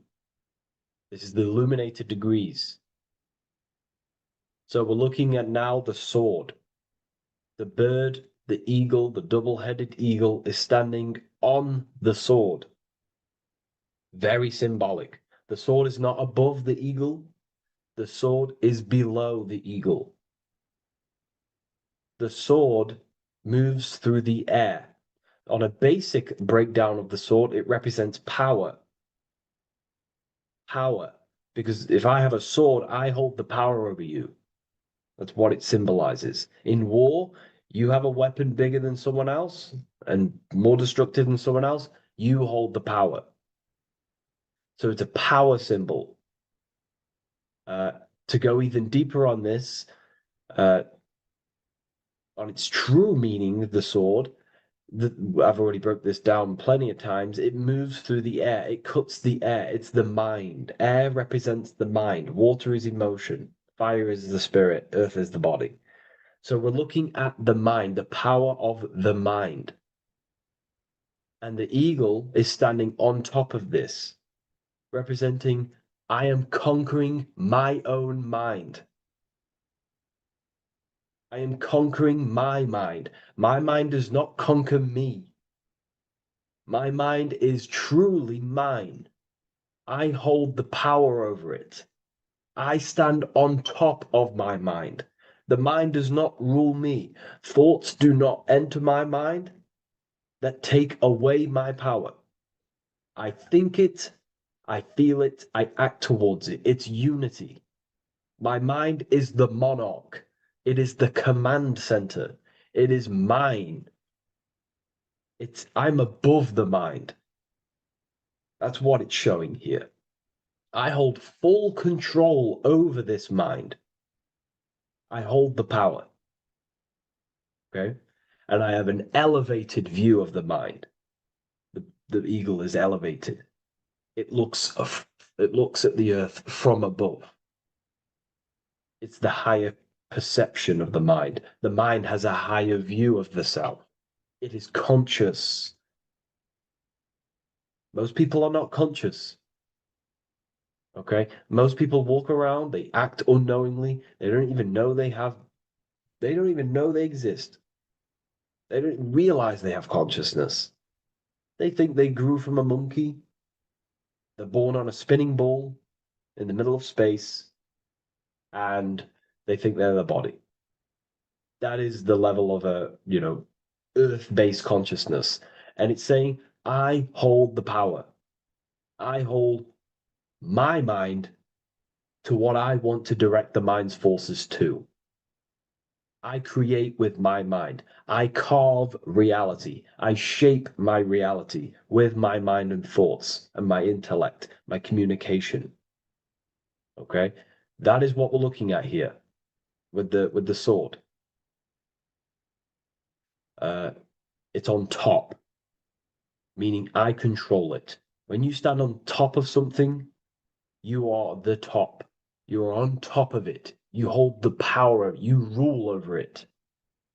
When you are the boss of your business, you rule the business. That's what we're looking at here. The sword needs sharpening. It always needs sharpening. You can't use a sword forever. You need to sharpen it. The mind will not stay powerful and strong and and aligned with what you actually want unless you continuously refine the sword. The mind needs to be refined or reminded. If you stop doing affirmations, the mind will fall back to old ways of thinking. If you constantly meditate, you constantly implant the messages into your subconscious mind, you constantly visualize, you are keeping the mind sharpened with what you want in life, what you are trying to create. And the mind will continue to think with that power, with them words, with them visualizations. If you fall off, if you stop meditating, you will lose control of your own mind. Okay? This is symbolizing you have to keep on top of the mind. You have to keep control. This is what the world is. The world is like Minecraft.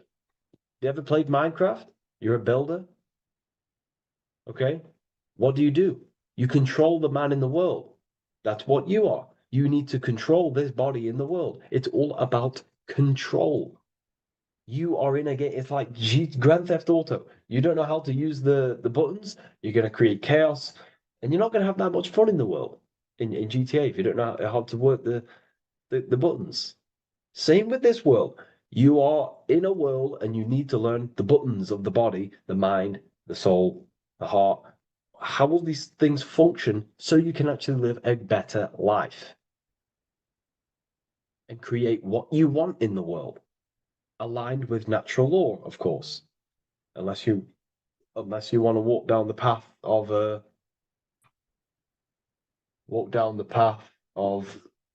Satanism. So this is what we're looking at with the sword. Now, moving on, we're looking at this little banner here. This says, God and my right. in Latin.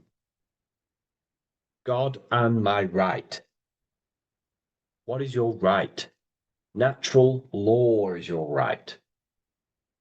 What is natural law? You already know the natural laws. We all intuitively know the natural law.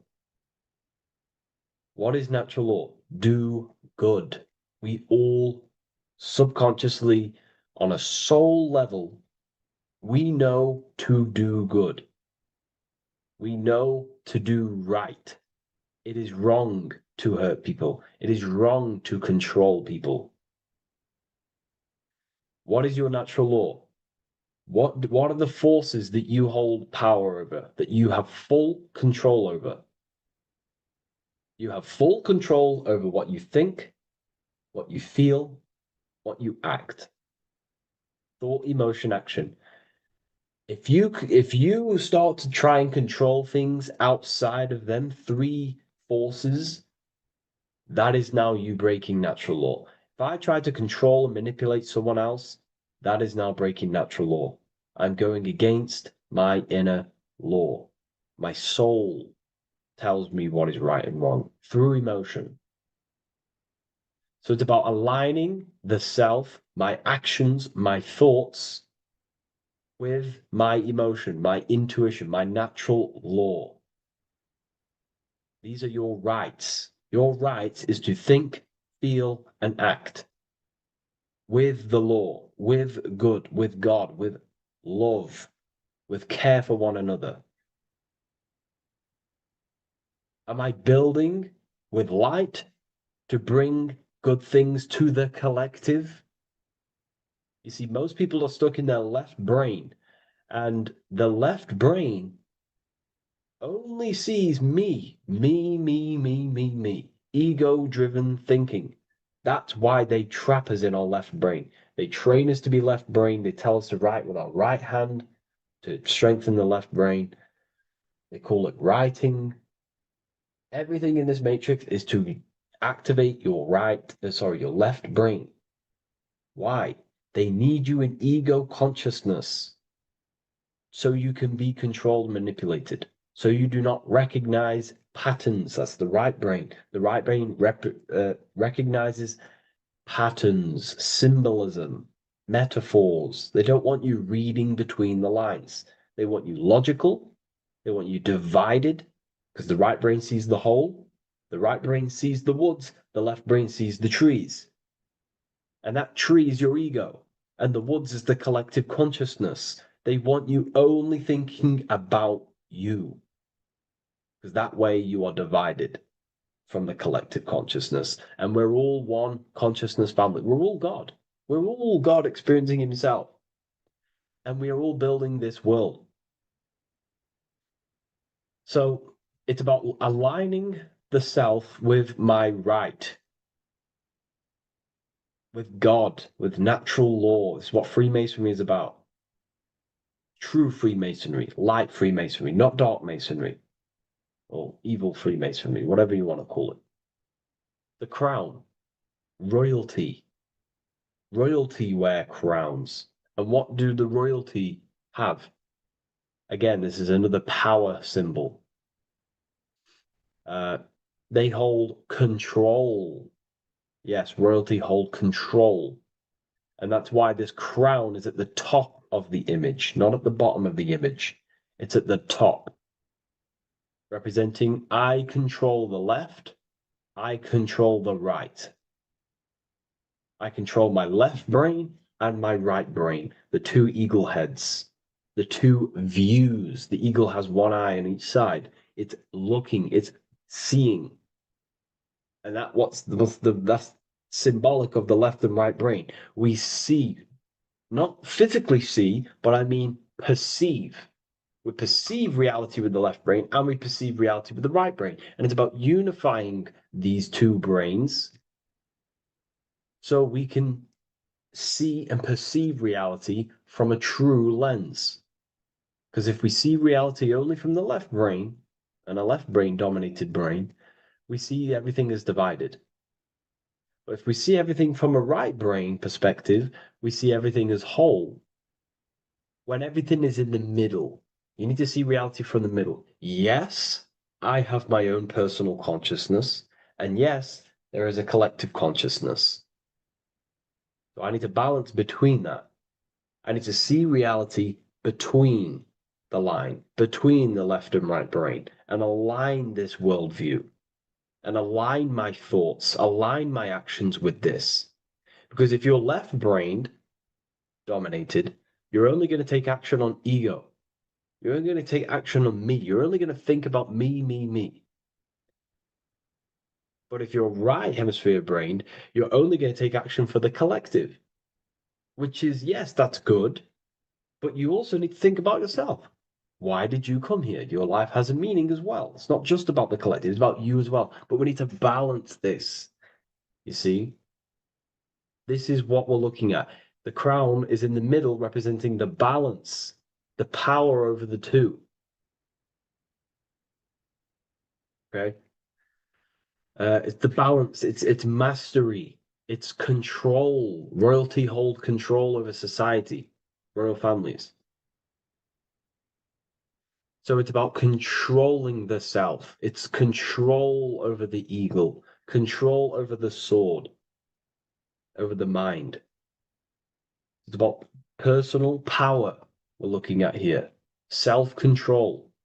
Now we're looking at a upright triangle, which represents the element of fire, which is masculine. Masculine is all to do with action, the physical body. We're looking at fire, which represents spirit or transformation. Fire is a very transformative element. It transforms things. Okay, so we're looking at self-transformation through action. This is what we're looking at here. Fire is a very, very masculine force, a very penetrating and transformative force. So we're looking at transforming the self, not through knowledge, but through action. We have transformed the self, 33rd degree. I've reached the 33rd degree and I have now fully transformed.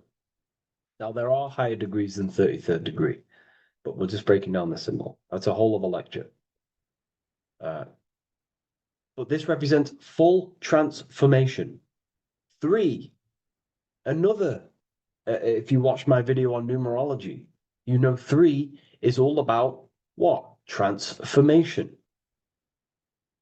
Thoughts, emotions, actions. These are the transformative forces that turn and create reality. Jesus dies and dies and resurrects after 3 days. Transformation from dead to the awakened. Brahma, Vishnu, Shiva. God is threefold. 3, 3, 3, 3, 3, 3. Electricity, magnetism, dielectricity. The 3 forces that pretty much create physical matter. Transformation is 3. So we're looking at transformation through action. Action is a very transformative force. There's no point learning this knowledge if you're not going to act upon the knowledge. A lot of people join the university, they learn a lot, but they leave because they don't want to take the action. They don't want to do the hard part. They don't want to act towards higher consciousness. They want to dwell in their lower mind. That's fine. That's your path. That's their path. But if you truly want to raise your consciousness, you have to act upon it. You have to actively not take the action. It's about what you do and do not do, because not doing something is also an action. If you are not participating in the low-level pleasures like sex, casual sex, masturbation, going out and getting blind drunk. These are low-level pleasures. It's going to keep you on a low-level frequency and a low-level consciousness. That is also an action, not doing that. It's about what you not do as well, which is very important. You have to act upon it to reach this degree. You will not reach this degree if you have not taken a lot of action towards reaching higher consciousness, reaching self-mastery over the mind, controlling the mind. This is what, again, it's about taking action on actually controlling the mind, controlling the self, gaining your power. Okay? Okay. This is another fascinating part about the eagle head and wings. It also represents the past, present, and future. The crown is, again, symbolic of the crown chakra. This is all to do with knowledge. So we're looking at knowledge of the past, the eagle on the left looking behind, and the eagle on the right looking forward. So we're looking at the crown, knowledge of the past and the future. Looking at your past is very powerful. What has got you, what has led you to this very point in your life? What actions have taken you to this point? And not only you, remember, there is a collective. Remember, you always have to keep that in mind. Every action you take, you have to always align it with the collective consciousness. It's not just you in the world. We have a collective. So how did you and how did the collective get to this point in life, in this present? How did we get here? How did we get into this mess? Humanity is in a mess. A straight up chaotic mess. And if you think everything is perfect and everything's divine and everything's just, there's some people out there in the spiritual community saying, everything's divine, everything's meant for this purpose. No, there are people actively manipulating and using mind control methods to control this reality. How have we got into this mess? So we have to look into the past to analyze patterns so we can take action now in the present to change the future of the collective and your personal life. That's what we're looking at here. So the eagle looking left is looking in the past, representing analyzing the past, analyzing the actions in my life and the collective life. The actions that led to this mess now, to this state now. And what can I do now with my knowledge to change the future to a better future, aligned with, again, natural law, aligned with goodness, aligned with God, aligned with care and love for one another and the self. So it's all about knowledge of the past and knowledge of the future. And what I can do now to take action, the triangle pointing at the middle, which is the present, what can I do now to change the future? To create a better future, to transform the world. 33, transformation. To transform the future. Okay, this is what we're looking at here with the two double-headed eagles as well. Again, this is more art. This is a lot more complex symbolism here. But again, we have the Earth hemisphere here. And what? The eagle above. It is raised above the earth, above material pleasures, above the material thinking self, above the ego. Not to say to get rid of the ego. We need the ego, but balancing, control, power over the ego, power over the two hemispheres of the brain, power over my past and my future, power over time. What am I using my time towards? Time is your spiritual currency. Okay? It's elevated. It sees things from a higher perspective. It is higher consciousness. We're also looking at the astral body. Birds on a deeper level represent the astral body. So symbols have layers of meaning. The deeper you get into the occult.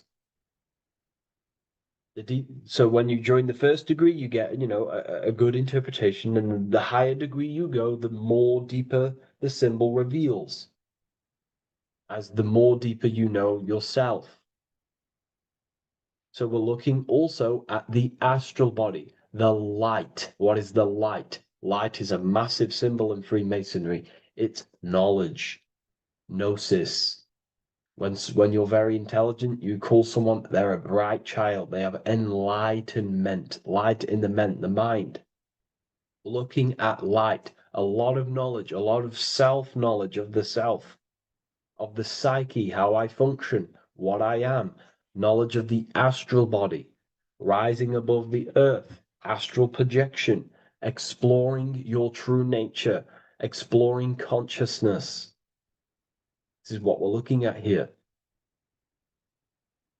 And in order to explore your astral body and explore the astral realm, you have to control the sword, the mind.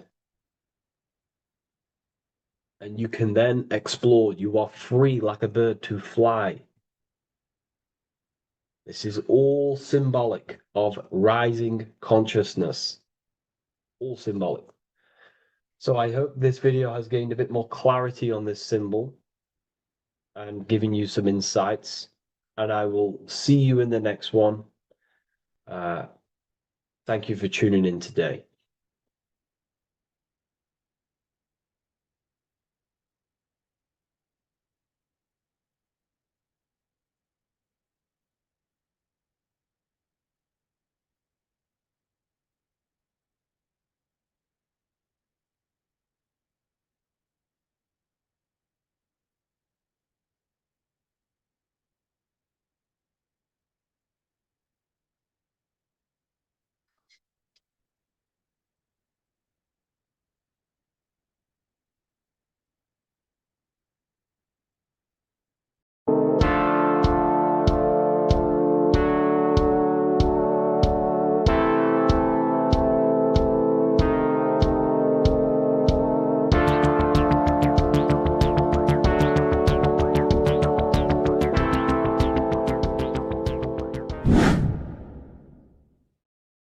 What's good, people? We're back with another video.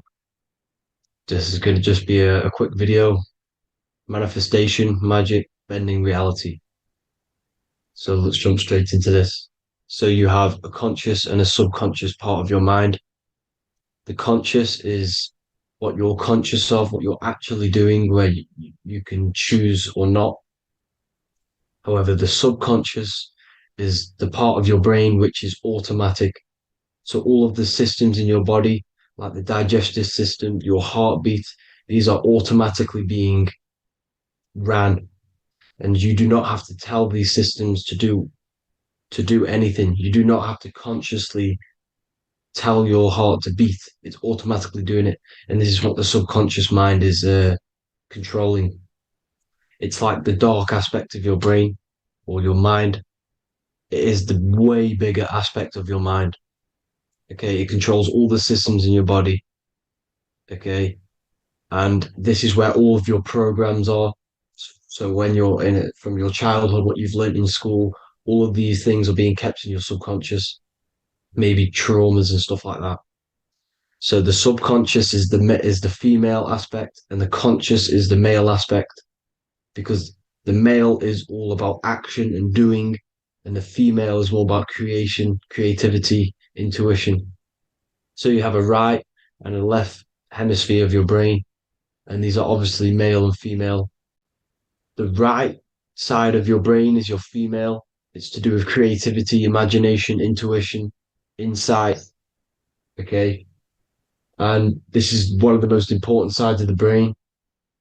This side of the brain is the most attacked by the elites, whatever you want to call them. This side is one of the most important, because obviously your intuition is a massive part of reality. And if you don't have intuition, then you lose track of the things around you. You can't consciously feel if things are wrong or right. They don't want you to have intuition or creativity or imagination. They want you in the right, they want you in the left side of your brain, which is just reasoning, logic, and basic things. So they just want you to tell you what you want, tell you what to learn, and then that's it. They don't want you thinking for yourself, which is the right side of the brain. So whatever the conscious side of your mind impresses the subconscious side of your mind. So if you do affirmations, for example, if you consciously do affirmations every day, you're reprogramming your subconscious mind. You're impressing a vibration and a word into your subconscious mind, and therefore it will reprogram it. So the male and female aspect are symbolized by the Star of David as well. The male being the upside triangle, the female being the downside, connected all in one, because we both have male and female energy. So every thoughts are electric, which is the male aspect. Emotions are magnetic, which is the female. Each thought creates a wave of vibration in all directions. So think of it like a water drop in a pool, but it going out in every single direction. It's not just flat. And these thoughts have a certain frequency, has a certain vibration. That vibration has a certain frequency. And this affects your aura. Every thought, every emotion directly impacts your aura and the strength of your aura. So if you're angry all the time, your aura in the astral plane will look red. However, if you're happy, it'll be more like blue and green. So it's very important. Your electromagnetic field is created out of your emotions and thoughts, and that affects reality because you're 60% water, and frequency and vibration create certain patterns and has a certain effect on water. We'll get into that after this slide. So each thought that people are thinking around you, you are actually subconsciously picking up these thoughts because it's emitting this vibration in all directions. So this is why you can pick up thoughts of other people on the odd occasion. However, when you're more in tune with your intuition, your right side of your brain, you can start to pick up on vibrations, thoughts, and other people's auras. You can pick up on the energy once your third eye is open, and you know whether you should be in that environment or not. This is what we call an atmosphere when we go into a room and you can feel the tension if someone's been arguing, for example. This is the atmosphere, this is the vibrations, these are people's auras emitting these certain frequencies and vibrations. Okay, so our aura is contained of multiple layers. Obviously, we have the physical body. This is the electromagnetic layer. However, you have the different planes of existence, the spirit, mental, astral, etheric, and then physical. The physical is the lowest plane of existence. And the physical plane is a product of all of the planes above. So the mental impresses on the astral impresses into the etheric, and then the etheric creates the physical object. So the mind is the root cause of reality. The mind is the cause of everything. Your consciousness is pure cause. There's no effect. Everything you see in this reality is the effect. Everything that you experience is the effect, because the root cause was the mind. The decisions you made you experience that certain experience. And that decision was created on the mental plane. And this is just pure thoughts. And thoughts are things. If it exists in your mind, it is a thing. It's a certain frequency. So if you have a certain level of thoughts, if you're thinking positive, for example, you're going to have a strong aura, you're going to have a higher vibration, and that attracts like. Like attracts like when it comes to thoughts and vibrations and electromagnetism. So if you're thinking positive all the time, speaking positive, doing positive, you're then creating a higher vibration, and that's going to attract people on that similar frequency to you. Everything is electromagnetism, frequency, and vibration. Everything. You see, so this is why, for example, if I put my hand to a TV screen, if my finger was the same vibration as the TV screen, it would go straight through it. However, the particles in my hand and the particles on the TV screen are two separate vibrations, and this is what causes the friction to stop and not my finger to go straight through it. So, like I said, when you don't feel the vibe of someone, when you don't feel right, you don't really get along with someone, this is a vibration. Your vibrations are not matching, they're not similar, they're two complete different vibrations, and they're not aligning properly. So, music has a massive part on this. Music is a massive, massive tool for the elites because music is frequency. And in 1975, the musical instrument are all tuned to 440 hertz. So Spotify, Apple Music, most of the music on YouTube is all set to 440 hertz. And 440 hertz is not divisible by 3, 6, or 9. And when you can't divide a frequency by 3, 6, or 9, it's not a natural frequency. As you can see here, this is 432 hertz. This makes a nice geometric pattern. However, 440 hertz is a distorted pattern. So when you listen to this, this actually shuts off the whole right side of your brain. Like I said at the start, this is the most attacked side of your brain. It's to do with creativity, imagination, intuition. When you listen to 440 hertz, it shuts off the whole right side of your brain. And obviously shutting off all of these forms of your brain. Music is a very, very powerful tool for the elites because it's the only thing which can enter your soul or your ears without consent, your body without consent. Everything else has to be through consent. You choose whether to eat something, you choose whether to drink something, but frequency, you're going to hear it no matter what. This is why it's so powerful. And music influences the body in many different ways. It's the most powerful imitator of everything. It directly affects all listeners. It directly affects intentions, gestures, movements, and actions. It stimulates your mind, and certain songs, certain catchy songs, can reprogram your subconscious mind, invoking certain emotions. This is why when you listen to slow beat songs, it makes you feel more sad.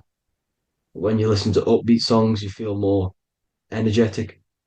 This is because these frequencies have a profound influence on reality and on how you feel. Because, like I said, you are 60% water.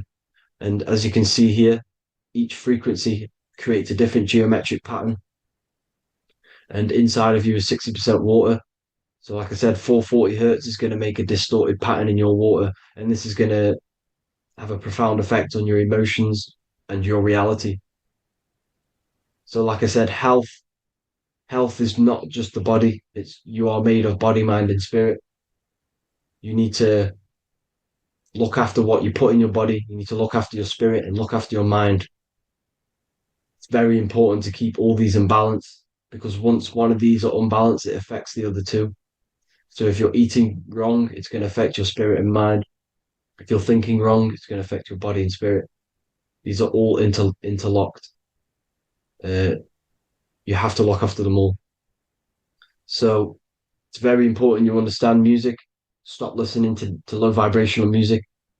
To be honest, you want to listen to music without any sort of speaking inside of it. You just want pure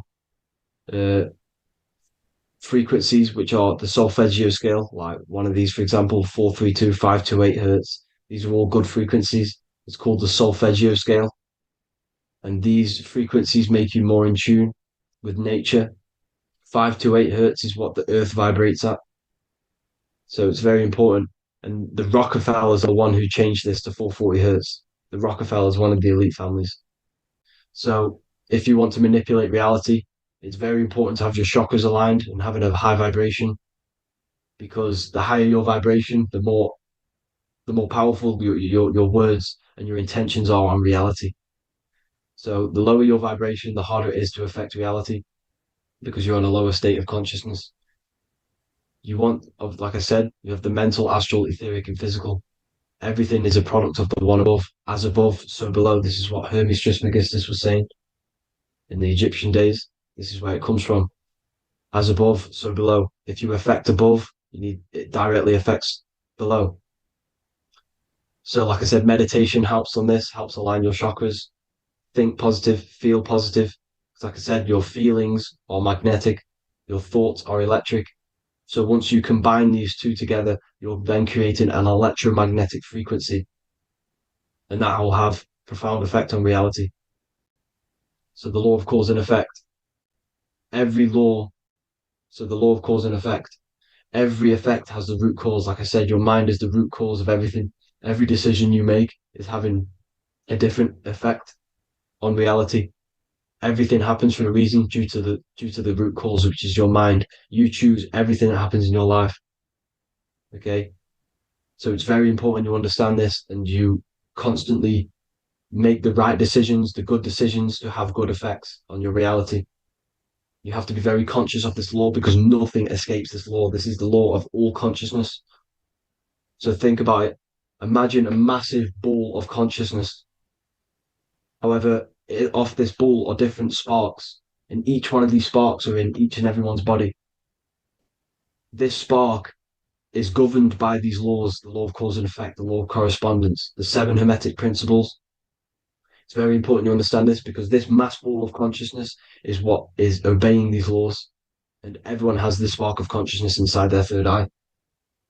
And like I said, everyone is the same consciousness. This is why if you do bad unto someone else, that will directly affect your reality.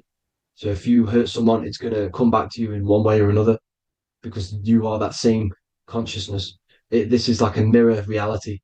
As within, so without. Whatever you feel on the inside, you're gonna see that on the outside. You're gonna experience that reality, whatever you've impressed.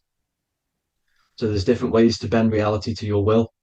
This is kind of a sort of magic. So obviously you have black magic, which is manipulating reality to harm and influence others, or to be very selfish. And then you have white magic, which is manipulating reality for the good of humanity. So you do have to be very careful with your intentions, people, when you're trying to manipulate reality, because this is nothing to be played with. If you are manipulating reality for the wrong reason, it's going to come and bite you in the ass in some way or another. Because everything is balanced. Everything balances out in this reality. Nothing escapes the laws. Not one thing escapes the laws. So if you're stealing from yourself because it's just going to come back in one way or another. Inside of everyone's heart, you know whether you're doing good or wrong. You can feel it when you do something wrong. You can feel it when you do something good.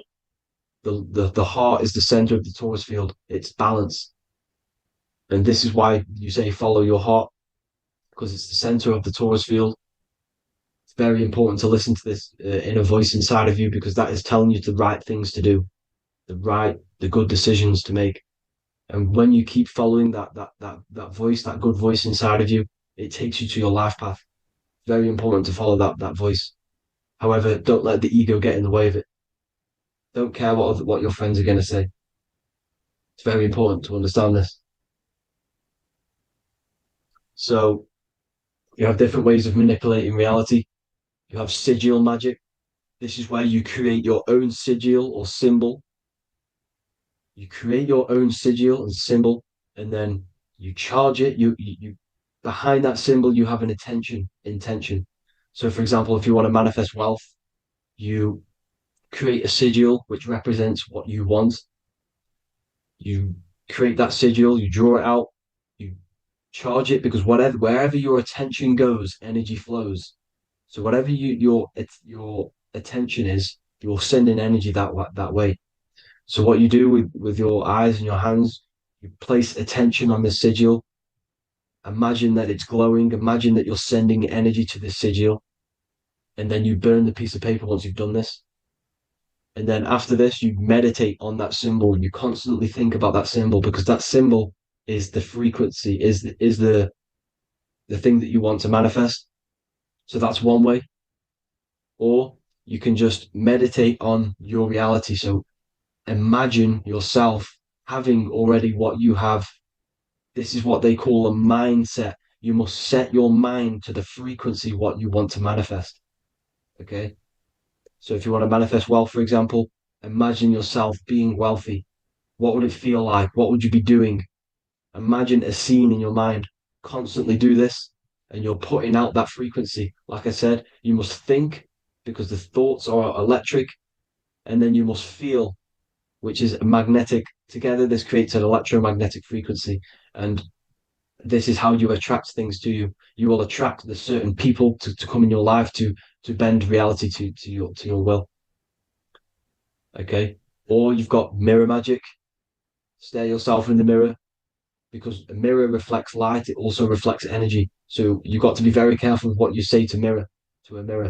You've got to be very, very, very careful, because whatever you send into that mirror is directly sent straight back to you. So if you're thinking negative, you're sending negative energy back straight to you, and that's going to have an effect on your reality.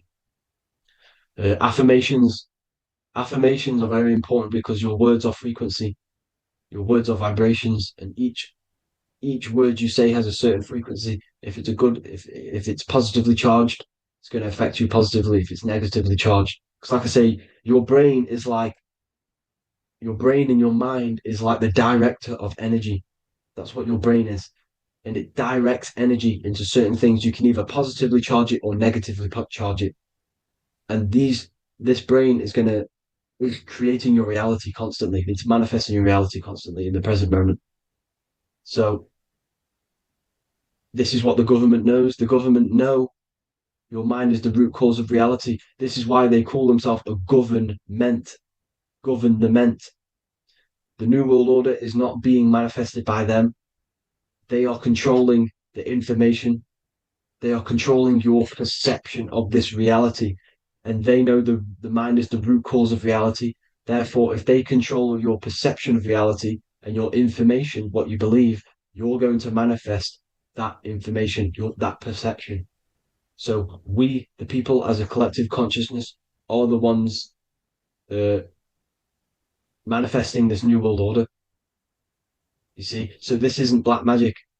They're actually tricking us into manifesting their own their plans, this new world order. You see, this is how smart these people are. They know how to get around the laws of reality. They know how to bend reality to their will without facing the consequences. They're getting humanity to do it. You see, there is a collective consciousness. As like I said, we all have that same spark of consciousness, right? So as a collective consciousness, we are on a very low vibration at the moment. However, we are waking up rapidly. There are more and more people waking up at the moment, and light always chases away the shadow. Light is a lot more powerful than darkness, you see. So one person waking up has a massive effect than one person being asleep. It has a profound effect. Because like I say, the light always chases away the darkness. It's more powerful. The light is always more powerful. High vibrations are more powerful than lower. So that's it for this, people. I hope you all enjoyed. This is a short, quick video. God bless you all.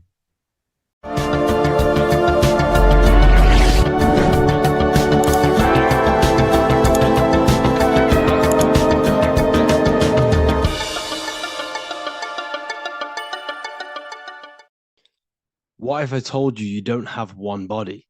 You in fact have four. There's a secret hidden right in front of you, and most of you overlook it.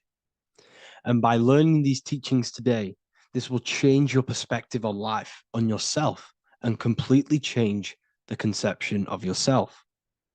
This is the key to your highest potential. If you stay with me today, you will find secrets about yourself that will change your life. But I warn you, once you step this path of esoteric knowledge, there's no going back. Once you see, you can't unsee. So stay with me, and we will discuss the four bodies of your soul and how you can master yourself to reach your highest potential. The first thing we must understand is that there is a sun. And just like the sun gives life to the earth.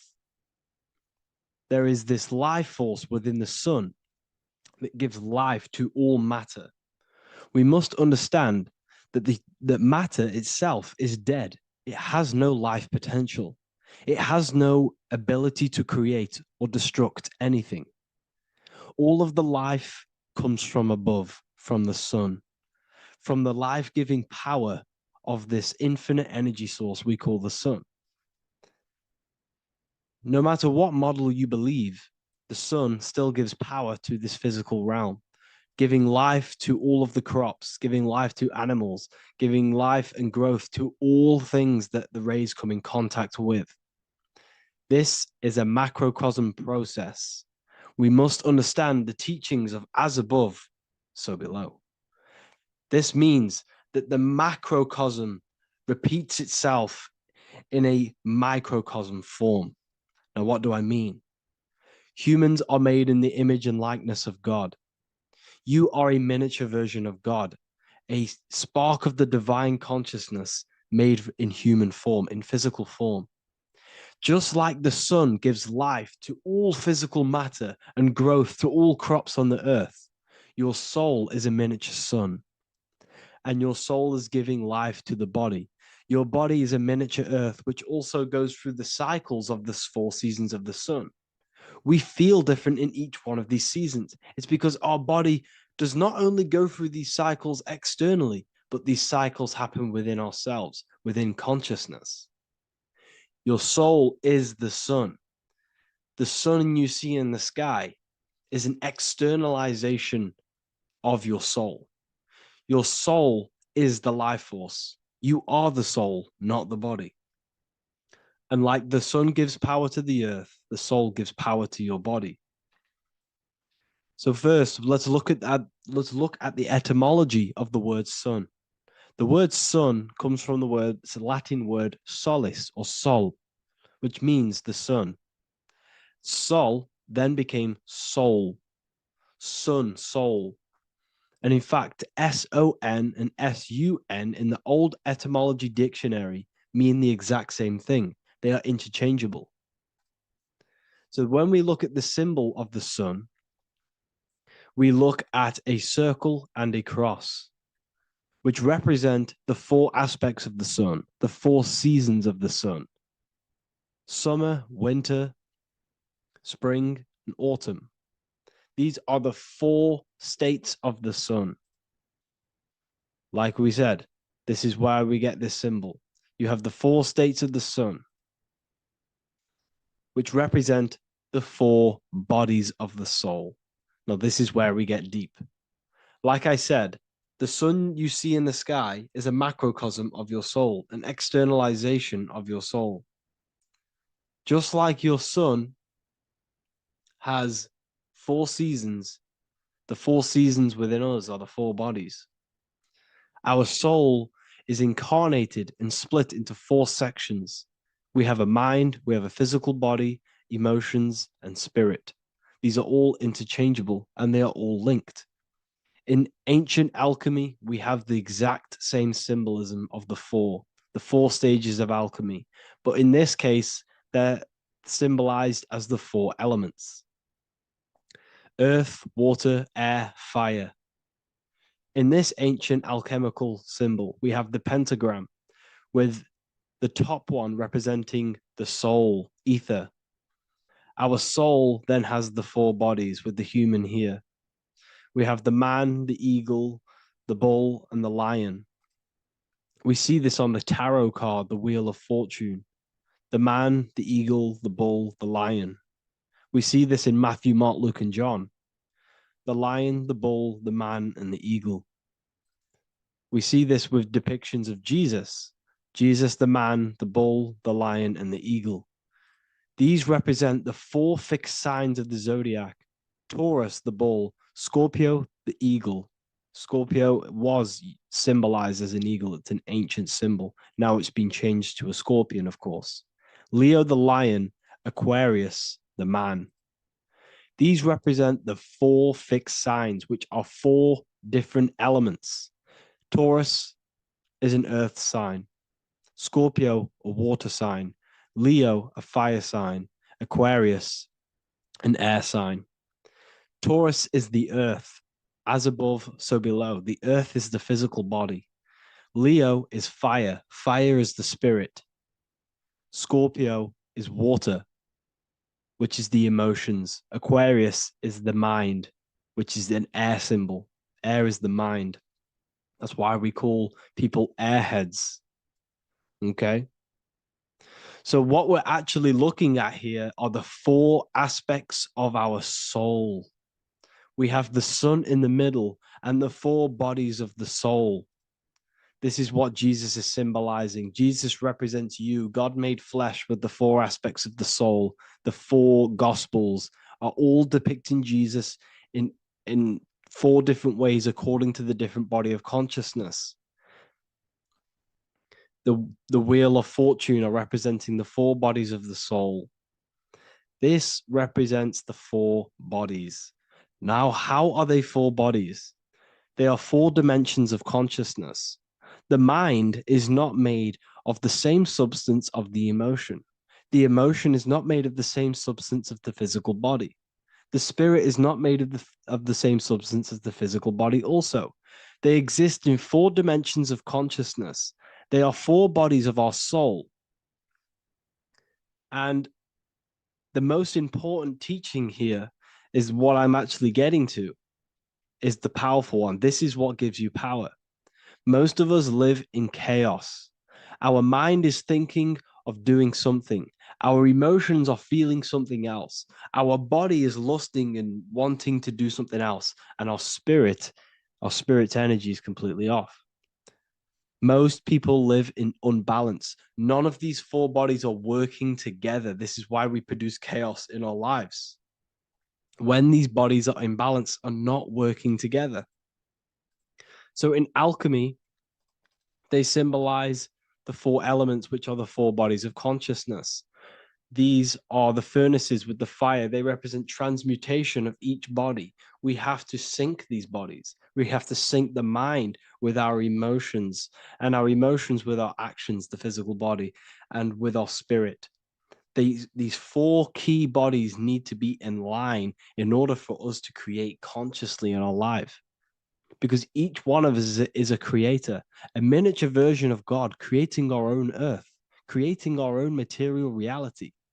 And in order for us to create consciously and with effect and power, we must have these bodies unified so that we can create consciously and not create chaos. So this is very, very important. And this is a secret teaching found in all ancient societies. But this is what the hidden symbolism of astrology actually is. The sun is our soul, and the 12 zodiacs are 12 aspects of our soul. And we have the 4 aspects of the 4 main bodies. This is what we're looking at.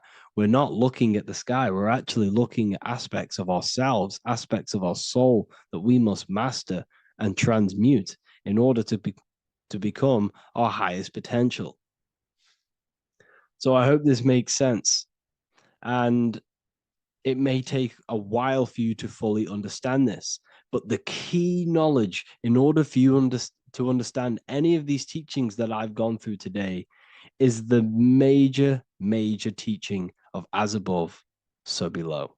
What is above is below. What is within is without. Your inner reality projects the outer reality. What is inside of you is outside of you in some form or way.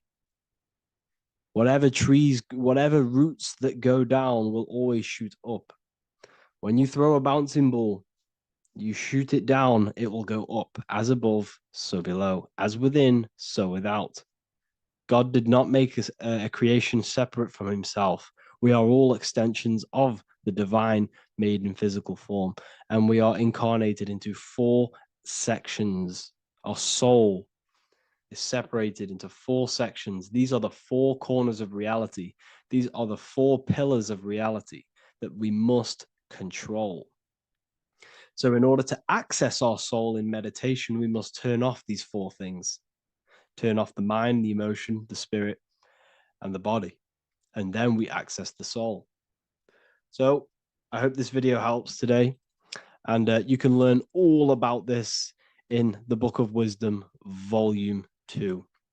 This book is a revolution in consciousness. I do not recommend everyone reads this book. This book is only for people who are serious and want to transform their lives. This book is a book that will change the scope you see reality. It will change your perspective on yourself because you will resonate with this. This book does not just give you information. It gives you a sense of well-being. It gives you truth, and you will find your power from this information.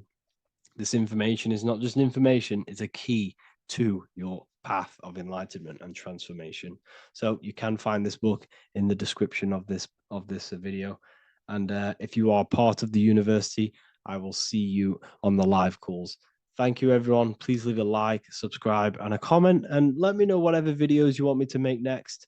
Anything that you fail to understand or have any confusion with, I can make a video on it. So let me know in the comment section any reviews or anything I should do. Thank you all, people. Have a great day.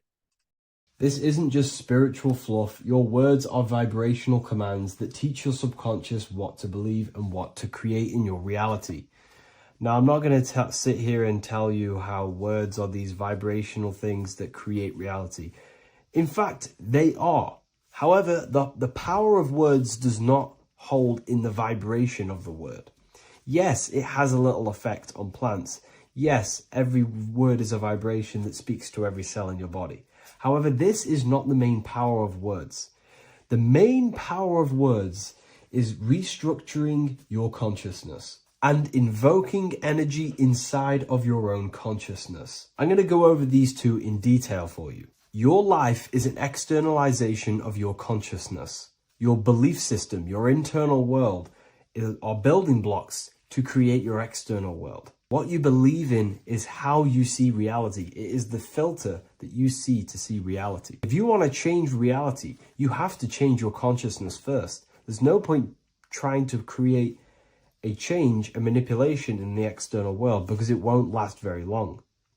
You have to restructure your inner temple, your inside world of thought and emotion. For example, your external reality is an externalization of every thought you thought in the past. Your life circumstances are just a result of every thought you thought in the past. You become what you think about. So if we can control what we think about, we will control who we become. Words are a powerful way to restructure your subconscious mind, which will then restructure what you think about. For example, if I said the word chicken all day long, I'm going to be thinking about chicken all day long. The words we repeat enter our subconscious mind, and our subconscious mind molds our conscious mind of what we are consciously giving attention to and thinking about. And that becomes our emotion. Our emotion becomes the energy, the charge behind our action. And all of this creates who you are and your reality. If you want to create a change in your external world, you need to repeat the end result as in an affirmation. I am abundant. I am disciplined. For example, if you're trying to stop a certain addiction, don't say, I am going to stop smoking. Say, I am disciplined. By saying discipline, the subconscious mind accepts the word discipline and not the word smoking.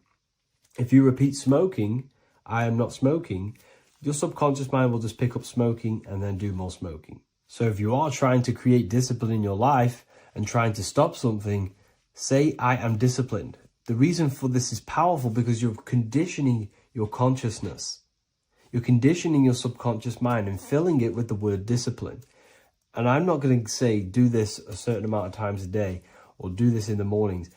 I want you to do this as much as possible. I did this as much as possible. Whenever I had free time, whenever I had a free minute, I would say these words either physically or mentally, just to condition your consciousness. Words are the most powerful way to restructure your belief system and restructure your inner world, which will then mirror in your outer world. Words are also a powerful way to invoke energy. This is why when you see these magic occult rituals, you see people chanting and doing these things. It's because if you slowly chant a word, you can actually invoke the emotion. There are three aspects of creation: thought, emotion, action. Emotion is energy in motion. By repeating a word over and over again, you can actually begin to invoke that energy, that emotion inside your heart.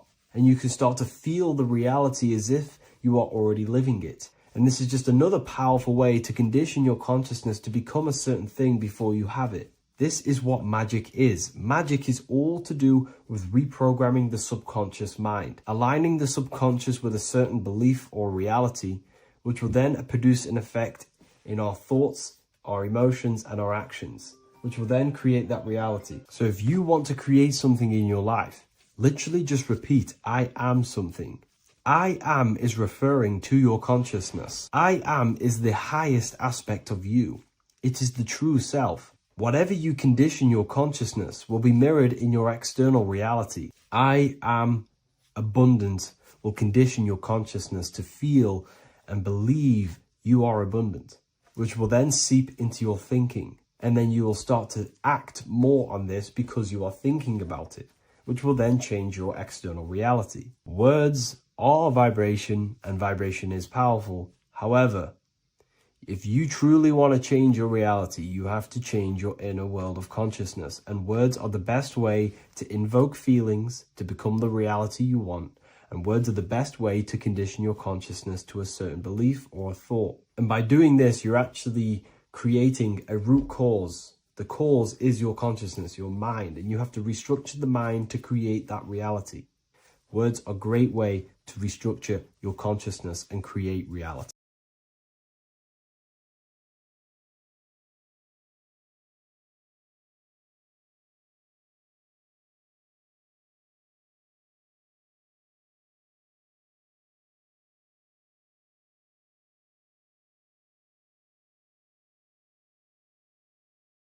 എല്ലാവർക്കും നമസ്കാരം. എന്റെ പേര് Harry B Joseph, revival of wisdom എന്നും അറിയപ്പെടുന്നു.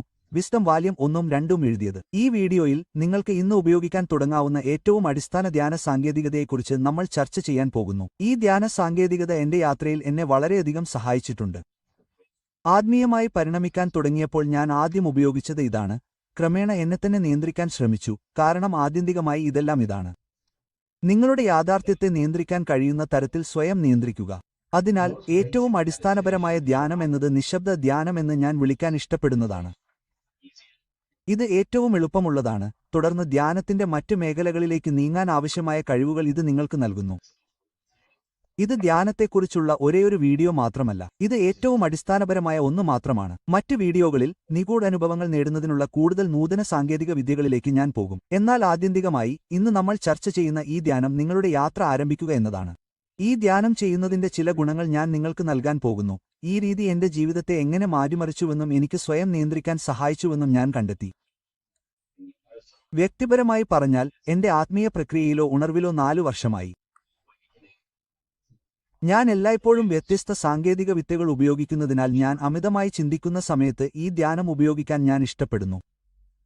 ഞാൻ ഒരു ദിവസം മാത്രം ധ്യാനിക്കുകയോ എല്ലാ ദിവസവും ഒരേ കാര്യം ചെയ്യുകയോ ചെയ്യുന്നില്ല. എന്റെ ബോധത്തെയും ഞാൻ എന്നെത്തന്നെ എങ്ങനെ നിരീക്ഷിക്കുന്നു എന്നതിനെയും ആശ്രയിച്ച് ഞാൻ വ്യത്യസ്ത സാങ്കേതിക വിദ്യകൾ ചെയ്യുന്നു. ഞാൻ എന്തെങ്കിലും സൃഷ്ടിക്കാൻ ശ്രമിക്കുകയാണെങ്കിൽ ധ്യാനത്തേക്കാൾ ദൃശ്യവൽക്കരണത്തിലാണ് ഞാൻ കൂടുതൽ ശ്രദ്ധ കേന്ദ്രീകരിക്കുന്നത്. എന്നാൽ എന്റെ ചിന്തകളുടെ നിയന്ത്രണം നഷ്ടപ്പെടുന്നതായി എനിക്ക് തോന്നാൻ തുടങ്ങിയാൽ, അല്ലെങ്കിൽ ഞാൻ നെഗറ്റീവായി ചിന്തിക്കാൻ തുടങ്ങിയാൽ, അല്ലെങ്കിൽ ഞാൻ വർത്തമാന നിമിഷത്തിൽ വളരെ സന്നിഹിതനല്ലെങ്കിൽ വർത്തമാന നിമിഷത്തിലേക്ക് എന്നെത്തന്നെ തിരികെ എത്തിക്കാൻ ഞാൻ ഈ ധ്യാനം ചെയ്യും. ഈ ധ്യാനത്തിന്റെ പ്രധാന നേട്ടങ്ങളിലൊന്ന് അതാണ്. നിങ്ങളുടെ മനസ്സ് ഏറ്റവും ശക്തമായ കേന്ദ്രത്തിൽ നങ്കൂരമിടാൻ, വർത്തമാന നിമിഷത്തിൽ നിങ്ങളെത്തന്നെ നങ്കൂരമിടാൻ സഹായിക്കുക എന്നതാണ്. ഭൂതകാലത്തെക്കുറിച്ചോ ഭാവിയെക്കുറിച്ചോ അമിതമായി ചിന്തിക്കുകയാണെങ്കിൽ മനസ്സ് ശക്തമല്ല. അതെ, നമ്മുടെ ഭൂതകാലത്തിൽ മോശം ഫലങ്ങൾ സൃഷ്ടിച്ച നമ്മുടെ ചിന്ത, വികാരങ്ങൾ, പ്രവൃത്തികൾ എന്നിവ മാറ്റാൻ കഴിയുന്ന തരത്തിൽ ഏതൊക്കെ ചിന്തകൾ, വികാരങ്ങൾ, പ്രവൃത്തികൾ എന്നിവ നമ്മെ ഈ ഘട്ടത്തിലേക്ക് നയിച്ചുവെന്ന് കാണാൻ കാര്യങ്ങളെക്കുറിച്ച് ചിന്തിക്കുന്നത് നല്ലതാണ്. വർത്തമാനകാലത്ത് നമുക്ക് അവയെ മാറ്റാൻ കഴിയും. അങ്ങനെ ഭാവിയിൽ മികച്ച ഫലങ്ങൾ സൃഷ്ടിക്കാൻ കഴിയും. അതെ, അത് നല്ലതാണ്. നിങ്ങളുടെ ഭാവി ദൃശ്യവൽക്കരിക്കുന്നത് അത്ഭുതകരമാണ്. കാരണം ദൃശ്യവൽക്കരണം എന്നത് നിങ്ങളുടെ ഭാവിയെ രൂപപ്പെടുത്താനും ബോധത്തിന്റെ ഉയർന്ന തലങ്ങളെ ഭൗതികത്തിലേക്ക് താഴ്ത്താനും നിങ്ങൾക്ക് നൽകിയിരിക്കുന്ന ശക്തിയാണ്. എന്നാൽ ഇന്നത്തെ ഈ ധ്യാനം വെറും നിശബ്ദ ധ്യാനം മാത്രമാണ്. ധ്യാനിക്കാൻ തുടങ്ങുന്ന ഒരാളായി നിങ്ങളുടെ യാത്ര ആരംഭിക്കാൻ ഇത് നിങ്ങളെ സഹായിക്കും. ഈ ധ്യാനം വളരെ ലളിതമാണ്. നിങ്ങൾക്ക് ഒരു ദിവസം 5 മിനിറ്റ് പോലും ഇത് ചെയ്യാൻ തുടങ്ങാം. നിങ്ങൾ 5 മിനിറ്റ് ചെയ്തു കഴിഞ്ഞാൽ നിങ്ങൾക്ക് 10 മിനിറ്റിലേക്ക് പോകാം. തുടർന്ന് ഈ ധ്യാനത്തിന്റെ അടിസ്ഥാന കാര്യങ്ങളിൽ പ്രാവീണ്യം നേടാൻ തുടങ്ങിക്കഴിഞ്ഞാൽ 30 മിനിറ്റ്. എന്റെ യാത്ര ആരംഭിച്ചപ്പോൾ ഈ ധ്യാനം ചെയ്യുന്നതിലൂടെ ഞാൻ അനുഭവിച്ച പ്രധാന നേട്ടങ്ങളിലൊന്ന് ബാഹ്യകാര്യങ്ങളുടെ സ്വാധീനം കുറവായിരുന്നു എന്നതാണ്. പ്രവർത്തിക്കുന്നതിനു മുമ്പ് ചിന്തിക്കാൻ ഇത് എന്നെ പഠിപ്പിച്ചു. മിക്ക ആളുകളും ധ്യാനിക്കാൻ തുടങ്ങുന്നതിനു മുമ്പ് അവർ വളരെ പ്രതികരണശേഷിയുള്ളവരാണ്. ഞാൻ ഇങ്ങനെയായിരുന്നു. എന്നാൽ ധ്യാനം നിങ്ങളെ മനസ്സിനെ നിശബ്ദമാക്കാനും മനസ്സിന് മുകളിൽ ഉയരാനും അനുവദിക്കുന്നു. നമ്മൾ നമ്മുടെ വികാരങ്ങളെയും ചിന്തകളെയും പ്രവൃത്തികളെയും ഓഫ് ചെയ്യുകയാണ്. നമ്മൾ നിരീക്ഷകനുമായി ബന്ധം നേടുന്നു. ചിന്ത അനുഭവിക്കുകയും വികാരങ്ങൾ അനുഭവിക്കുകയും നിങ്ങളുടെ പ്രവൃത്തികൾ അനുഭവിക്കുകയും ചെയ്യുന്ന നിരീക്ഷകൻ. അതുകൊണ്ടാണ് ഞാൻ മുമ്പ് പറഞ്ഞിട്ടുള്ളത്, വിഷാദം നിലവിലില്ല. സാങ്കേതികമായി അതില്ല. നിങ്ങൾ മനസ്സിനെ ഓഫ് ചെയ്യാൻ പഠിച്ചാൽ ചിന്ത ഓഫാക്കുക, വിഷാദം വിൻഡോയിലൂടെ പുറത്തേക്ക് പോകുന്നു. നെഗറ്റീവ് ചിന്തകൾ വിൻഡോയിലൂടെ പുറത്തേക്ക് പോകുന്നു. നമ്മുടെ മനസ്സിനെ നിയന്ത്രിക്കാൻ നമ്മൾ പഠിക്കുമ്പോൾ നിങ്ങൾ അതിന്റെ നിയന്ത്രണം നേടിക്കഴിഞ്ഞാൽ നിങ്ങൾക്ക് ഏതെങ്കിലും നെഗറ്റീവ് വിഷാദത്തിൽ നിന്നോ ഉത്കണ്ഠയിൽ നിന്നോ പ്രതിരോധശേഷി ലഭിക്കും. ഞാൻ നിങ്ങൾക്ക് നൽകുന്ന ഈ ധ്യാനത്തിന്റെ മറ്റൊരു നേട്ടം നിങ്ങളുടെ ചിന്തകളെ നിയന്ത്രിക്കാൻ ഇത് നിങ്ങളെ അനുവദിക്കുന്നു എന്നതാണ്. ചിന്തകൾ നിങ്ങളുടെ മാനസിക ബോധമണ്ഡലത്തിലേക്ക് പ്രവേശിച്ച് തുളച്ചുകയറാൻ ശ്രമിക്കുന്ന കാര്യങ്ങൾ മാത്രമാണെന്ന് ഈ ധ്യാനത്തിലൂടെ നിങ്ങൾ മനസ്സിലാക്കുന്നു. ചിന്തയെ നിശബ്ദമാക്കാൻ നിങ്ങൾ പഠിക്കുമ്പോൾ നിങ്ങൾക്ക് എല്ലാ നെഗറ്റീവ് ചിന്തകളെയും ഫിൽട്ടർ ചെയ്യാനും നിങ്ങളുടെ എല്ലാ ശ്രദ്ധയും നല്ല ചിന്തകളിലേക്കും നിങ്ങളുടെ ശാരീരിക യാഥാർത്ഥ്യത്തിലേക്ക് സൃഷ്ടിക്കാൻ ശ്രമിക്കുന്ന ചിന്തകളിലേക്കും നയിക്കാനും കഴിയും. അതിനാൽ ഈ ധ്യാനം ചെയ്യുന്നതിനുള്ള ആദ്യ പടി വളരെ ലളിതമാണ്. നിങ്ങളുടെ മുറിയിലോ വീട്ടിലോ നിങ്ങൾ എവിടെയായിരുന്നാലും ശാന്തമായ ഒരു സ്ഥലം കണ്ടെത്തുക. നിങ്ങൾ ഒരു തുടക്കക്കാരനാണെങ്കിൽ തീർച്ചയായും ഇത് വീടിനുള്ളിൽ ചെയ്യുക, കാരണം അത് കൂടുതൽ നിശബ്ദവും ബാഹ്യമായ ശ്രദ്ധാശൈഥില്യങ്ങൾ കുറവുമാണ്. നിങ്ങൾ കൂടുതൽ പുരോഗമിക്കുമ്പോൾ നിങ്ങൾക്ക് പുറത്തോ എവിടെയെങ്കിലുമോ ഇതെല്ലാം ചെയ്യാൻ തുടങ്ങാം, കാരണം എല്ലാം അടച്ചുപൂട്ടാൻ നിങ്ങൾ നിങ്ങളുടെ മനസ്സിനെ പരിശീലിപ്പിച്ചിരിക്കുന്നു. നിങ്ങൾക്ക് സുഖമായി ഇരിക്കാൻ കഴിയുന്ന ഒരു നല്ല ശാന്തമായ സ്ഥലം കണ്ടെത്തിക്കഴിഞ്ഞാൽ നിങ്ങൾക്ക് ഇരിക്കാൻ തുടങ്ങാം. നിങ്ങൾക്ക് ഇത് കിടന്നുകൊണ്ട് ചെയ്യാൻ കഴിയും. ധ്യാനാത്മകമായ ഇരിപ്പ് പോസ് ചെയ്തുകൊണ്ട് നിങ്ങൾക്ക് ഇത് ചെയ്യാൻ കഴിയും. ഇത് പൂർണ്ണമായും നിങ്ങളുടെ ഇഷ്ടമാണ്.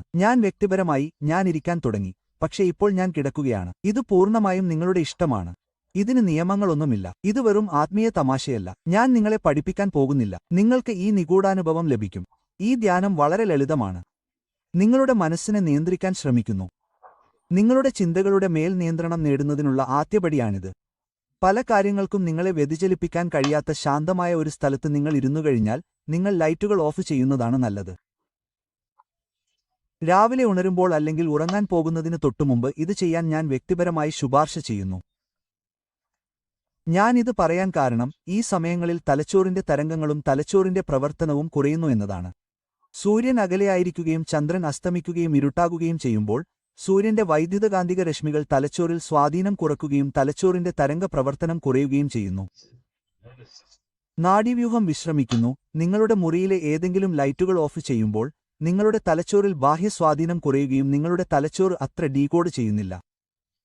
ലൈറ്റുകൾ ഓണാണെങ്കിൽ ഇവ മസ്തിഷ്ക തരംഗങ്ങളെ ബാധിക്കുകയും തലച്ചോറ് ഉൾക്കൊള്ളാൻ ശ്രമിക്കുന്നത് വർദ്ധിപ്പിക്കുകയും ചെയ്യും. ഇതെല്ലാം തലച്ചോറിനെ പരമാവധി ഓഫ് ചെയ്യുക എന്നതാണ്. നിങ്ങളുടെ പഞ്ചേന്ദ്രിയങ്ങൾ അങ്ങനെയായതിനാൽ കഴിയുന്നത്ര നാഡീവ്യവസ്ഥ ഓഫ് ചെയ്യുക. നിങ്ങളുടെ പഞ്ചേന്ദ്രിയങ്ങൾ അക്ഷരാർത്ഥത്തിൽ നിങ്ങളുടെ നാഡീവ്യവസ്ഥയിലെ അസന്തുലിതാവസ്ഥയാണ്. നിങ്ങളുടെ നാഡീവ്യവസ്ഥയിൽ ഇപ്പോൾ ഒരു അസന്തുലിതാവസ്ഥയായി മാറിയ എന്തെങ്കിലും നിങ്ങൾ സ്പർശിക്കുമ്പോൾ നിങ്ങളുടെ നാഡീവ്യൂഹം അത് കണ്ടെത്തി നിങ്ങളുടെ തലച്ചോറിലേക്ക് അയക്കുന്നു. നിങ്ങളുടെ മസ്തിഷ്കം അതിനെ ഒരു ഇന്ദ്രിയമോ സ്പർശനമോ ആയി വ്യാഖ്യാനിക്കുന്നു. നമ്മളെല്ലാം ഓഫ് ചെയ്യാൻ ശ്രമിക്കുകയാണ്. അതിനാൽ നിങ്ങൾ ഒരു ശാന്തമായ സ്ഥലത്ത് എത്തിക്കഴിഞ്ഞാൽ ലൈറ്റുകൾ ഓഫ് ആകും. നിങ്ങൾക്ക് ഒരുതരം ഉറക്കം വരുമ്പോൾ നിങ്ങൾ കണ്ണുകൾ അടയ്ക്കുക. ഞാനിപ്പോൾ ഒന്നും ദൃശ്യവൽക്കരിക്കാൻ നിങ്ങളെ പഠിപ്പിക്കാൻ പോകുന്നില്ല, പക്ഷേ നിങ്ങൾ ആദ്യം ചെയ്യേണ്ടത് വളരെ ലളിതമാണ്. നിങ്ങളുടെ ചിന്തകളെ നിരീക്ഷിക്കുക. ഒരു ചിന്ത നിങ്ങളുടെ മനസ്സിൽ പ്രവേശിക്കും. അത് നിരീക്ഷിക്കുക, തുടർന്ന് അത് ഓഫ് ചെയ്യുക. ഒരു ചിന്തയും ഇല്ലാത്ത ഒരു ചെറിയ ഇടവേള, ഒരുപക്ഷെ 1 സെക്കൻഡ് അല്ലെങ്കിൽ അര സെക്കൻഡ് ഇടവേള ഉണ്ടാകും. മനസ്സിൽ പ്രവേശിക്കുന്ന ആദ്യ ചിന്ത നിങ്ങൾ ഓഫ് ചെയ്യുമ്പോൾ മറ്റേ ചിന്ത നിങ്ങളുടെ മനസ്സിൽ പ്രവേശിക്കുന്നതിന് തൊട്ടുമുമ്പ് ഒരു ചെറിയ വിടവ് ഉണ്ടാകും. ആ വിടവാണ് നിങ്ങൾ നിരീക്ഷിക്കേണ്ടത്. അപ്പോൾ മറ്റൊരു ചിന്ത വരും. ആ ചെറിയ വിടവിലേക്ക് നിങ്ങളുടെ ശ്രദ്ധ ഒന്നുമില്ലായ്മയിലേക്ക് തിരിച്ചുവിടുക. മറ്റൊരു ചിന്ത വരും.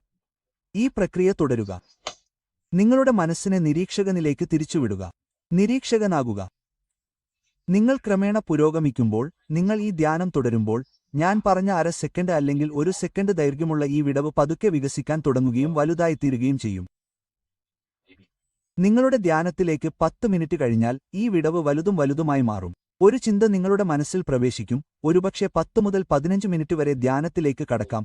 മറ്റൊരു ചിന്ത നിങ്ങളുടെ മനസ്സിൽ പ്രവേശിക്കാൻ 1 മിനിറ്റ് എടുത്തേക്കാം. ഇതിൽ നിങ്ങൾ കൂടുതൽ പുരോഗമിക്കുന്തോറും കൂടുതൽ പരിശീലിക്കുക, നിങ്ങളുടെ മനസ്സിനെ കൂടുതൽ പരിശീലിപ്പിക്കുക, ഈ വിടവ് വലുതായിത്തീരുകയും നിങ്ങളുടെ ചിന്തകളിലും വികാരങ്ങളിലും പ്രവൃത്തികളിലും നിരീക്ഷകനാകാൻ പഠിക്കുകയും ചെയ്യുന്നു. നിങ്ങളുടെ ശ്വാസത്തിൽ ശ്രദ്ധ കേന്ദ്രീകരിക്കരുത്. ഒന്നിലും ശ്രദ്ധ കേന്ദ്രീകരിക്കരുത്. വെറുതെ നിരീക്ഷകനാകാൻ ശ്രമിക്കുക. ധ്യാനത്തിലെ നിങ്ങളുടെ ആദ്യപടിയാണിത്. നിങ്ങൾ ഇത് തുടർന്നാൽ നിങ്ങൾ ഉറക്കത്തിലേക്ക് പ്രവേശിച്ചേക്കാം. ധ്യാനാവസ്ഥ എന്ന് വിളിക്കുന്ന അവസ്ഥയിലേക്ക് നിങ്ങൾ ഒരു ചിന്തയുമില്ലാത്ത ഒന്നുമില്ലായ്മയിലാണ്.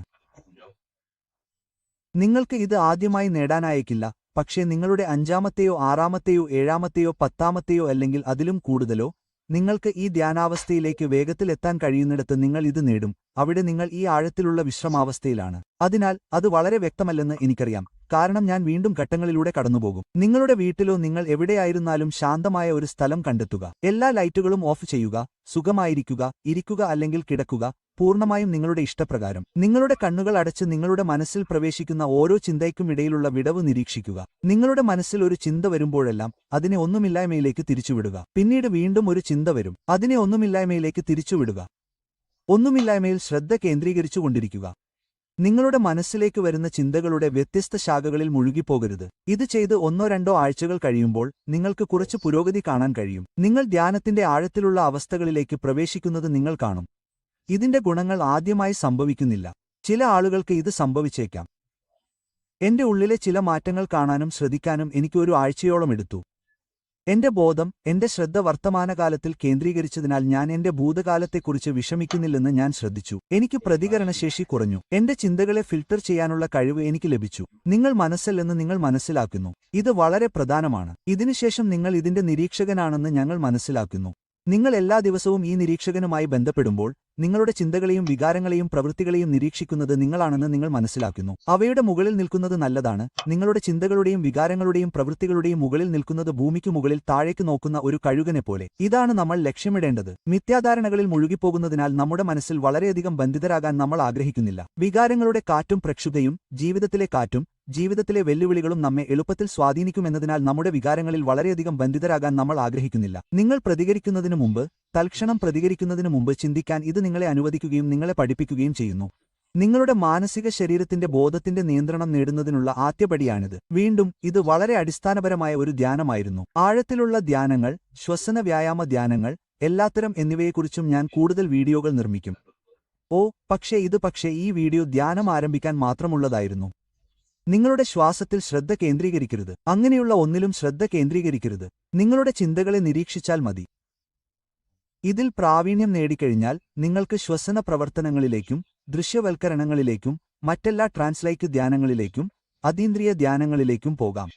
തുടർന്ന് നിങ്ങൾക്ക് ഈ കൂടുതൽ നൂതനമായ കാര്യങ്ങളിലേക്ക് പോകാം. അതിനാൽ ആശ്ചര്യപ്പെടുന്ന ആർക്കും ഈ വീഡിയോ സഹായകരമായിരിക്കുമെന്ന് ഞാൻ പ്രതീക്ഷിക്കുന്നു. എന്റെ 3-ാമത്തെ പുസ്തകമായ സിംബോളിസത്തിന്റെ പുസ്തകം വളരെ വേഗം ലഭ്യമാകും. ഇതിനകം തന്നെ വെയിറ്റിംഗ് ലിസ്റ്റിൽ ധാരാളം ആളുകളുണ്ട്. വെയിറ്റിംഗ് ലിസ്റ്റിൽ ഒപ്പിടാൻ ഞാൻ വിവരണത്തിൽ ഒരു ലിങ്ക് ഇടാം.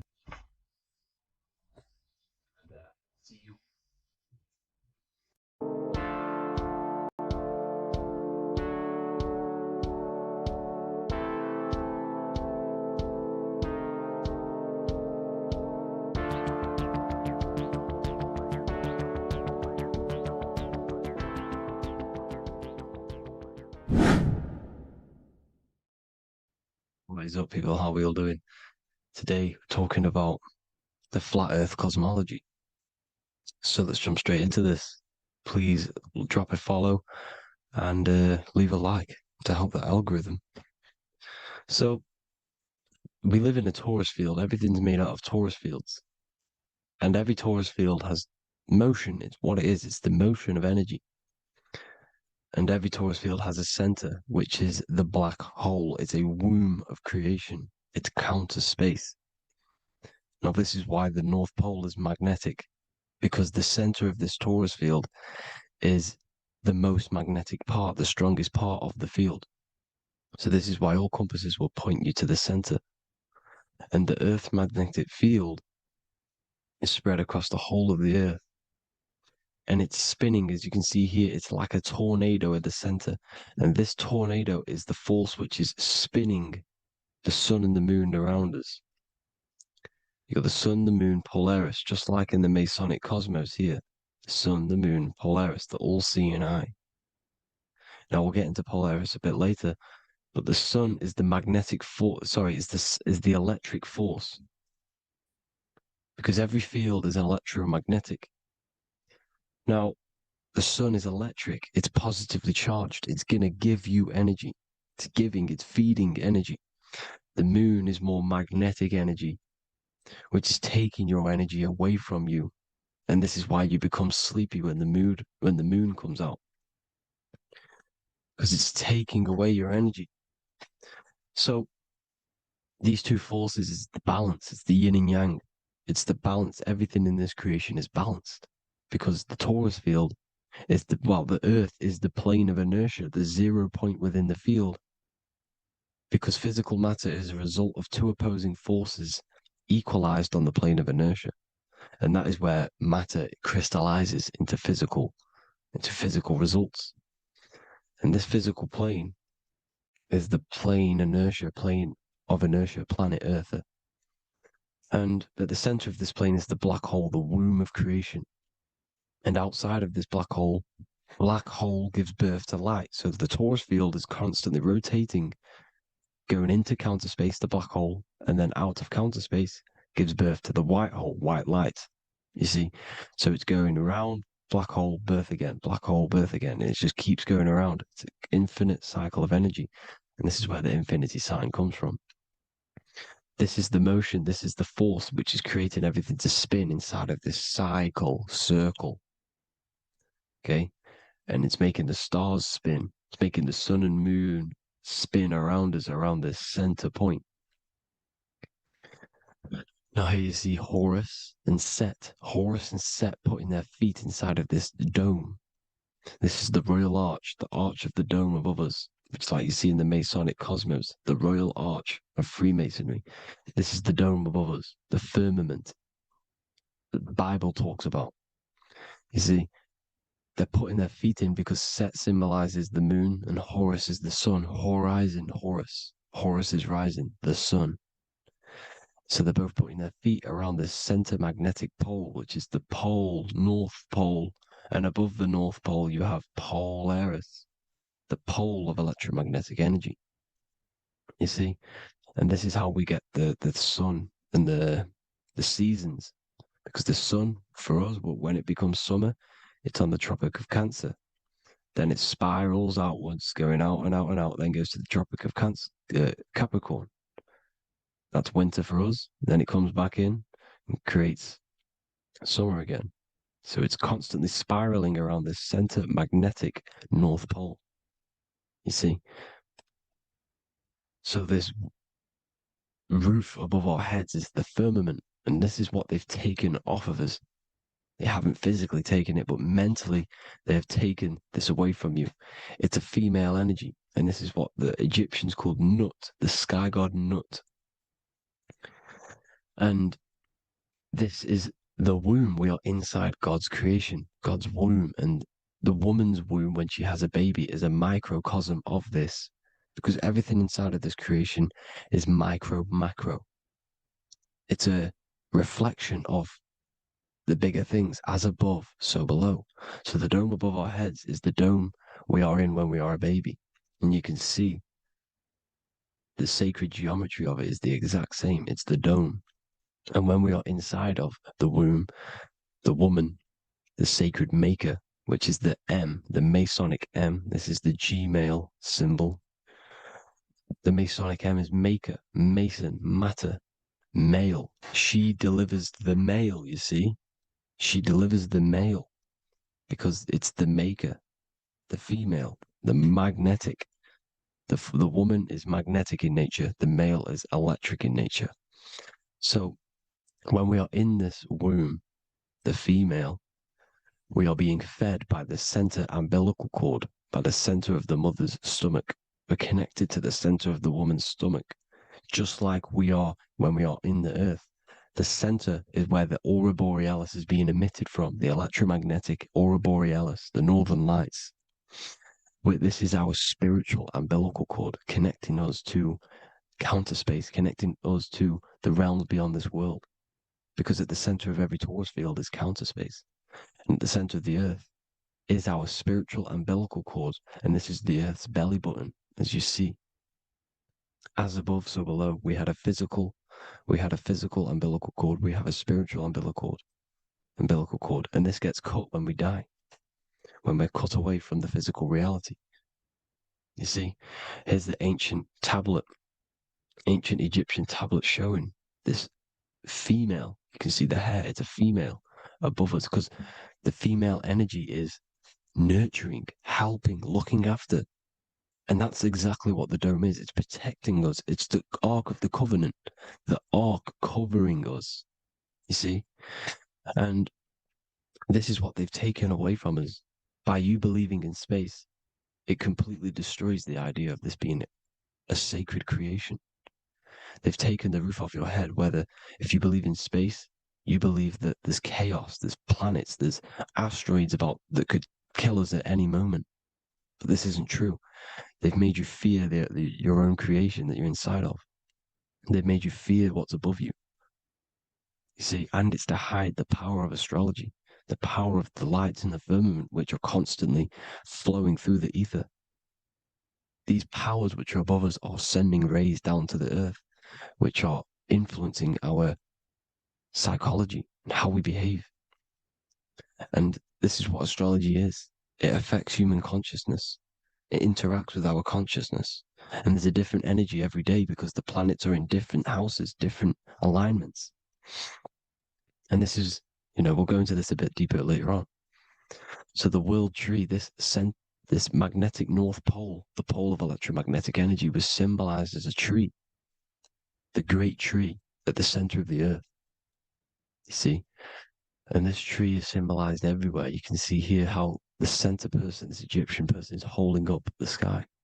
This is the North Pole, the hyperboloid, at the center of every torus field. And this tree was in the Mayan cosmology. This is an ancient depiction.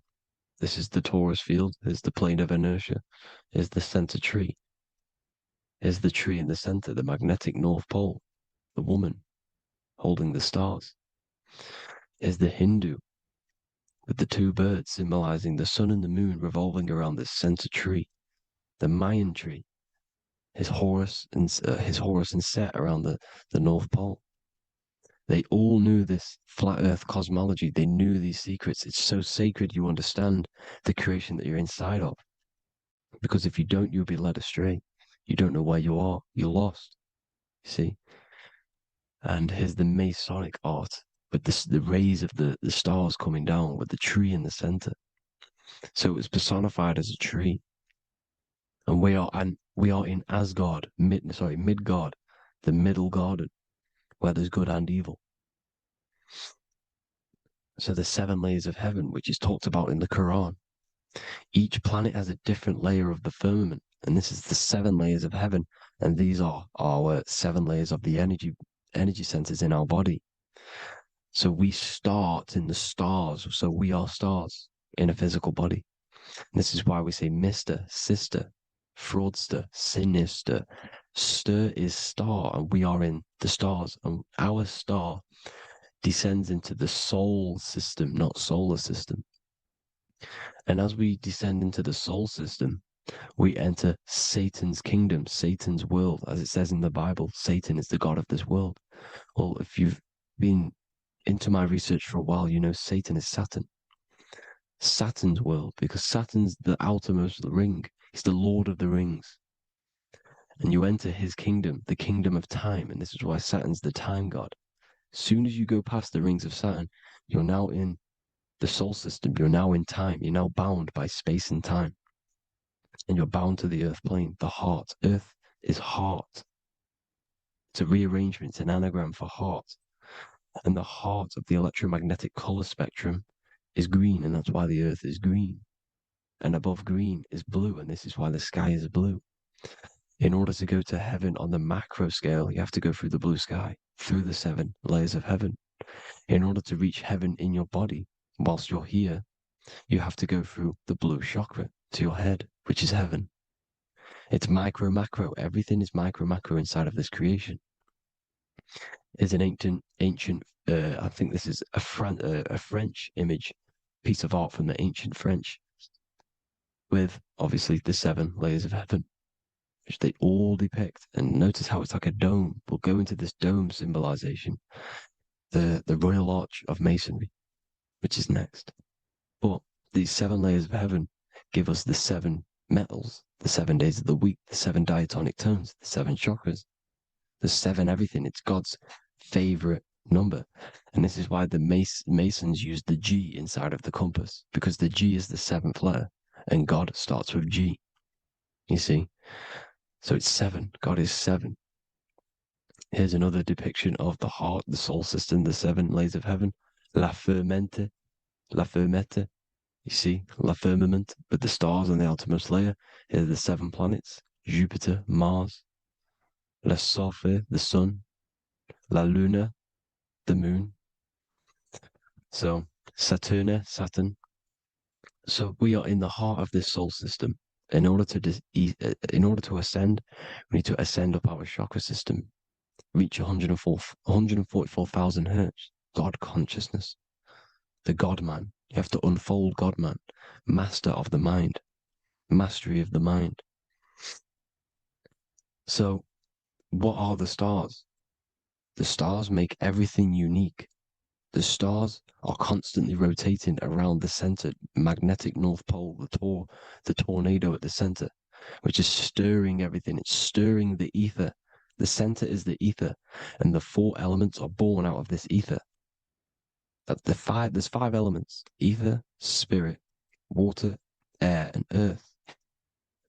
The ether gives birth to the 4 other physical elements, which the whole of creation are made out of. About them 4 elements. 4 is the number of stability. You know, a chair, a table has 4 legs. It stables things. It's a foundation, and these 4 elements are the foundation of this creation. You see, and this magnetic North Pole is stirring this, and the 4 vibrational states of the ether are the 4 elements. Now let me get back to the stars. I just wanted to give you that. The stars are being stirred around this center point. Center. It's stirring everything. And they're always in different alignments. Every millisecond they're moving in different placements of the stars. And the planets are called the 7 wanderers because they're not fixed. The stars are fixed. But the planets are called the 7 wanderers, the 7 layers of heaven, because they move faster and slower than each other. Each planet is slower and faster. Has a different rate of speed it's moving. So these alignments are mixing in with the energies of the different 12 constellations. And this is why you have a unique characteristic. You have a unique look, a unique energy, a unique personality. This is because when you were born and you took your first breath, that energy which was in the ether, because the ether is all around you, and energy travels through the ether. The energy that the stars were casting down and the energy that the planets was mixing in with the 12 constellations was in the ether. So when you came out of the womb and your first breath, because breath is spirit, okay? So that first breath you took, that is the energy that is imprinted within your DNA, your soul. And you reflect that energy, you emit that energy. That's the energy that is with you forever until you die. Till this physical body dies off. And that's what the stars are. The stars are giving a unique energy, characteristic, personality to every living thing. Every dog, every cat, every animal has a unique personality because it was born at a different time and place in the sky. Okay? The stars are your destiny. Now, the stars are constantly changing as well. If you look at stars through a telescope, they're constantly changing and forming different forms. You can see here, it looks like water. It looks like light through water because it's the ether above us, a sea of ether. And this light is being emitted through it, and it's just constantly changing, giving different energies, each star. So this is why this is what the zodiac is. It's the expression of energy. It's the expression of the stars. And each constellation has many different personality, different energies, different traits. Each planet has different traits, depending where your planets are, depending what energies you hold.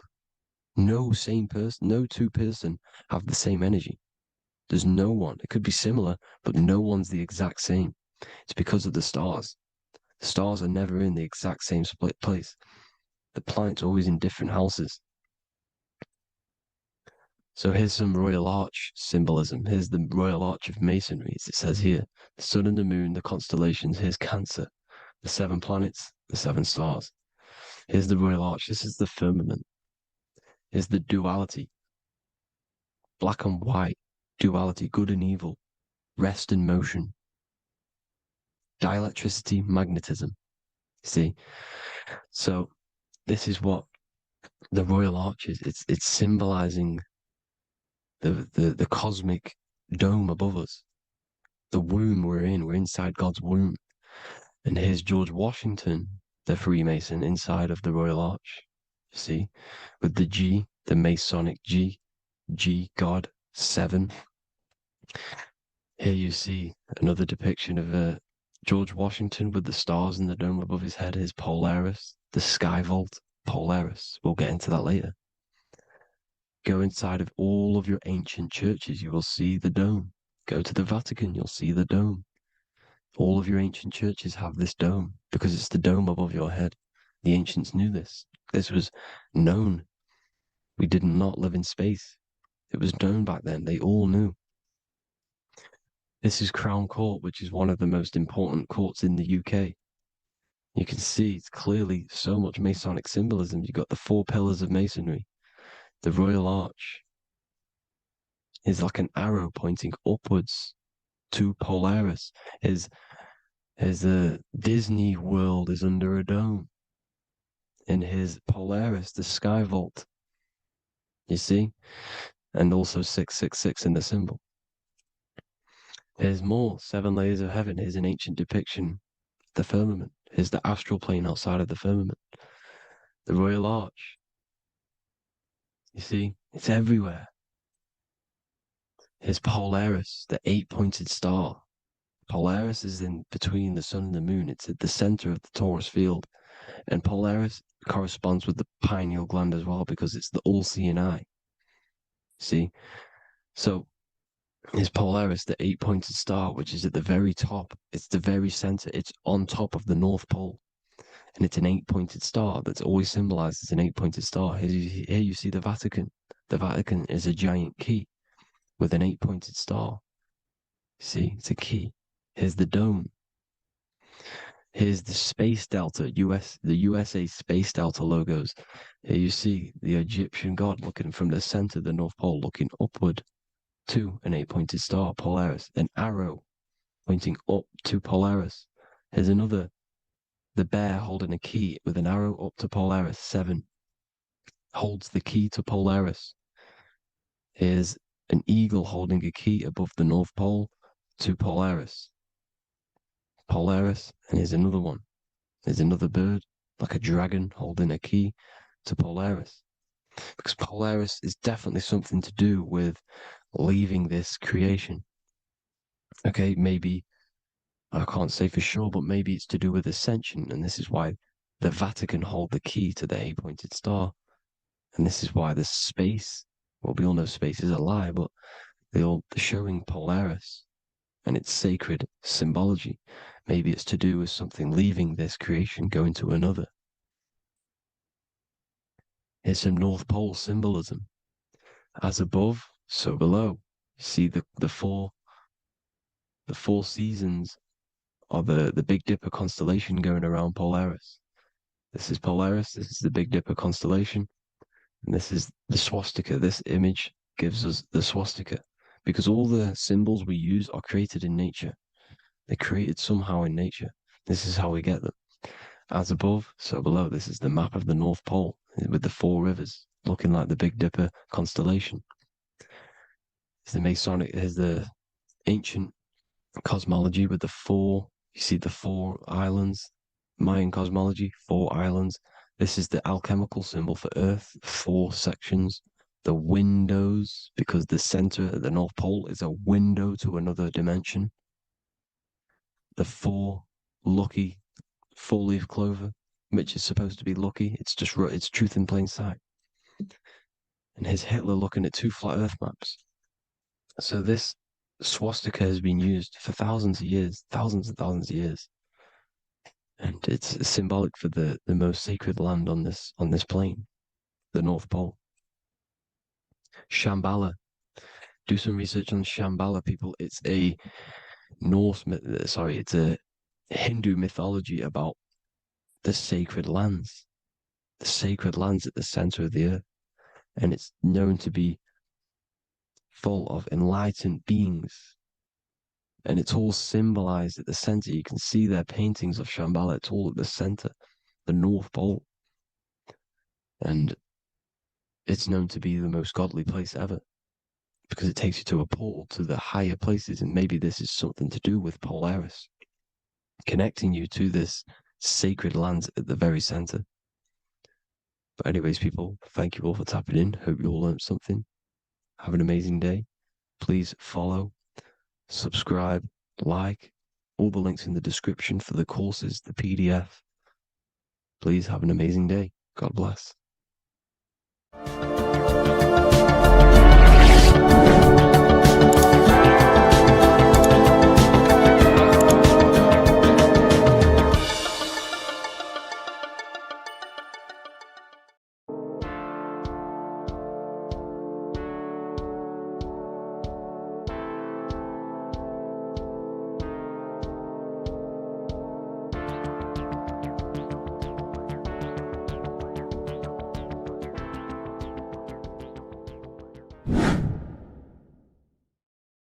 How are we doing, people? It's Revival of Wisdom.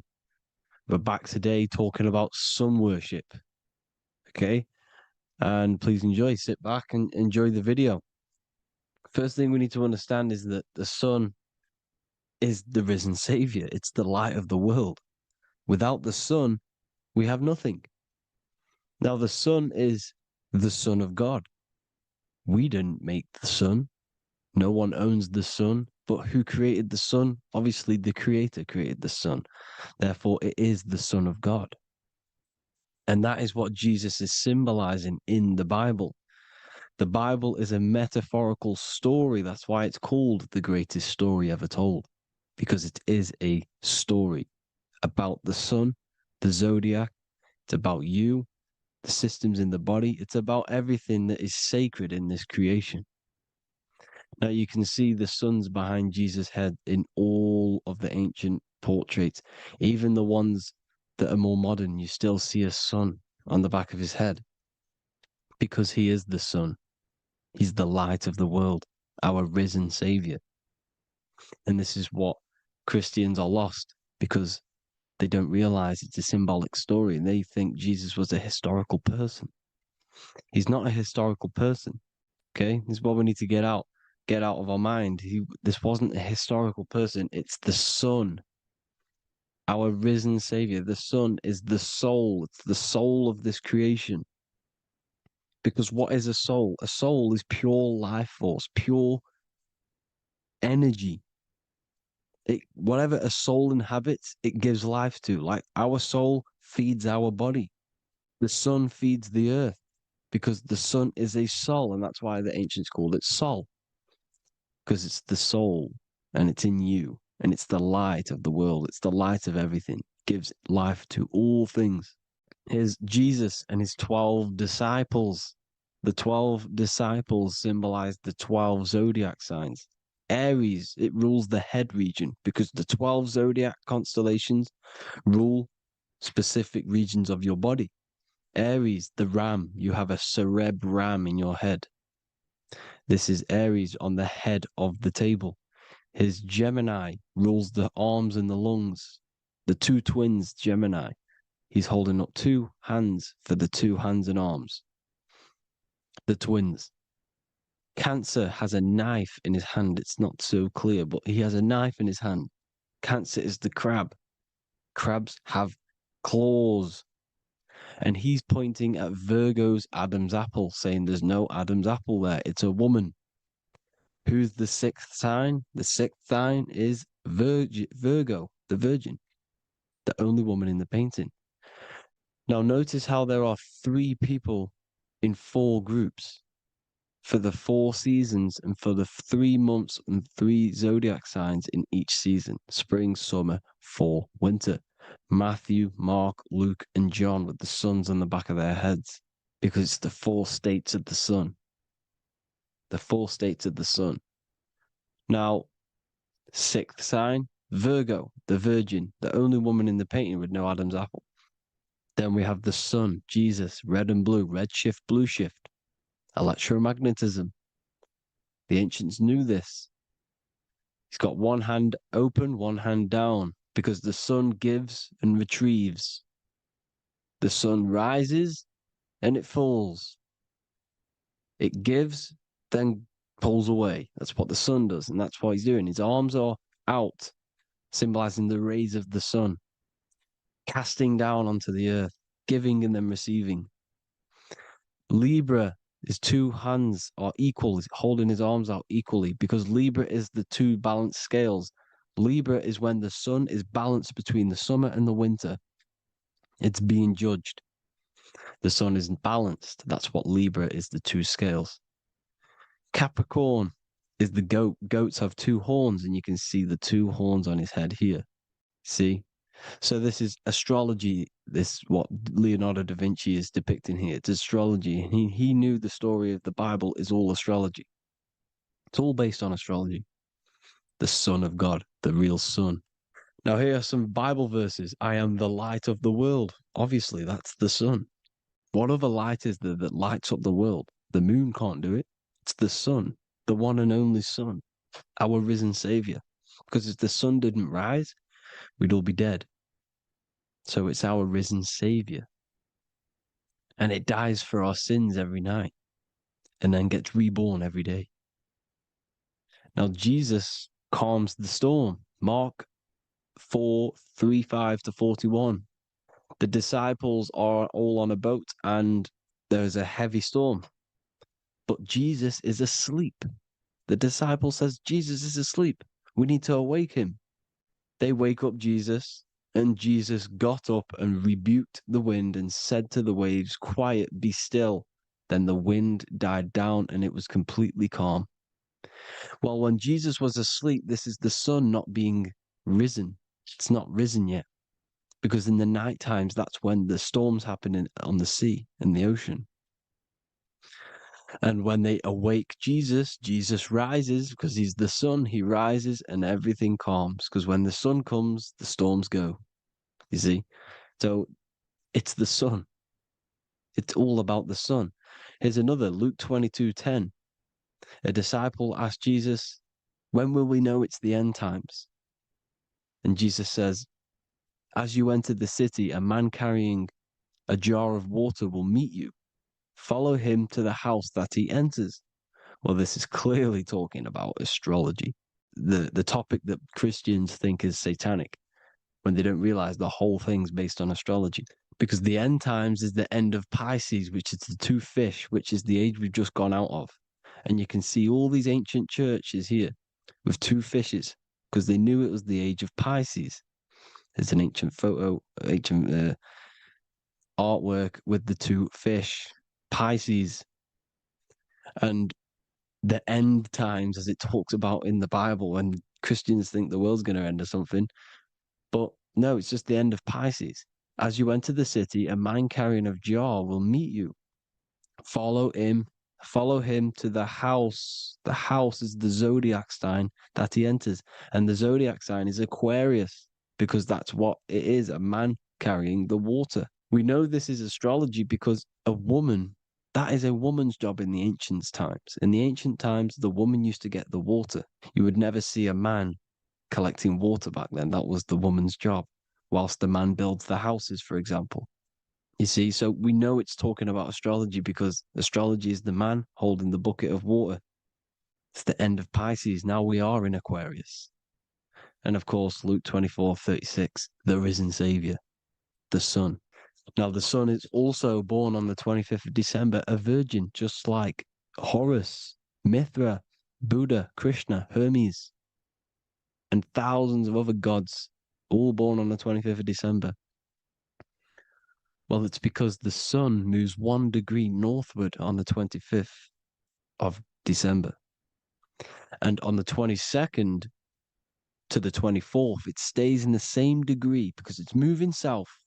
But then on the 22nd, it stays in the same degree on the Southern Crux constellation. And the ancients called this the sun dies on a cross because the cross is the Crux constellation, the Southern Cross. And it stays on that same degree for 3 days on the cross. The sun dies on a cross, and then on the 25th, moves 1 degree northward, bringing back the summer, the light, the warmth, the growth of crops. And this is the sun being reborn again, a virgin, because it's pure. And here's Mithra, another sun god before Jesus was around, before Christianity. It was Mithraism, and Mithra, Ra is Ra, the sun god, Egypt. It's all about Ra, the sun. You see the crown of thorns on Jesus's head, symbolizing the rays of the sun. And here are the rays of the sun on the back of Mithra's head. Krishna, the sun. Buddha, the sun. Horus, horizon. All born virgins, all did miracles, all resurrected. Dead for 3 days. Well, here he is, dead for 3 days on the cross. And resurrected, because it's the most ancient religion ever been on the face of the earth, the worship of the sun. And we should worship the sun, because without the sun we are nothing. The sun feeds us, feeds the earth, feeds everything. Without the sun we are nothing. It's been reversed, and now we're worshipping man. When we're worshipping a man called Jesus, was never real. It's all about the sun, the most high, the most powerful, potent, celestial body in the sky, the orb that feeds us every day. It dies for our sins and rises every day. It's the sun. Now on the Holy Communion Day, it's the worship of the sun. They give out mini suns. It's Jesus holding a sun. And they raise the sun on Sunday, because they go to worship their sun god on Sunday. Not Saturn Day, not Moon Day, Monday, but on Sunday when the sun is exalting. And they hold suns up above their heads because the sun rises. They're symbolizing the sun rising above their heads as savior. It's the sun. It's the Holy Communion Day. And here's Jesus giving a piece of himself to the children. It's the sun, the light. Judas was known as a backbiter, a backstabber, because he stabbed Jesus in the back. He betrayed Jesus. Well, this is just another astrological story about the constellation Scorpio, because the Scorpio is the J, looks like a J. J for Judas, the scorpion, the backbiter. Scorpions backbite. They bite with their back. And what does Judas do? He betrays Jesus by kissing him to let the warriors know who they need to get. So he kisses Jesus, and Jesus gets stabbed in the back. Well, when you get stung or bit by a scorpion, they leave like a kiss. So Judas kisses him and gets betrayed. Well, this is because the sun, when it hits Libra, it's balanced. The sun is balanced because it comes through summer. Now the sun's starting to die. The sun's starting to die. It hits Libra. And then as soon as it hits the Scorpio, it gets betrayed because now the sun has to fall to winter, and Saturn is there waiting to take over the darkness of the winter. So he gets stabbed in the back by Scorpio, Judas, the scorpion, the backstabber. You see, it's an astrological story. Here's Mary. Mary means marry, which means pure. The sun is pure. No one gave birth to the sun but the God. And it's born every day. It's born every day on every year. It's born pure. There was no controversy. There was no, activity for the sun to be born. It's pure. Now, the 7 metals come from the 7 planets. The sun gives you gold, and this is why the sun is golden. It looks gold. And this is why the banks are backed by gold, because gold is the most valuable metal, because it's the sun, the most valuable celestial orb in the sky, in the heavens. Well, here's Jesus, another ancient symbol of him being crucified on the cross with the big sun, the Southern Crux constellation. The sun dies on the cross constellation. And if you go to the old etymology dictionaries, you will see sun and son is the same word. They come from the same etymology roots. You can use them for no matter what, but they've been confused today. But if you go back to the old dictionaries of etymology, they are interchangeable.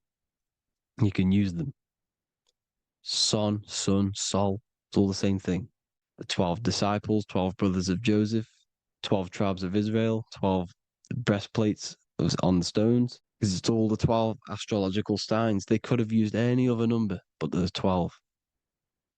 Because 12 is the mind, which is God. 7 is the number of matter, which is man. 7 energy centers in the body. 12 cranial nerves in the brain, because it's the mind. 12 is the 12ness. The zodiac is literally the mind of God, the signs of God. Now here we see here, Job 38, 31 to 33. Can you lead forth a constellation in the season? He's asking you, can you read the sky? Can you read the heavens? Canst thou bring forth the Mazzaroth in its season? Mazzaroth means 12 signs, the zodiac. Why did they translated every single Hebrew word in the Bible into English, but they decided to leave out Mazzaroth? Why? It's because if that said zodiac, Christians would have a different view on the Bible, but they leave that out.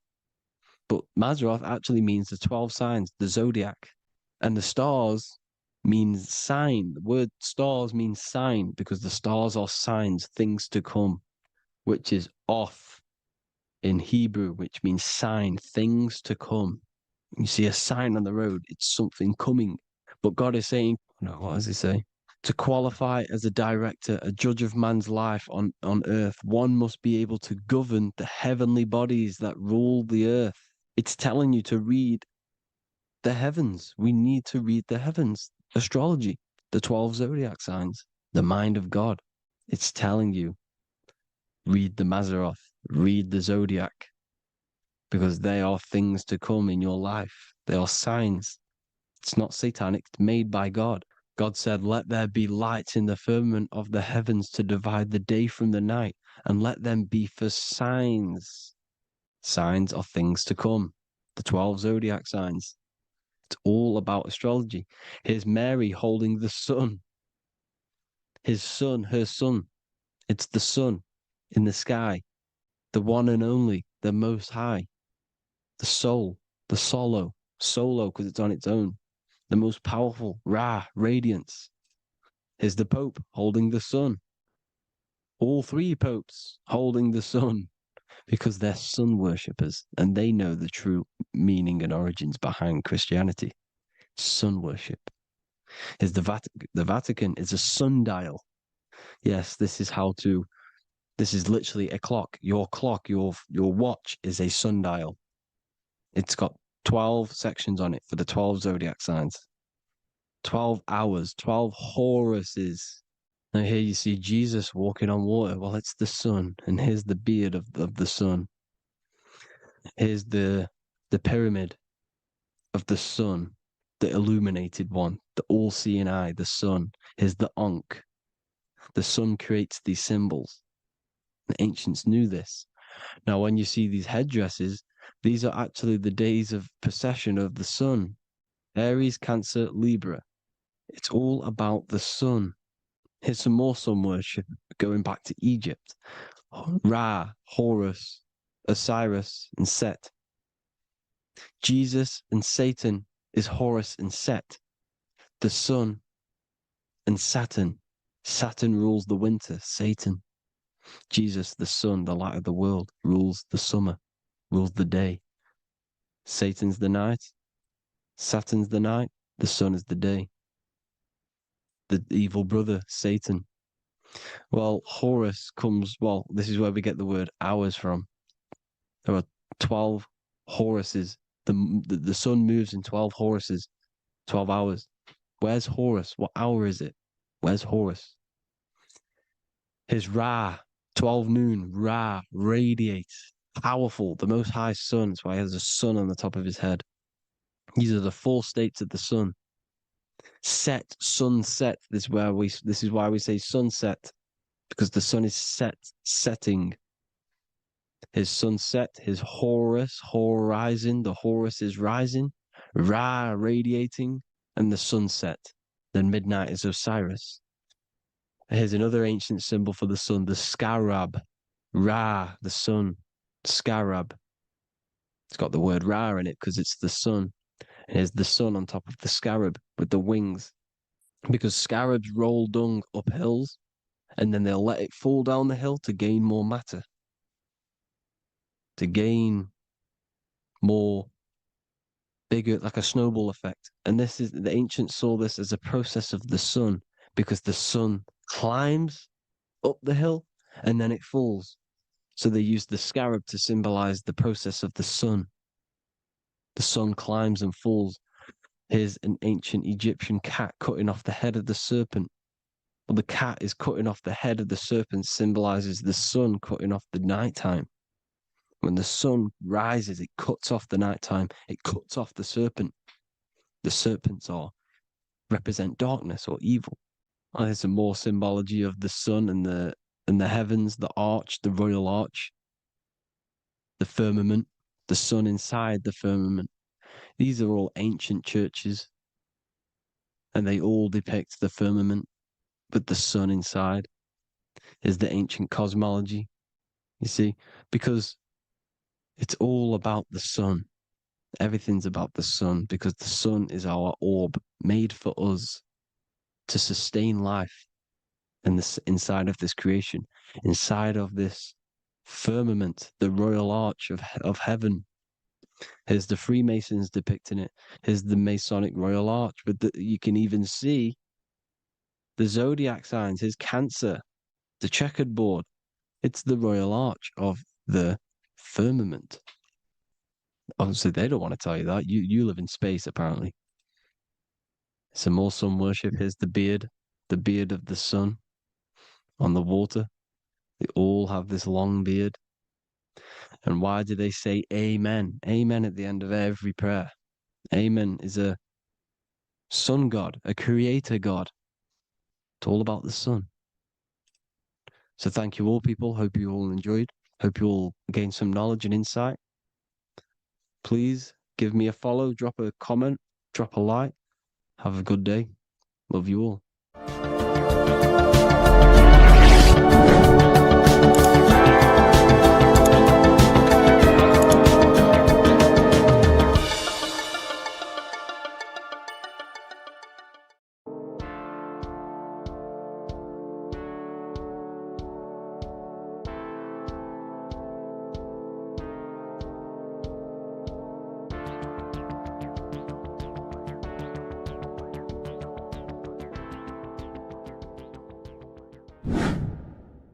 Hello and welcome to another video, people.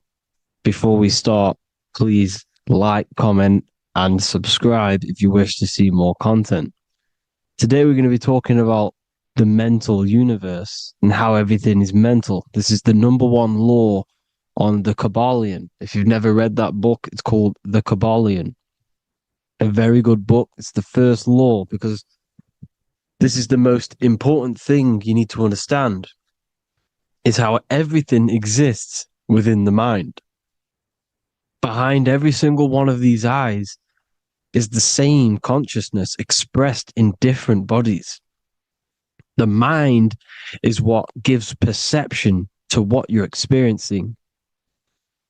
Behind every single one of these eyes is the exact same consciousness, but the brain that they inhabit is giving them a different perception, a different being, a different body.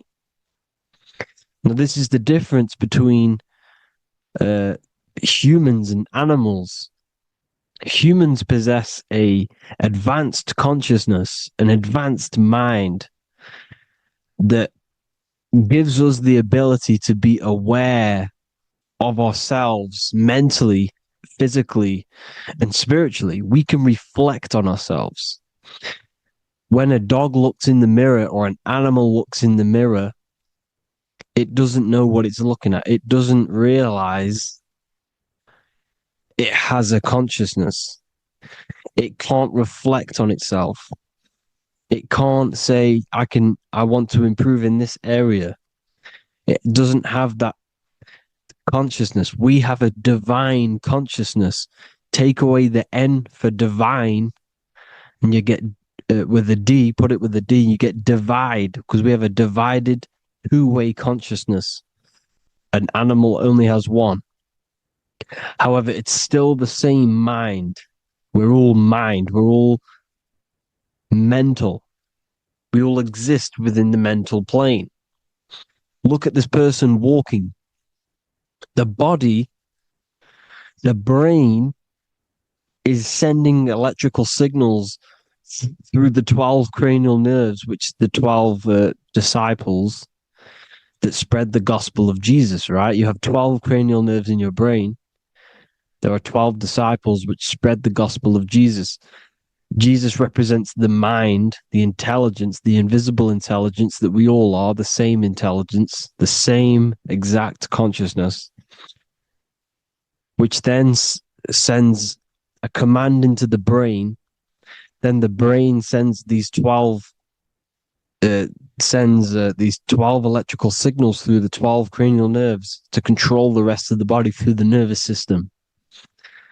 This person walking is not, the body is not walking. The mind is telling it to walk. And the brain is it's a supercomputer which is decoding these demands given to it by the mind. Because the pineal gland will have something to do with the ether, because the ether is physical and non-physical. The mind is sending the commands through the ether to the pineal gland, which is then getting broken down into electrical codes within the brain and sent throughout the nervous system to control the body. And this is why in the Sims simulation, because the body's the simulation, it's a false reality. It's the fake reality. It's not the real you. You are formless. There is no form. But the third dimension is a dimension within your mind. Matter, mind, light is all a product of your mind. It's all in the mind. Now, this is why The Sims has this green little diamond on top of the head. Because this is you. This is your invisible intelligence controlling the character. Okay? It's controlling the character. And this character is in the world. Your consciousness isn't in the world. The world exists within you, but the body is a vehicle for that realm that you land in.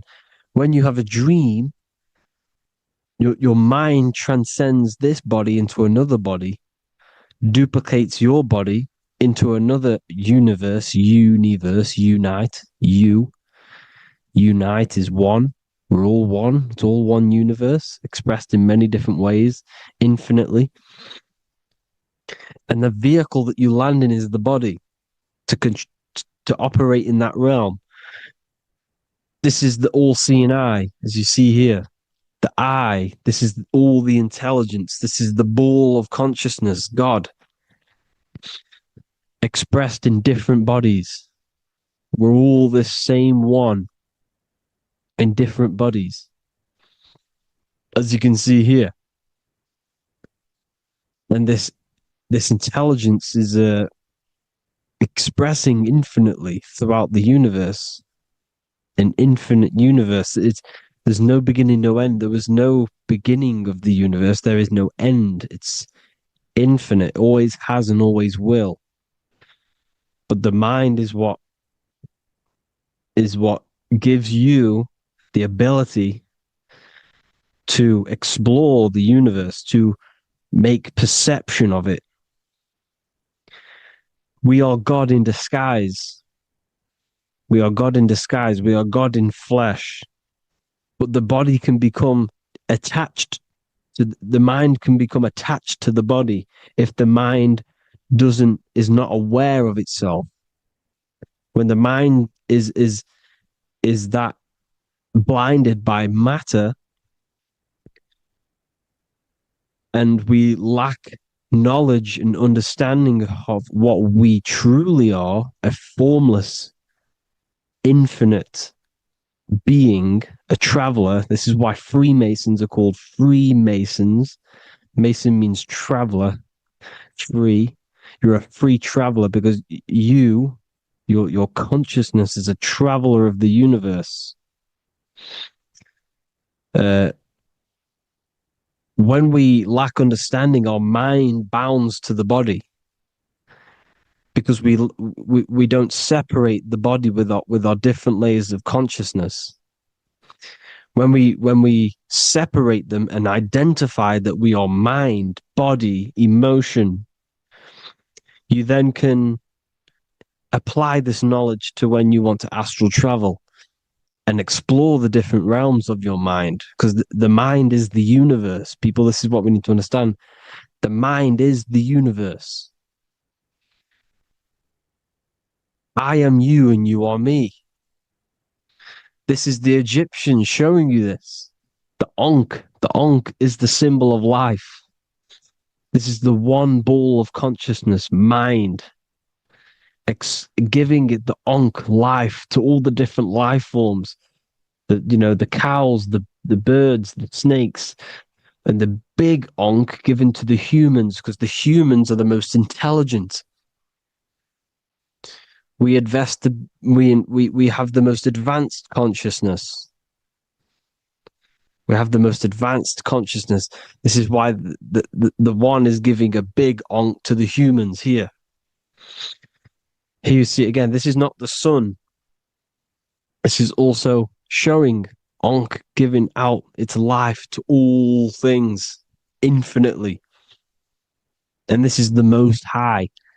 We are the Most High in disguise. When we strip off the body, we strip off the desires for the physical world, we strip off all of these fake identities that the mind gets attached to. That is God. The universe. You are the universe experiencing itself. I and I. The letter I and the number 1 is just one line. The letter I is the number 1. Because your I am, when you refer to yourself as I, every single one of you who's watching this video refers to yourself as I, which is the one. We are all the one. We are all intelligence. We are all invisible. We are all the one. One is the only number. 1, 2, 3. Everything goes up in ones because there is only one. Doesn't matter how far you go down the line with numbers, all of their numbers are created by 1 because there is only one. It's me and you are the exact same consciousness expressed in different bodies. Mind. Cause. There is only one cause. There is only one mind. There is only one being. But because we lack understanding of this, we think we are the bodies. And this causes division because the physical world is the most illusionary world. It's an illusion. It's all an illusion. Now you see with the two, you look with the two eyes, but you see with the inner eye, the mind. Okay, the mind is the mental plane is a shared plane, and it gives perception to what you're looking at. The mind. I'm affecting you when I speak because the mental plane is shared. We all share mind. We all express mind. When I'm speaking to you, I'm affecting you because we are mind. So the words that I'm saying, which are being manifested from my mind, are being manifested through my body into vibration. is affecting you. I'm affecting you with what I'm saying. And these words are having an effect on your mind because we're all mind. This is why you need to be careful what you're listening to, music and all sorts. Because music can also create thought loops within your mind. Because the chorus, we shouldn't be listening to choruses. Choruses are loops. And what they're saying in the chorus is being looped. And this can create thought loops within your mind. Go and listen to an old song that you used to listen to about 5 years ago, 10 years ago, 20 years ago. Go and listen to an old song, and you guess what? You will get nostalgia. Why will you get nostalgia? Because that song will trigger the thoughts that you were thinking in that time of listening to that song. So songs with choruses create thought loops, and they reprogram your subconscious mind. It's important why music is very powerful. Mind and mind, same word. See, language is the truth, people. This is why I use language in all of my presentations, especially the English language. It's riddled with occult truth. I is my me, I, you, and me, or I, one. We are not the name, we are I. Every single one of you is I, because we are all the one, all mind. Now, the only thing that is truly mine is my mind.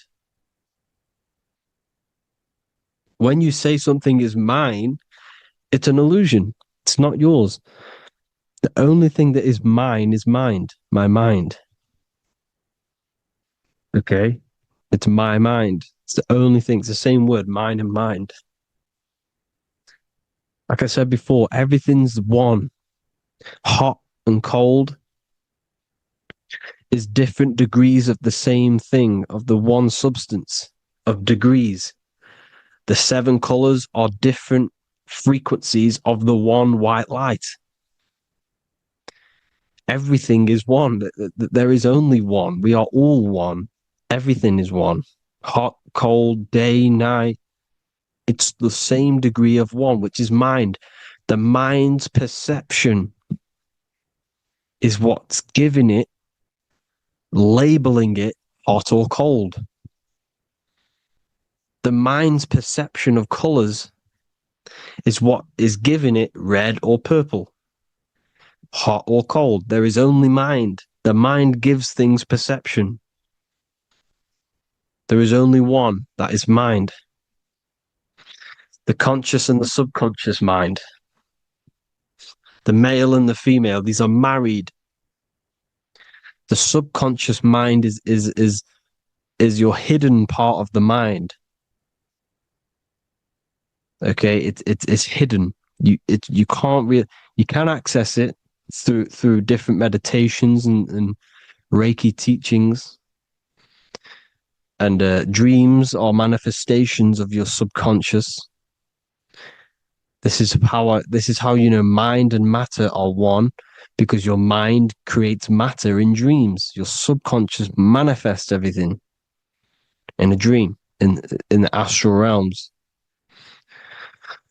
The conscious is what you're conscious of, what you're consciously thinking of. So me, I am conscious that I am speaking into this mic and creating this video. My subconscious mind is the hidden part of the mind, which is speaking to my heart, telling it to beat. It's telling my food to digest. It's regulating all my blood. It's doing everything in my body without me being conscious of it. Without me being conscious. The subconscious is the feminine. The conscious is the male. The Bible, of course. Proverbs 12:4. Helpful, not helpful, an excellent wife is the crown of her husband, but she who brings shame is like rottenness in his bones. In the same way, husbands should love their wives as their own bodies. He who loves his wife loves himself. You can take that physically, you can take that literally, or you can take it metaphysically. See, the Bible's written in such a way where you can take it as your level of realization. He who loves his wife loves himself. If you love your subconscious, if you love yourself, you speak good about yourself, because your subconscious takes everything literally. If you say, I hate you to someone, your subconscious does not know the difference between me and someone else. It only thinks me, me, me. Why? Because mind is the only thing that exists. You are mind, I am mind. If I say, I hate you, you're saying that to yourself. Your subconscious picks that up and says, I hate myself. And that's telling your subconscious that's what you want. Because your subconscious manifests 90% of your behavior. The programs within your subconscious. Tying your shoelace is a program. You don't need to be conscious of it. You can just do it because it's a program. It's deeply interwoven in the subconscious.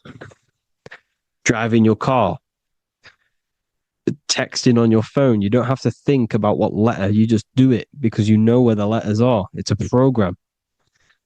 Therefore, if you look after your subconscious, they are a married couple. It's your wife. Your subconscious is your wife. And it manifests 90% of your daily basis thought patterns, actions, behaviors, emotions, all the things that you all the trauma that you've experienced is stored within your subconscious, which is affecting you. So let's say you were in a car crash 10 years ago and you had a really traumatic event, you really hurt yourself, and you had a very, very, very strong emotion that you felt of pain. That will still affect you today. And why? Because it will manifest into your behavior. How? Well, you'll be cautious of what cars to go in and who. You'll be cautious because of that event that stored within your subconscious, because of that feeling you felt was so painful and so strong. It's still manifesting into your behavior today. For example, you won't go in certain cars, you won't go with certain drivers. The subconscious stores everything, all your memories, the programs, and everything. So if you trick your subconscious, that's how you manifest your life. If you trick the subconscious, you already have something. And therefore it will manifest into your life, into your behavior, thoughts, and actions. This is why the golden rule is to treat others like you want to be treated. Because I am you and you are me. We are all subconscious. We all have subconscious. Whatever I do to you, I do to me. Because my subconscious picks that up and thinks I'm speaking to me. Mind is very powerful. Whatever I do to you, I do to me. Treat others like you want to be treated. The golden rule. That is the only rule we need in this realm, in the universe. If everyone understood this rule and how the subconscious works and how karma works, we'd live in heaven on earth, the Garden of Eden, the golden age. As a man thinketh in his heart, so is he. Proverbs 23:7. Where your heart is, there will be your treasure. Your heart's the emotions. The storehouse of emotions is where you feel emotions. You have to let your emotions move through you, not become you. You can't let your emotions become you. Or except be like the sky and let them pass through you. Be like the clouds and the stars passing over. Let them pass through you. Do not let them become you. And this is how emotions can take over your mind. We are driven by, when a man is driven by emotions, he has no self to control. You must control the mind, because the mind can be corrupted.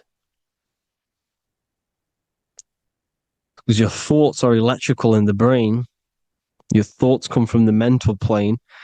So how the mind works is that you place your attentions on something in the mind, and infinite information just flows in. Think about it. When you think of a certain topic, as soon as you think of that topic, information comes flying into your mind. Different ideas, ping, ping, ping. It's all connected. It's why we call it a mindset, because your mind sets itself to frequencies. And when we think of something, we tap into that frequency, and just the universe, the mind, the mental plane just flows in information based on that frequency and that thought. The universe is just information. All of the information out there, nothing is new. It's all there. You just have to tap into it. You can tap into these different thoughts, and it's all there. Everything already exists within the mental plane. You don't think anything. You receive thoughts. We all share the mental plane. We affect each other. I'm affecting you. Listening to me is affecting your mental plane, your mind. The physical plane is the lowest plane. It's the world of effect. Everything you see in the physical plane is the effect of mind. Like I said, the person walking is the effect of their mind telling the body to walk.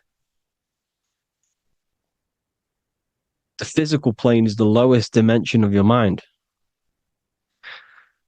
Mother Earth, we are in a mother. We're in the womb still. The Earth is feminine. It looks after you. It provides you with food for free. It grows on trees with water. It's Mother Earth. It's the womb. The dome above your head is your mother's belly. Okay? Is your mother's belly. You're in the womb still. You're forever in the womb because your mind's constantly expanding. Because when the baby's mind figures out that there is a reality outside of its mother, it starts to hear the people on outside of its mother, what does it do? It figures a way out of the mother, and it becomes born again in the water, in a hospital, into the other world. It's the same with our minds. When our minds figure out there is other worlds beyond this physical, we explore them. The astral plane, for example. You figure a way out of the body. Because when you're the firmament, look at the word firmament, meant at the end. Firm is firm, something strong, something like a rock is firm. If your mind is firm like a rock, you will be stuck under the firmament. So, for example, people who are very programmed and can't think outside the box, they have a firm mind and they'll be stuck under the firmament because your mind is the only thing that's keeping you under the firmament. It's the only thing. When you're doomed, doom is dome. This is the dome, which is your head. Your head is the dome. Above your head, above the earth is the dome, the ethereal barrier. But that's just an external manifestation of your head. You don't leave the earth, you leave your body to leave the earth, because your body is the earth. It's a dimension within your mind. So when you're doomed, you're domed. Your reality is your level of realization. You realize something, or when you have an idea, the mind, in the EYE or I, same thing, mind, it's all mind. Reality is your level of realization. You realize there's other worlds. That's your reality. Your perception's your reality. Mind in Latin is mens. Jesus was known as the fisher of men, which is the fisher of minds. He was fishing minds worthy of knowing the higher truth, the deeper occult knowledge. Jesus figured out that we are all God. And he got killed for it because in that age they were trying to suppress this information. Jesus figured out he was God because we are all God, every single one of you, and they killed him because we're all mind. We are not the body. We're the invisible intelligence, which is God. But you are not God if your mind is attached to this physical world, to the worldly pleasures. If you master your mind and travel the depths of your mind, that is God. Mental and men. Look at the word mental. It has men in it. Men in the Bible means mind. Here you see Masonic. The Masonic symbol with the eye, the mind. Looking over everything is the one. Everything comes from the one. All the lines coming off it. Giving its life to all of the life forms. Down here on the bottom, you have duality, black and white. Up here, you have singularity. One and the two. Unification and division. The lower self is divided into the left and the right.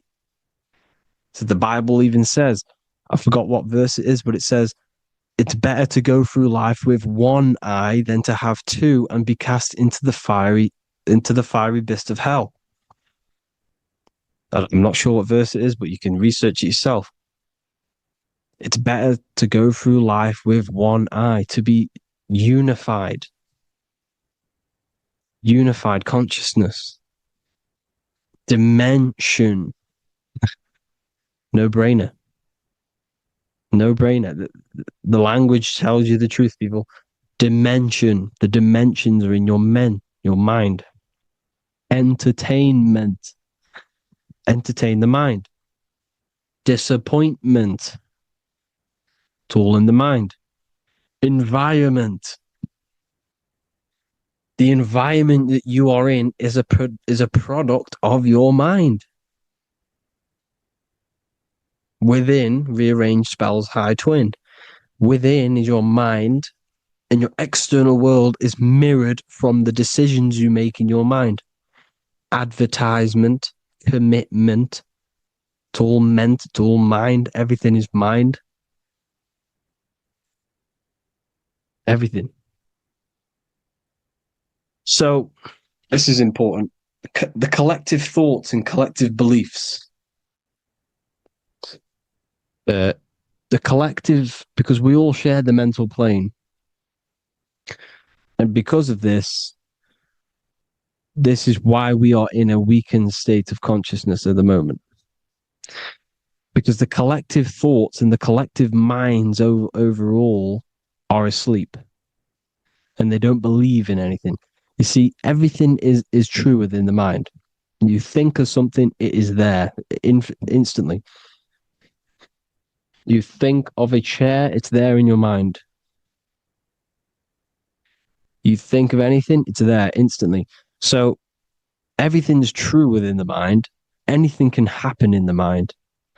Anything can happen on the physical plane if the collective consciousness, the collective minds, believe it to be true.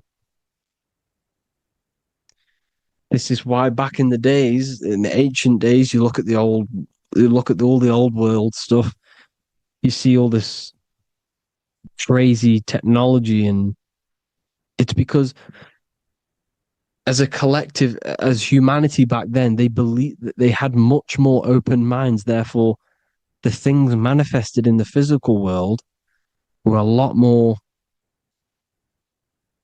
out of the box, so to say, compared to today.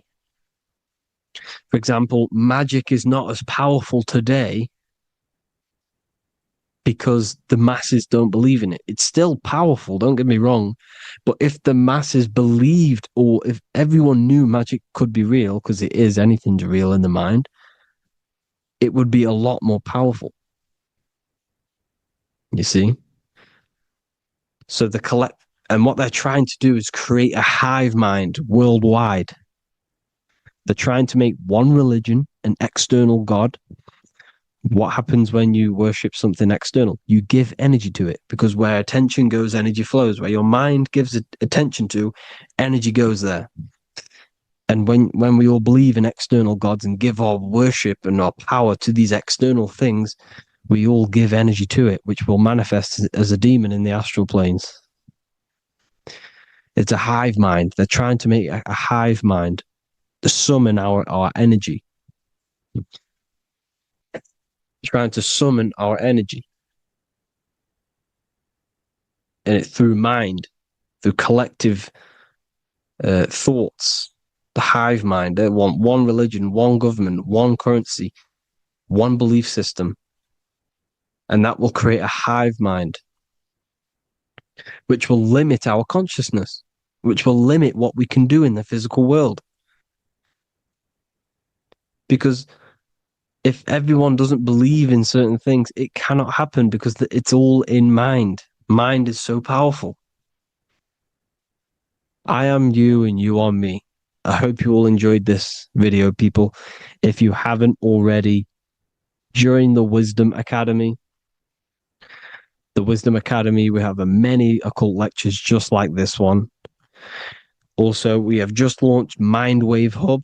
If you want genuine frequencies, genuine binaural beats, because the ones on YouTube, the ones on Spotify, Apple Music, they're all tuned to A440 hertz, which shuts down the right hemisphere of the brain. If you want to gain access to your true consciousness, your mind, you need to balance the two hemispheres and balance the chakras. You can do that externally by listening to binaural beats. If you want true frequencies, true binaural beats to hemisync the chakras, hemisync the brain, to gain access to the different dimensions of your mind, well, you can gain access anyway, but it's going to help you if you're trying to learn this. Join Mindwave Hub. The link will be in the description. Listen to the binaural beats, meditate to them, listen to when you go to sleep. They'll massively benefit you. Thank you all, people. Hope you had an amazing, lesson. Hope you learned a lot. And please subscribe. God bless you all.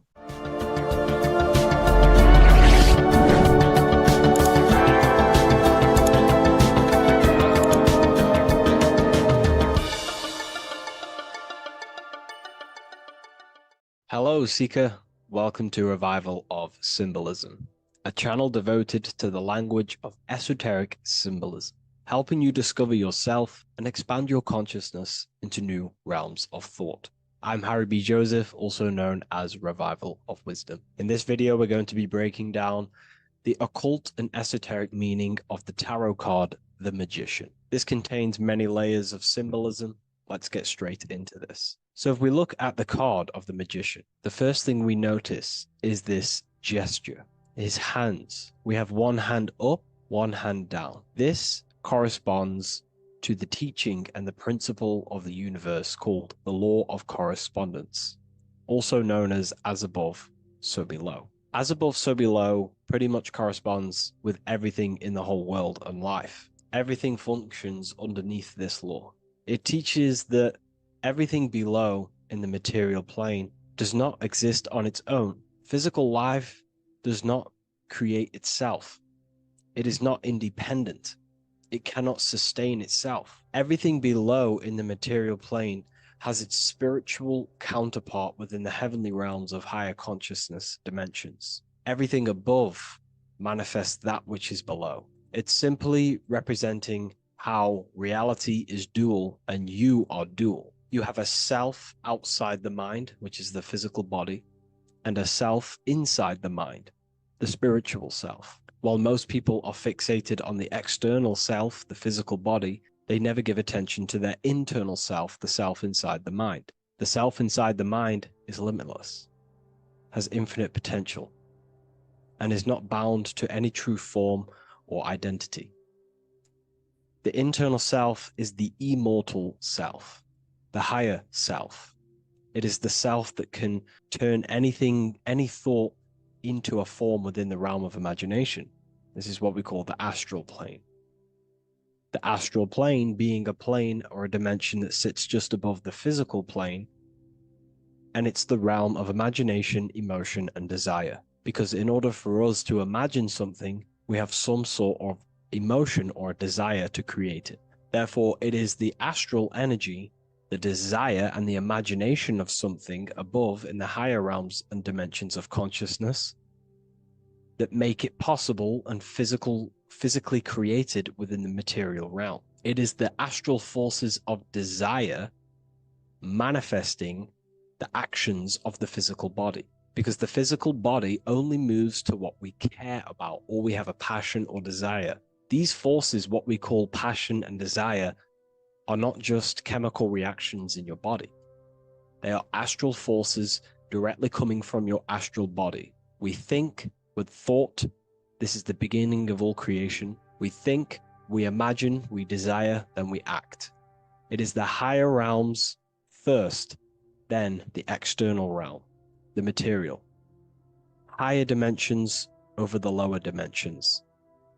This fits in perfect with the magician, because a magician is not someone, like Harry Potter shows you with wands casting spells. This is fantasy. The real magic is about changing consciousness at will, because consciousness above creates that which is below, the material, as within, so without. Reality is created from the inside out. So the magician understands that by changing consciousness, we change our external circumstances. You see this reflected in your life, and I've seen this reflected in my life. When you change your consciousness, for example, you start to spiritually awaken. You start to think differently, see the world differently. What happens to your external reality? Notice your friends start to say you've changed. You may not fit in with your current friendship circle. Your friends will change and you will outgrow them, and you will have to seek to find new friends that fit with your new internal state of consciousness. This is teaching that the internal world rearranges the external world. While most people stay in a cycle of trying to change the external world, not realizing that they must first change the internal. This is what magic is about. Magic is about changing consciousness at will. Because when a magician holds the ability to direct all forces of their consciousness to a specific reality within them, to create that form and reality within the internal self, they can actually start to produce change in the external reality. We have masculine forces of consciousness, feminine forces of consciousness. The feminine forces of consciousness are imagination, intuition, emotion. The active masculine forces of consciousness are willpower, actions, and intellect, thinking. When we combine the imagination, seeing the reality within our mind, forming the reality within our spiritual vision, the internal vision of the soul, because imagination is the expression of the soul. It is creating with astral light, astral vision. Freemasons, occultists call imagination spirit vision. When we see that reality with our spiritual vision, this is why we have to increase our ability to vividly see within our imagination or the astral plane. If we do not develop these faculties of consciousness, we will struggle. This is what the esoteric is about. We have to increase and develop every part of our consciousness to develop spiritually, to try and reconnect with the internal world, while our whole past life we've been focusing on the external. When we combine the soul's vision of imagination with a feeling and a desire of creating that reality, that's then the internal world pretty much sorted. Then we have to combine that with willpower and actions. The masculine and feminine come together to give birth to a child. The masculine and feminine come together in your consciousness to give birth to a reality. It's about changing what's inside the self to produce change below. This is what true magic is. Look at the word magic, magi, and the word imagination, imagination. Imagination is about working with the forces of the soul and the forces of consciousness, producing change in consciousness at will. to produce change in the external. This is what this represents. Changing above so we can change below. No point trying to change the external world, because the external world is already formed. It is a form, it is an effect. So to produce true change in the external world that lasts long term, we must first gain control over ourselves and produce change internally. This is why the magician is called to gain mastery in every element of their being. They have to gain control over every aspect of consciousness and develop every faculty of the soul.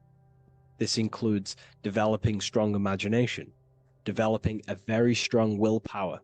We can do this through exercises such as imagination exercises, holding one specific vision for a long period of time, meditation, thinking on one specific thing for a very long period of time.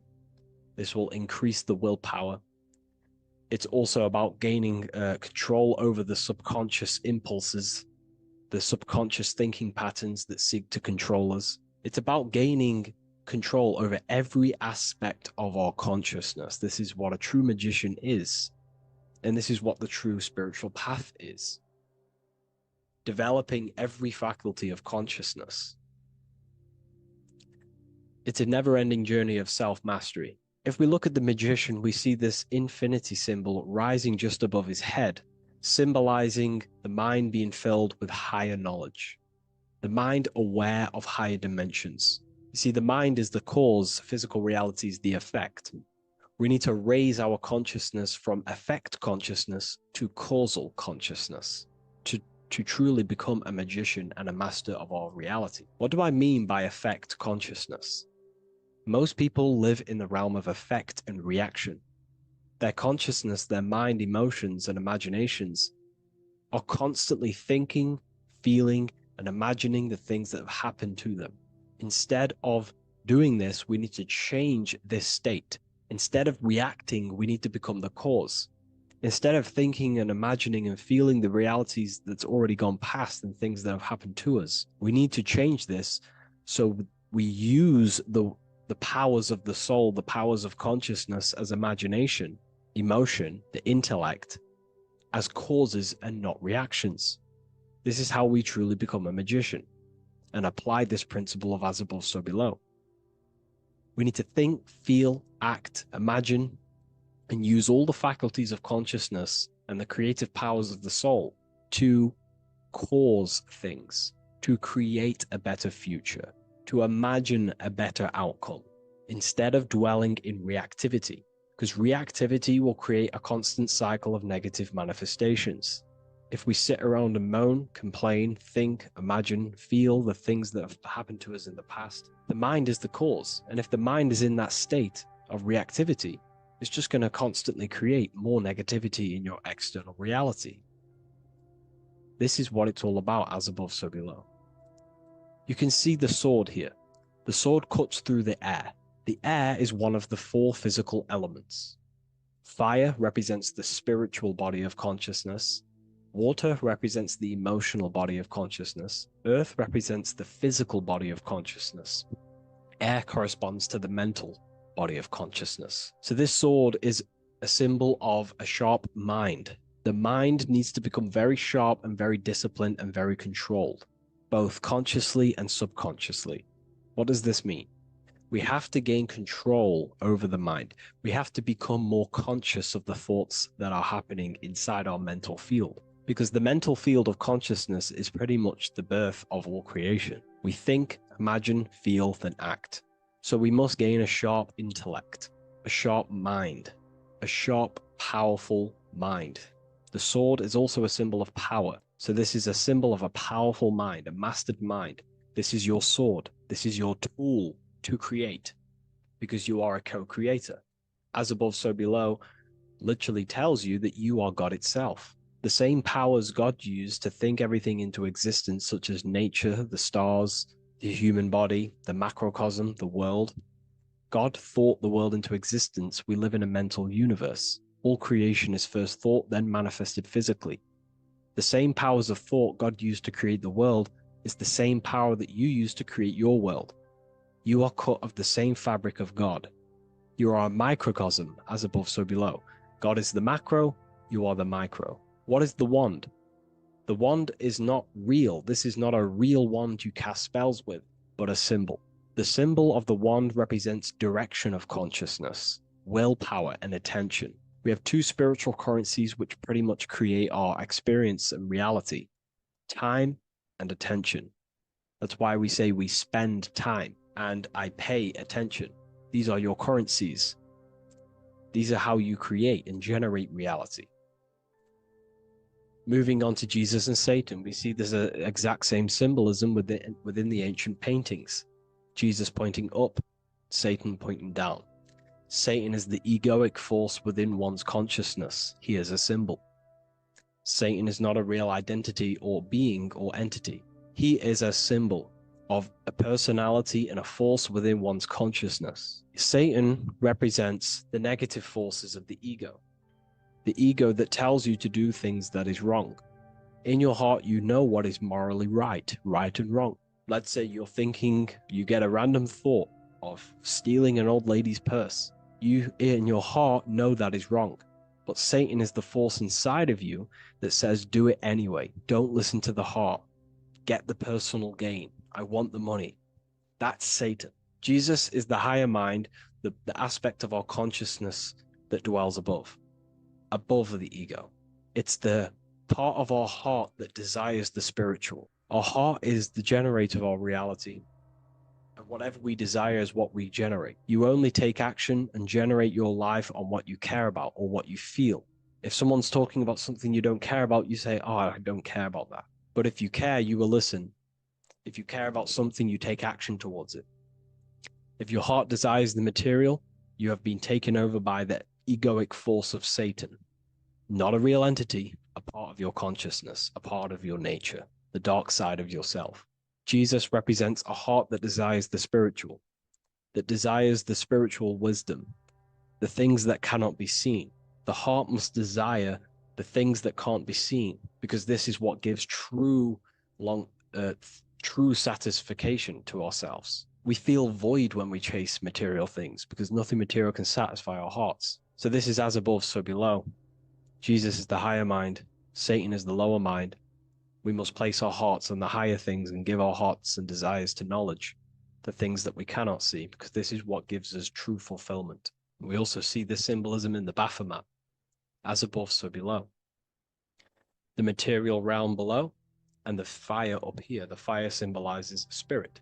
The spiritual made manifest in the physical. This is all the same symbolism. It corresponds to everything.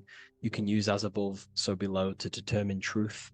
If someone tells you something, tries to make you believe it, and it does not correspond with the law of correspondence, then you know it's a lie. You can use as above, so below to manifest things. You can use as above, so below to see the world as a reflection of God. We are in God's kingdom. This is God's world, and you are creating in the world through the same powers of God, thought. You are a small version of God, co-creating a world and reality in earth. You yourself are an earth. Your body's the earth. Your consciousness is God and heaven. So I hope this video helps. The occult goes deeper than you could possibly imagine. If you wish to go even deeper, join our community, Ethereal University. Please leave a like, share, comment on this video for more. In this video, you're going to learn exactly what Christ consciousness truly is and how to cultivate this into your life so you can live a better life, create the things that benefit yourself and humanity, and ultimately to bring heaven on earth. This is the true way. If you're familiar with my work, you know that, I'm pretty much obsessed with symbolism. Symbolism is such a massive topic, and it unlocks profound ancient wisdom that is hidden behind these layers of symbolism of the ancient paintings, symbols, and texts. So I was going through some Christian artwork and I came across this painting. It's a well-known painting called The Sacred Heart of Jesus.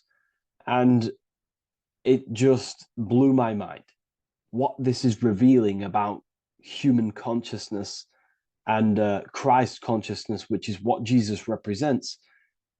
If you're not familiar with Christ consciousness, you should definitely do a bit of research on that. But I'm going to explain it today in detail. So when we look at this painting, we are looking at symbolism. We're looking at consciousness, a state of being, a state of living, a way of thinking, a way of feeling, and a way of acting in the world. As I've said this many times, we're all creators. We all create and generate reality. And you don't just have your personal reality, you have a collective reality. Your reality is affected by the collective consciousness. Depending on the collective consciousness's understanding of reality will also affect your life. We have a collective life and a collective experience. So Jesus in this depiction here is in a way showing us instructions to reach Christ consciousness, whether you see it yet or not. But I'm going to decode this for you. And your mind might be blown after watching this. Okay, so so what is the meaning of Christ consciousness? What's the whole purpose of this? Very simple. Like I mentioned before, we have a collective experience on this world. And Christ consciousness is the natural consciousness that we all need to be functioning on to generate peace, love, and unity on the earth in this experience we call life. That's what Christ consciousness truly is. It's a state of being that we need to cultivate within our own self, within myself, others, and everyone in this life and experience, so that we can all live in peace and heaven on earth, what they like to call it, so that we can generate the best experience possible together on this thing we call earth, on this material world, this material dimension. The material dimension is simply just a physical dimension of thought. It's a physical outcome of thought, but that's a whole other lecture. So please leave a like, leave a comment if you have any topics to talk about that you wish for me to cover, and definitely leave a subscribe if you like my content and channel. So to go deeper into this, right, we've explained what Christ consciousness is and what it actually, will do to the earth and what it will do to reality in our collective experience. And it's also representing a profound understanding of self, a deep understanding of the true nature of self, the true source of self, what the self is, pure consciousness, pure God. We are all Jesus. Jesus is you, a physical manifestation of the divine made manifested physically. A physical manifestation of consciousness, okay, of spirit descended into matter. However, Jesus is a symbol that should not be worshipped, but something that we need to cultivate, maybe look up to, and cultivate within our own mind and hearts and actions. So he is someone that we should embody into our own very own being. We need to reach a level of intellect, the mind, a level of emotional understanding, and ultimately this creates Christ consciousness. Okay, and now I know that was very, very vague what I just said, but I'm going to explain a bit more. I don't want to give it fully away yet because you need some more information, more keys. So let's observe the top end of this painting. Jesus with this circular light emanating around his head is symbolic of the mind, of the our thinking aspects of consciousness, the way we generate thoughts, ideas. The mind is also good at also ruling communication. It also rules what we give attention to. Okay, so this is symbolizing the mind of every human being. The mind is a a very powerful center of consciousness located in the head, of course. This is why Jesus is the head at the top with the circle around it, representing the mind. Now, to reach Christ consciousness, we need to purify our minds. Purification of the subconscious mind. The subconscious mind is the hidden aspect of our mind with all of our memories, belief systems, and everything we've ever experienced is stored within there. We have traumas there, we have bad belief systems that hold us back. So it's about reprogramming the subconscious and aligning the subconscious with higher consciousness, with higher understanding of self. Removing any mental blockages from the mind. Because in today's world, most people's minds, including myself before I, purified myself, and I'm still continually purifying myself. That's not to say I'm perfect, because I'm definitely not. But what I was saying was purifying the mind so we can have a powerful mind. Because like I was saying, most people's minds are not their own friend. They let their mind control them. They let their thoughts create negative influence on them, negative emotions. They let their mind destroy their confidence, destroy themselves. We do not want a mind like this. We need a mind that is our best friend, that receives powerful thoughts, that gives someone power. We do not want our mind taking away our power. Okay, so in this specific image here of Jesus, this represents a light mind, a powerful mind, enlightenment. The word enlightenment means light and ment coming from mental or mind, light in the ment. This means a powerful mind. Light is also symbolic of knowledge, information. When someone's very intelligent, you call them a bright person. It's a bright mind. It's knowledge of self. So the mind is conscious of self. That's another thing. We need to be conscious. A lot of people are not conscious, including myself before I did this, before I woke up. Most people are not conscious of their actions. They're not conscious when they're actually awake in the day. They do things unknowingly. Are we conscious of our thoughts, emotions, and actions? What we're giving attention to in our mind? Because ultimately this shapes our experience. There's a great quote, I think it's Julius Caesar or one of the Roman emperors, who says the quality of your life is dependent on the quality of your thoughts. Something along them lines. I don't know if I'm 100% correct there, but it's very true. Our thoughts dictate our happiness. So to cultivate Christ consciousness, we need to be conscious of our actions, conscious of our thoughts that we're giving attention to.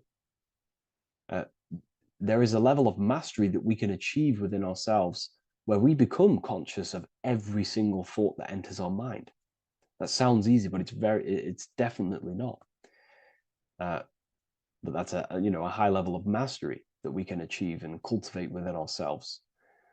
So we're looking at a powerful mind here from Jesus, a powerful mind, a purified mind. And we purify the mind through, affirmations, meditations, ritual work.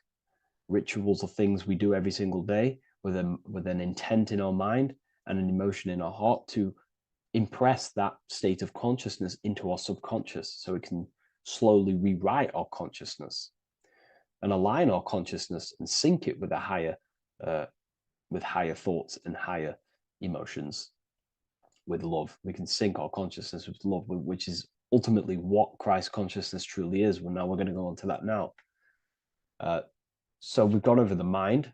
Now we go over the heart. Now notice, before we go into the heart, Jesus is revealing. He's pulling back the robe, symbolizing opening the heart, revealing the heart, revealing the soul, the light of the heart. Our authentic self lies in the heart.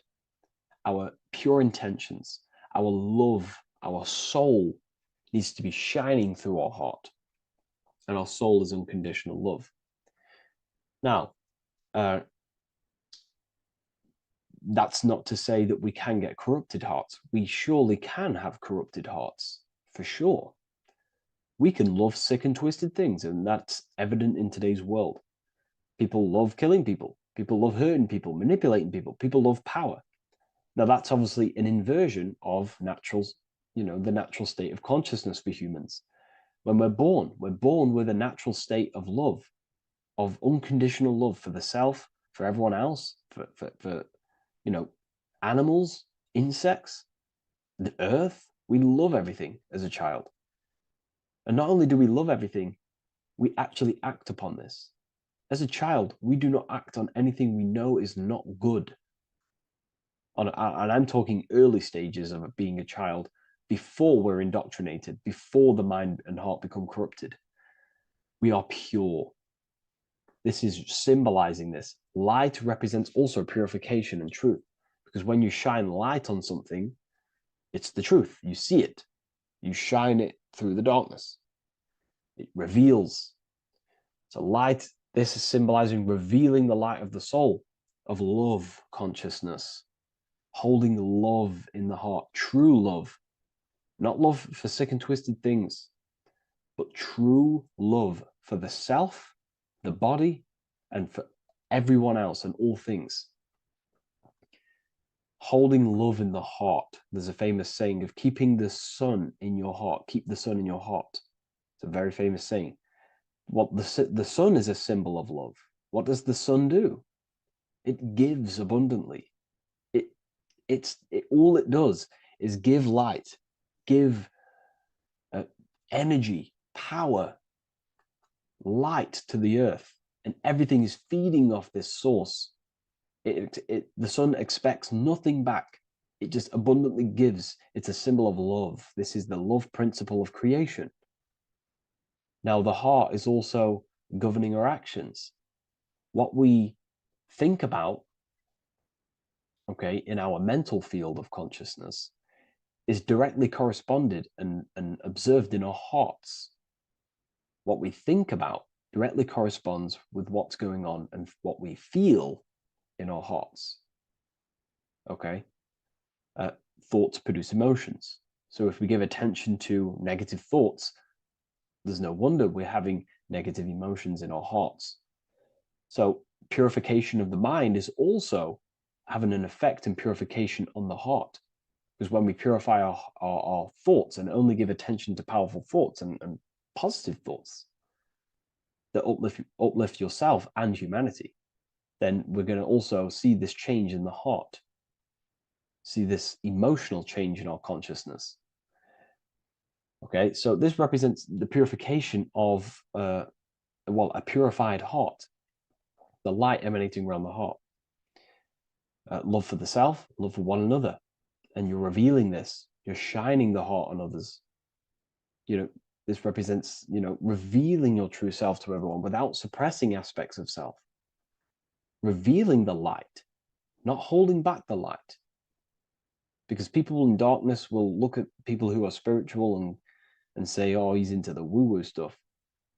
It's about revealing that and not caring about others. Because when you shine a light, you're also planting seeds in other people. Now, I'm going to tie this together with the hand gesture. Now, what we're looking at here, we're looking at a hand gesture with two fingers up.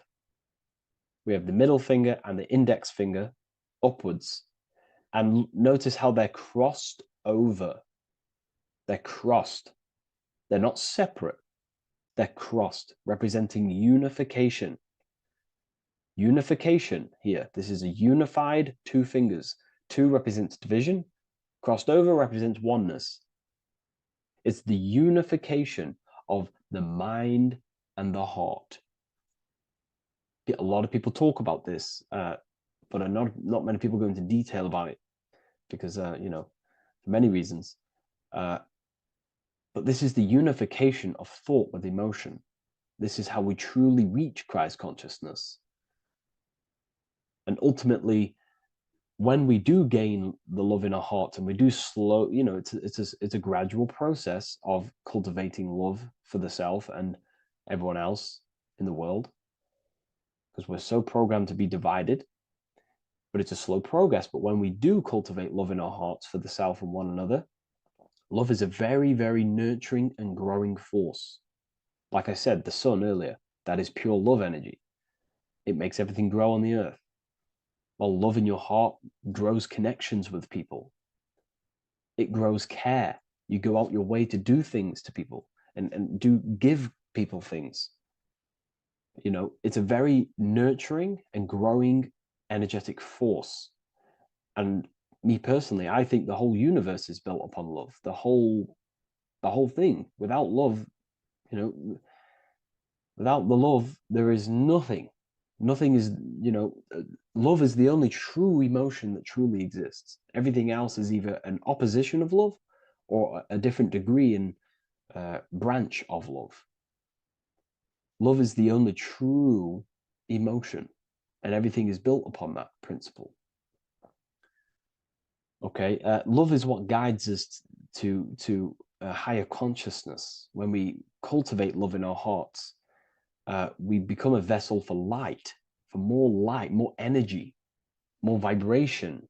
Our electromagnetic field expands, or biofield, when we hold love in our hearts. It's a very powerful force.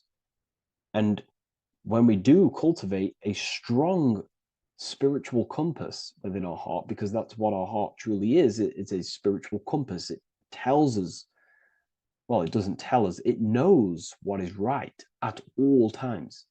If you think something, your heart tells you whether that is right or that is wrong, whether you should act upon it or whether you should not.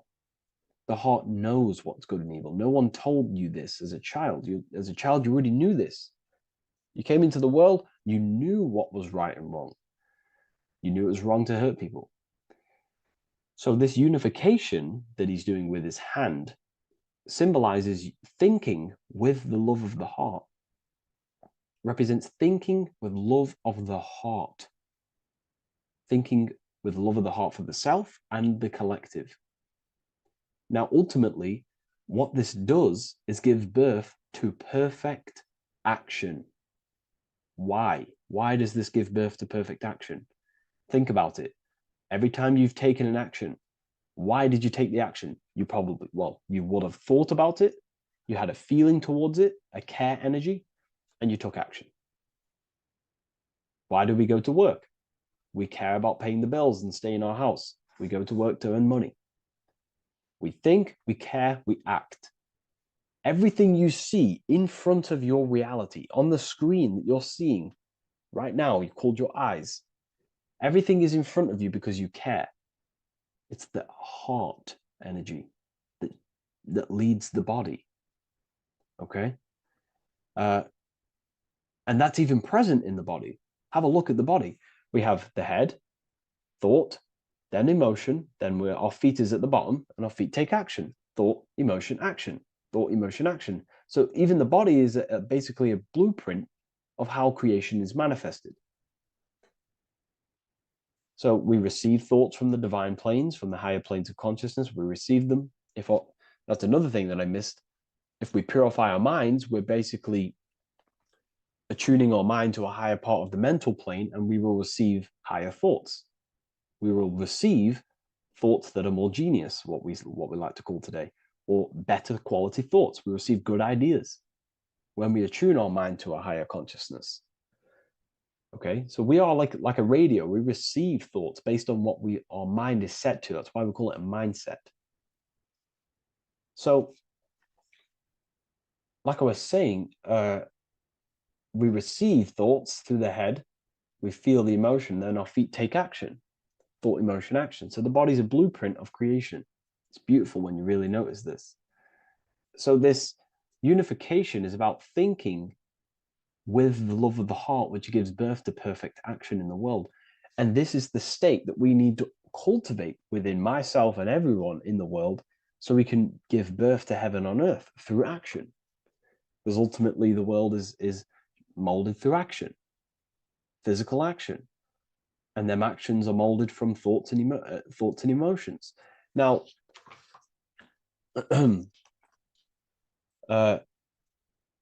just have a little announcement. I am now opening 10 more spaces inside my symbolism masterclass.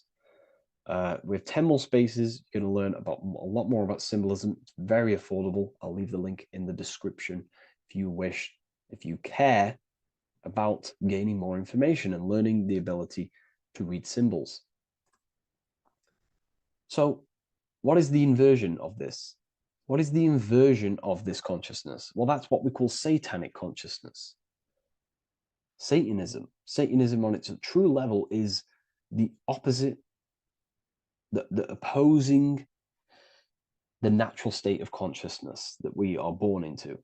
It's about thinking with no emotion, thinking and acting. This is what the Skull and Bones represents here. So the Skull and Bones Secret Society, this is their main logo.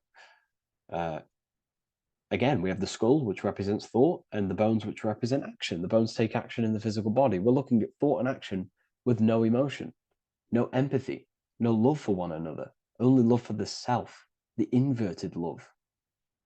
Okay? We're looking at gray. Gray is a symbol of dullness, death. There's no emotion in gray because colors provoke emotion. When we look at a color, it invokes an emotion. Gray has no emotion. So we're looking at dullness of the emotions. I'm not going to go too deep on this subject. I'm going to create a whole new lecture for that. In fact, I think we have a great lecture inside Ethereal University on Satanism. We're going very into depth of what Satanism is and what Satanism consciousness truly is.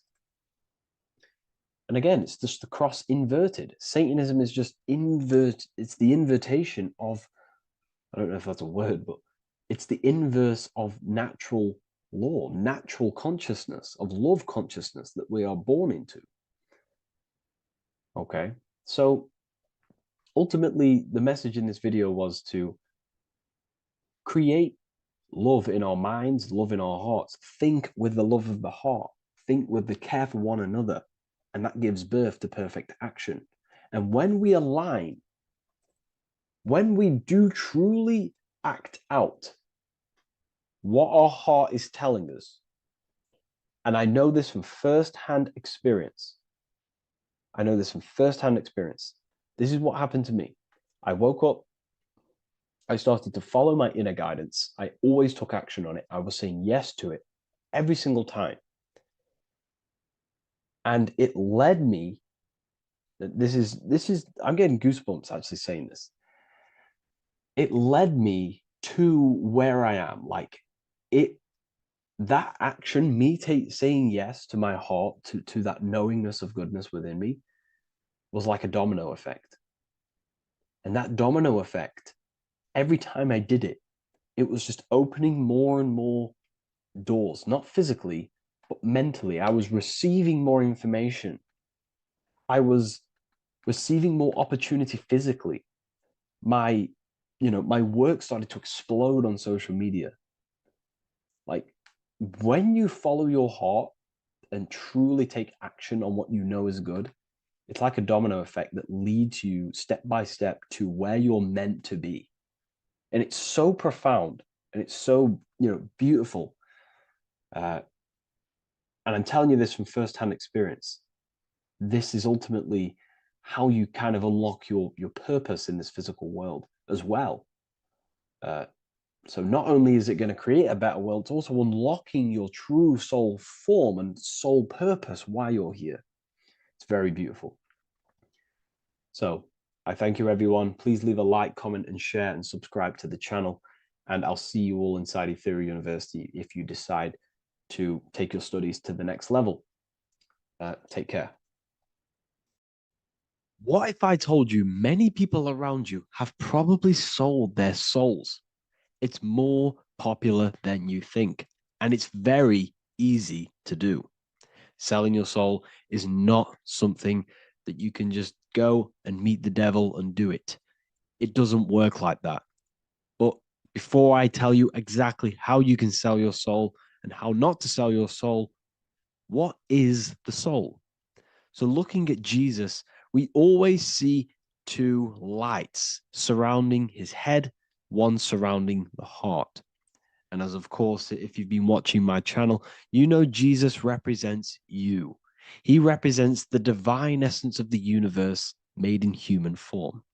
Each one of us possess a fractal of God's infinite consciousness. We are all God. We are all God experiencing himself in a three-dimensional divided form, separated from his oneness.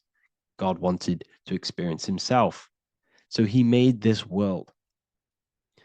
So each one of us possess a soul, and the soul is the spark of God's infinite loving consciousness, filled with God's loving moral law.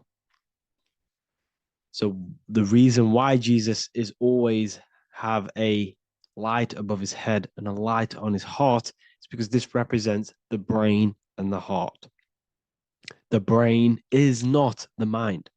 The heart is not the soul. The brain is the physical manifestation of the mind. It is the physical mechanical computer for the spiritual mind. The heart is the physical manifestation of the soul. The heart is a brain.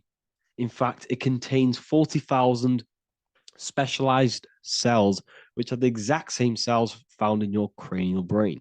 Yes, your heart is an emotional brain.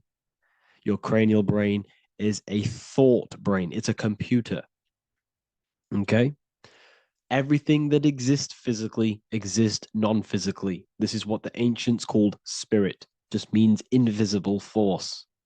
The mind, the thoughts are not made of atoms. You can't touch, you can't find tangible thoughts, imaginations. These things exist spiritually in metaphysical counterspace. It's the same with your emotions. The emotions are spiritual. They are not physical. You can't touch them. So thoughts are the language of the mind. Emotions are the language of the soul. Sometimes we can become eluded by thought and we can become eluded by emotion. If we are led purely by emotion, we can create illusions in our perception. The same if we rely only on thought. We must balance these two. Okay? So the mind is the creator. The soul is the operator. Every thought we think is being judged by our soul. The soul is the judge. The soul tells you what is right, what is wrong. And even the Freemasons depict this spirit and matter in their black and white checkerboards. White is spirit, black is matter. Matter is dead, spirit is life. This is what this represents. Physical reality is not just physical. For every physical object, for every physical manifestation, there is a spiritual force bringing it into existence. Consciousness brings everything into existence. Before you kick a football, there is a change in your inner consciousness before you take that action of kicking the football. Everything exists in spirit before matter. You existed in spirit before you were physical. We also see this in alchemical Freemasonic artwork. This represents the clouds. This is the mind. This is the heavens. And then coming down into the heart, which represents the earth. The light entering the mind into the heart, because every thought we think is being judged by the heart. The heart speaks to you through emotion. The soul speaks to you through emotion. Every thought you think, your heart is telling you that is right, or it's telling you that is wrong. Why? Why is this? Emotions can guide us, okay? Emotions are the language of our soul. Our soul guides us to our soul purpose. Each one of us contains a purpose in this physical life. There is a reason you are alive. There is a reason why you came from spirit into a material reality. Your jealousy reveals where you need to be in life. If you are jealous of someone, this is your soul saying you need to be there. That's where you need to be. Your fear reveals your greatest growth in order for you to reach your life's purpose. If you fear something, this is your soul telling you need to overcome this in order to reach your life purpose. This is the next obstacle. The soul, your life purpose is not found in your passion. It's found on the other side of your greatest fear. The soul's always seeking, it's always seeking truth. It's always seeking to expand, to learn. The soul must go through pain in order to overcome, in order to grow. That's why we are here, to grow and expand and create. We also see this in alchemical artwork. Again, the mind in the clouds, the heart and the soul. They must work in unity. Each one of us contains the spark of the divine, which is the soul. Okay? Which is the soul. This is the operator. G-O-D, generator, operator, destroyer. The generator is the mind. The operator is the soul.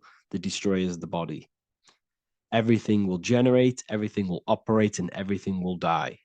That's the Trinity, the Father, the Son, the Holy Spirit. There's always a Trinity, Brahma, Vishnu, Shiva.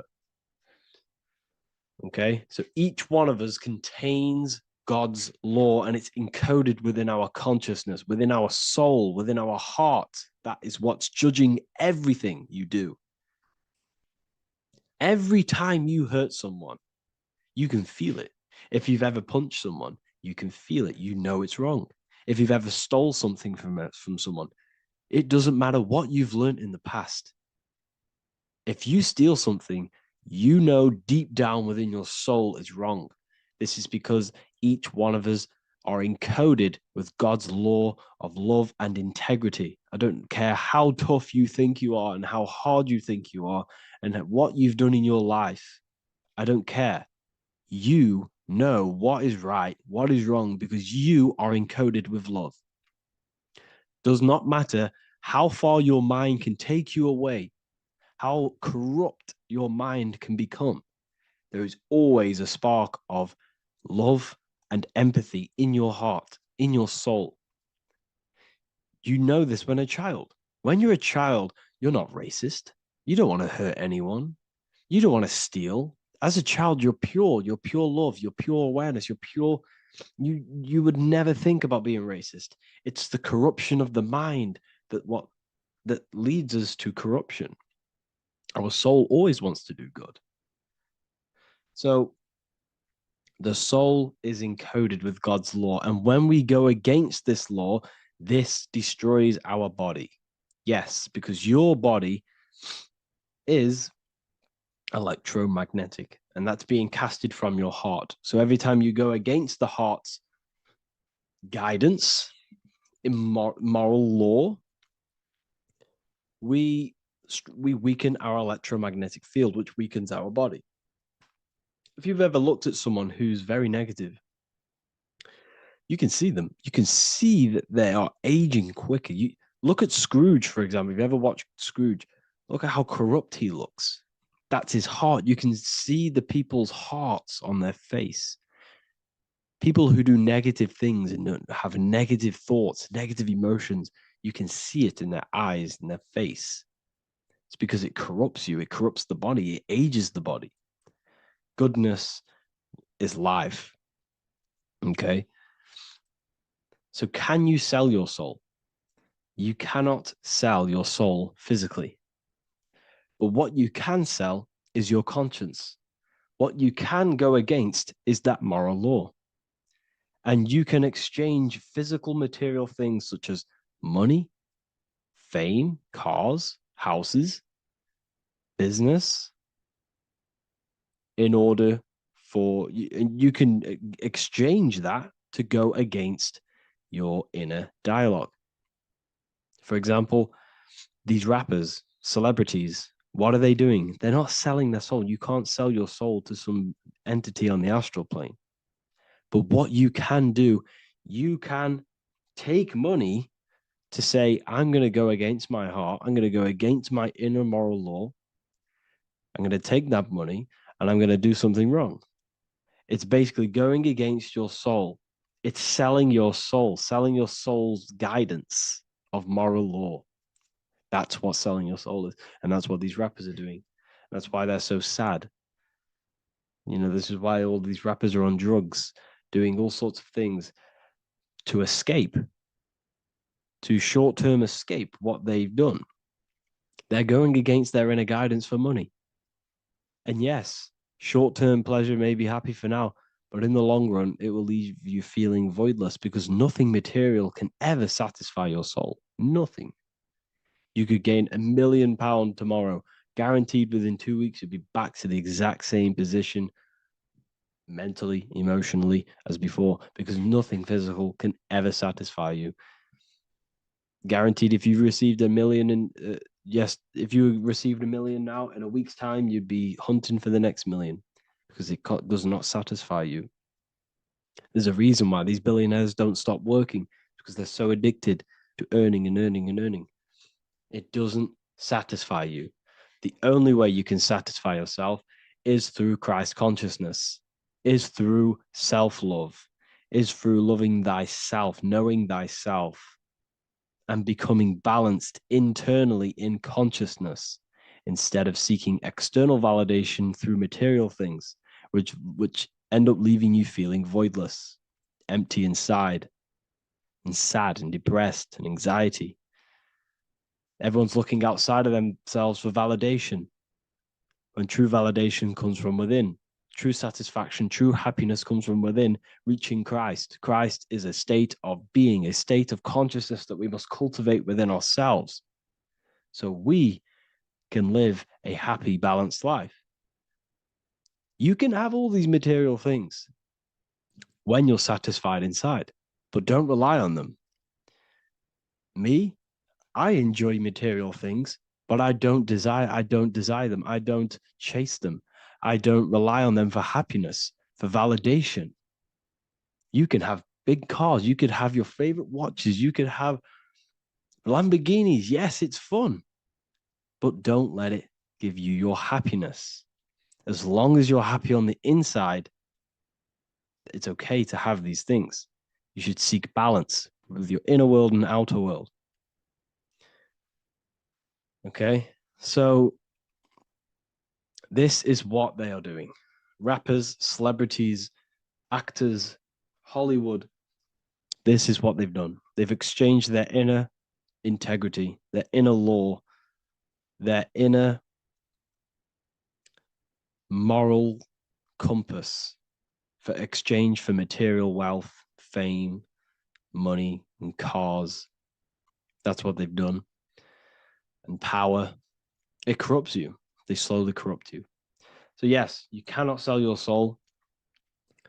And if you wish to learn more, I'll see you inside Ethereal University with my community, where we are learning every day to master ourselves, to expand our consciousness. If you want to lucid dream, astral project, master yourself, create the desired reality you want, learn about human consciousness and your full potential, then Ethereal University is for you, and I'll see you inside.